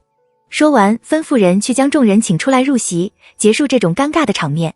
两方人的座次是分开的，各不相扰，唯有雪娘得了窦夫人的允许，八爪鱼一样的贴着牡丹，和牡丹坐在一起，咬着牡丹的耳朵轻声道，你可知道这些人今日是来做什么的？牡丹摇了摇头。雪娘低声道，我和你说，他们其实是听说圣上有意让宁王去做尚书省左仆射，而你家表哥有可能得到一个好职位，所以才来的。你明白了吧？这相当于一个信号，宁王前途无量，连带着李家也要飞黄腾达了，所以才会有了清和无事的女出现。牡丹点点头，笑看了雪娘一眼，难道说窦夫人也有这个意图？雪娘见她笑看着自己，不由恼羞成，不许你这样笑，我才不是为了这个来的，我是因为我娘和李夫人交好，所以才来的。我要是有那个心思，还不着他们那般去讨好主人家，还陪着你在这里说闲话。牡丹见她脸都红了，赶紧认错，是我笑错了，我不笑就是了。说完果真板起了脸。雪娘忍不住又笑了，伸手去拉她的脸颊，难看死了。二人笑了一些，雪娘轻轻靠在牡丹的肩膀上，低声道，和姐姐，你不知道我，除非是那个人，我才有心思和他们一样的去讨好人，不然我是不耐烦的。牡丹笑了一笑，既然不喜欢，自然是做什么都不情愿的。同样的，假如人家不喜欢他，无论他怎么做都是错，甚至存在呼吸都是错。雪娘沉重地叹了一口气，可是有些人，就算是你心甘情愿想为他做点什么，哪怕就是想多看一眼，也都没机会的。牡丹捏了捏他的脸，说得这样沉重，小丫头有心事了。雪娘不语，抬手将面前的雨露春酒一饮而尽，回头看着牡丹，讨好地绽放出一个笑容来。何姐姐，明日我和你一起去你庄玩可好？牡丹道，明日我不去庄里，过段时间我要种花种，那时会到那里去住段时间，到时候再喊你好不好？雪娘听说，微微有些失望，默默想了想，又高兴起来，随即说起了，你可知道程媚娘为什么总看不惯戚玉珠？其实戚玉珠平时没那么让人讨厌啦，她几次我理完都讨喜得很，今日不知是怎么了，总是和你过不去，没人是傻的，就算是天真爽朗如雪娘，也同样看出了今日诸女间的明争暗斗。戚玉珠为何针对自己是知道的，却不好和雪娘明说，便笑道，也不算过不去，她说的都是实话，我家里本来就是生意的，我建了这园也本来就是为了收钱的。雪娘撇撇嘴，不是，我知道原因。牡丹有些心惊，难道雪娘也知道李姓对自己的小心思了？是谁说给她听的？果真知晓了，雪娘藏不住话，传出去可真就不好了。谁知雪娘却道，这戚玉珠与程媚娘之间是有些问题的。戚玉珠一定是因为你他表哥了，一家都觉得没面，他表哥又不得不娶那个瘸郡主，他姑母气得起不来床，所以才会怨上了你，不愿意给你好脸色看也是有的。而这程媚娘就算不是今日这种情况，她也不会给戚玉珠好脸色看的。谁叫戚玉珠是刘畅的表妹，也是那瘸郡主将来的表妹呢？牡丹奇道：难道程媚娘与清华郡主是有仇的？原来戚夫人被气得起不来床了，她也有这一天。现在人还没进家门，就已经气成了这个样，那等到人家正式进驻刘家，她岂不是要被气得活生生吐血而亡？雪娘道：你还记得那位被清华郡主弄得摔下马的新康郡主的姨表妹刘云吗？这位程媚娘同样是那位刘云的表妹，她家的人恨不得把和清华郡主撕来吃了，看到和她有关的人自然不会有好脸色，同样的，他们对着我们肯定是要给好脸色的啦。牡丹恍然大悟，既是这样说来，这程媚娘多半说的就是真话，就算是旁人不肯去她的园里，程媚娘也一定会去。便问：那位姑娘现在怎样了？雪娘皱起眉头叹了口气：挺不好的。牡丹沉默下来，断手断脚，又被拖着狂奔了那许久，现在这医疗条件能恢复到什么程去？想来也不会好。清华这样的人就完全没把旁人的生死安危放在眼里心上，真正是死有余辜。而那个时候他若非有蒋长阳帮忙，铁定比刘云更惨。雪娘突然两眼发光的拉着牡丹晃：我听说当初你也曾经差点被那恶毒的女人纵马踩死，还是那位蒋公救的你，是不是？牡丹笑道：是，若非他仗义出手，我只怕是不能认识你了。雪娘咬着乌木包银块，久久不语。不多时，宴席散了，喝得微醺的女人们被李满娘和崔夫人邀请去里面休息说话。岑夫人过来和牡丹说：何纯有点不舒服，大约是中暑了，左右你表姨这里也没什么需要帮忙的了，咱们不如先家去吧。牡丹心想，崔夫人和李媛大概都是不想要自己在这里待得长的，自己主动早点走，对大家都有好处，便和雪娘道别，说自己要走了。雪娘舍不得她，硬拉着她去和程媚娘等人道别，意思也是提醒这些人不要忘了以后牡丹开园时去捧场的诺言。崔夫人正兴高采烈地和吴十九娘的母亲夸赞十九娘端庄大方，甜美可人，见牡丹跟了雪娘进去和十九娘等人招呼说笑，俏生生地站在那里，说不出的眨眼睛，忍不住就皱起了眉头，恨不得牡丹赶紧消失才好。牡丹与众人别过后，又随岑夫人去找李满娘道别。李满娘忙得脚不沾地，听说和家人要先走了，也晓得是怎么回事，不忍心地拉着牡丹低声道：好孩，我这回有了自己的房，进出招待人都方便许多，你日后要记得经常和你母亲过来，待到秋天的时候，我带你去打猎。牡丹笑着应了，同样给崔夫人行了个礼。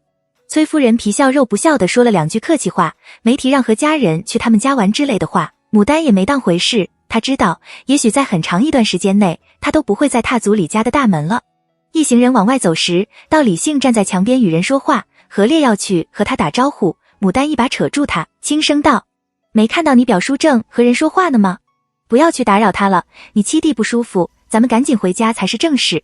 别个也许没看到，他却是看得很清楚，李姓明明是看到他们的，不知为什么故意把头别过去了，装作没看见。这是为了什么缘故？但想来也和今天这些事分不开，既然他不肯和他们打招呼，他也不愿意强人所难。牡丹的声音很轻，李姓却听得很清楚，他无力地目送着牡丹窈窕的背影渐渐消失在转角处，再也看不见。他曾经去试探过宁王，但是宁王轻轻一句话就浇灭了他所有的指望。宁王直截了当地和他提起了清河无事的十九娘。你父亲和姑说过了，从前阿琴在世的时候也曾和姑说过，十九娘是个好女，与你最配，她的眼光向来是准的。你年龄不小，不许再和从前那般胡闹，成家以后就早日把心定下来，住孤城就大事，也省得让你父母担心。他最难过时，也曾想过抛下这一切和牡丹一起远走高飞，但他冷静下来之后细细一想，牡丹是绝对不会答应他的。奔者为妾，父母国人皆知，那又和李媛故意刁难他说的那番话有什么区别？他正在怅惘间，罗衫咬着手指头走出来，万分同情地看着他。公夫人请您进去呢，说是几位什么夫人要见您。李姓阴沉着脸不语，苍山又走过来，低声道：公，老爷叫您，有几位客人要见您，让您马上过去。李姓默默站了片刻，步履沉重地跟着苍山去见李媛。是夜，牛郎织女相会，凡是有女的人家都要月下穿真理线乞巧，又在庭院中设瓜果酒府。何家女人多，热闹成非同一般。大郎领着一群男孩、女孩满院的找蜘蛛，找到蜘蛛就放入事先准备好的小盒中，女人们人手一只，专等第二日清早起来检视各自盒中的蜘蛛结网稀密成。若是密，那就是巧多；若是稀，便是巧少。牡丹从来对蜘蛛抱着敬而远之的态，奈何风俗如此，无人能免，只得呲着牙接过何如递过来的小木盒，嫌弃地扔在桌上，将手背摸了又摸，抹了又抹。瑞娘胆大，见状抓了一只小蜘蛛扔到牡丹手上，惹得牡丹凄厉地尖叫一声，又跳又叫，张着两只手拼命地甩。一家人谁也不去帮他，光抱着手站在那里看他的笑话，孩们更是笑得前仰后合，纷纷骂他胆小鬼。牡丹只觉得被蜘蛛爬过一只手臂都是酥的，连着半边身和脖都是酥麻一片，汗毛直立，差点眼睛和鼻腔就酸了。还是大郎不忍，上前按住牡丹的肩头，道：我给你拿掉，别叫了。细细一瞧，那可怜的小蜘蛛早就被他甩得不知道哪里去了，当下道：早就被你甩得不知去向了，还叫什么跳什么。牡丹僵着脖和手，委屈地道：想必是钻到我衣服里去了。雨禾，你过来帮我找找。话音未落，就觉得后颈窝一阵酥麻，什么东西轻轻地爬了过去，不由不要命地喊了一声：在我脖里，在我脖里，快拿掉。众人哄堂大笑起来，大郎更是眼泪都笑出来。牡丹回头一瞧，却是婉娘手里拿着一根细草叶立在自己身后，睁着一双大大的眼睛，无辜地看着自己。适才分明就是他拿了细草叶撩自己的脖来着。牡丹又羞又恼，大叫一声：好你个小坏蛋！婉娘见势头不好，拔腿就跑。牡丹挽挽袖，凶神恶煞地追了上去，姑侄俩满院的打闹，其他几个还看着好玩，也纷纷加入战团。一时间，何家的院里充满了欢声笑语。何志忠与岑夫人歪在藤榻上，笑得嘴都合不拢。一家人直闹到月上中天方才散去。因牡丹住的后廊屋相对低矮狭窄，窗也小，气流不是那么通畅，夜里住着实在是过闷热，少不得叫雨禾等人将藤凉榻搬到院里，取了碧纱橱罩上，又将山水小屏风在床头安好，准备在院里纳凉过夜。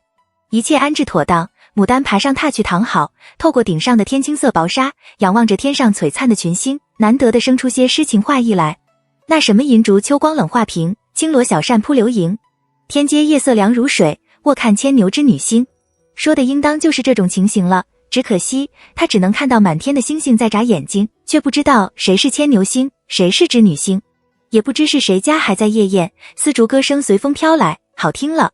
牡丹看着天上的星光，嗅着一旁银香囊散发出的梅香，听着飘渺的歌声，渐渐睡去了。明早醒来，又是新的一天，又是新的开始。忙碌的日总是过得快，转眼间就到了7月中旬。牡丹算计着应该播种了，便使雨禾去和雪娘说，第二日他要去方圆播种，问雪娘可有空闲跟他一起去。雪娘自是不客气。第二日一早，牡丹吃过早饭，仍由封大娘、雨禾并几个强壮有力的家丁陪了，站在启下门外等候雪娘。不多时，骑着白马，穿着一身大红翻领胡服，梳着双环髻，打扮得美丽动人的雪娘神采飞扬地打马奔来。她身后跟了2个婆，1个丫头，并4个家丁，甚至于还跟着一辆毡车。牡丹觉得奇怪，雪娘不过是跟自己去玩一趟，怎地骑马不说，还带了车？雪娘也好奇地道：你不是说你要去庄里小住吗？怎么你们就只提几个篮呀？牡丹道：我的东西早就送过去的，想住下方便得很，何况今日我也不打算在那里住，我得把你送回家呢。雪娘不高兴地撅起嘴来：你什么意思？牡丹见她不高兴，很是有些莫名其妙。怎么啦？雪娘的脸微微一红，小声道：你说你要去小住才来叫我，可不是就是约我一起去小住的。我好容易才说动了我娘，看看吧，我东西都收拾好了这么一车，你却要叫我当天就回家，可不是戏耍我来着。牡丹一时有些头大，庄里麻麻的，她可没想过在这种情况下在那里长久招待客人。特别是雪娘这样的女孩，一天2顿饭还好收拾，时间一久，实在是麻烦得很，吃的住的用的，什么都要重新安排。雪娘见牡丹沉默不语，也觉得自己有点鲁莽了，然而她盼望这一日，寻找这个机会已经很久了，既然已经迈出这一步，断然没有无功而返的道理，无论如何都是要达成这愿望的。当下拉着牡丹的手臂，只是撒娇：何姐姐，我知道我鲁莽了，可是我已经到这地步了，你不能把我赶回去。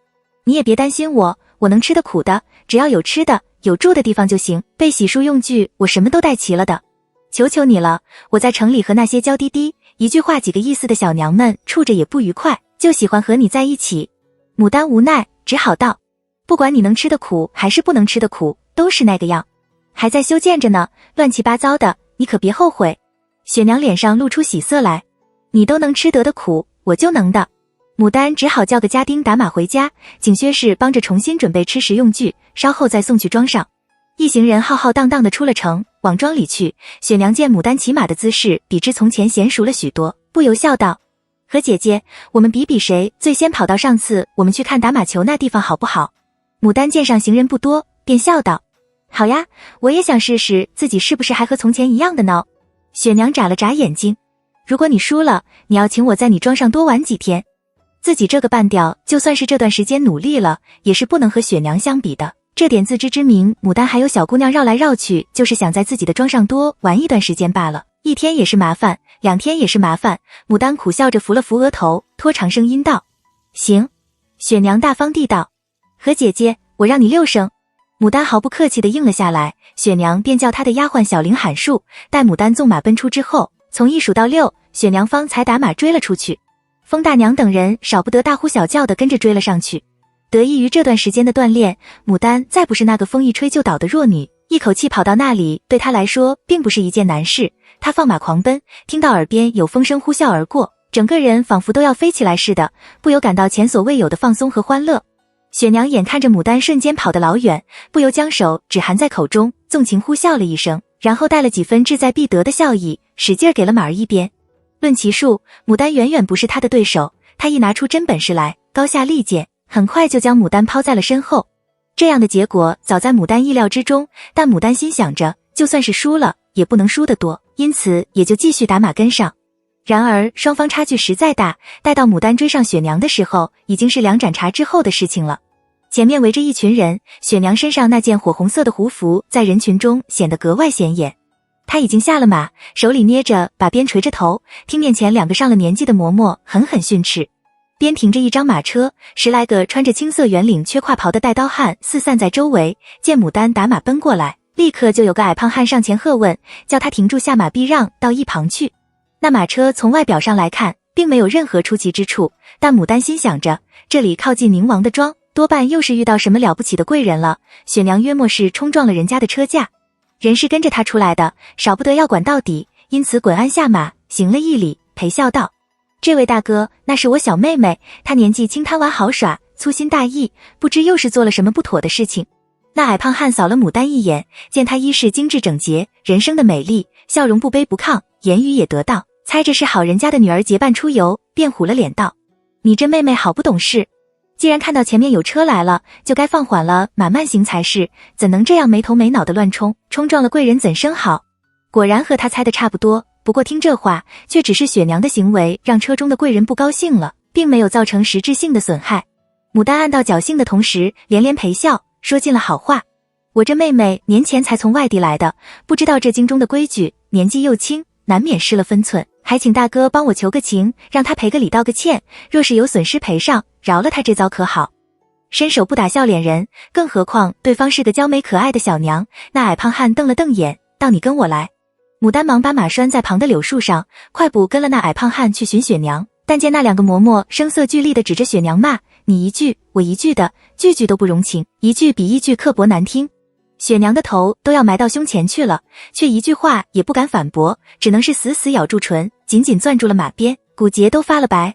听见声响，回头看到牡丹，眼圈一红，豆大小的泪珠一连串的滚出来，只死死咬着唇，不叫自己哭出声音来。那矮胖汉同那2个嬷嬷道，这是他姐姐替他来赔礼的，原来是才从外地来的，不懂得规矩。那2个嬷嬷冷冷地扫了牡丹一眼，其中一个穿灰色短襦的倨傲地道，正是因为不懂得规矩，所以才要教教他，省得什么时候把小命送了都不知道，竟然是不依不饶的。牡丹见那2人衣饰虽然简单，颜色也朴素，用料却讲究，再看那2张脸，都有个共同的特点，法令纹特别深，晓得一般的东西人家定然看不上眼，忙将手上戴着的一对镶了色色的银串撸下来，不管不顾的一把握住那穿灰衣的嬷嬷的手，借着袖掩盖，把串滑到了她手上，情真意切地道，嬷嬷教训的是，我回去一定好生教训教训他，断然不叫他再犯这种错误。烦劳嬷嬷行个好，替我们在贵人面前求求情，我们姐妹俩去和贵人行礼致歉，定然不忘嬷嬷们的好处。那嬷嬷不动声色地用手指在袖里摸了摸牡丹塞过来的东西，眼神柔和了一些，但听说去和车中贵人行礼致歉，却露出不怎么愿意的样来。牡丹心中游，这到底是怎么回事？据他所知，冲撞了贵人车架，被暴打一顿的也是有的，但这样又不打又不放，揪着人骂是何道理？这到底是个什么贵人？不由求救地看了那好心的矮胖汉一眼。那矮胖汉看了看天色，将那嬷嬷叫到一旁，低声说了几句。牡丹侧耳偷听，只听到几个词：如人、殿下、不好。那嬷嬷再回过头来时，脸色好看了许多，道：你们等着，待我去禀明了贵人，若是贵人愿意饶了你们，便罢了。说完果真过去，停在那张车前，低声陪笑。雪娘委屈地握住牡丹的手，低声哽咽道：何姐姐，我真没故意惹祸，分明是……牡丹见另一个嬷嬷眼神犀利地看过来，忙握紧雪娘的手，示意她不要说了。二人齐齐看向车那边，只盼那嬷嬷和那什么贵人说好了，早点放人走。谁知那边却是情况不妙，牡丹听不见人声，却看到那嬷嬷的脸色越来越难看，仿佛是被车中的人骂了。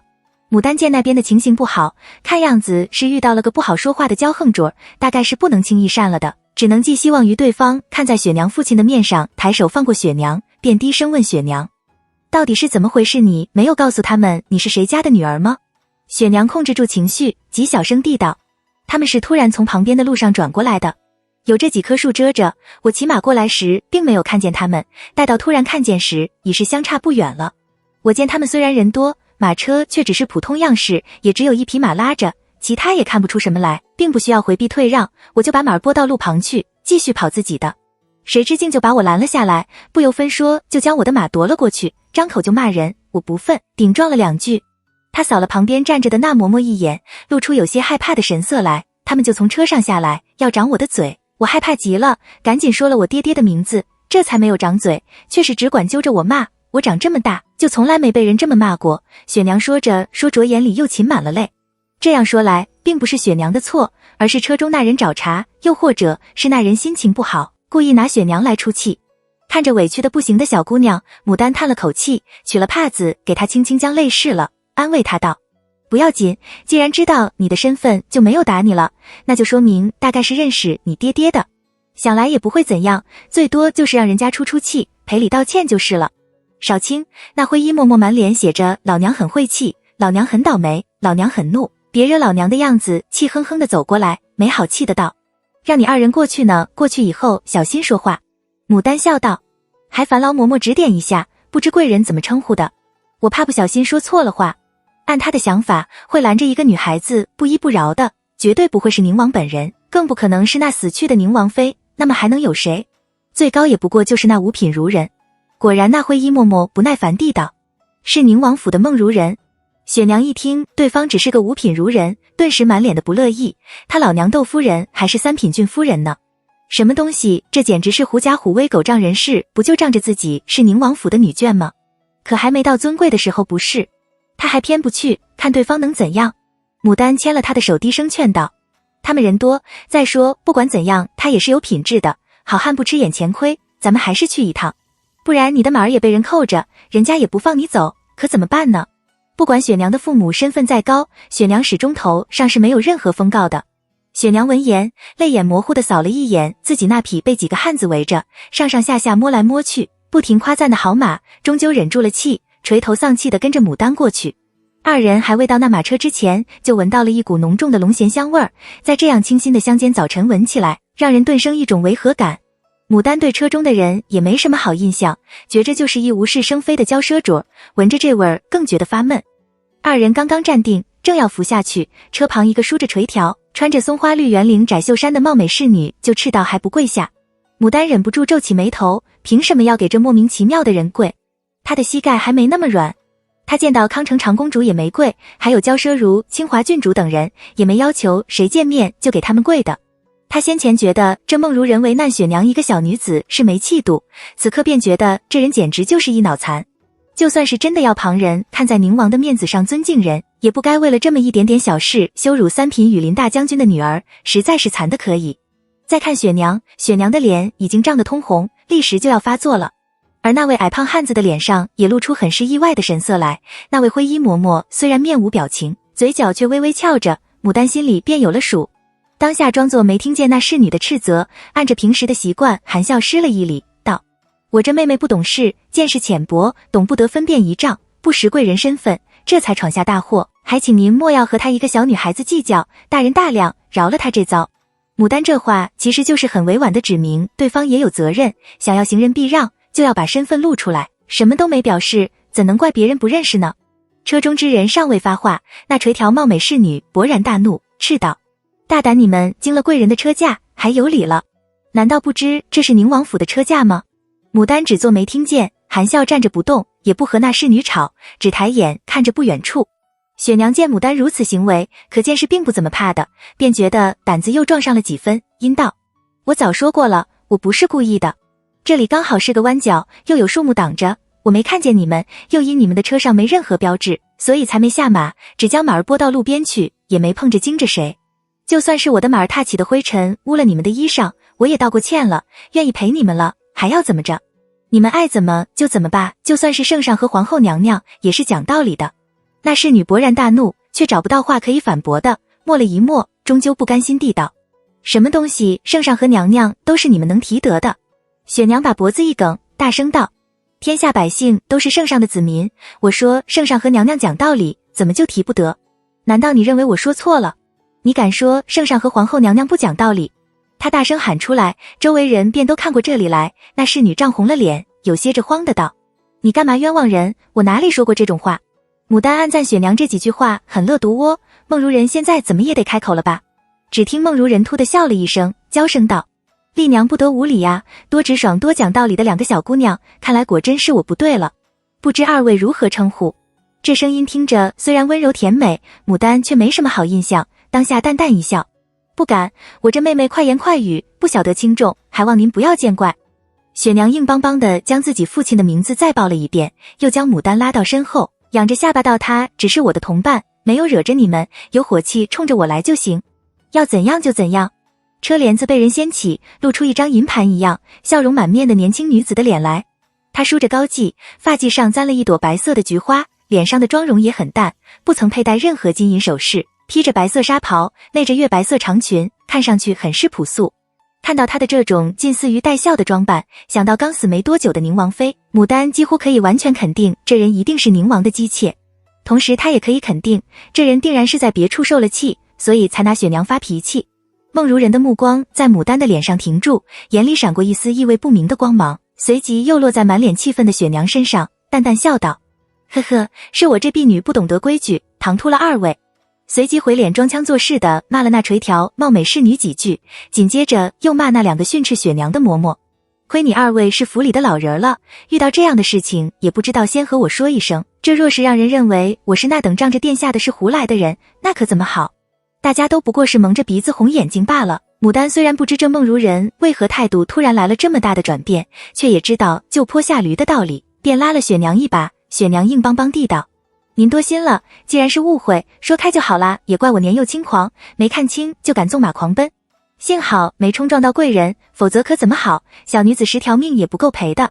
她重重地咬了那贵人2字，其中的嘲讽是个傻子都能听出来，偏生这位孟如人就没听出来似的，笑眯眯地道：哎呦，越说越让我惭愧了，二位妹妹这是要去哪里？雪娘见她态度突然来了个大转弯，一直不停地笑，倒不好再继续发作了，只得瓮声瓮气地道：我和姐姐一起去她的庄子里。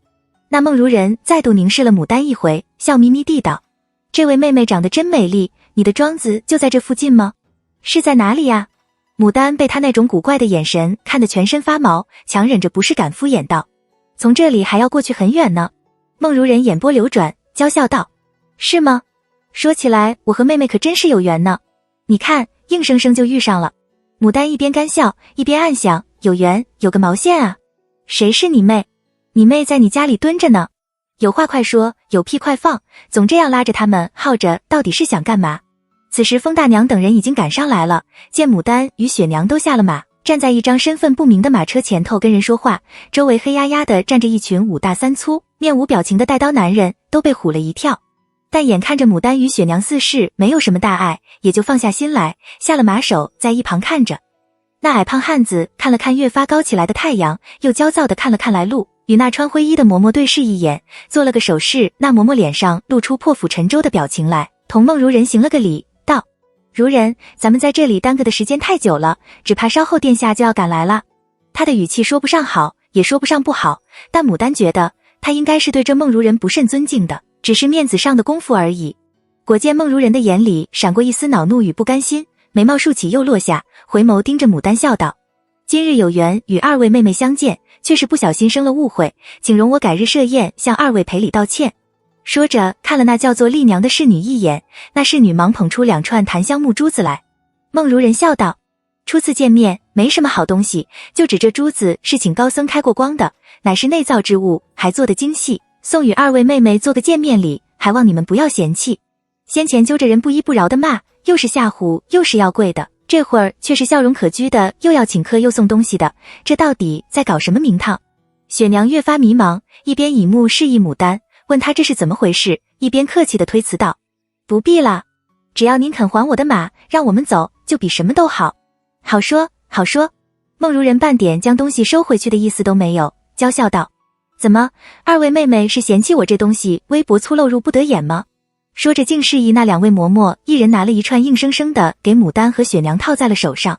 那位穿灰衣的嬷嬷顿了一顿，仔细打量了牡丹一番，握住牡丹的手，原本冷硬的脸上突然绽放出春天般温暖的笑容来。如人也是一片好意，小娘子就不要推辞了，再推辞就没意思了。随着那檀香木珠子一道套在牡丹手腕上的，还有原本属于她的那对银串子。牡丹觉得从这孟如人掀开帘子开始，就一切都朝着诡异的方向发展。她下意识的就想赶紧离开这里，便谢了那孟如人，拉了雪娘道：如人还要忙着赶路呢，我们就不要耽搁如人了，走吧。孟如人自车窗里往来路扫了一眼，笑意盈盈地道：我不急，难得遇上这么投缘的人，再说2句也无妨。这位何妹妹，你家住何处呀？我猜你大概不会超过20岁吧。雪娘快言快语地道：何姐姐还没满18呢。牡丹猛地拉了雪娘一把，雪娘不知自己说错了什么，但还是闭紧了嘴。孟如人眼里闪过一丝喜意，又上下打量了牡丹的身材一眼，停留在她纤细平坦的腰腹上，笑道：看这样子是深得家中父母喜爱，还没有许人呢。如果说开始牡丹是不喜欢这孟如人，那么此刻她对这孟如人简直就是讨厌了。当下皮笑肉不笑地道：早就许了。孟如人皱了皱眉头，很是失望，不要说她，就是那灰衣嬷嬷都有些失望。牡丹趁机告辞，这回孟如人没有再留她，而是立刻就将帘子放了下来，命人赶车。牡丹松了口气，低声吩咐雪娘：下次不要轻易把咱们的姓名、年龄、住哪里什么的告诉旁人。雪娘似懂非懂的应了，又拉着牡丹轻声道：何姐姐，你待我真好，我差点就连累了你。我开始真是害怕，看到你来了，我就不害怕了。你那对银串子，等我回去以后赔你。牡丹伸手给他瞧，看，又还我了。这京里到处都是惹不得的人，以后小心一点。这京中就是如此，你横就有比你更横的，除非你是皇帝老子。圆滑一点，谨慎一点，对人对己都更好。雪娘诧异道：为什么收下的东西又还你了？你说他到底怎么回事？前面那么凶悍不依不饶的，后面却又硬拉着咱们说话，又送东西又讨好的，他到底想干嘛？一说到这个，牡丹的心里就犹如压着一块石头，特别不舒服，闷闷地道：也许先前是不知道你父亲是谁吧，后来听说了，有点后悔才这样的。雪娘道：才不是呢，这其中一定有古怪。他若是真肯看我爹的面子，先前就不会为难我那么久了。牡丹道：反正也猜不透他们的心思，不如别猜了，天色不早，咱们赶紧走吧。二人正要翻身上马，不远处传来一阵马蹄声，大约20多号人马从岔路口那边转过，迎面奔来，身后扬起一大片尘土，看到孟如人的车驾，便都停了下来。孟如人则从车窗里探出头来，满脸的欣喜。当头一个穿浅灰色圆领缺胯袍，簪着玉簪的年轻男人沉着脸，放马儿慢慢踱过去，握着鞭子冷声道：不是早就让你出门了的吗？怎么还在这里？孟如人笑着低声和他说了几句，又指指牡丹和雪娘，周围好几个人都朝牡丹和雪娘站立的地方看过来。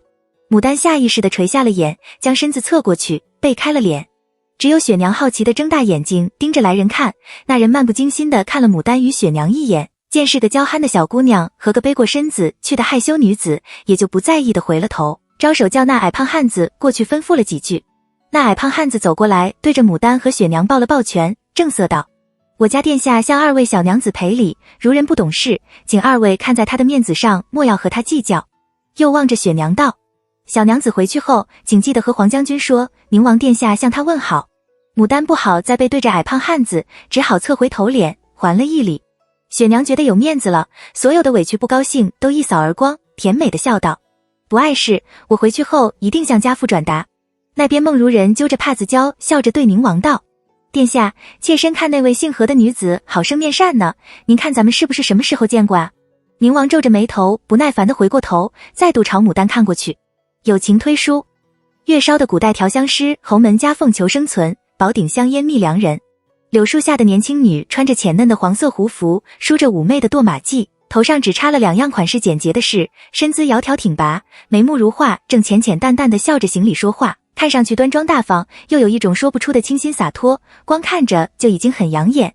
的确是个难得一见的美人儿，但对于宁王来说，美丽的女并不算是什么稀罕之物，更何况是在如今这种情形下。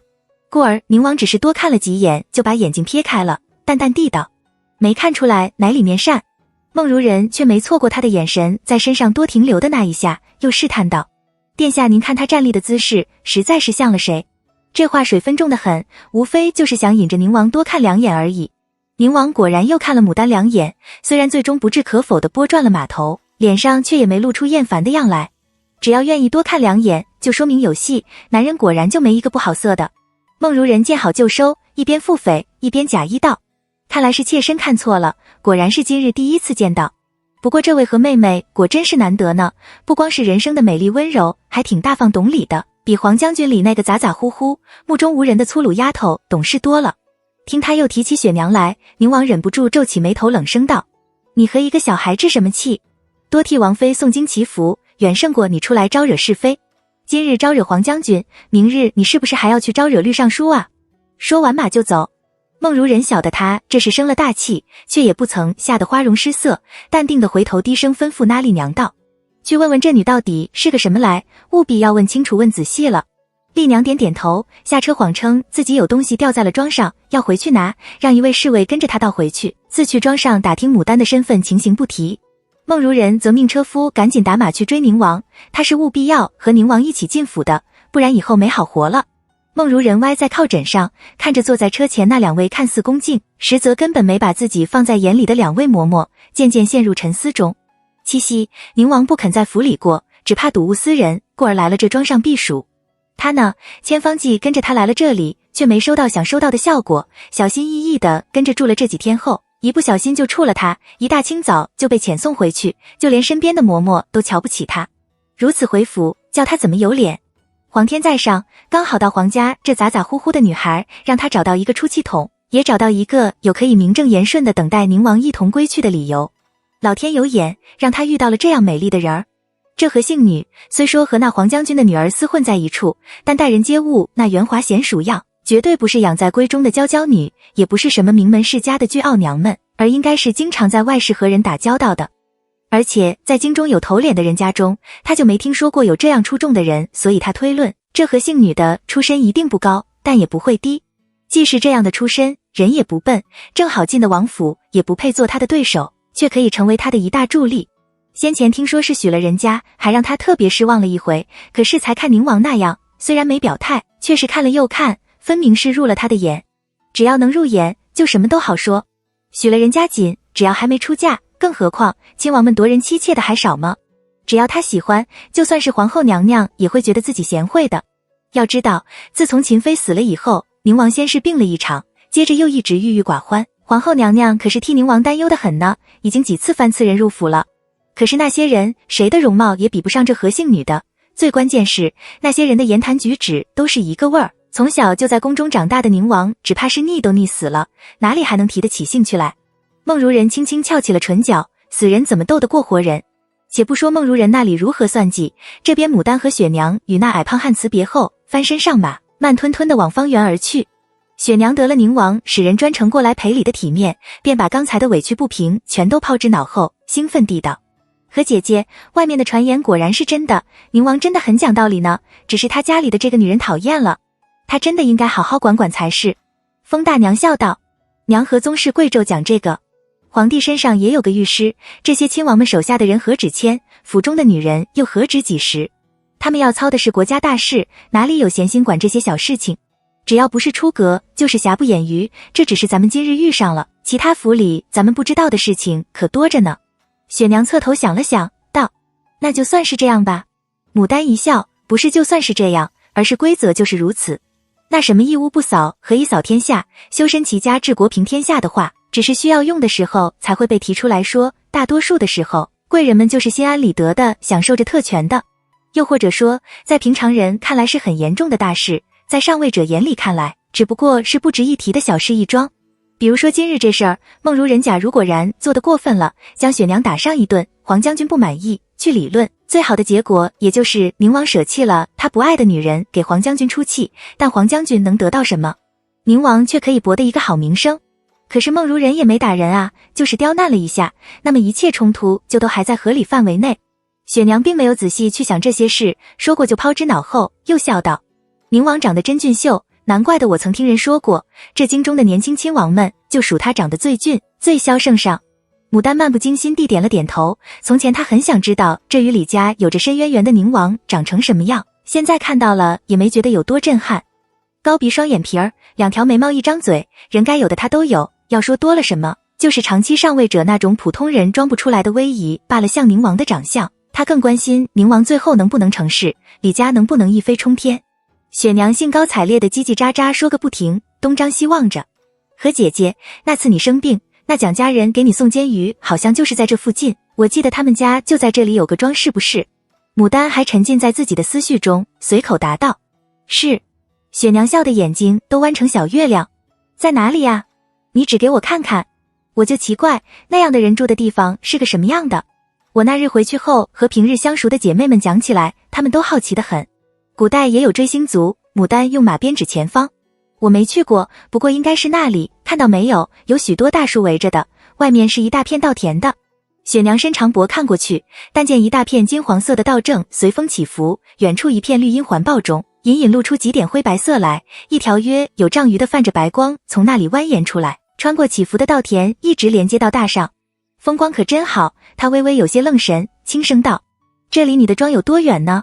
牡丹道：不算远，具体没算过，你要想知道，现在就可以自己算算。雪娘哦了一声，不再追问，皱着眉头默默计算。牡丹领着雪娘等人绕过已经初具规模的河道池塘假山，直接进了屋，将雪娘带去的下人安置妥当，又把雪娘安排在了自己旁边的厢房里，将送水给雪娘梳洗、做吃食等琐事交给了风大娘和阿桃负责。他自己脸也不洗，就急匆匆地将那几篮牡丹种分类，用温水浸泡起来，然后戴个斗笠，招呼上几个在方圆做活，平时看着还老实可靠的庄户女人一起去了苗圃园整齐。众人一边按牡丹的吩咐将那早就准备好的腐熟了又用石灰拌过的农家肥尸入地中，深翻整平，做出小高旗，一边和牡丹开玩笑：何娘，这里臭烘烘的，小心将您熏臭晒黑就不美了，这施肥整齐的事儿交给我们来做就好了，您只管去歇着，稍后再过来看，一样让您满意的。牡丹只是笑，扶着斗笠站在树荫下看他们忙活，顺便和他们拉拉家常套套交情。这日过得可真快，我来得上，看着到似乎是要熟了。一位叫正娘的年轻小媳妇笑道：您只顾着看景色，却没看人在田里忙，分明是已经在收割了呢。若非是您家的工钱高，我们也只怕要全都去收割的。牡丹道：我日后总要经常雇人来帮忙的，只要活做得好，工钱可以再高，做得熟了便要签长约的。他早就想好了，买来的家仆干农活不行，很多时候还是要找本地的庄户，有他们跟着一起忙，就相当于在本地多了一层人情关系。众人对视一眼，嘻嘻地笑起来。只要您给的工钱高，就是让我们在地里给您堆朵花出来也行啊。牡丹也笑我，不要你们给我堆花，就帮我种花就行。说话间，雪娘换了身清爽的淡蓝色纱如配青碧色罗裙出来，笑嘻嘻地拥住牡丹的肩头，望着那几个妇人道：我听说你们晚上会在月下踏歌，是真的吗？又是那正娘笑道：当然是真的，四着等好天气，割完了稻，就在地里吃了晚饭，总要在月下踏歌至月下中天。这附近庄里的人都会出来看热闹，小娘莫非也想去玩吗？雪娘欢喜地道：我原来住的地方只是春天里会踏歌。正娘道：这几年年成好，只要想踏歌，哪里管他什么冬天春天夏天秋天。您要果真想去，吃过饭我们来叫您啊。雪娘扯住牡丹的袖，无比期待地道：和姐姐我们也去好不好？我都快要被我娘关得闷死了。牡丹想起真是所说的那种宏大的踏歌场面，也很感兴趣，便笑道：左右无事，就去看看好了。雪娘闻言欢喜地搂紧她纵了几纵，只差将头在她身上蹭上几蹭。好姐姐你真好，带到的正好，相关准备工作都做好了。牡丹又在园里检视一番，清洗过后方躺下小憩，不过才感觉刚合上眼，雪娘就奔过来把她晃醒。吃饭了，吃饭了，吃完饭赶紧走。雨禾已经从城里赶回来了，见牡丹睁开眼时眼睛还红红的，分明是没有些好的样，不由带了几分怨气，斜瞅了跑进跑出，不知兴奋个什么劲儿的雪娘一眼，慢吞吞的打水给牡丹梳洗了，又按牡丹的习惯送上一杯凉白开，等牡丹慢慢喝下去了，方叫人摆饭，将个雪娘急得要死。牡丹知道这个身的底不好，从来吃饭都不挑食，讲究细嚼慢咽。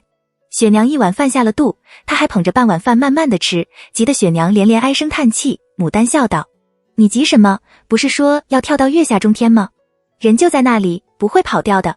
再说了，人家这个时候还在干活呢，饭都还没吃。雪娘只得用手指敲着桌，坐立不安的等待。好容易见牡丹放了碗，洗了手，就迫不及待地将她拉起来往外去厨房里寻正娘。到的厨房外，但见一大群妇人正人手一只装满了饭菜的大土瓷碗，蹲在厨房外的树荫下边吃边说笑，其中宛然就有那位周八娘。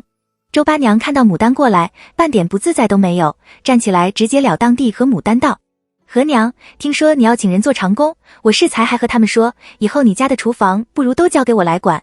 牡丹可没想过要李正的老婆来给自己做厨娘，却也不好当场回绝她，只笑道：就怕你忙不过来呢。周八娘斜瞟了他一眼，道：我既然开口，就没想其他的，你若是愿意，我就把活干好，干不好你让我走人就是了。被人硬追着要给自己做活，这种感觉说不上好，也说不上不好。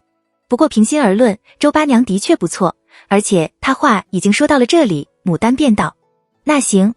正娘见牡丹和雪娘来厨房，便晓得是来等自己领他们去看踏歌的。下午厨二将饭食吃干净了，笑到这个时候还早，不然我领着两位小娘先走走消消食。牡丹还未开口，雪娘已经笑道：好呀，去哪里？正娘道：踏歌是在黄渠边的堤岸上，我们沿着田埂走过去。一行人出了方圆，沿着田埂走了约有2盏茶的功夫，眼看着天色渐渐暗下来，月亮也渐渐升起来，就听见远处一条清脆的女声扬声起歌来：枕前发尽千般怨，要休且待青山烂。水面上乘垂浮，直待黄河彻底枯。白日深沉现，北斗回南面，休即未能休，且待更见日头。歌声悠扬婉转，牡丹还没觉得怎样，雪娘就已经绯红了脸，她身边的傅妈妈更是皱起了眉头，满脸的不高兴。傅妈妈正要发表言论说这些歌怎么适合小娘们听，那边又有人唱道：调有梅，其实七夕，求我术士，待其及兮。调有梅，其实兮，求我术士，待其今兮。调有梅，请匡细之，求我术士，待其未之。那人唱得很好听，声音欢快悠扬，牡丹正要称赞，雪娘就跺了跺脚，无限娇羞的道：哎呀，怎么总唱这个？不是相思发誓，就是让人家来追求自己的。正娘不在意的笑了一笑，平时就唱的这个。她看了满脸气愤的傅妈妈和面无表情的风大娘一眼，道：二位小娘也莫觉得害臊，你们看那边也有来消夏避暑的几位夫人娘们在看热闹的，他们日日都来，听了看了也没说什么，高兴的时候还会赏钱赏东西给唱得最好跳得最好的，偶尔也会有人跟着唱和几句。牡丹顺着他指的方向看过去，果见不远处的堤岸上，葱葱郁郁的柳树下站着几个穿着颜色鲜艳的襦裙，发髻高耸的年轻女，一人拿了一把扇瓣掩着脸，正在低声谈笑，想来应是这附近庄里的女主人们。年轻女人在月明星稀的夜里听听情歌唱情歌，确实是很不错的消遣。在不远处又有5成群衣着光鲜的年轻男高声说笑，不时还瞟一下周围的女，个个都是很兴奋的样，俨然如同盛大的节日一般。牡丹忍不住微笑了，她也不管雪娘是否害羞，傅妈妈是否生气，坚定地跟着正娘一起过去，无论如何今夜的踏歌他都是必须欣赏的。雪娘见他当头而行，理直气壮地甩开了傅妈妈的手，直往前面而去。随着夜幕降临，堤岸上的人越来越多，有男有女，有老有少，最多的还是年轻的女郎。不知道是怎么开始的，似乎是从一声清越的笛声响起开始，几个胆大的女郎先就围成了一个圈，手牵着手，踏地为节，拧腰轻胯，边舞边歌。莫攀我，攀我心偏，我是曲江临池柳，这人折了那人攀，恩爱一时间。反复吟唱中，加入的人越来越多，到了后面，就连看热闹的那些年轻男也加入进去，不分男女，顿足踏歌，拍手相和，有那互相中意的，更是借着歌舞眉来眼去，气氛欢快又轻松。夜色渐深，气氛也到了高潮。牡丹与雪娘立在柳树下，含笑观望着欢快的人群，着他们低声哼唱，只不敢将歌词唱出来而已。正娘跳得满头细汗，高兴地从人群中挤出来，大胆地伸手去拉他二人，一起跳吧，光站着有什么意思？雪娘跃跃欲试，牡丹却是个从来不会跳舞的人，虽然也很想去，却又有些害臊，不由低笑道：我笨得紧，怕是不会。傅妈妈见雪娘想去，生怕她被登徒趁机占了便宜去，自己将来回去脱不了窦夫人的张牙舞爪，连忙阻止。雪娘撅起嘴道：还有几个人像我们这样站着不动的？刚才那几个夫人娘也跟着去跳了，我就在外围跳，又不来。牡丹一看，果见适才那几位年轻女真的跟着去踏歌了，站着看热闹的人不过稀稀拉拉几个，不经意间，他的目光与不远处背手而立的一个人的目光刚好撞上，两人都愣了一愣，牡丹反射性地对着那人笑起来。那人的表情有些慌乱，随即绽放出一个大大的笑容，露出两排雪白整齐的牙齿来，接着抬脚向牡丹走来，正是许久不见的蒋长阳。他走得很快，牡丹觉得几乎就是眨眨眼的功夫，他就已经走到了他的面前，带了几分腼腆的笑道：何娘，你也来看踏歌？你住在庄上吗？牡丹笑道：我来庄上种花，听说有热闹可了。他瞟了瞟他的身后，您一个人吗？怎么没见吴总管？蒋长阳道：他在，跑去跟着踏歌了。说完看向纵情欢乐的人群，找到螃蟹一样张牙舞爪的屋，指给牡丹看：你看，他就在那里呢，跳得要多难看就有多难看，丢死人了，胆可真大。乌的舞蹈动作实在滑稽，牡丹忍不住笑起来，不厚道地道：他胆真的很大。他想着乌跳得这样难看，蒋长阳不敢去跳，是不是因为跳得更难看？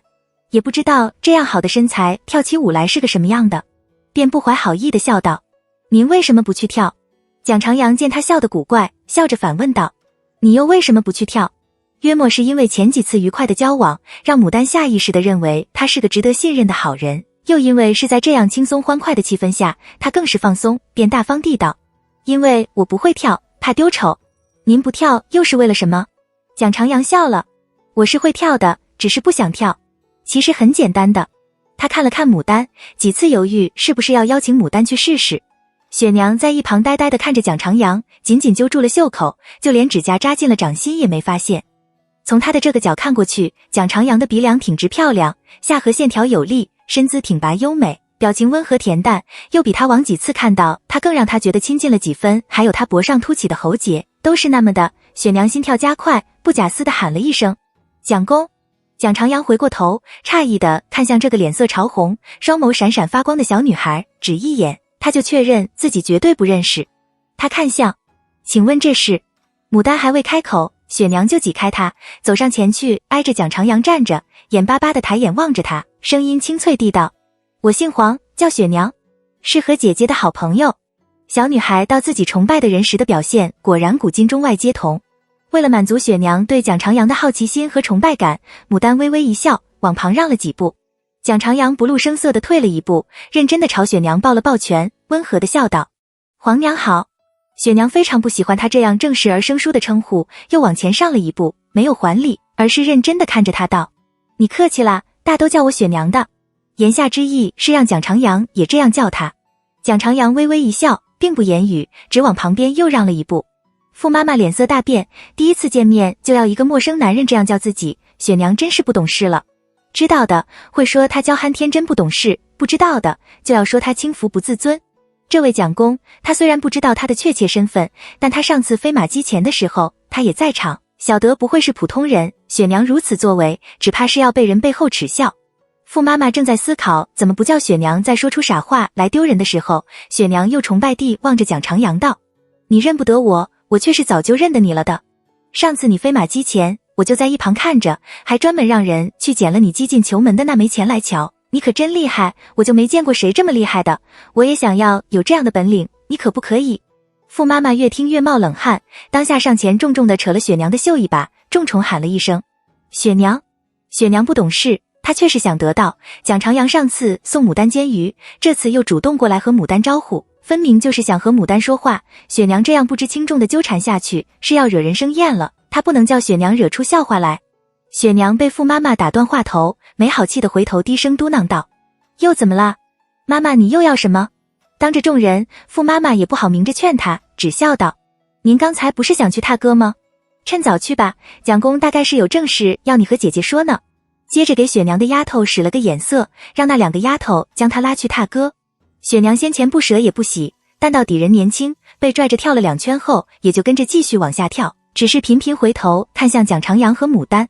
傅妈妈上前对蒋长阳行了个礼，陪笑道：蒋公真是对不起，我家小娘不懂事，又是自小跟着我们老爷长在军中，说话不知天高地厚，惯常直来直去，只当外面的人都和家中一样亲切，不是兄长就是姐妹，实在是让您见笑了。傅妈妈这话说得漂亮，不光把雪娘的性格脾气解释了，还将她恃才冲动的行为挂靠上了对兄长的敬重之情。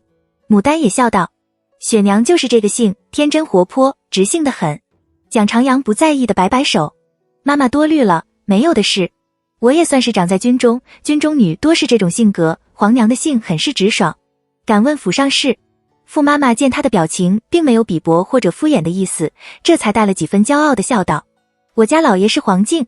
蒋长阳只一听名字就晓得是谁，便笑道：原来是黄将军。夸赞了黄将军几句后，见傅妈妈的神情自在了，方回头望着牡丹，用大家都能听见的声音道：我记得上次你和福源和尚说找不到好石头，不知如今可找到了？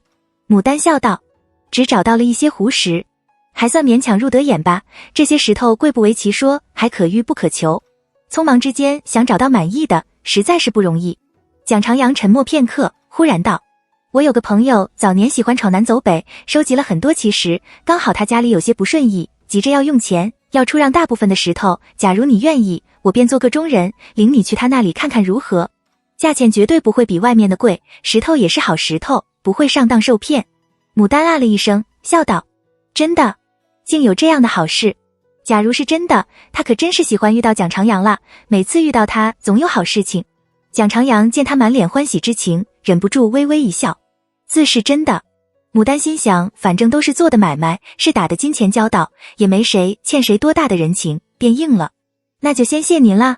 蒋长阳道：你不用谢我，他急需用钱，可这是石头，不是金银细软，没那么合适的买家。喜欢的未必能拿出那么多钱来，有钱的未必喜欢需要。我也是私心，想帮他一把，也就趁机在你这里讨个人情。他顿了顿，半开玩笑半认真地道：只要你别怀我连着旁人赚你的钱就好。牡丹听他这样说，越发没有心理负担。怎么会？蒋公可不是缺那几个钱的人，我每次遇到你总能遇到好事儿，他不知不觉的就将您换成了你。蒋长阳飞速扫了他一眼，垂眸盯着黄曲里的月亮倒影，闷笑了2声，道：果真如此吗？那不妨多遇几次。牡丹哈哈笑起来：长此以往，多遇几次我就要万事顺意，发大财了。他装模作样的冲蒋长阳行了个礼，一本正经地道：敢问蒋公，下次出行走哪条？也好让小女再去沾沾好运，发点小财则个。蒋长阳一愣，随即开心的笑起来，然后一本正经地看着牡丹道：我后日要回城，敢问娘可否愿意一起去看奇石？若是果真发了财，记得给在下抽成，也叫在下发点小财则个。牡丹一笑：给钱俗，不如多给你2株牡丹，你自家换钱去。说话间对上蒋长阳黑亮的眼睛，他突然觉得有些不自在，按照自己刚才的举止会不会让人觉得轻浮了，便偏过了头看向欢乐的人群，换了话题道：他们又跳，从月亮初上一直到月下中天，果然是需要好体力的。蒋长阳见他把眼睛撇开了，不动声色地收回眼神，笑道：我年少之时，阳春月里曾经和朋友一起连接天彻夜踏歌，却也不怎么累。此时踏歌声又变成了另外一天上月，望似一团银，夜久更蓝风渐紧，为奴吹散月边云，照见负心人。雪娘在人群中跳着，跳着，看到蒋长阳和牡丹说笑甚欢，仿佛是越谈越投机的样。又听到这歌，突然眼角鼻都酸了起来。他说不出自己具体是一种什么感觉，就是觉得非常不舒服。于是他猛地摔开身边丫鬟的手，向牡丹冲过去，将牡丹从蒋长阳身边扯开往前走，喊道：何姐姐，别光站着，也来一起跳。牡丹还没反应过来，已被雪娘拉着往前走了几步，她用力站住了，笑道：好雪娘，你饶了我吧，我真不会跳。进去大家都在跳，就我一个人手脚都不知道该往哪里放，多别扭呀。雪娘焦躁地道：简单的很，一看就会的，谁不是这样过来的，你怕什么？牡丹从雪娘的脸上看到了一种陌生的神情，她仿佛是在生自己的气，又仿佛不是，难道是因为傅妈妈不许她和蒋长阳说话的缘故？牡丹小心翼翼地喊了一声：雪娘，你怎么了？雪娘察觉到自己的失态，有些委屈又有些尴尬，拉了牡丹的手轻声道：何姐姐，她想说她心里不舒服，又怕牡丹问她为什么，只得咬住了唇，垂着头低声道：反正我要你陪我跳，我一个人不好玩。说着眼里汪满了泪。牡丹见他突然变了哭脸，忙道：好，我陪你跳，只是不许笑我笨。蒋长阳在一旁静静看着，忽然道：一起跳吧，我教你。他没有点牡丹的名，但所有人都知道他这话是对着牡丹说的。风大娘难得的露了点笑脸，拉了雨禾上前，鼓励牡丹道：既然来了，便一起跳跳吧，老奴也许久没动筋骨了，只是您不下去跳，老奴也不敢丢了您自家去。牡丹见大家都感兴趣，自是不想成为败兴的那个人，更何况踏歌相当于一个全民性的活动，他也想跟着会融进去，便笑道：好，你们都教我，不许笑我。说着去拉雪娘。走啦，你看大家都愿意陪你呢。雪娘愣愣地看看牡丹，又看了看蒋长阳宽厚挺拔的背影，突然间觉得气都喘不过来，一瘪嘴就想哭，又觉得好丢脸，泪汪汪地看着牡丹道：我又不想跳了，我要先歇歇，你们先跳。说着将牡丹往蒋长阳身边使劲一推，咬着唇哭兮兮地看着他二人。牡丹被他推得一个踉跄扑了出去，雨禾讨厌死了任性的雪娘，正要伸手去拉牡丹，就被风大娘一把按住了手。他不解地看向风大娘，风大娘并没有看他，而是咋呼地喊了一声：哎呦，丹娘小心，一副全然没有意料到，也来不及伸手去扶牡丹的样。雪娘这一下力气非常之大，牡丹猝不及防，硬生生撞在了蒋长阳的身上，失了平衡，几乎是狼狈地朝地上扑下去。他以为他一定要非常丢脸地摔个大马趴，却被一双有力的手扶住了腰和肩膀，接着很有技巧的一拉一拨，他就站稳了。蒋长阳飞快地将手从牡丹身上收了回去，低声道：没有扭着脚吧？这次不像那次被蒋长阳飞马拦腰搂上马时，他只记住了害怕、惊恐和死里逃生的喜悦，其他统统没印象。牡丹这次闻到了他身上传来的清清淡淡的青草味，感觉到他的呼吸将他的散发给吹得飞了起来，浮在脖上痒痒的，仿佛有一条小虫在爬，被他碰过的地方也有点异样。牡丹急速后退了几步，捂着鼻泪眼汪汪的小声道：没有。风大娘此时才将牡丹拉过去，担忧地道：丹娘怎么了？哪里疼？牡丹挤出一个尴尬的笑容，将袖口拭了拭泪，道：撞着鼻了。他的鼻撞在了蒋长阳的胸口上，痛死了，幸好没出血。雨禾才不管雪娘是不是客人，先就恶狠狠地瞪了雪娘一眼。傅妈妈脸色难看的轻声和雪娘说了两句，雪娘哇的一声哭起来，跑过来一把抱住牡丹，把头埋在她的肩头上，低声抽泣道：何姐姐，是我不好，我没想故意推你摔跤，你别讨厌我，不理睬我了，我错了，你打我2下出气吧。牡丹隐约猜到了雪娘的小心思，却被她直白的表达方式给逗得笑了，安抚地搂了搂雪娘的肩头，将她推自己的怀里，递了帕过去，笑道：多大的人了呢，还这样哭，看看别人都在笑话了吧，我不打你也不生你的气，只以后别这么任性了，我要是个年纪大点的，这一跤的摔死人。雪娘泪眼模糊的一扫，果见好多人好奇地看过来，蒋长阳却是背手立在一旁，静静地看着牡丹的侧影。他心里隐隐有些明白了，又是害臊又是难过，强笑着将牡丹的帕擦了擦泪，道：我以后再也不理你，也要说话算数，今天你当着大家的面说过不生我气的，过后你要认账。牡丹认真道：我说的话自然是认账的，交个朋友不容易，他自认年纪要大上这许多，是比雪娘这样的小女孩心胸宽大，容得人的。雪娘见他说的认真，又破涕笑了。那我们去踏歌，我教你啊。拉着牡丹往人群里挤，再不看蒋长阳一眼，仿佛蒋长阳与他有深仇大恨一般，蒋长阳淡淡一笑，随着众人一起挤进狂欢的人群中，跟在牡丹等人不远处，自然而然地跟上了节奏，踏歌起舞。雪娘为了弥补刚才的过失，非常耐心地叫牡丹。牡丹发现果然也没有想象中的那么难，跳上几圈后，虽然还说不上舞姿娴熟优美，却也掌握了基本的几个动作，跳着跳着也就来了兴致，偷眼去观察周围的人。他看到了一个与平时很不一样的蒋长阳，他身上那件竹叶青的圆领缺胯袍剪裁得非常得体，将他的好身材和气质半点不落地衬托出来。他的脸上神采飞扬，眉目生动，与女郎们的婀娜多姿相比，他举手投足间干净又利落，非常有韵律感，充满了阳刚美。月下观美男，越来越多的女郎齐声唱着歌，慢慢地朝蒋长阳包围过去，含笑间眉目传情，甚至有那大胆地趁在他身上摸一把，或是撞他一下。牡丹亲眼看到有个20多岁的高个女人面无表情地摸了他的屁股一把，受到侵犯的蒋长阳吃了一大惊，有些着慌，脚下一个踉跄，乱了节拍，惊慌失措地睁大眼睛到处看，似是不明白为何这些女比他以前一起踏歌的那些更大胆。牡丹忍不住扑哧一声笑出来，雪娘阴沉了脸，一把拖住牡丹往那边挤到了蒋长阳的身边，将牡丹往他左边一推，自己往他右边一站，恶狠狠地瞪着那些大胆的女郎。那些女郎不以为意，仍然各跳各的，各唱各的，各看各的，只是不曾再乱伸手了。蒋长阳大大松了一口气，尴尬地看着牡丹笑，想说什么终究没说出来，脚步又恢复了先前的灵活，跟上了节奏，越跳越好，不时低声提醒一下牡丹动作要领。跟着高手跳，牡丹压力倍增，感觉自己又回到了大时期，跟着长跳舞扫舞盲的阶段，因为自知不足，所以非常紧张，越想跳好越是跳不好。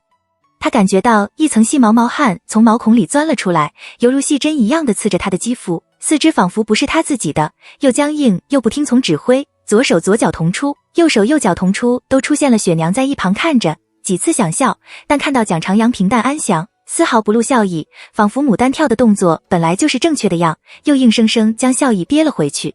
牡丹慢慢的觉得自己僵硬的手脚渐渐灵活起来了，她下意识的跟在蒋长阳的身后，模仿他的动作，跟着他一起前进后退，拧腰轻胯，拍手相合。牡丹是真的感到快乐，不管是与谁的目光碰上，他都报以一个甜美真切的笑容。蒋长阳不时偷偷看着他，又不自在地将眼神收回去。雪娘在一旁看着，先前还想尽量挤出笑脸来，后来实在挤不出，便撅着嘴哭丧着脸，再也没有继续下去的心情。不过他这种沮丧的心情并没有维持多久，因为相似的情形又发生了。月亮渐渐落下去，天色也比先前暗淡了许多，周围一切看上去都朦胧起来，有好几个年轻华服男簇拥着朝牡丹涌了过来。先前还只是围在周围张望，接着便试探着边跳边挤了上去。有个冲得最快的，假装脚下一个踉跄就朝牡丹倒过去，被蒋长阳的宽肩膀轻轻一挤，就被撞得踉跄了几大步，晃了几晃才站好。可是他们人多，又是在这样的场合里，只要不是出格，撞撞碰碰都在合理范围内。这个被撞飞了，还有另几个厚着脸皮挤过来。看着这群脸皮厚的臭男人，雪娘一下找到了目标。她使劲拉了身边的雨禾一把，示意雨禾跟自己上，忽地窜过去，将牡丹护在了身后。只要有男人不怀好意的靠过来，她就去踩人家的脚。牡丹也狠狠一脚跺在了趁隙靠过来的一个人的脚尖上。不知是他真的过用力，还是那人趁机作乱，总之那人嗷的发出了一声惨叫，抱着脚跳起了圈圈，引得众人侧目。先前被蒋长阳撞飞的那人趁机挤过来道：干嘛呢？被踩的人看向牡丹，见牡丹没事似的好奇地看着他，半点亏心的表情都没有，而蒋长阳又站在离他比较远的地方，明显是诬赖不上的，便指着还在那里踩人脚的雪娘哼唧道：他踩的。哎呦，我的脚断了，这可怎么好？雪娘才不管是谁踩的，只知道要出气，正好有个送上门来的，自然轻易不放过，便将下巴一抬，清脆的大声道：登徒，你再来，我踩断你的臭脚。众人发出一阵善意的哄笑，不知是谁喊了一声，为着欢乐而来的，若是因此生了嫌弃，可就没意思了。大老爷们和小娘计较什么？既然敢来跳，就要想着有可能跛着脚回去。天色晚了，月亮要下去了，都散了吧，明日赶早啊。笛声停了，歌声也静了，众人果然真的要散了。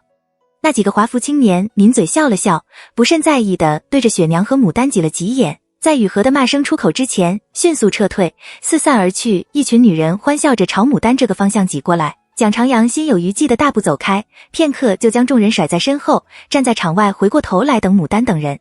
那群女人从牡丹和雪娘的身边挤过去，有个女郎低声道：“跑得倒挺快的，可惜了，没摸着。”雪娘闻言，气呼呼的回头去看到底是谁说的，牡丹却忍不住插住腰哈哈大笑起来。那群女人也爽快，同样嘻嘻哈哈的笑了一些，渐渐走远了。乌跛着脚找过来，大呼小叫的：“公啊，这群娘儿们真狠！我不过不小心碰了一下，就被踢了一大脚，还不解气，又被跺了一脚，脚趾头都断了，冤枉死了！早知道这样，我不如……”蒋长阳低咳了一声，乌立时住了嘴，看到站在一旁的牡丹与雪娘等人，尴尬一笑，轻轻抽了抽自家的嘴，笑道：“何娘好，小人就是个粗人，您就当没听见吧。”牡丹笑道：“我是什么都没听见，也没看见。”话未说完，想到乌的螃蟹舞，忍不住又笑出了声。蒋长阳淡淡地道：“就你那螃蟹爬，不撞着人才怪。走吧，先送何娘他们回去。”月色朦胧一片，鸟早就不叫了，远处不时传来回的女郎们缠绵悱恻的歌声。一行人依次走在田埂上，大约是大家都累了的关系，便谁也没说话，就埋头静悄悄地走着。雪娘感觉今天很累，很伤心，几次告诉自己再去看蒋长阳了，却又总忍不住回头去偷看。突然看到刚才踏歌的地方影影绰绰的，好似还有好些人没走的样，便道：“怎么还有人不走？”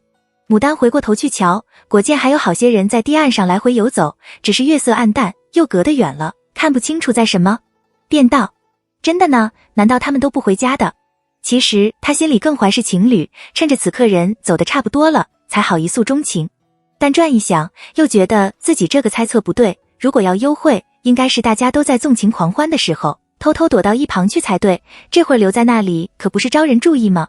蒋长阳笑道：“你们都看看自己头上的簪钗在不在？这些人就是专门候在那里捡拾大家落下的簪钗换钱的。”众人闻言，全都伸手去摸自己头上的簪钗，又检查环配。牡丹为了出门方便，不引起注意，带的饰本就不多，款式也简单，就是些银的，掉了也不心疼，只略一检查就算完。我的没掉。雪娘因是精心装扮，头上戴的事多，却是掉了一只赤金结条钗和一朵珠花，就连什么时候掉的都不知道。傅妈妈急道：“完了，那结条钗是夫人的陪嫁，上面镌刻有字样，必须得去找回来才行。”说完也不等雪娘示下，先就转身回去了。牡丹虽然想着不一定能找得回来，却不可能放着傅妈妈一个人去忙，只得到一起去找吧。想到平白耽搁了蒋长阳这么久，便道：“蒋公，夜深了，你们先回去吧，左右我们人多，这离我的庄也没多远，不碍事的。”蒋长阳微微一笑：“送佛送到西，既然上了，哪里有不管的道理？”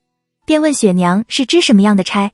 雪娘因是和窦夫人借的，不小心掉了也很着急，加上心情又不好，便带了哭音道：“是一只赤金结条蜻蜓钗，翅膀上镶嵌有翠玉的，上面刻有我娘的名字。”话音未落，蒋长阳已经一撩袍，领着乌一道大步折回去了。他并不如同傅妈妈与其他人那样低头四处寻找，而是从怀里摸了一袋钱出来递给乌，命乌高声问那些堤坝上捡拾东西的人，表示谁要是知道那钗的下落，过来说一声，就将钱作为奖赏答谢，若是故意隐瞒的，日后寻到便要报官，以偷盗论处。又警告捡到等人不要心存侥幸，最多天一定能查出是谁。乌高声询问的时候，蒋长阳就背手立在那里，腰背挺直，神色肃穆，威严无比。雪娘轻声道：“这样只怕找不回来的吧？一只结条钗和一袋钱相比，少了吧？”牡丹却觉得不一定。假如只是两双眼睛盯着的时候，这东西的确难得寻回来，问题是有无数双眼睛盯着，有无数人眼红着，这东西就不可能藏得住了。悬赏检举，蒋长阳这个办法应该很有效。果然不过片刻功夫，就有个小孩奔过来将钗递过去，眼巴巴地看着蒋长阳。蒋长阳果然从乌手里接过钱袋递给了那孩，还摸了摸那孩的脑袋，柔声夸他真乖真能干。那孩兴奋地提着钱袋拔腿就跑，失而复得，而且几乎没费什么力气。雪娘感激又崇拜，望着蒋长阳道：“蒋大哥，谢谢你，我现在身上没带钱，明日我再送到你庄里去还你。”傅妈妈听到他又主动叫上了蒋长阳蒋大哥，不由抚额叹气。蒋长阳却似没听见那声蒋大哥似的，而是不在意的淡淡一笑：“皇娘不用谢我，不过举手之劳而已。您若是真要谢，不如谢何娘，我和她是朋友，您又是她的好朋友，我总不能看着你们没头没脑的乱忙一气。”一切都是看在牡丹的面上，不然只怕看也不会看自己一眼。雪娘彻底呆住，片刻后才轻轻道：我自然是要谢何姐姐的，但我欠你的钱总要还你。蒋长阳呵呵笑道：还何娘就好，这钱是她往日借我的，我本来也要还她，今日您正好还她也一样。牡丹一愣，自己什么时候借过她钱？她狐疑地看向蒋长阳，竟然从他脸上看到了几分恳求之色。再看雪娘，雪娘呆呆地看着自己，脸色被最后的月影印得惨白。牡丹心回电转间明白过来，蒋长阳大约是看出了小姑娘的心思，但并不想与小姑娘有任何牵扯，这是要彻底断了小姑娘的念想，而他正好的就成为了在中间转折的那一个。牡丹很是为难。雪娘对蒋长阳的这种崇拜和好感，不过是来源于他那次飞马机前的惊艳亮相，更多时候是他自己把人越想越好了。从理论来说，这种莫名的激情不如趁早断得好，但从情感上来说，牡丹却是不愿意雪娘用那种眼神看着自己的。可是要叫牡丹当众揭穿蒋长阳的话，说他并没有借过钱给他，他却是做不出来。假如做了，那就不只是蒋长阳难堪，就是雪娘也会深感没面，说不定会更加羞恼。因此牡丹斟字酌句地道：不过一袋钱而已，比起你对我的救命之恩，又算得什么？我已是忘了。蒋长阳见他应了，轻轻吐了口气，也不看雪娘的表情，望着牡丹笑道：什么救命之恩，我也忘了，光记着你借我一袋钱了。这救命之恩，还请何娘以后不要再随时挂在嘴上，省得我若是有想请府上帮忙之时，反而不好开口。牡丹听他这样说，微微一笑，应了一声好。雪娘的肩头颤了2下，拼命咬住了嘴唇，迅速回过了头，快步往前走。傅妈妈见状，忙上前将她挡在了身后，不叫她的泪眼给人看到笑话，回头望着牡丹笑道：既然如此，咱们就还何娘也是一样的。但无论如何，蒋公费了心，也一样要谢。牡丹偷看着雪娘的表情，笑道：好啦，夜色深了，要谢也明日再说，还是赶快赶吧。众人纷纷称是，都加快了速。这次只用了1盏茶多一点的功夫，就到了方圆的门口。听到脚步声响，胡大郎养了看门的几条大黑狗猛地跳起来，狂吠了几声，闻到牡丹身上的味道，哼唧了2声，又讨好地上前围着众人转了2圈。一直候着的胡大郎已然开了门，这灯笼出来接人了。牡丹一行人与蒋长阳别过，自进了门不提。蒋长阳与乌刚转过身去，胡大郎又追了出来，把1盏灯笼递过去。公，我家娘说月亮沉下去了，天色渐晚，田间地头难行，吩咐小人送这盏灯笼给您照。蒋长阳正要说用不着，乌已经接了过去，笑道：烦劳大哥替我家公谢过你家娘，明日再送还来。蒋长阳也就不再言语，任由乌提了那盏灯笼在前面引。带走的离方圆远了，乌一副迷茫的样道：公还记着那袋钱呢？今晚您给那孩的，真是那袋钱？怎么好像不是？蒋长阳淡淡地道：原来你给那袋钱每一个都做过标记的，而且你隔着袋就能分出来。敢问是香的还是臭的？乌翻着死人眼道：明明荷包的花色就不一样。蒋长阳沉默片刻，不高兴地道：我没你那闲工夫，更没有闲心去记这个。乌哦了一声道：明日小人来还灯笼，公要来吗？不如再叫他们一起去踏歌吧，您自从来了京城后就没见过您踏歌呢。话说何娘在月亮下笑起来真是好看呢，最难得的是脾气修养真好。蒋长阳不语，非常认真的走。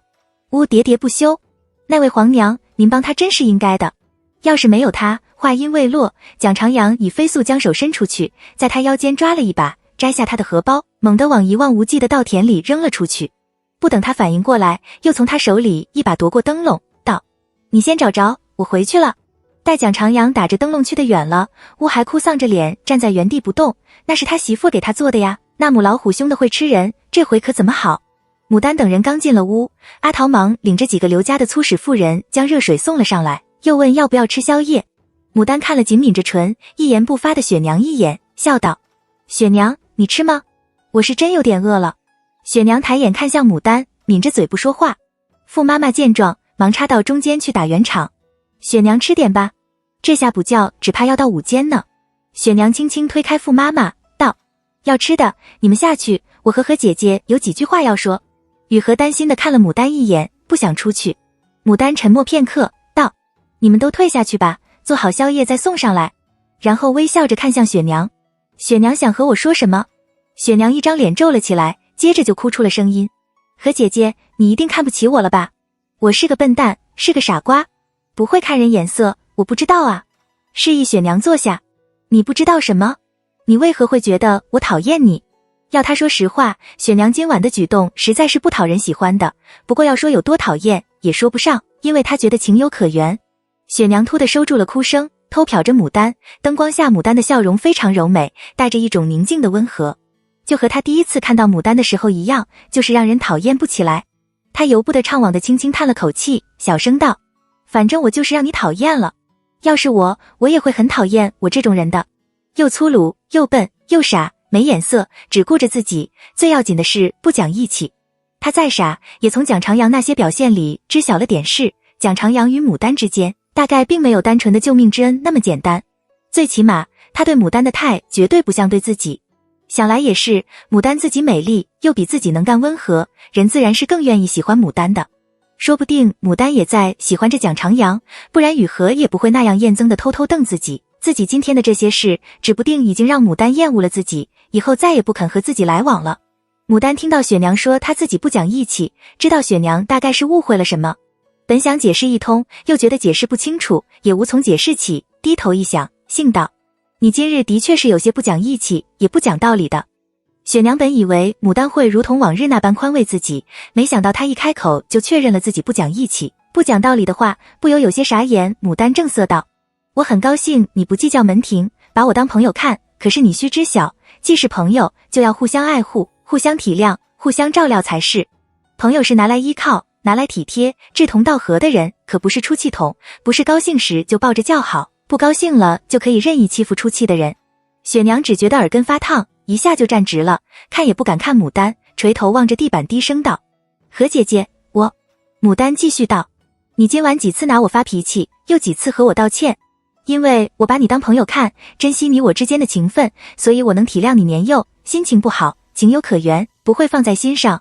但若是旁人，可不会有此种心情去体谅你，只怕是话不投机半句多，要对你敬而远之的。真性情是好事，但也要注意分寸，长此以往，再好的朋友也会生分。她不是雪娘的长姐，也不是雪娘的父母，话只能说到这个份上，雪娘愿意听多少，可就不是她能控制的了。雪娘微张了嘴，抬起头来看着牡丹，半晌才道：何姐姐，我错了，我不该拿你发脾气，请你原谅我。牡丹伸手拉她坐在身边，笑道：今夜不过是小事，我不生你气。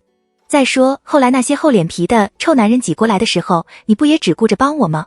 雪娘不好意思的红了脸，忍了又忍，非常小声地道：我那是应该的，我今晚的举动让人很讨厌吧？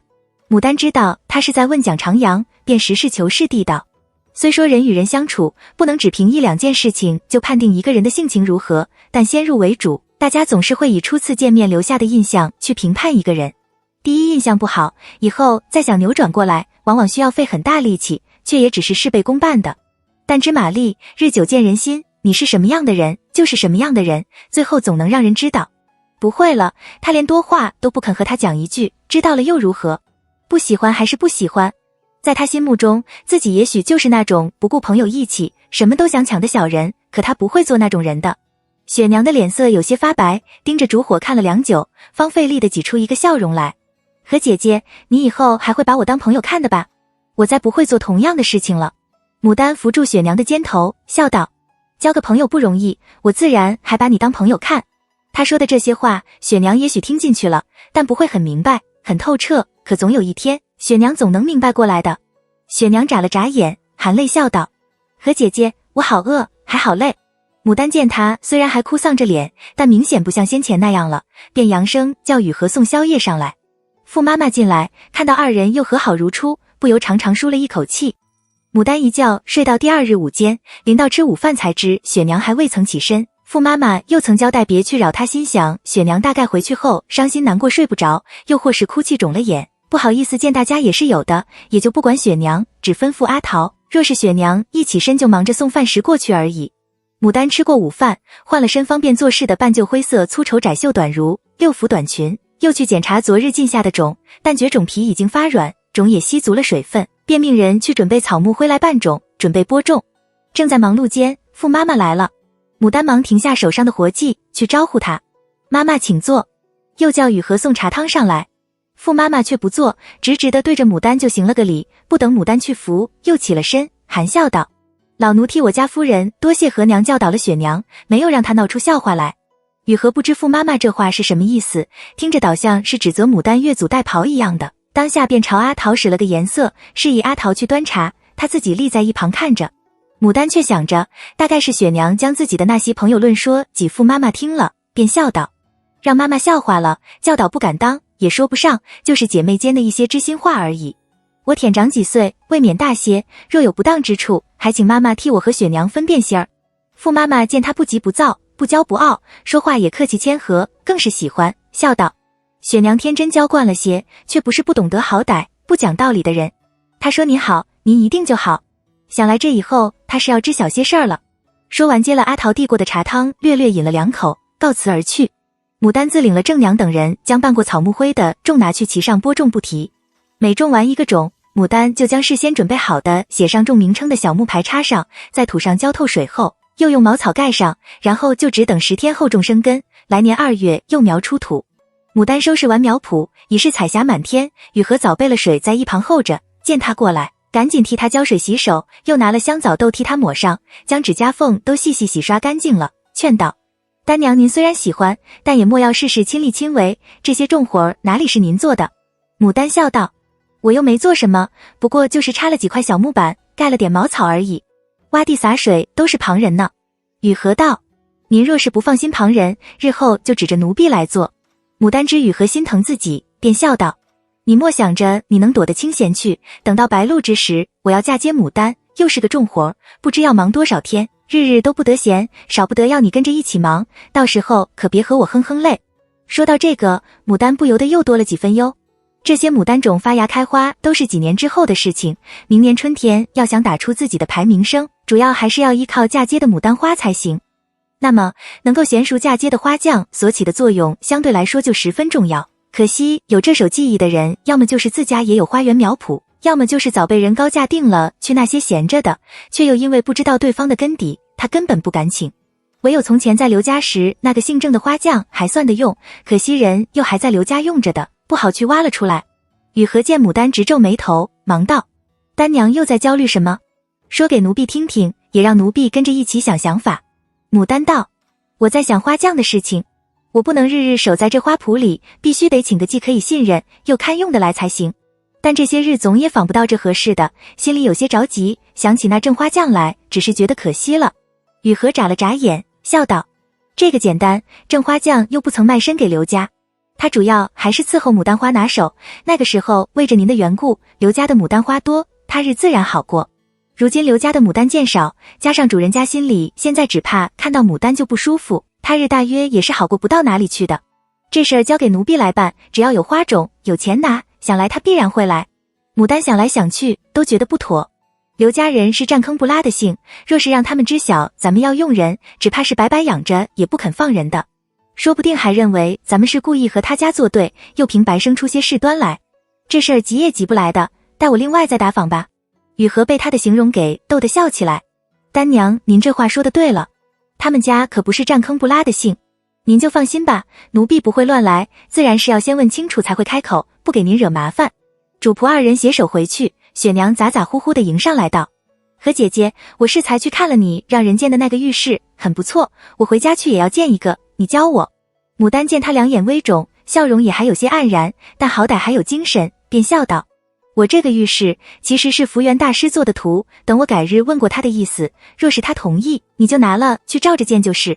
福源和尚设计的这个浴室，不过是用砖墙将房分隔成前后两室，前室密闭，放一口盛水的大铁锅，后面气炉灶烧火，靠近墙边凿井甲设咕噜提水，又在墙上凿孔引水入内，屋后开沟排水。夏天自不必说，冬天却是舒服得很。当然，先进城自然是不能和现代相提并论的，但对于基建工程、化炼造什么都一窍不通的牡丹来说，已经是喜出望外。她尚且满足的不得了，更说雪娘会心中向往。雪娘听说还要问过福源和尚的意思，不由有些丧气。他要是不肯，那怎么办？反正都是给了你的，你爱给谁还不是给谁？只要我们不说，他又不会知道。牡丹道：那不一样，这是最起码的尊重。我请他帮忙设计园，他本来就没收我钱，不过收了些瓜果香料茶叶而已。若是再背着他将他的图给了旁人，还说都不肯说一声，抱了欺瞒之心，那可不好。雪娘蔫蔫的垂了头，微微不情愿地道：那好吧，那你一定要替我在他面前多说说好话。牡丹一笑：那是自然。雪娘眨眨眼：吃了饭我们还去踏歌吗？不等牡丹开口，他又添了一句：当然是你不累的情况下。边说边看了傅妈妈一眼，得到傅妈妈一个称赞的微笑，他不由得又添了几分喜悦。牡丹道：我让风大娘陪你去玩吧，我有好多事要做呢。过几日我要命人从城里拉牡丹花来，还有入秋之后许多花木都要移栽，得是先将该准备的事情都理一遍，把事儿安排下去才行。土该松的要松，该施肥的得施肥，不然要出乱。雪娘很是失望，但还是乖乖应了。待到夕阳西下，二人分开各自行动不提。雪娘今日的兴致没有昨日高，站在树下听了一回，看了一回，觉得没有意思，就要回去。忽见屋手里挑着个素纱灯笼，摇摇摆摆的过来，朝他行了个礼，笑道：皇娘好，怎地今日就是您一个人？何娘没来吗？我家公有事求她帮忙。雪娘控制不住的心跳加速，回头看了一眼，但见蒋长阳穿了深茶色的圆领窄袖袍，站在不远处的树荫下，频频往远处的田埂上张望，分明是在等人的样。不由苦笑了一声，道：我和姐姐庄里有事儿，忙得很，让我一个人来玩。你们若是有事找他，自可去庄里寻他便是。乌道了谢，蛇身回去，低声和蒋长阳说话。雪娘又在树下立了片刻，拉了丫鬟的手，果断地加入了踏歌的人群中。跳了一圈后，她回头去望，但见树下已经不见蒋长阳与乌的影了。左右张望中，只见一高一矮两个身影渐渐消失在稻田间，去的正是方圆的方向。雪娘轻轻吐了一口气，用一个大大的笑容掩去了即将流出的眼泪。傅妈妈说的对，纵然家世堪配，纵然牡丹不见得真的就与他有情，可也得看人家喜不喜欢自己。若是不喜欢，做的再多都是白做。自那次飞马击前之后，他又几次到过蒋长阳，蒋长阳从来也没有看过他一眼。他到处打听他的消息，终于见到了他，他也不过是看在牡丹的面上才和他说了两句话，他眼里没有他，他又何必呢？牡丹是个好人，原来又那样可怜，若是能够成就这桩好事，他也应该为牡丹感到高兴的。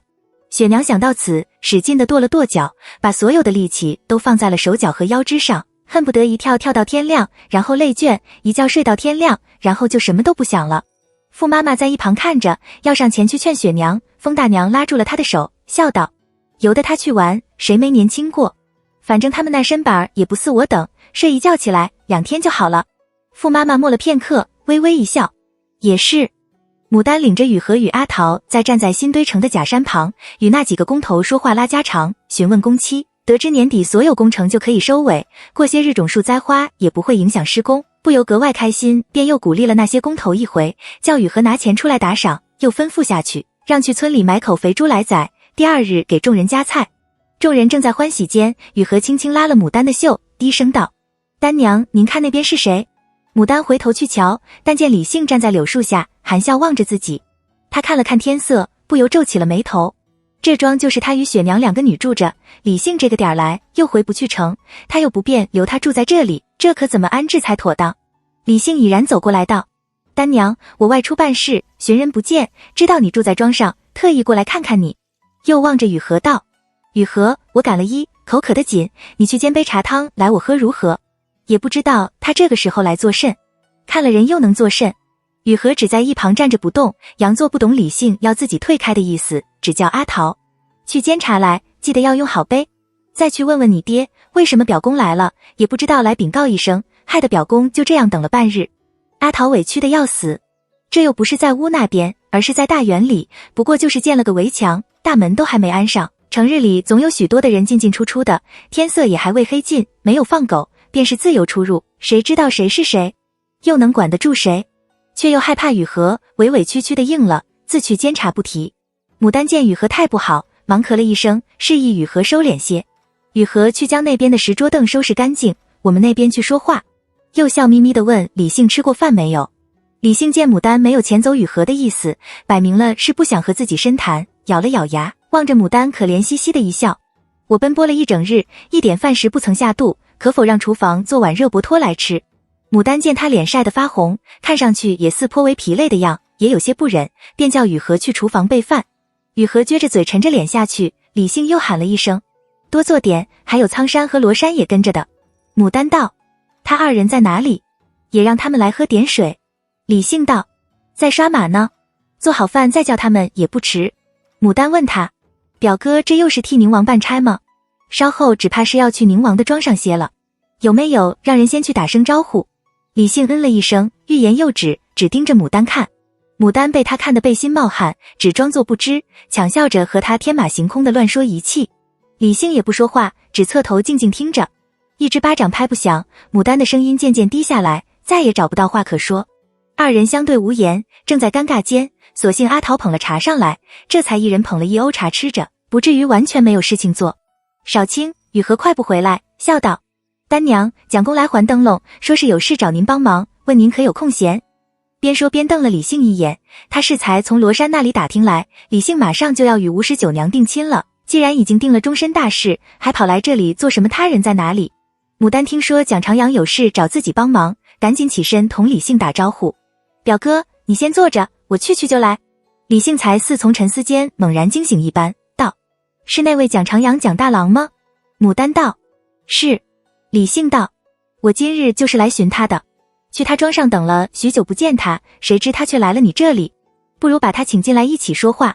雨禾一想到他马上就要与旁人定亲，却还来找牡丹，不由怎么看他都不顺眼，带了几分炫耀地道，昨夜丹娘陪皇家小娘去踏歌，遇到了蒋公，一起踏歌来着，后来他送我们回来，因月亮下去了，便借了盏灯笼给他。李信若有所思，丹娘也会踏歌了吗？我还没见过呢。牡丹轻轻嗯了一声。说话间，蒋长阳带了屋进来，一眼看到李信，有些吃惊，随即笑着抱了抱拳，李公别来无恙。李信挑剔地打量着蒋长阳，见他立在那里，笑容坦然灿烂，并看不出含了什么坏心眼，便敛了心神，还了一个礼，笑道，小弟我才从蒋兄的庄上过来，原以为找不到人的，哪晓得踏破铁鞋无觅处得来，全不费功夫。蒋长阳挑了挑眉，您有事找我？李信看着他认真道，是，而且是有要事。蒋兄可否坐下听小弟细谈？蒋长阳有些犹豫地看了看牡丹，牡丹知道他们一定是有正事要说，蒋长阳这是怕自己嫌麻烦，忙道，你们只管谈，这里不会有外人来打扰。边说边请蒋长阳入座，叫阿桃奉了茶，自领了雨禾去安排饭食酒水不提。看了厨房里剩下的几个菜，觉得怎么都端不上桌面，只好叫人去请了周八娘来想法。周八娘听说没有菜，便从自抓了只鸡，地里扯了几颗菜带过来，下午厨二便麻溜的将鸡宰了一半炒一半炖，不多时就弄了几个新鲜可口的家常菜出来，将一坛颍州覆水酒加上，叫牡丹让人送上桌，从雨禾那里接了鸡前菜钱，往怀里一搁，拍手走人。牡丹远远的看见李信和蒋长阳二人吃喝上了，一个说一个听，貌似都很专心的样，也就不去扰，自在一旁默默盘算过几日要的事情不提。月上中天，那边终于散了，阿桃过来请牡丹，娘，那里是了，表公身边的小厮让奴婢来请您过去呢。牡丹过去时，桌已然收拾干净了，蒋长阳与李信面对面坐着，一人捧了杯茶，正在说他这个缘，又说他一个女人不容易。李信见牡丹过去，便笑道，丹娘过来，我与蒋公的事情已经说好了，天色已晚，蒋公既是有事找你，还需早些说了才是。说完也不避开，就在那里坐着不动。蒋长阳也不避讳他，望着牡丹道，昨日我和你说过，明日领你去我那朋友家中看石头，现在事情有变，我想先和你量一下。牡丹笑道，无妨，但请直言，若是买不成也没关系。蒋长阳道，买是一定买得成的，只是我今早得知我那朋友家中的事情又有些变化，所需的钱更多了，我们几个朋友都想帮他一把，无奈他性情骄傲，定然不肯接受，所以我想请你高价向他购买那些石头，多出来的钱我补给你，你看如何？牡丹笑道，这真是容易不过的事情了，你放心，我一准办得妥妥当当的。蒋长阳笑道，但只是他心病重，我是不能陪着你去了，得你自己上门去问才行，我会送你到附近，然后你去门房一问，便可把事情办妥。牡丹应了。李信突然道，敢问蒋兄这位朋友是住在哪里的？姓甚名谁？家中做何种营生？丹娘一向傻得很，心又好，别不小心就给人算计了去。蒋长阳看了他一眼，静静地道，袁19住在兰陵坊，没有任何营生，不过给人做清客耳。我认识他将近10年，人还过得去。李信的脸色有些不好看起来，道，原来是他，我记得他是闵王府中深受器重的人，闵王前2日还得到圣上的夸赞，怎会放着他不管？而且他不是石宝挺厉害的吗？怎会没钱用？他回头看着牡丹道：丹娘，你还记得袁19吗？我们曾经见过的，高高瘦瘦的，跟了刘畅和潘荣一起去的那位。他才一说，牡丹就想了起来。他对袁19的骨瘦如柴，还有明明跟着刘畅等人一起出现，却总和那些纨绔地反调的那种态很深刻。说实话，他对那人的印象还不差。而闵王其人，他就不清楚了。不过他却能从李性的语气和表情中听出一点意思来，大约闵王会是宁王的竞争对手，李性是不想他与闵王相关的事物沾上边吧。从李家的亲戚这个角来说，他能理解李性不希望自己与宁王的对头有任何交集的心情，但他欠了蒋长阳那么多的人情，他不过是一个小小的请求，对他来说如同举手之劳一样的轻松，这个忙无论如何他必须帮。而且他只是微不足道的小老姓一枚，他买他的石头和王爷们之间的竞争又有什么关系？宁王也不会因为他买了闵王府亲刻的石头就会生李家的气，若果真如此，天下生意人卖东西之前都要先问清楚对方的身份由来了。那么这生意还怎么做？难道说他日闵王府来和他买牡丹，他也不卖？不卖怎么办？等着找死吗？因此牡丹只是沉默了片刻，便道：我记得他石宝挺厉害的，为人也不差。蒋长阳身在其中，自然更容易听懂李性的意思，轻轻一笑，道：世人都有为难的时候，与他曾经效力于谁，而那人又有多大的权势无关，他急需用钱，也和他的能力高下无关。坐拥千金，衣食无忧者，不见得就是人中龙凤，山中伐巧者，不一定就是没有见识的山野村夫。当然，何娘若是不便，我另外找人就是。牡丹抓住了他用的一个词曾经，那就是说袁19没有再效力于闵王了，那么就和宁王府更没有多的关系。他只是一个生意人，一个欠了人情要还情的生意人。他认真的道：我方便，非常方便。蒋长阳开心的笑起来，道：你放心，绝对不会给你惹任何麻烦。看到蒋长阳望着牡丹笑，而牡丹又不肯听自己的话，执意要按着蒋长阳的意思去做，李性的心里突如其来的升起一股邪火，他不高兴地看着牡丹，冲口而出道：既然这样，到时候我另外找个人去帮你买，你该做什么就去做什么。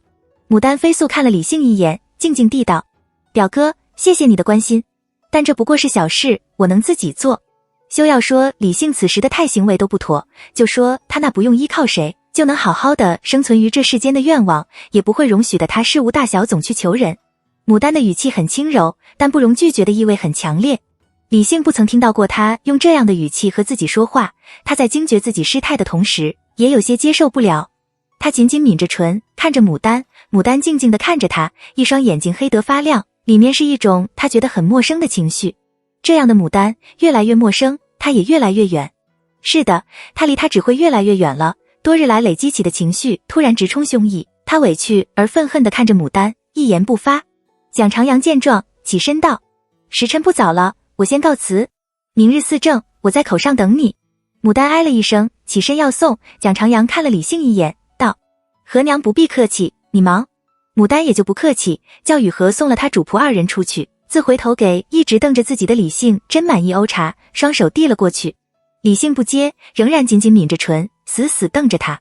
牡丹看他这样，头皮有些发麻，想到他给过自己那么多的帮助，不管怎样也还是亲人，自己有必要和他说说自己的想法，没必要让他心里不舒服，便道：表哥是不是担心我和袁19买石头会惹什么麻烦上身？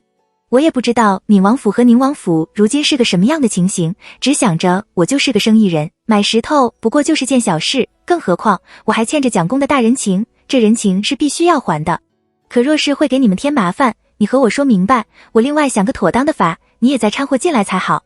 他倒是把所有人情都考虑得面面俱到了。李性生气地把脸别开，半晌才道：不会添麻烦，我只是担心你会上当受骗，这世上坏人多得很，常常被坑了都不知道是怎么回事。他就是嫉妒了，嫉妒一切未婚未配可以名正言顺靠近他的人。既然不是他担心的缘故，那他就可以放下心了，这事儿更是非做不可。牡丹沉默片刻，道：坏人不少，好人其实也不少，我不能因为知道这世上有坏人在就不往前走了。不管前面是好是坏，我总要往前走的，谁也代替不了我。就像表哥，你的人生就在你的脚下，你该怎么走还得怎么走。李性恨恨地道：你其实就是相信他是好人，绝对不会害你，不相信我，特意避开我的好意罢了。牡丹咬了咬牙，硬着心肠道，我的确相信他是个好人，特意避开你的好意也是实情。我听说你立刻就要定亲了，不想再让人生出什么误会来，叫大家心里都不舒服。你父母不高兴，我家里人也不高兴，我也不高兴。该撕破的不如早撕破，一刀来个痛快，省得这样黏黏糊糊的，憋得难受。夜风轻轻拂过，柳枝在月影下婆娑起舞，李性半晌无语，低头看着地上的狂起舞的柳枝投影，良久方道，我只是放不下，特意来看看你，既是这样，那便罢了。他本想问他愿不愿意等他，但他大概是早就知道答案的，所以一直不敢问。想来也是可笑，他就要定亲了，又有什么资格在这里极度吃醋，阻拦他和别人来往呢？牡丹不敢看他，轻声道：“19娘人不错。”李性轻笑了一声：“谁知道呢？”他理了理袖，道：“我近日心情不好，酒又多喝了点，加上和蒋长阳谈事情没有谈妥，有些失态。明日你若是见到他，替我向他道声歉，请他不要介怀。”牡丹先前见他二人仿佛相谈甚欢的样，还以为二人把事情谈妥了，此刻听来却是没有谈妥，不由又带了几分担忧。是不是什么要紧的事情？他不答应，那你怎么办？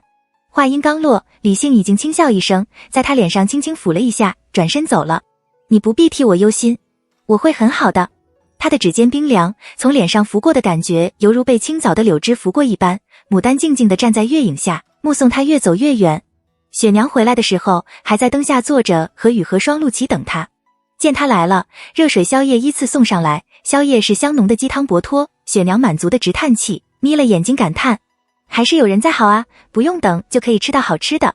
牡丹含笑看着他，道：“吃了早些睡，明日我们要赶早进城。”雪娘停住快看向牡丹，满脸的不舍。明早就走？他还没玩够呢。虽然在这里到了他有生以来最悲伤的一件事，但总体说来，是比留在京中家里舒服自由多了。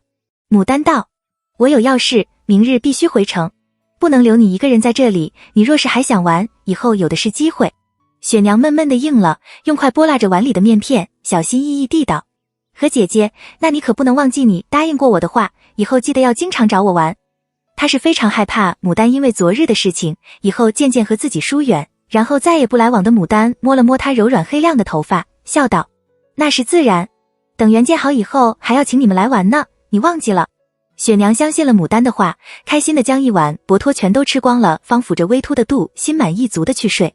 天色将明之时，天气突变，风雨声大作。牡丹被一阵响亮的炸雷声惊醒，唬得冷汗直冒，心跳加速。平缓过来，就觉得口渴，正要起身去喝水，外间就传来雨荷轻微的脚步声，接着雨荷端了一盏纱灯，轻手轻脚地走进来。牡丹就喊了一声：“雨荷！”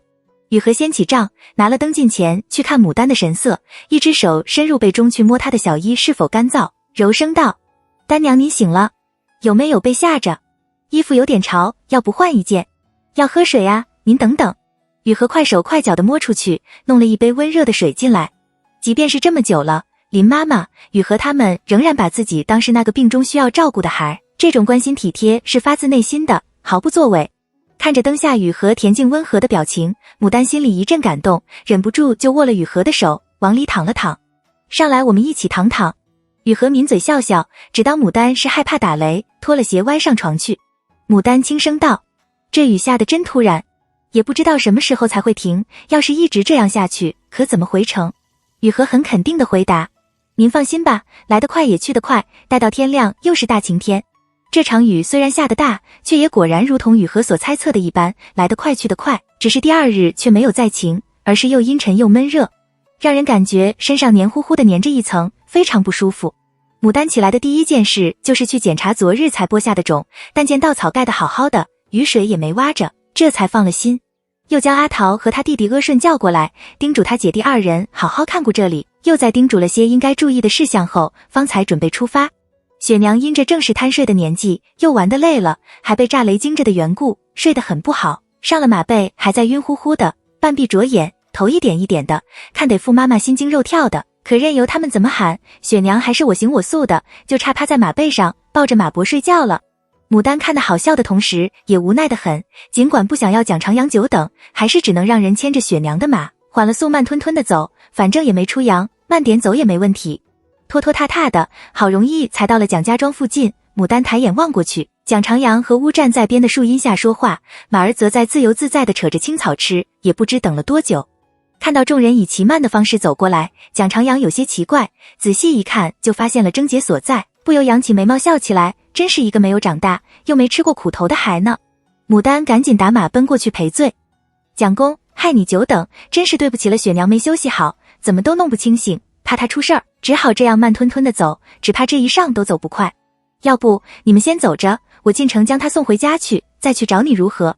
蒋长阳道，我住的地方偏远，待你从各方里来回穿插上几回，天就黑了，不如结伴而行，更为妥当些。说着又忍不住看了在马背上鸡啄米似的雪娘一眼，好容易才忍住没笑出声来。傅妈妈见雪娘当着外男出这样的丑，又气又急，忍不住靠近了，低声喝了一声雪娘。雪娘眯缝着眼，表情呆滞地看着傅妈妈，也不说话，眼瞅着眼皮又要粘合到一起去了。傅妈妈大急，拍了她的腿一下，指了指前面的蒋长阳主仆二人。雪娘扫了一眼，呆滞的表情没什么大变化。傅妈妈无奈地叹了口气，只好任由得她去。牡丹先把理性的歉意带给蒋长阳，蒋长阳微微一笑，不是什么大事，无需放在心上。牡丹有心打听一下李姓到底所求何事，但想着李姓都没和自己说，自己再多嘴问蒋长阳就是不知轻重了，便转而向他打听福源和尚的事。不知蒋公可知晓福源大师外出有没有回来？我前不久让人去法寿寺看过，他还没回来，眼瞅着这石头如果顺利买回来，还得他帮忙指着去放呢。蒋长阳道，回来了，我前几日还和他一起下过棋。牡丹愁道，接下来几天都只怕是要大大辛苦他一回了，也不知他有没有空。他独自一人是不能留福源和尚住在方圆里的，也不可能天天叫福源和尚在城里和方圆之间打来回，只能是又烦劳哪个哥哥去方圆里住几天，替他招待福源和尚。正在盘算间，蒋长阳已然道，我正有心请他去我庄里住些日，叫他天天对着我，只怕他也会嫌烦。有事情给他做，他定然求之不得。何娘也不必再去找他了，明日我就将他一并带过来，你只要好生准备点素斋饭、好果、好茶汤就行。牡丹心花放，笑道，看吧，我就说一遇到你总有好事。说了这句话，他又觉得自己有点傻傻的，后面这个人家明显就是故意找借口帮他的忙吗？得，石头还没买来，人家就先把人情海上了，这买石头的事儿，他可得拿出吃奶的力气来使劲办妥了才是，不然可是愧对人了。旧人情还没还清，就又添上了新人情，这样一想，顿时压力倍增。蒋长阳听到牡丹如此说，本想顺着开句玩笑，但见牡丹突然侧过了脸，神色也有些讪讪的，眉头却又是微微皱起来的，虽不知他在想些什么，却也知道他不自在了，便很有眼色的没有接着他的话说下去。乌在一旁瞧见，便撺掇他讲从前在军中的事情，蒋长阳并不肯讲，只问牡丹，我听人说技艺高强的人可以让同一颗牡丹开几种不同颜色的花，那方法也有些匪夷所思，竟然是在牡丹根旁埋上银珠丹青等物，我一直不肯相信，不知何娘可否知道其真假。牡丹道，你说的是神样锦吧？我没试过你说的这种方法，不知道是否真的有效。不过我确实知道一种法的，就是在同一颗牡丹上结许多不同种不同花色的牡丹花芽，成活之后就是神样锦，非常美丽，我也要养的。培育石样锦的相关准备工作，他早就着手准备了，就等着嫁接季节一到，立刻就要动手。这可是现成的金字招牌。试想，还有什么比花团锦簇的弄出几大颗与众不同的牡丹来更引人注目的呢？对于牡丹的坦白，蒋长阳很是诧异。他不过是抱着转移话题的意思和牡丹随便闲聊的，谁知他竟然就将旁人视若珍宝，还只在传说中的法说给他听，会把自己掌握的秘法说给旁人听，要么是这个人是傻的，要么就是这个人非常信任对方。牡丹很明显不是傻，那就是信任他了。这样爽利不设防的女，遇到正人君自是很容易就得到对方的敬重，得到同样的回报，可若是遇到那心怀叵测的，只怕是要吃大亏。蒋长阳很有些感慨，沉默片刻，严肃地道，我不过就是随口一说，这是你安家立命的手艺，你以后还是轻易和旁人说的好。匹夫无罪怀璧其罪，更何况你是个女，更要小心才是。牡丹笑道，谢你提醒，我记住了。他之所以会说，是觉得在业内并不是什么大秘密，此时牡丹的繁殖主要靠的就是嫁接，但凡知晓嫁接之术的都能想得到。可是其中的奥秘并不是每个人都能知道的，比如说怎样选择合适的砧木和接穗，怎样选择好的种组合，嫁接的日期与方法，接后管理等等，可都是很有讲究的，这些他才不会随便说给人听呢。一改本性难移，蒋长阳明显不相信牡丹真的听进去了，就算是听进去了，也不见得就真的能引起重视。他左思右想，慎重地挑了一个轻信他人，然后导致家破人亡的例说给牡丹听，意图提高他的警惕性。从前父母长辈就总是爱用这样的语气教导自己，牡丹觉得蒋长阳就像是个苦心教导生的老师一般，自己明显就是那个的生。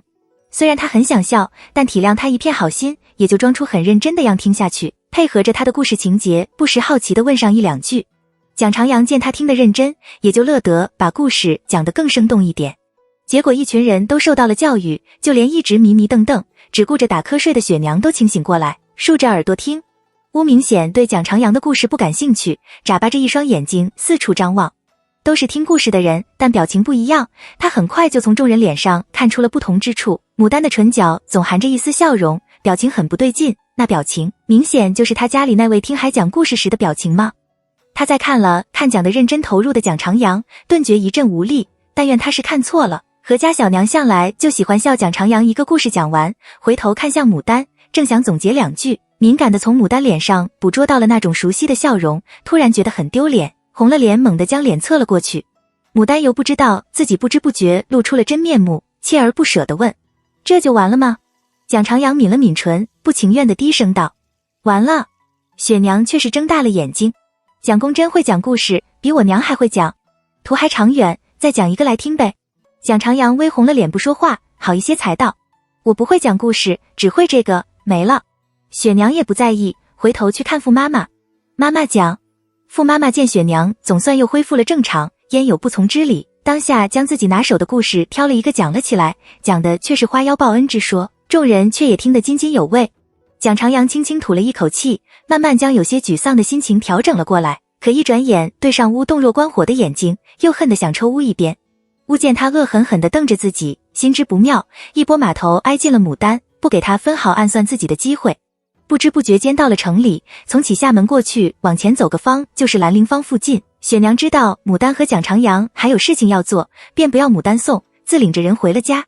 蒋长阳已然恢复了先前的自在，与牡丹一前一后的拥马进了兰陵坊门，寻到袁十九家的房，将门指给牡丹看了，道：他一定会问你要全部买还是买一部分，若是全部买，他定然会在原定的价钱上降低价钱卖给你。那么若是他低价卖给你，你却要高价买，他肯定就会生，说不定这生意就不成了。你要知道，他这个人脾气古怪别扭得很，看得顺眼的那个人少收些钱也无所谓，若是看不顺眼的人，便是要故意刁难的。牡丹笑道：那我就要装作很挑剔的样，越惹得他讨厌越好，却又不能叫他彻底讨厌了我，甚至不肯和我做生意，毫不容情地把我赶出来。等他一刁难我，我就傻傻的按照他提的高价把石头都买了，是不是这个意思？蒋长阳赞赏的点头笑道：就是这个意思，只是要你扮恶人，实在是对不起你。可我想来想去，女人挑剔一点很自然，你就算是把握不住分寸，他看你是个女，也不好意思做得过分，直接就将你赶出来。牡丹往前走了几步，不服气的回头道：男人挑剔起来比女人还要严重，这得分人的，哪里能按着男女来分？蒋长阳尴尬的哦了一声，本想说女人挑剔是普遍，男人挑剔是例外，可到底也没说出口来，看着牡丹、风大娘与合上了袁十九家的台阶，扣响了门环。门被敲响约有一炷香后，才有一个瘦巴巴、愁眉苦脸、12岁的小厮来应门，一眼看到门外个女人，不由吃惊的揉了揉眼睛，有些结巴地道：你们找谁？牡丹倨傲的抬着下巴不说话，雨禾笑眯眯地道：小哥，听说府上有石头要卖，我家娘想来看看，若是合意，便要买了。那小厮狐疑的看着众人，牡丹不耐烦地道：到底有没有？那小厮赶紧点了点头：有，也不招呼他们入内，直接就往里面冲，边跑边大声喊：公，有人来买石头！欣喜之情溢于言表。不多时，骨瘦如柴的袁十九慢慢走了出来，他本就生的黄瘦，今日偏又穿了件黄色的圆领窄袖衫，看起来更是满脸病容。看到众人，多看了牡丹两眼，沉默着不说话。牡丹紧张地想，他该不会是还记得自己吧？袁十九却哑着声音道：你们要买石头？雨禾抢先道：是，我家娘见了个缘，急需好石，在市面上寻了很久，总也不合意，听说府上有石头要卖，特意来看看。袁十九淡淡的道：那想要多少呢？要什么样的像？牡丹着他的语气淡淡地道：想来你这院也摆不下多少，先看看再说。石头在哪里？袁十九皱了皱眉头，冷声道：我这院大约是没有府上大的，不过摆的石头却还真的多，也还不差。牡丹一听他这话，果然是记得自己是谁，越发小心的不让自己露出马脚来，不敢再多话，只皱着眉头冷声道：先看了再说。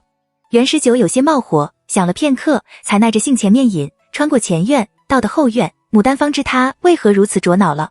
他的后院别有洞天，比之前院大了不知多少倍，四处怪石林立，种多样，造型独特，有纹理细腻，洁白如玉，没有孔眼，如同卧牛、盘龙一样的灵璧石，也有棱角突兀，壁立俊俏，峰峦叠嶂，玲珑婉转的鹰石假山，更有洞孔繁多，面面玲珑的各色湖石，以及空灵剔透、婉约俏丽的白色上昆山石，还有土玛瑙、罗浮石、天竺石之流，堆在院中，犹如山五岳，洞千壑近在眼前。这么多的好石头，也不知他花了多少心力才收集起来，不到不得已，只怕是不会轻易买的吧。此刻袁十九定然心如刀绞。牡丹尽力将自己的震撼之色压下去，抬眼看着隐隐自得，就等着用现实把他压下去的袁十九不以为然地道：还不错，马马虎虎。果见袁十九脸上闪过一丝恼意，眼睛也犀利起来。牡丹暗抹了一把冷汗，故意随地捡了块小石，朝着最大最美的一块灵璧石上看似粗鲁实则轻巧地叩击了几下，那块灵璧石发出称从之声，余韵悠长。袁十九看到他粗鲁的动作，心疼得要死，暗里把他狠狠咒骂了几十遍，可听到灵璧石发出声音之后，想到自己反正是要卖了的，便又强忍着将怒气压了下去。正要和牡丹介绍这块石头的由来以及好处，却见牡丹不屑地将手里的小石头一扔，道：这不是真的灵璧石吧？这声音听着怎么不对？感情是个什么都不懂的粗鄙之人，袁十九气得差点一口血喷浆出来，好容易才忍住了将人赶出去的冲动，冷笑着道：不懂就别装懂，若是假的，你把我头割下来提着去。牡丹见他怒火冲天，明明气得嘴唇发抖，还强自忍着的样的，暗道自己不能过分了，差不多了，便停止攻击他的宝贝石头，淡淡地道：真的就真的，你干嘛这么一副死人脸？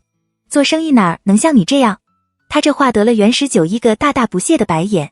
牡丹又装模作样的在院里转了几个来回，这里敲敲，那里磕磕的，见袁十九额头上的青筋都爆了起来，方道：你开个价吧，我全要了。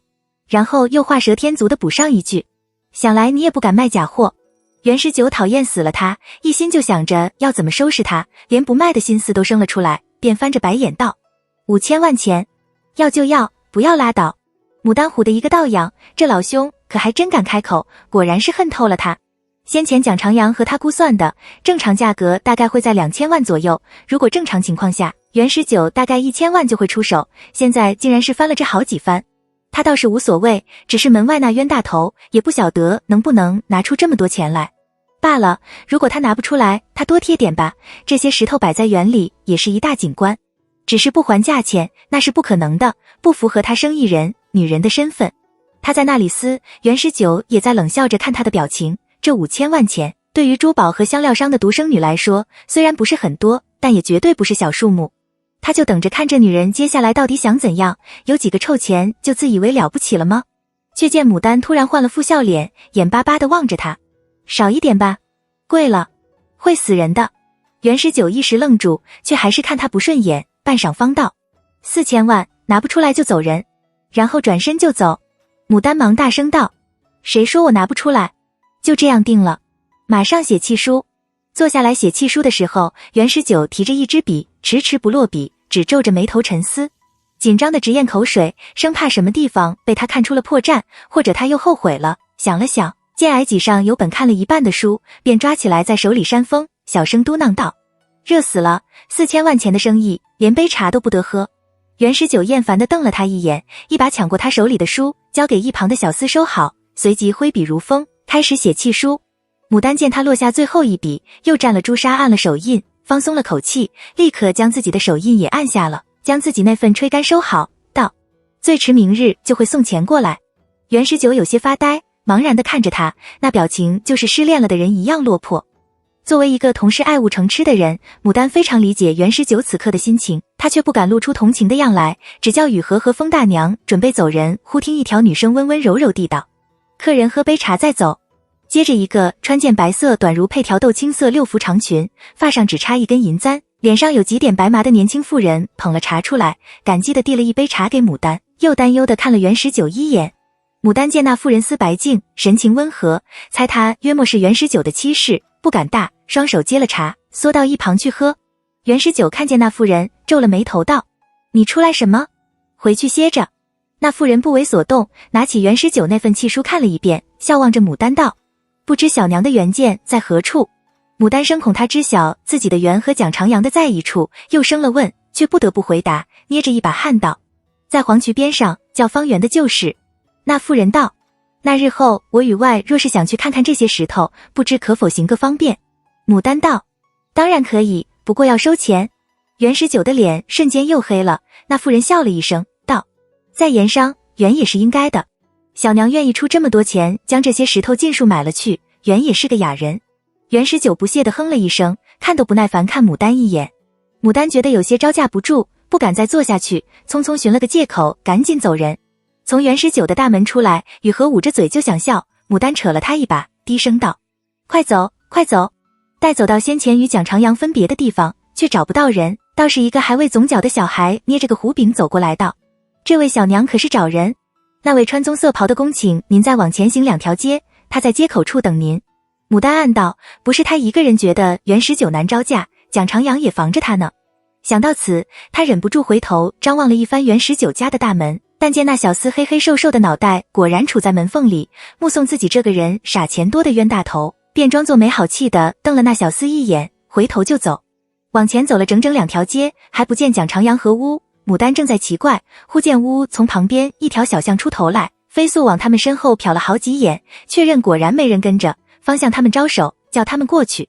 跟着乌走了一截，却见是个挂着张记招牌的小饭馆，蒋长阳正站在门口张望，见他们过来，便笑道：“算来也是饭点了，这家的兔肉做得不错，还烤得好梨，正好坐下来边吃边说话。”说着引了牡丹等人入内，老板看似是与他惯常熟悉的，只笑着点头算是了招呼，也不曾起身引，任由他将众人7拐8弯引到后面一间雅座里。说是雅座，其实也不雅，桌凳统统都是没上漆的，就露着木料的真实面目，不过还算干净。趁着蒋长阳看契书，牡丹小心地观察着他的表情，小声道：“我把他惹狠了，他要5000万钱，我又与他讲价，讲的4000万钱。”他气性可真大。蒋长阳放下契书，并没有表示钱多了或是少了，而是饶有兴趣地道：“我倒想知道你怎么把他气成这个样的。”牡丹压下心头的不安，把经过说了一遍，听得蒋长阳哈哈大笑：“你倒是真的抓住他的弱处了。”他平生最恨2种人，一种是怀疑他真才实不懂装懂的人，另一种就是仗着自己有权或是有钱，就不把旁人看在眼里的人。牡丹笑道：“而我就刚好2者都占全了。”又小声道：“所以他恨透了我，这价钱也喊得高。不过我想着我那园左右都需要这些好石头的，从外地去找，一来费力费时，二来费损耗也多，所以这钱……”蒋长阳截断他的话头道：“有了这钱，他的难题就可以迎刃而解了，我和我的几个朋友都会很高兴的，还在我们的预计范围内。本就是请人帮忙，总也不能还给你定个价在那里不是？还是原来说定的，这些石头你1000万拿走，剩下的我给。”牡丹总觉得占他便宜多，又害得他多花了钱，心中过意不去，便一定要按2000万的价格来给。蒋长阳沉默片刻，道：“你要实在心里过意不去，就给1005万吧。我曾和你说过的，这些石头一定会低于市价，若是让你出力又出钱，那便是我的不是了。”牡丹还要再说，他斩钉截铁地道：“再多说了，就这样定了。来日方长，又不是只打这回交道，以后就不往来的，何必把人情算得那么清？”牡丹语塞，只好应下，少卿，饭菜上计。蒋长阳便热情招呼他们吃菜。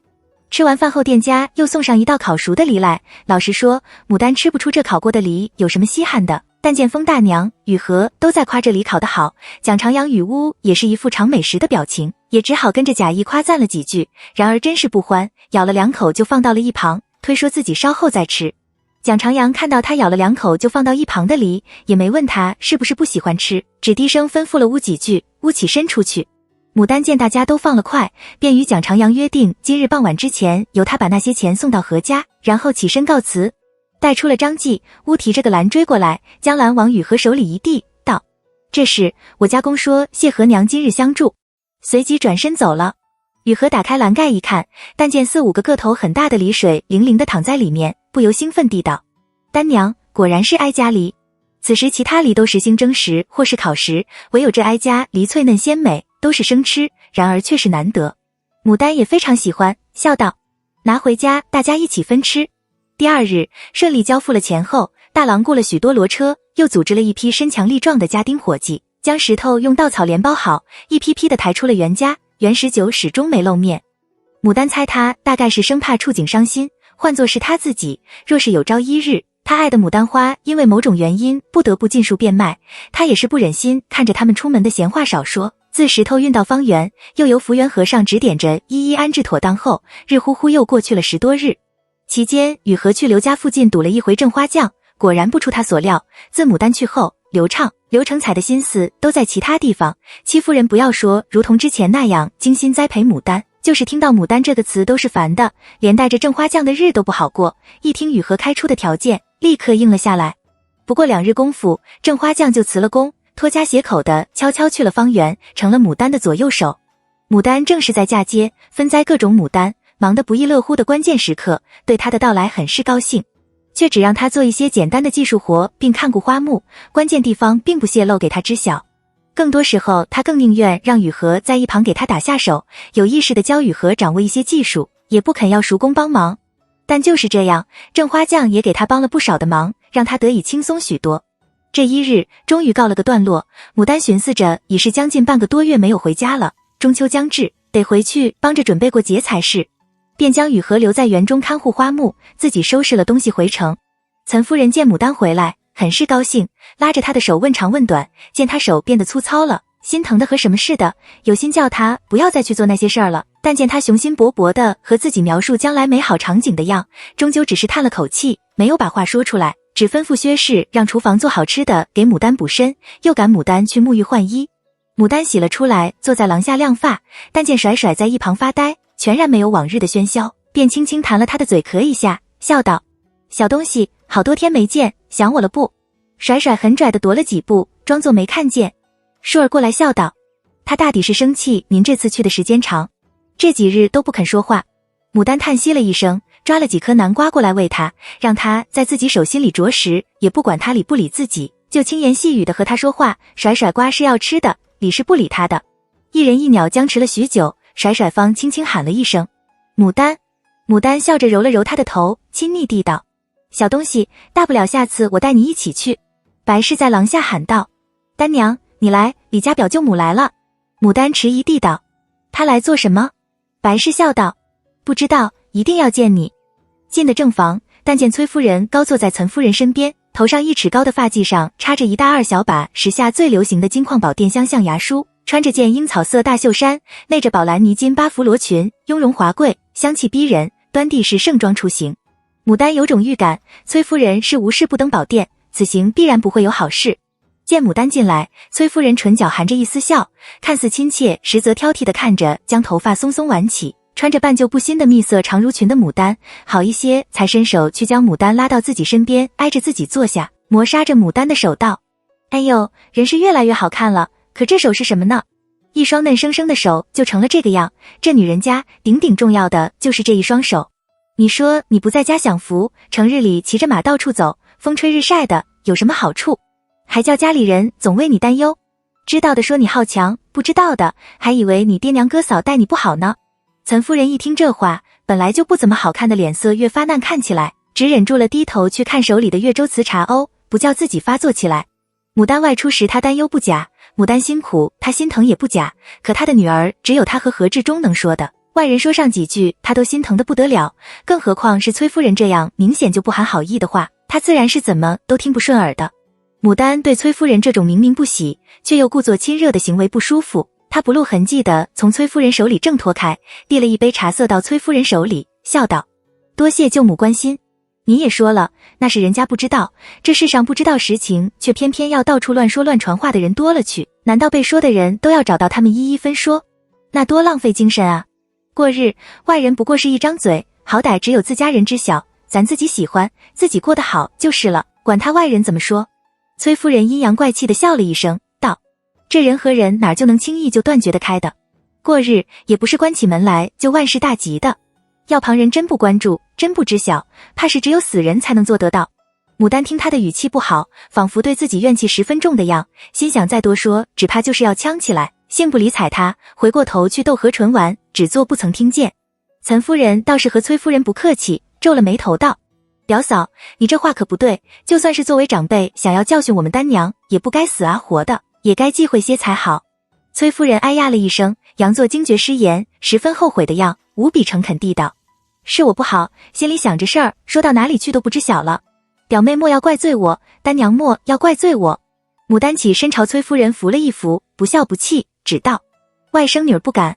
岑夫人沉着脸，捧起茶杯，只往肚里灌茶灭火，一言不发。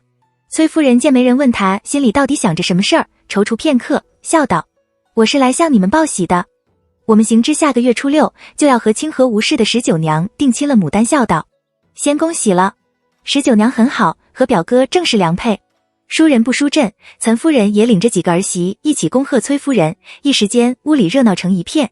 崔夫人的心情却没有因此好转一点，反而更加烦躁，望着牡丹皮笑肉不笑地道：我听罗珊说，前些日你表哥又去了你庄上。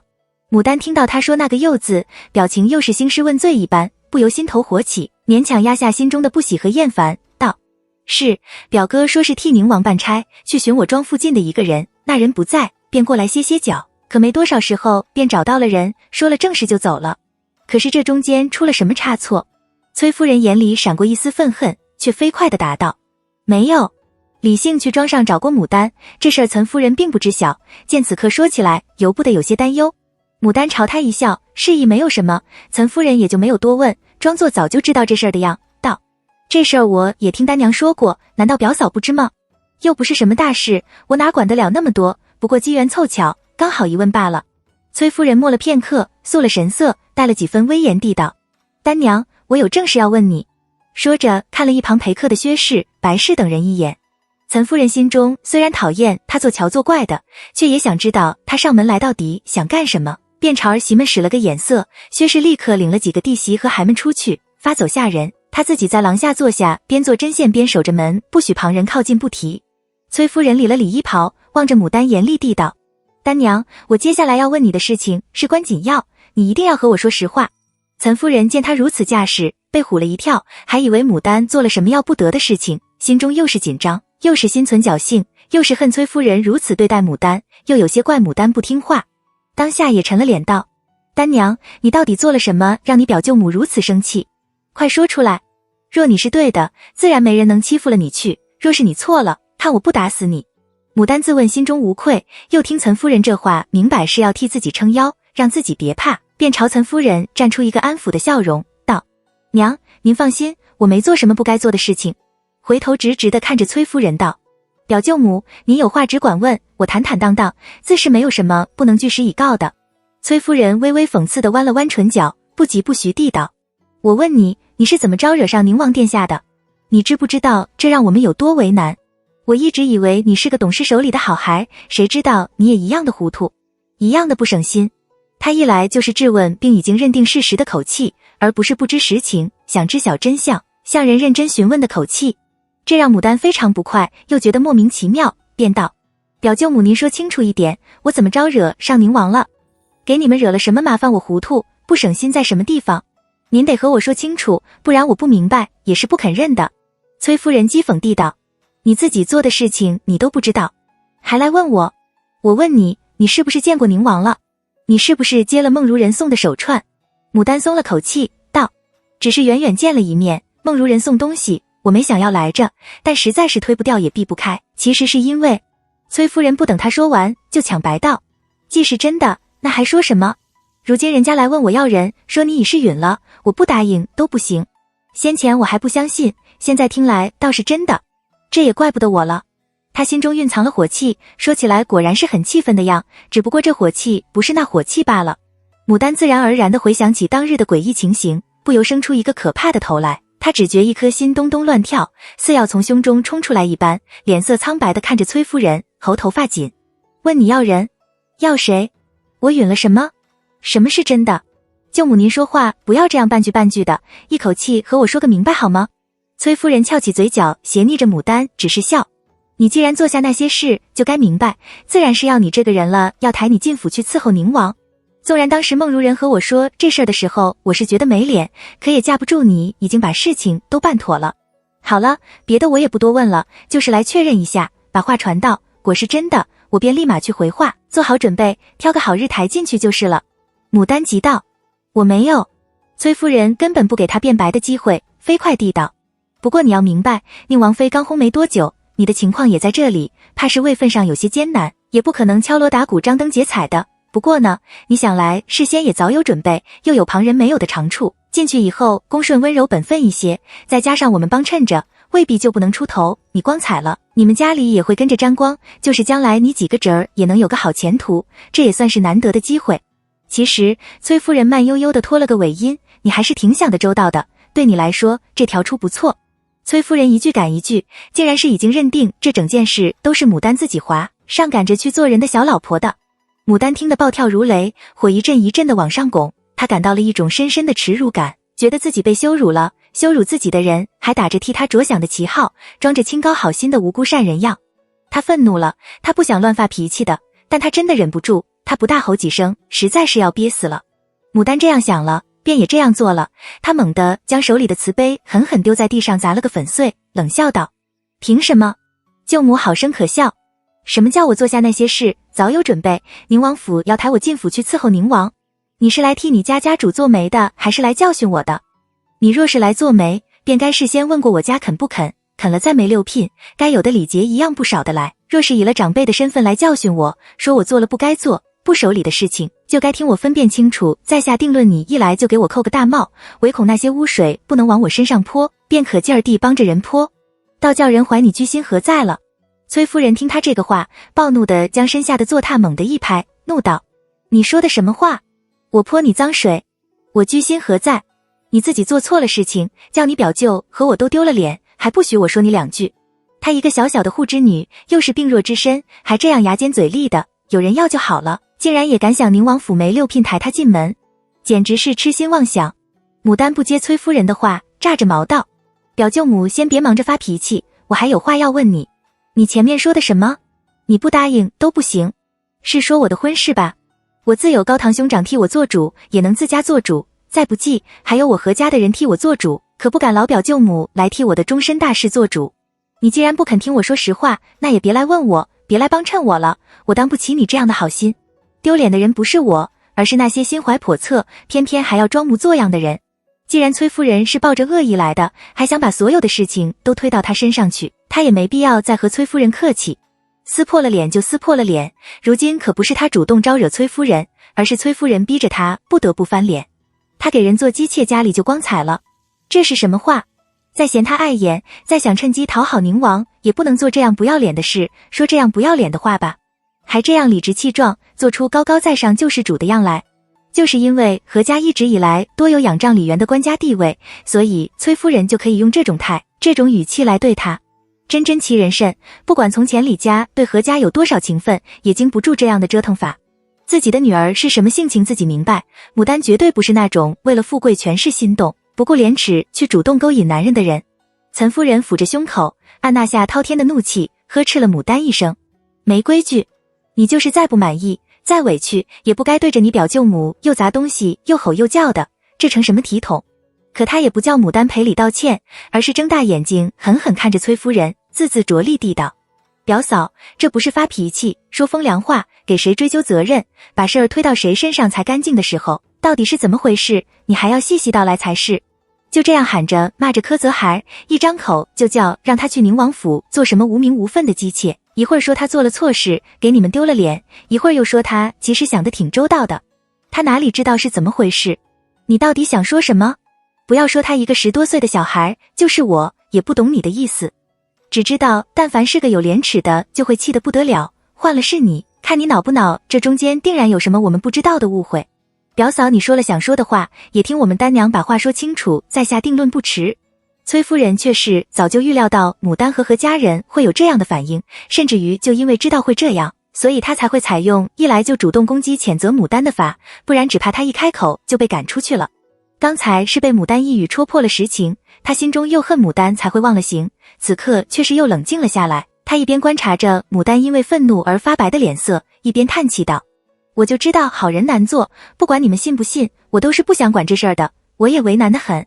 想不管吧，孟如人都替宁王把话问到我那里了，又说丹娘收了东西已是允了，我要硬拦着或是不管，人家要说我不识抬举，极度眼红，坏人好事，你表哥又是在人家手下吃饭的，若是管了，又有人要说我和你表哥为了讨好宁王，把自家外甥女儿送去给人做姬妾，一样都是没脸没皮。我是又气又急，却又没法。可谁叫我是孩的舅妈呢？谁叫咱们两家这么亲近呢？再大的委屈我也得承受着，可不，我这不就是来找骂的吗？挨骂是小事，可如今我是脱不开身了。要怪也只能怪丹娘好端端的，为什么要去招惹人家，接人家的东西？不是我不向着自家人，要知道，虽无许婚之书，但受聘才一事，这赖婚的名头可不好听，宁王府也不好惹。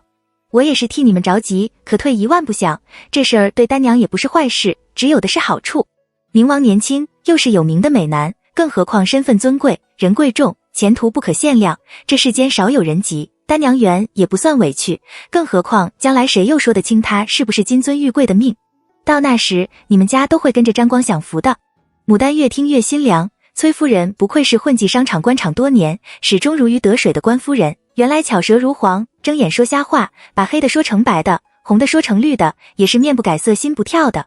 一来就把帽扣到自己身上，说自己失德，先说什么虽无许婚之书，但受聘才一事，接着又说给宁王做了姬妾的各种好处，许一个美丽虚幻的场景。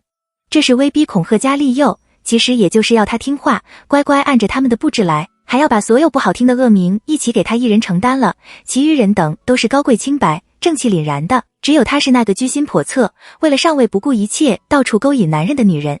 可他不是那被吓大的孩，也不是那给颗甜枣望空画个大饼就被迷得晕头转向的孩。他见识过生与死，他相信大多数情况下，多数人会体现自己善良的一面，却也知道人心难测，在利益面前，人性会扭曲，感情会变质。他才刚摆脱一个牢笼，自由呼吸没几天，他们却又想把他再用一个永无出头之日的牢笼关起来做梦去吧，去死吧。可是一味的和崔夫人吵又有什么用？不过是浪费精神。牡丹闭了闭眼，再睁眼，眼里已是一片清明，她的声音虽然还在发颤不稳，情绪却已经控制下来了。表舅母，你听好了，那天的情形是这样的，她描述完之后总结道，不管你信不信，从始至终我就没招惹过谁，和谁说过什么不该说的话，做过什么不该做的事情。娘，你信我吗？其实别人怎么看我无所谓，我主要就是说给你听的。岑夫人面色凝重地道，我信你，我教出来的女儿我最清楚，你别怕，该是怎么着就怎么着，没人能欺负了你去。牡丹感激地握了握岑夫人的手，抬眼望着崔夫人笑了一笑，我可不知道边偶被强压着戴上的一串木珠，原来就是做了聘才用的。这样说来，不只是我有份，就是雪娘也有份。进宁王府当没名分的姬妾，多么高贵多么好的事儿啊，可真是打着灯笼也找不到的，那我可得赶紧的去黄将军家里报喜去。你等着呀，我这就找了雪娘一起去谢宁王对我二人亲言有加。说完他果真往外走。岑夫人见他表情不对，忙喊道，丹娘，你要做什么去？崔夫人没想到牡丹氏无论威逼利诱都是死活不应，这性竟然刚烈如此，哪里是从前那个软绵绵胆小怕事的小丫头。又见他说要去找黄将军，忙道，丹娘你胡闹什么？这又关黄将军家什么事？牡丹回头望着崔夫人，冷冷一笑，怎么不关他家的事？他家的女儿都被人一串廉价的木珠就莫名其妙的给定了，还不关他家的事吗？你放心，表舅母，我这次一定不会给你和表舅丢脸，给你们惹麻烦。不管皇家怎么办，我都会顶着一块牌去游街，上面写着，我和潍坊与宁王府长史李元没有任何亲戚关系，我所有的死活行为都是我自愿的，没有人逼我，别怪李元。然后一头撞死在宁王府前，给全京城的人一个交代，给你们留个清明，省得害你们为难，让你们丢脸。这样你们就不用怕了，我也算是对得起你们了。牡丹咬紧了牙关，决绝地往外走，问他是不是真的敢去宁王府前闹。他敢的，在这个世界里，他身无长物，有的只是一群尽心尽力照顾他、生恐他受委屈的家人。他没能回报他们，总给他们添麻烦。这次是李家帮着人出手来算计他，他还能怎样？李家不是想借此机会讨好宁王吗？可以啊，当这件事不但不能成，反而会成为宁王和李渊的污点时，谁还敢？不要脸不要命，谁能把他怎么样？薛氏在外听到屋里的声音一浪高过一浪，把事情的经过都听了七七八八。听得牡丹说了要顶着排游街，又觉得孩气，又觉得心惊。见牡丹一只脚跨出了房门，便将手里的针线罗往地上一扔，大步冲上前去，一把抱住牡丹的腰，喊道：丹娘，你糊涂了，你这是要急死爹娘吗？你哥哥们还在，谁敢逼死你？我和你哥哥还有你褶们和他拼命。牡丹看着薛氏脸上毫不作为的焦急和气愤，大滴大滴的眼泪一下落了出来。岑夫人也追了出来，拉住后一边替牡丹擦泪，一边冷冷地看着崔夫人道：没有不分青红皂白就把污水往自外甥女身上泼，一门心思想帮着外人来算计外甥女的舅母。我们家有不起你这么周到的亲戚，你请吧，我就不留客了。至于我家丹娘是不是真的收了聘才要赖婚，会惹上什么大麻烦，你也不必替我们担心，只管按着丹娘的话去回你家主去。要杀要剐，请便。崔夫人的脸上红一阵白一阵的，心想何家已然如愿以偿的翻脸了，很好，但可不能叫他们知道，自己来之前就是抱定了，就是达不成这目的，也不会再和这家人有牵扯的。试想彻底翻了脸，理性不死心也得死心，他看他是不是还能隔差5的跑去找牡丹，拖着不和吴家定亲，还秘密筹划着要出远门，砍了树老瓜还怎么叫？一想到这里，崔夫人又鼓足了气，冷笑道：丹娘，你别吓唬我，敢做要敢当，也别狗咬吕洞宾，不识好人心。如今这事儿可说不清楚谁是谁非，你不能非得一定要人家找出人证来吧？到那时只怕是面里都丢光了。你们好生想想该怎么办再回话，别到时候后悔都没地儿去后悔。我先走了。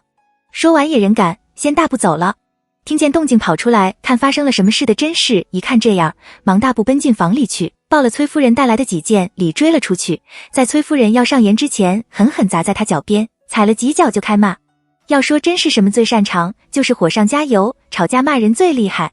甄氏一开枪，孙氏等人也追了出来，虽然没跟着他大骂，却是在一旁阴一句阳一句，你一言我一语的帮腔，惹得好多人围着看热闹打听情况。甄氏哪里知道具体是什么事，他只知道崔夫人得罪了岑夫人和牡丹，逼得牡丹都要拼命了，但想来也就是官家夫人瞧不起亲戚，欺负人了呗，便按着他自己的想象添油加醋的说一气，听得众人直咂舌。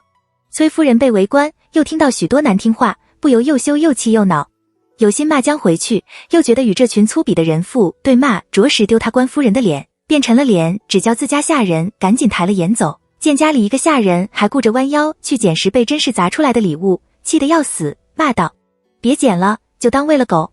又厉声道：是条狗养他几年还知道报恩，是个人帮了多年的忙，却因为一件小事情就翻脸不认人，简直是狗都不如。话音未落，牡丹已经高高举着一个写满了字的床头小屏风奔了出来，叫道：我的一生是小事，难不成我不肯去给人做个无名无分的姬妾，就是不识抬举，翻脸不认人，狗都不如了吗？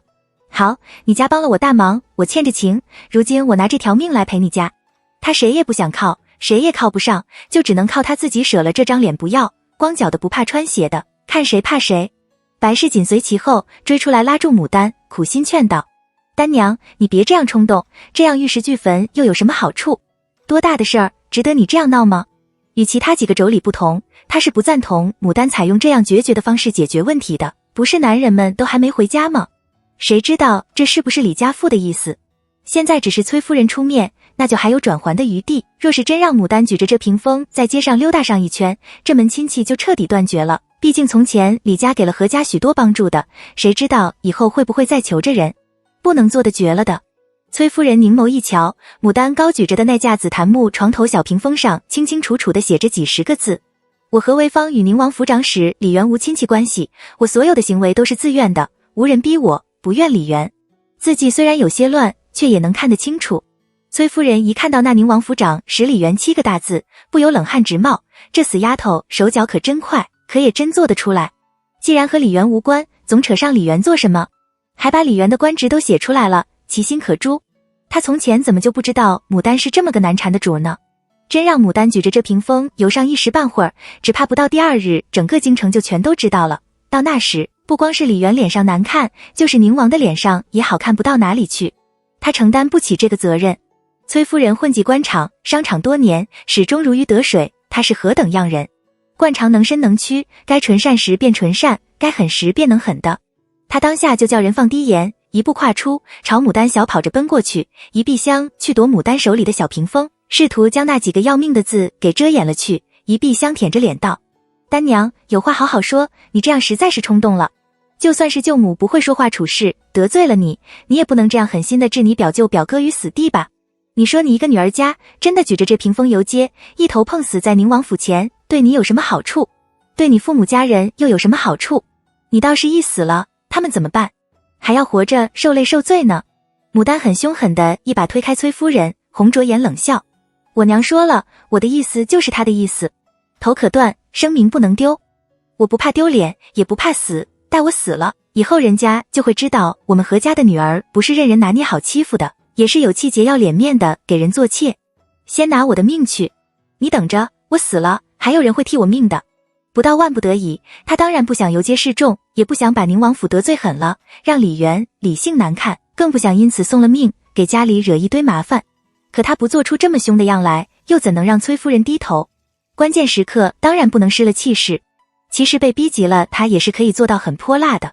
崔夫人被牡丹推得一个趔趄，靠着白氏相扶才算是站稳了，眼看着牡丹已经下了台阶，奔前头去了，他赶紧去推白氏：二郎媳妇，快点拉住丹娘，这样会出大事儿的，谁也讨不得好。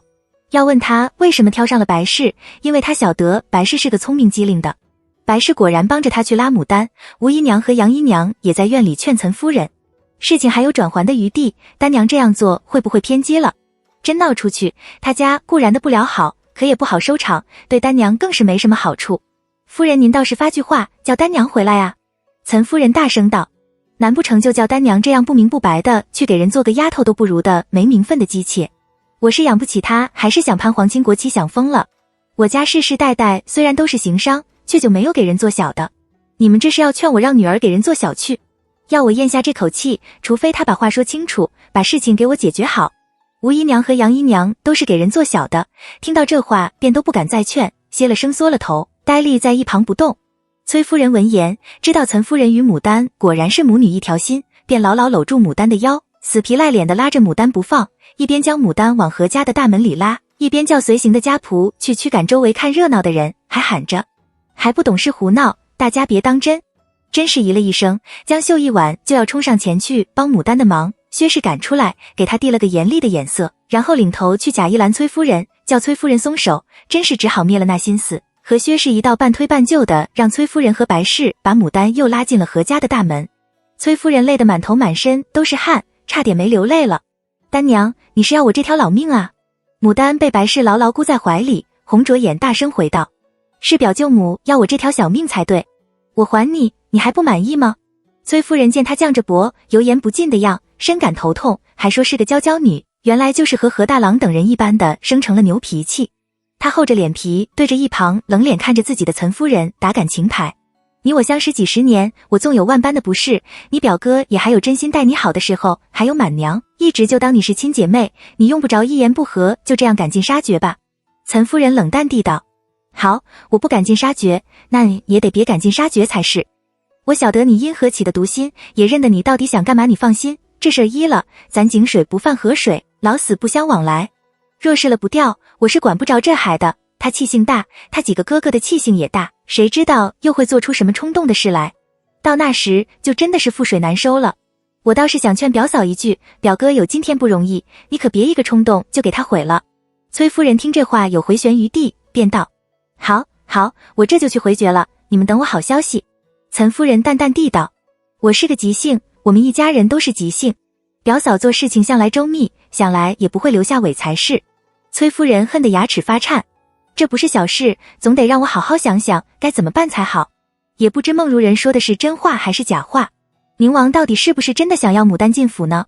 若是孟如人一个人做的主，那还好说，若是宁王也有那想法，倒是有点麻烦。可是事到如今，这人也是再不能要的了，他要想不通，关键时刻一剪给宁王刺上去，那可是抄家灭门的大罪。牡丹在一旁喘了口气，边打量崔夫人的神色，边脆声道：娘，你也别总催表舅母，我晓得这事儿不容易，总得给她些时间才是。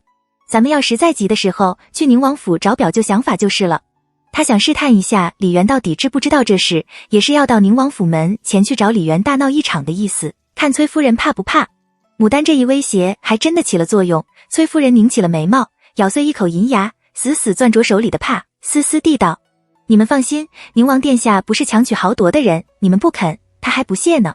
说完一甩帕就走。岑夫人道：慢着。崔夫人停住脚，回头去看岑夫人，岑夫人上前2步，贴在他耳畔轻声道：看好你儿，人穷怪乌鸡，没本事看好儿就怪别人，你可真有出息。然后退了一步，淡淡地道：可以了，你走吧。崔夫人气得猛地打了一个哆嗦，怎么走出何家的大门都不知道。好在出门之时还想得起留个人在外守着，观察何家的动静，一旦看到不对劲，就立刻回去报告。岑夫人说了那句话，觉得长期以来一直闷在心中的那口恶气终于散了。她看着儿媳们，努力让自己显得镇定自若。使人去把你们爹叫回来，全都散了吧。丹娘跟我来。牡丹见崔夫人走远了，方将怀里死死抱着的那架用炭笔写满了字的紫檀木床头小屏风一下塞到了一旁，满脸是泪的临妈妈怀里，轻吁了一口气。妈妈别哭了，替我拿这屏风，可真是沉。真是没好气的一把抢过去。你也知道沉，不会另外找个合适的，这传了几代的。他早看上这屏风了，谁知猝不及防就被牡丹给毁了。牡丹感激真是适才护着自己，也不计较他的语气，只道：当时没有合适的，若非一时之间找不到合适的板，他也不会去抓岑夫人这架床头屏风，这东西不顺手，得另外重新做一个，两面弧卷，把字写得大一些，特别是宁王府长史李元那7个字，一定要用朱砂写，要叫人老远就能看得清清楚楚的，那效果才好。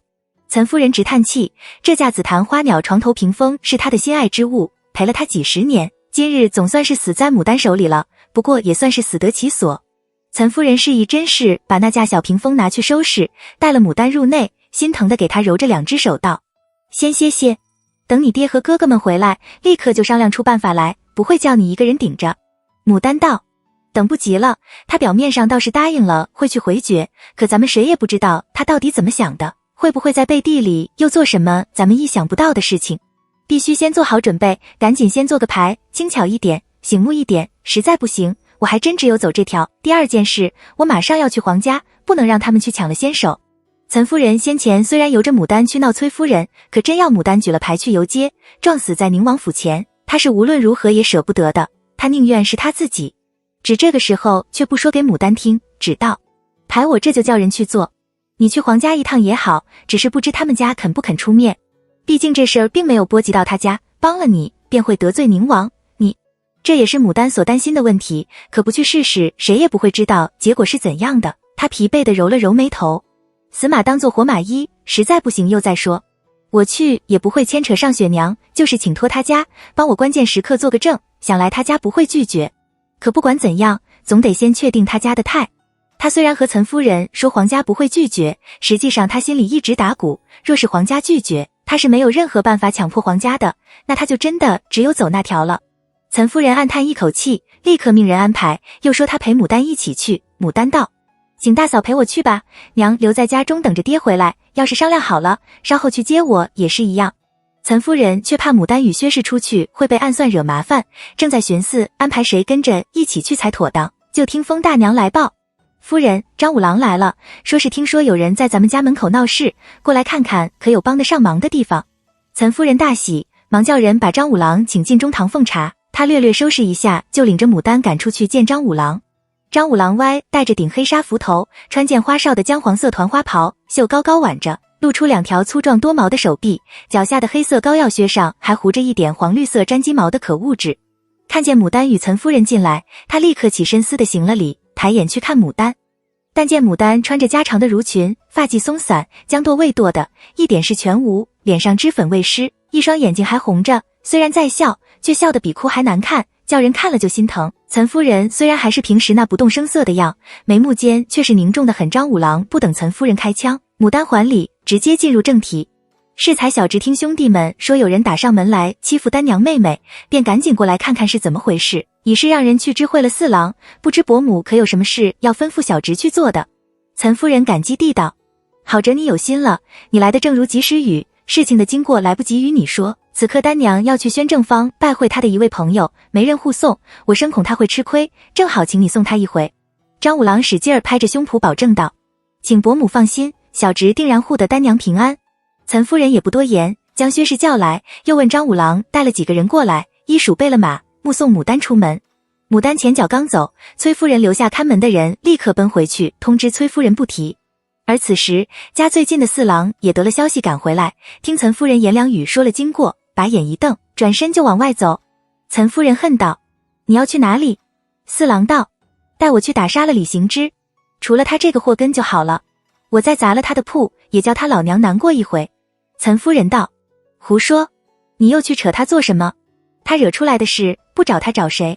四郎一侧头，大步奔了出去。岑夫人高喊一声：拦住他！四郎脚下如飞，蒲扇似的大手将上前来拦自己的家丁两把拨开，转眼就消失在门口。白氏上前扶住岑夫人，劝道：娘您放心，四郎不是不长脑的人，他不过是说气话罢了，行事向来有分寸，这事儿想来行之是不知道的，让他知道也好。您要不放心，媳妇这就跟了去看着，不叫四郎闹出事儿来就好。岑夫人顿足道：那还不快去！白氏忙招呼了四郎媳妇李氏、妯娌二人，带了几个孔武有力的家丁，骑马去追四郎不提。有道是好事不出门，恶事行千里，却说牡丹才一出门，就发现围在外面还没散去的左邻右舍看他的目光又不同了，有几个好搬弄口舌的直接撞上来与薛氏和他打招呼，一脸的八卦表情，幸而都被张五郎黑着脸侧马直撞过去，如此两次，方才无人再敢滋扰，出了何家所在的街，这才是清爽了。一行人出了宣平坊，绕过东市，直到皇城跟前，准备往皇家所在的布政坊而去。张五郎小心翼翼地打量着明显满怀心事的牡丹，有心打听事实真相，却又不好意思开口，踌躇良久，方问薛氏：敢问大嫂，到底是怎么回事？薛氏不好和他细讲，却又觉得请人帮忙连缘由都不说清楚不地道，便真字着句地道：有人想强将我们丹娘送进王府去做那没名分的姬妾，丹娘不愿，这才闹僵起来。张五郎怒火中烧，啐了一口，骂道：贼操的，还有没有王法？丹娘，你放心，谁要真敢这样，我定然饶不了他。你说现在要我去做什么？牡丹感激地道：谢张五哥，您能送我们去布政坊，就已是帮了大忙了，其他暂时真没什么。这样的事儿，他惹上是一身骚，张五郎惹上又何尝不是一身骚？护送一下还可以，多的却是不敢让张五郎牵涉入内。张五郎还要说什么，忽听前面有人道：咦，那不是何娘吗？这是要往哪里去？却是屋跟着几个头系红色细领带，穿绛色圆领缺胯袍，满脸胡须，腰间挎着刀的汉吏，在皇城安顺门前的街边，满脸惊讶地朝牡丹看过来。牡丹忙朝乌勉强笑了一笑：乌总管好，我有要事在身，就不下马了，你忙着，我赶时候。乌一边打量牡丹等人的神色，一边笑着行了个礼：您忙，您忙。待牡丹走远，便回头同那几个人道：你们在这里等工，我去就来。是第一次来皇，以往来过的何又不在，少不得问着去。张五郎一看见皇家向着大街开的门和门口列着的10把门戟，知是官员，便死活不跟牡丹等人入内，只肯带了人在外面守着。牡丹勉强不得，只好与薛氏一同入内。才走了没几步远，傅妈妈就满脸堆笑的迎了出来，一眼瞧见牡丹的样，便被唬了一跳，却很有眼色的没有多问，只道：何娘是稀客，上次夫人要请您过来吃饭，哪知您在庄上，听说您忙得很，就没有去扰，还说等过了这段时间，要好生请您过来玩玩呢。牡丹强笑道：辜负夫人的好意，只是我这段日真的是很忙。傅妈妈陪着她往里走，笑着是雪娘为何没有出来迎接。雪娘听说您来了，高兴得了不得，要跑去将她新的秋衣穿来给您瞧，只怕是要过些时候才能出来。牡丹道：没关系，我现下是有急事先要求见夫人的，也不知夫人可在家，可有空闲。傅妈妈早猜到她这样来，必然是有事相求，却也不敢先就替窦夫人应下，便留了余地。今日夫人是有访客，奴婢没在那边伺候，也不知道客人走了没有。您稍微等等，带奴婢去看看。牡丹怕窦夫人拿不准自己前来的目的而借故推脱，便略提了一提。实际上是和上次雪娘冲撞了宁王府孟如人的车架那事儿有点关系，我必须要见上夫人一面。您等着，奴婢这就去瞧。傅妈妈的脸色果然就不一样了，叫个丫鬟过来，将牡丹和薛氏领到窦夫人惯常见客的侧厅去奉茶，低头行了个礼，快步往后头去了。窦夫人却是闲着的，正在弄几颗菊花，听傅妈妈说了，便皱起眉头道：她具体没说是什么事儿吗？傅妈妈对牡丹心怀好感，便笑道：没说，不过看起来应该是件不大不小的事情。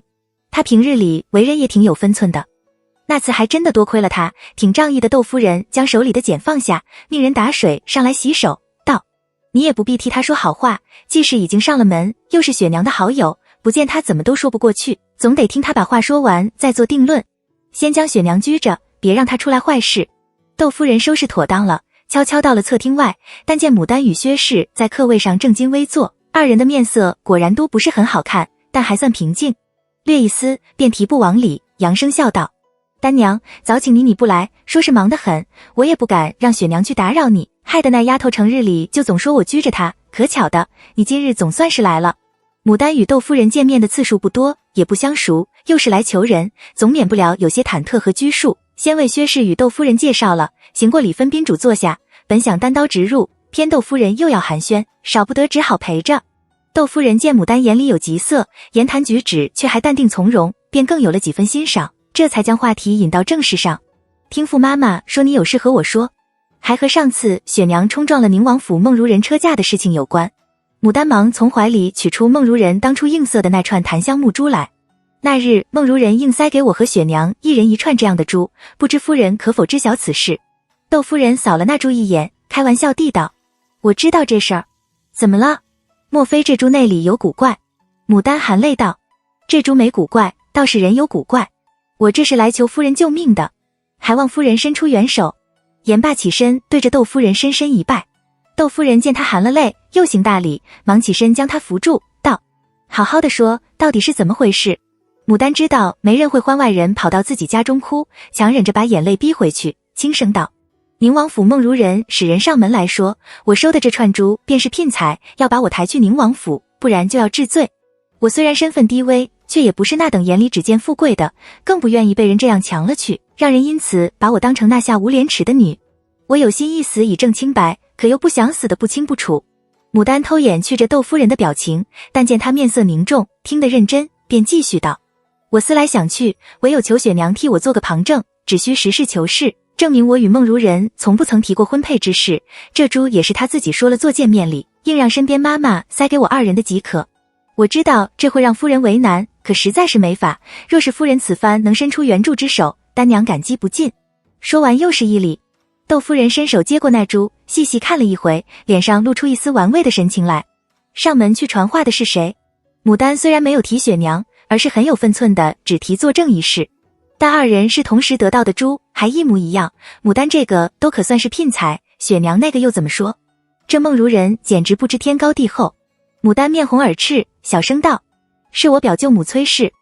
窦夫人又是一审，把珠还了牡丹，道：我知道了，既是你替我家雪娘出头才惹来的麻烦，我断然没有旁观的道理。你先回去，一有消息我就会使人找你。牡丹得了窦夫人这句模糊的承诺，虽然还有些不安，却也知道只能到这里了。他说来请雪娘替他作证，实际上是来求窦夫人的，所赌的不过是希望窦夫人还有一份人侠之心，他也没指望窦夫人能做到什么成，只要窦夫人关键时刻站在他这边，在中间推波助澜，转还一下就行了。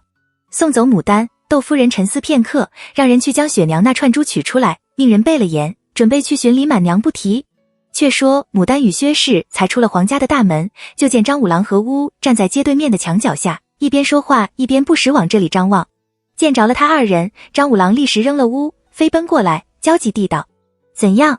牡丹看到他歪偏偏的幞头和靴上还糊着的半干鸡屎，还有脸上的焦急，突然由衷的生出一股亲切感来，也做了轻松的样笑道：说是不会旁观，让我回去等消息。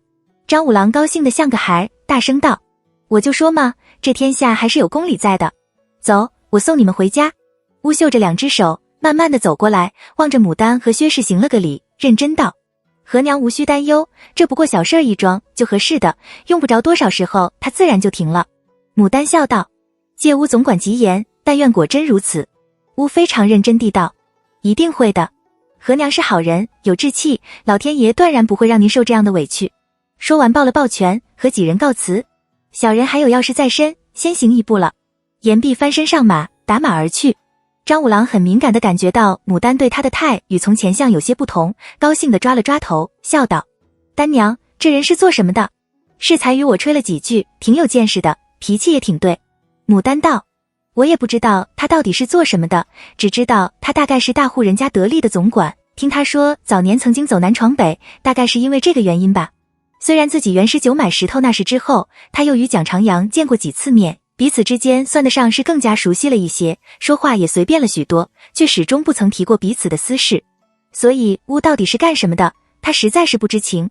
说他是蒋长阳的长随下人吧，很多时候两人相处的那态模式又有些不像，说不是呢，他又是一口一个小人，该有的礼节一点不少，对蒋长阳也是绝对的服从，很古怪却又很协调的一对主仆。张五郎得到这样一个含含糊糊的答复，很有些不满。我看他挺关心你的，还以为是你家的至交好友呢。牡丹尴尬一笑：张五哥，我真是不知道，虽有过几次来往，却连他叫什么名字都不知道，只晓得叫乌。张五郎很肯定地道：他从前一定是从过军的。牡丹没吭声，原来李姓也曾猜测过，蒋长阳一定是从过军，长期握刀，甚至于杀过人的。假如是真的，乌从过军也就很正常，张五郎算是猜着了。一想到李姓，牡丹的心又控制不住地往下沉，简直说不清心中的滋味，只觉得又酸又涩又难过。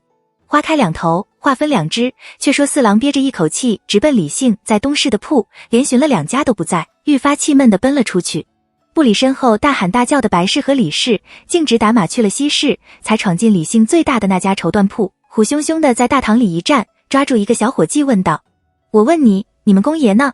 那小伙计是才来的，不认识他，见他一脸凶相，便警惕地道：我们公爷不在。四郎便猛地将他一推，目光从货架上一一扫过，正想着从哪里下手开砸，先出了这口鸟气再说。还没动手，苍山就含笑迎上来道：何四表公，您今日怎有空闲过来？是来寻我们公的吗？他在后面净室里，待小人替您通传一下。四郎听说李姓在，不由冷笑了一声，当下伸手轻轻将苍山拨得转了个圈，一步跨前，大声道：不用了，我自去会他。轻车熟地走到净室前，抬脚就将门给踢开了。何四郎一脚踢开净室的门，左右一张望，看着里面临窗烹茶看书的李姓，冷笑了一声：你过得挺悠闲自在的吗？李姓的这个铺很大，虽然朝廷有规定2京市诸行自有正铺者，不得于铺前更造偏铺，然而他这个铺却是远远超出了规定，乃是正常铺的6间大小，相应的后院也就更宽敞，种植的花花草草树木很不少。此时正是秋高气爽之时，他便将临向后院的隔扇门统统取下，半卷了香妃帘，在地上铺一张阴席，摆一张矮几，备下精致茶具若干，手持书一卷，自斟自饮。从四郎这个角看去，但见院里树木婆娑，绿色映入帘中，阶下黄菊可爱，远处桂香沁鼻，加上李姓右手书左手茶，看上去实在是悠闲自在了，与自己中的鸡飞狗跳人仰马翻一相比，越发叫人心里不平衡。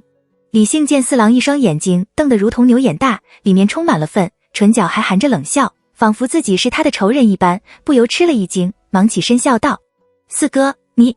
话音未落，四郎已然旋风似的跨上前来，恶狠狠的一手抓住了他的衣领，另一手握成拳朝他脸上挥去。李姓本想躲开，想了想却不躲不避，任由四郎动作。四郎的拳头已然挨近他的脸颊，却又硬生生收了回来，一脚将不远处的红泥小炉给踢翻了，怒道：你为何不躲？李姓凝视着他，平静地道：四哥从来待我好，不是亲骨肉胜似亲骨肉，既然伸手我，必然是有打我的理由，挨你这一拳并算不得什么。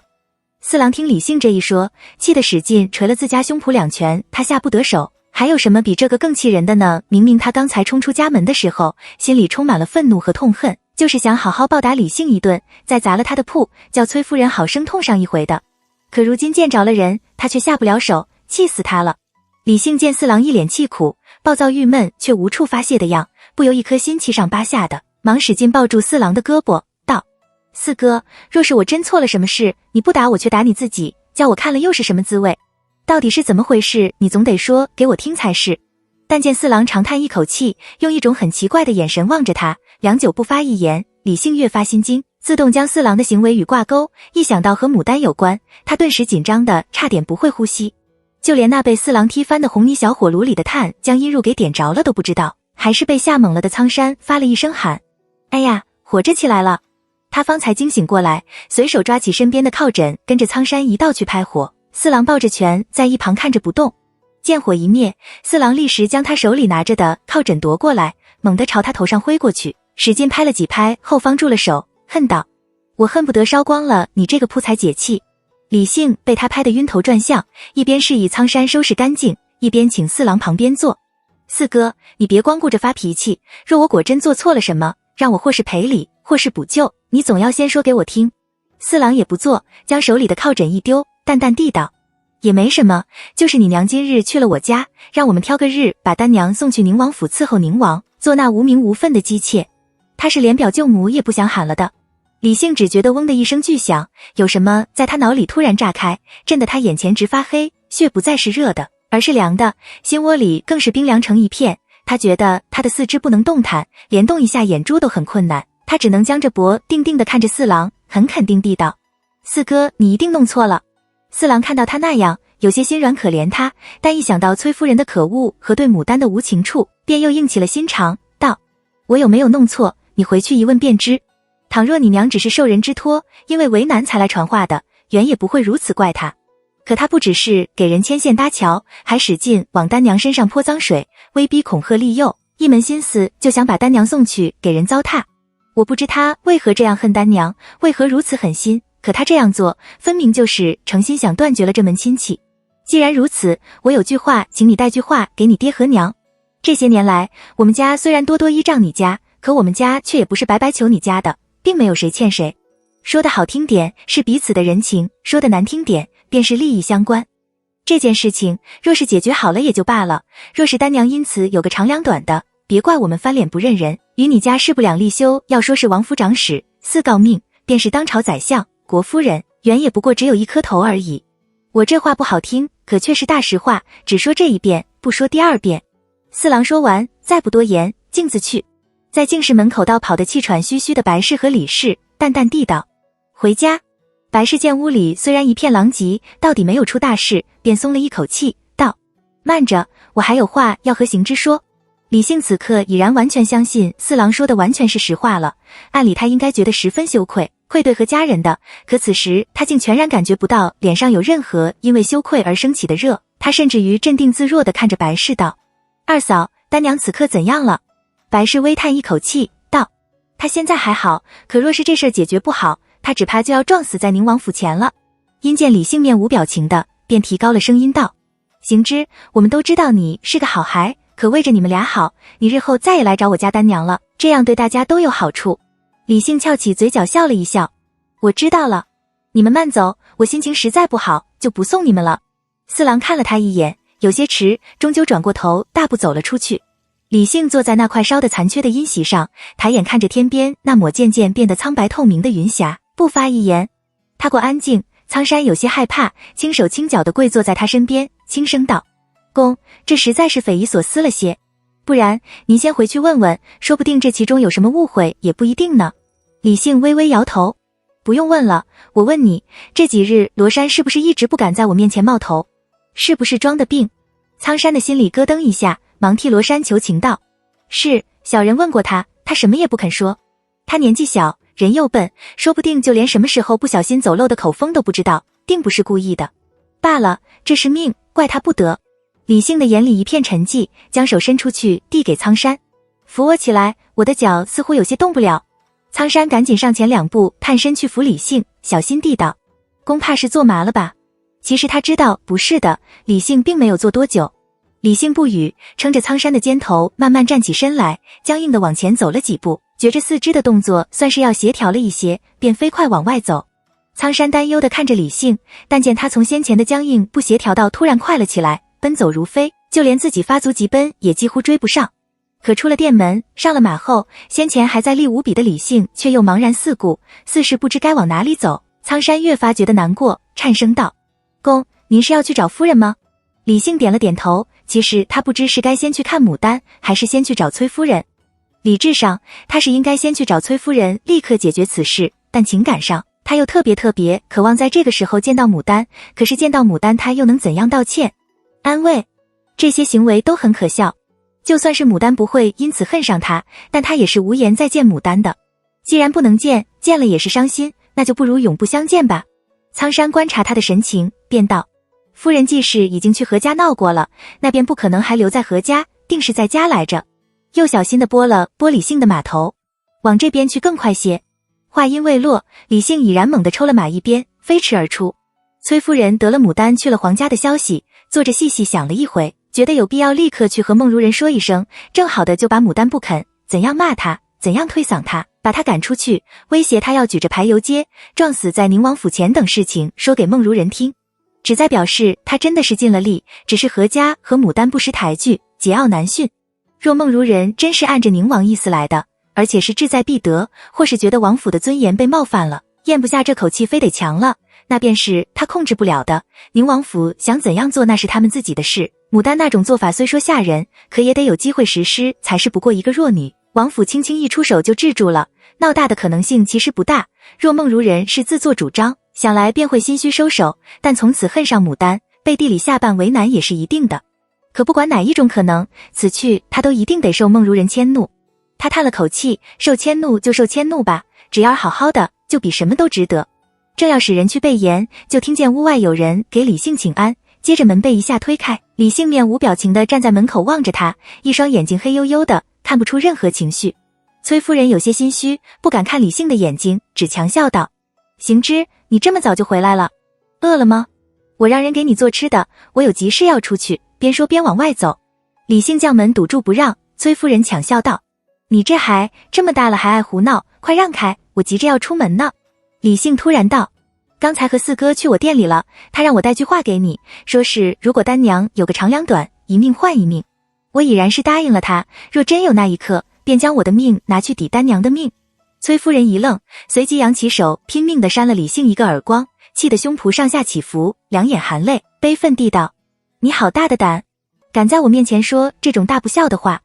我生你的时候难产，从此坏了身，再不能生育，把你当作眼珠一样的爱护，你想要的我千方计的满足你，你跑去做生意胡闹，我有你，你为了他抛家弃校远走整整2年多，我日夜担忧，没怪过你，你为了他出头到处结仇，差点把自己赔了进去，我揪心揪肝的疼，也不曾怨过你，因为我一直在等你懂事，但如今你为了他，连父母家族前程性命统统都要舍弃了吗？我20年的含辛茹苦，在你眼里就比不过他的一笑。李姓被他打得偏过头去，大声道：就算是我做的不好，让你不满意，你也不该去害他，他何其无辜，你怎么这样狠毒？我狠毒？崔夫人此刻对牡丹的恨又拔高了一截，她猛地一推李姓，吼道：我告诉你，这都是你逼的，我不能眼睁睁看着你毁了自己的一辈，也毁了我们这个家，所以说是你害的他，是你的错，只要我活着，他休想称心如意，滚开，别挡着我的道，是他逼的，他害的，果然是这样。李姓垂眼盯着崔夫人裙上的烫金花纹，缓缓道：他是对的，其实不是他称心如意与否的问题，而是我称心如意与否的问题，你知道吗？他根本就不要我，在你眼里视若珍宝的我，在他眼里也许还比不过一颗牡丹花。牡丹是对的，他若不顾一切跟了他，只怕也是郁郁而终。李姓有些失神的想，他若是他园里的一株牡丹花，日日的他温柔照顾，在他掌心里勃发怒放，那该有多好。崔夫人想到岑夫人临走时骂他的那句话，发狠道：那你就更没出息，他不要你，你还想着他做什么？你帮着他家威胁我是不是？行，如今就是2条，要么他死，要么我死，你一日不如我愿，我便叫他一日不能如愿。李姓看了他一眼，一言不发，转身就走。崔夫人被他脸上那种死寂的神情吓住，忙弯腰往前一扑，一把扯住他的袖，喊道：你要去哪里？李姓淡淡地道：我去找宁王。崔夫人又气又急，又恨又痛。你敢？他可以想象得到李姓去见了宁王会怎么做，怎么说，那叫什么事。李姓不语，只管去扯袖，见扯不动，干脆一把将袖给撕了，一脱了身就大步往外走。崔夫人抓着半截袖，又惊又怕，泪眼模糊的哭喊道：你这个狠心的孽障，我是为了谁？我一辈辛苦操劳，四处陪笑，都是为了你。我问你，是我和你亲，还是他和你亲？他差点就毁了你，毁了我们家，我做什么了？我什么也没做，我不过就是按着孟如人的意思去抬举他，他觉得委屈，我还觉得丢脸呢。难道孟如人替宁王开了口，我能拒绝得的？这怨的谁？你以为他是什么好人？他若是自重，怎会惹这些麻烦？好吃好喝，不在家里待着，顶着那张脸，成日里四处跑，到处惹事。就算是孟如人在中间捣鬼，我误会了他，那说清楚不就行了？他为何那般羞辱我？不但骂我推打我，还算着要把你和你爹的名声前途全都毁了，心肠何其狠毒！这何家整个就是一窝白眼狼，你就只知道怪我、怨我、恨我，为什么就不问我有什么委屈，有什么难处呢？我白白养了你20年，你也不用逼我，等我一头碰死在这里，为他倾了道，你就万事如意了。崔夫人说完，果真一头朝廊柱上撞将过去。身边的丫鬟婆见势头不好，赶紧上前将他抱住，一些人拼命地劝他，一些人大声喊，听见动静站住不动，却也没有回头的理性。公爷，快来给夫人认个错啊！崔夫人大哭道，不必求他，我就当是没有儿的孤寡，死了才干净，胜似这样被活活气死。李信被崔夫人重伤牡丹的话气得浑身发抖，几次想回过头来替牡丹辩白，不是这样的，想想却又越走越快，头也不曾回。崔夫人从泪眼里看到自己都这样了，她还不肯回头，越走越远，一颗心犹如在油锅里滚了几滚，熬了几熬，不由悲从中来，越发大哭不止。忽见李满娘脚步匆匆地奔进来道，你们这是做什么？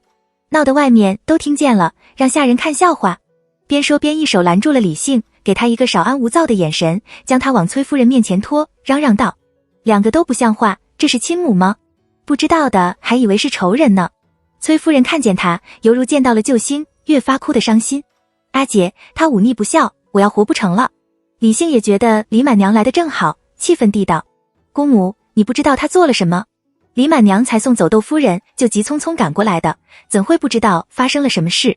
他淡淡地扫了崔夫人一眼，握了李姓的手安抚道，没事儿，没事儿，我已然让人去请你父亲回来了，该怎么办自然会怎么办，你两个谁都不用出去了，就陪我坐着喝茶，等你父亲归家就是。没想到李满娘也知道了，崔夫人用怕掩了脸，小声道，阿姐，你怎会知道的？是不是他家告状告到你那里去了？我又不是官府，找我告什么状？李满娘淡淡地道，是窦夫人过来找我，想请我和袁初说，问宁王什么时候有空，想让黄将军把当初孟如人送给他家雪娘的手串退回去。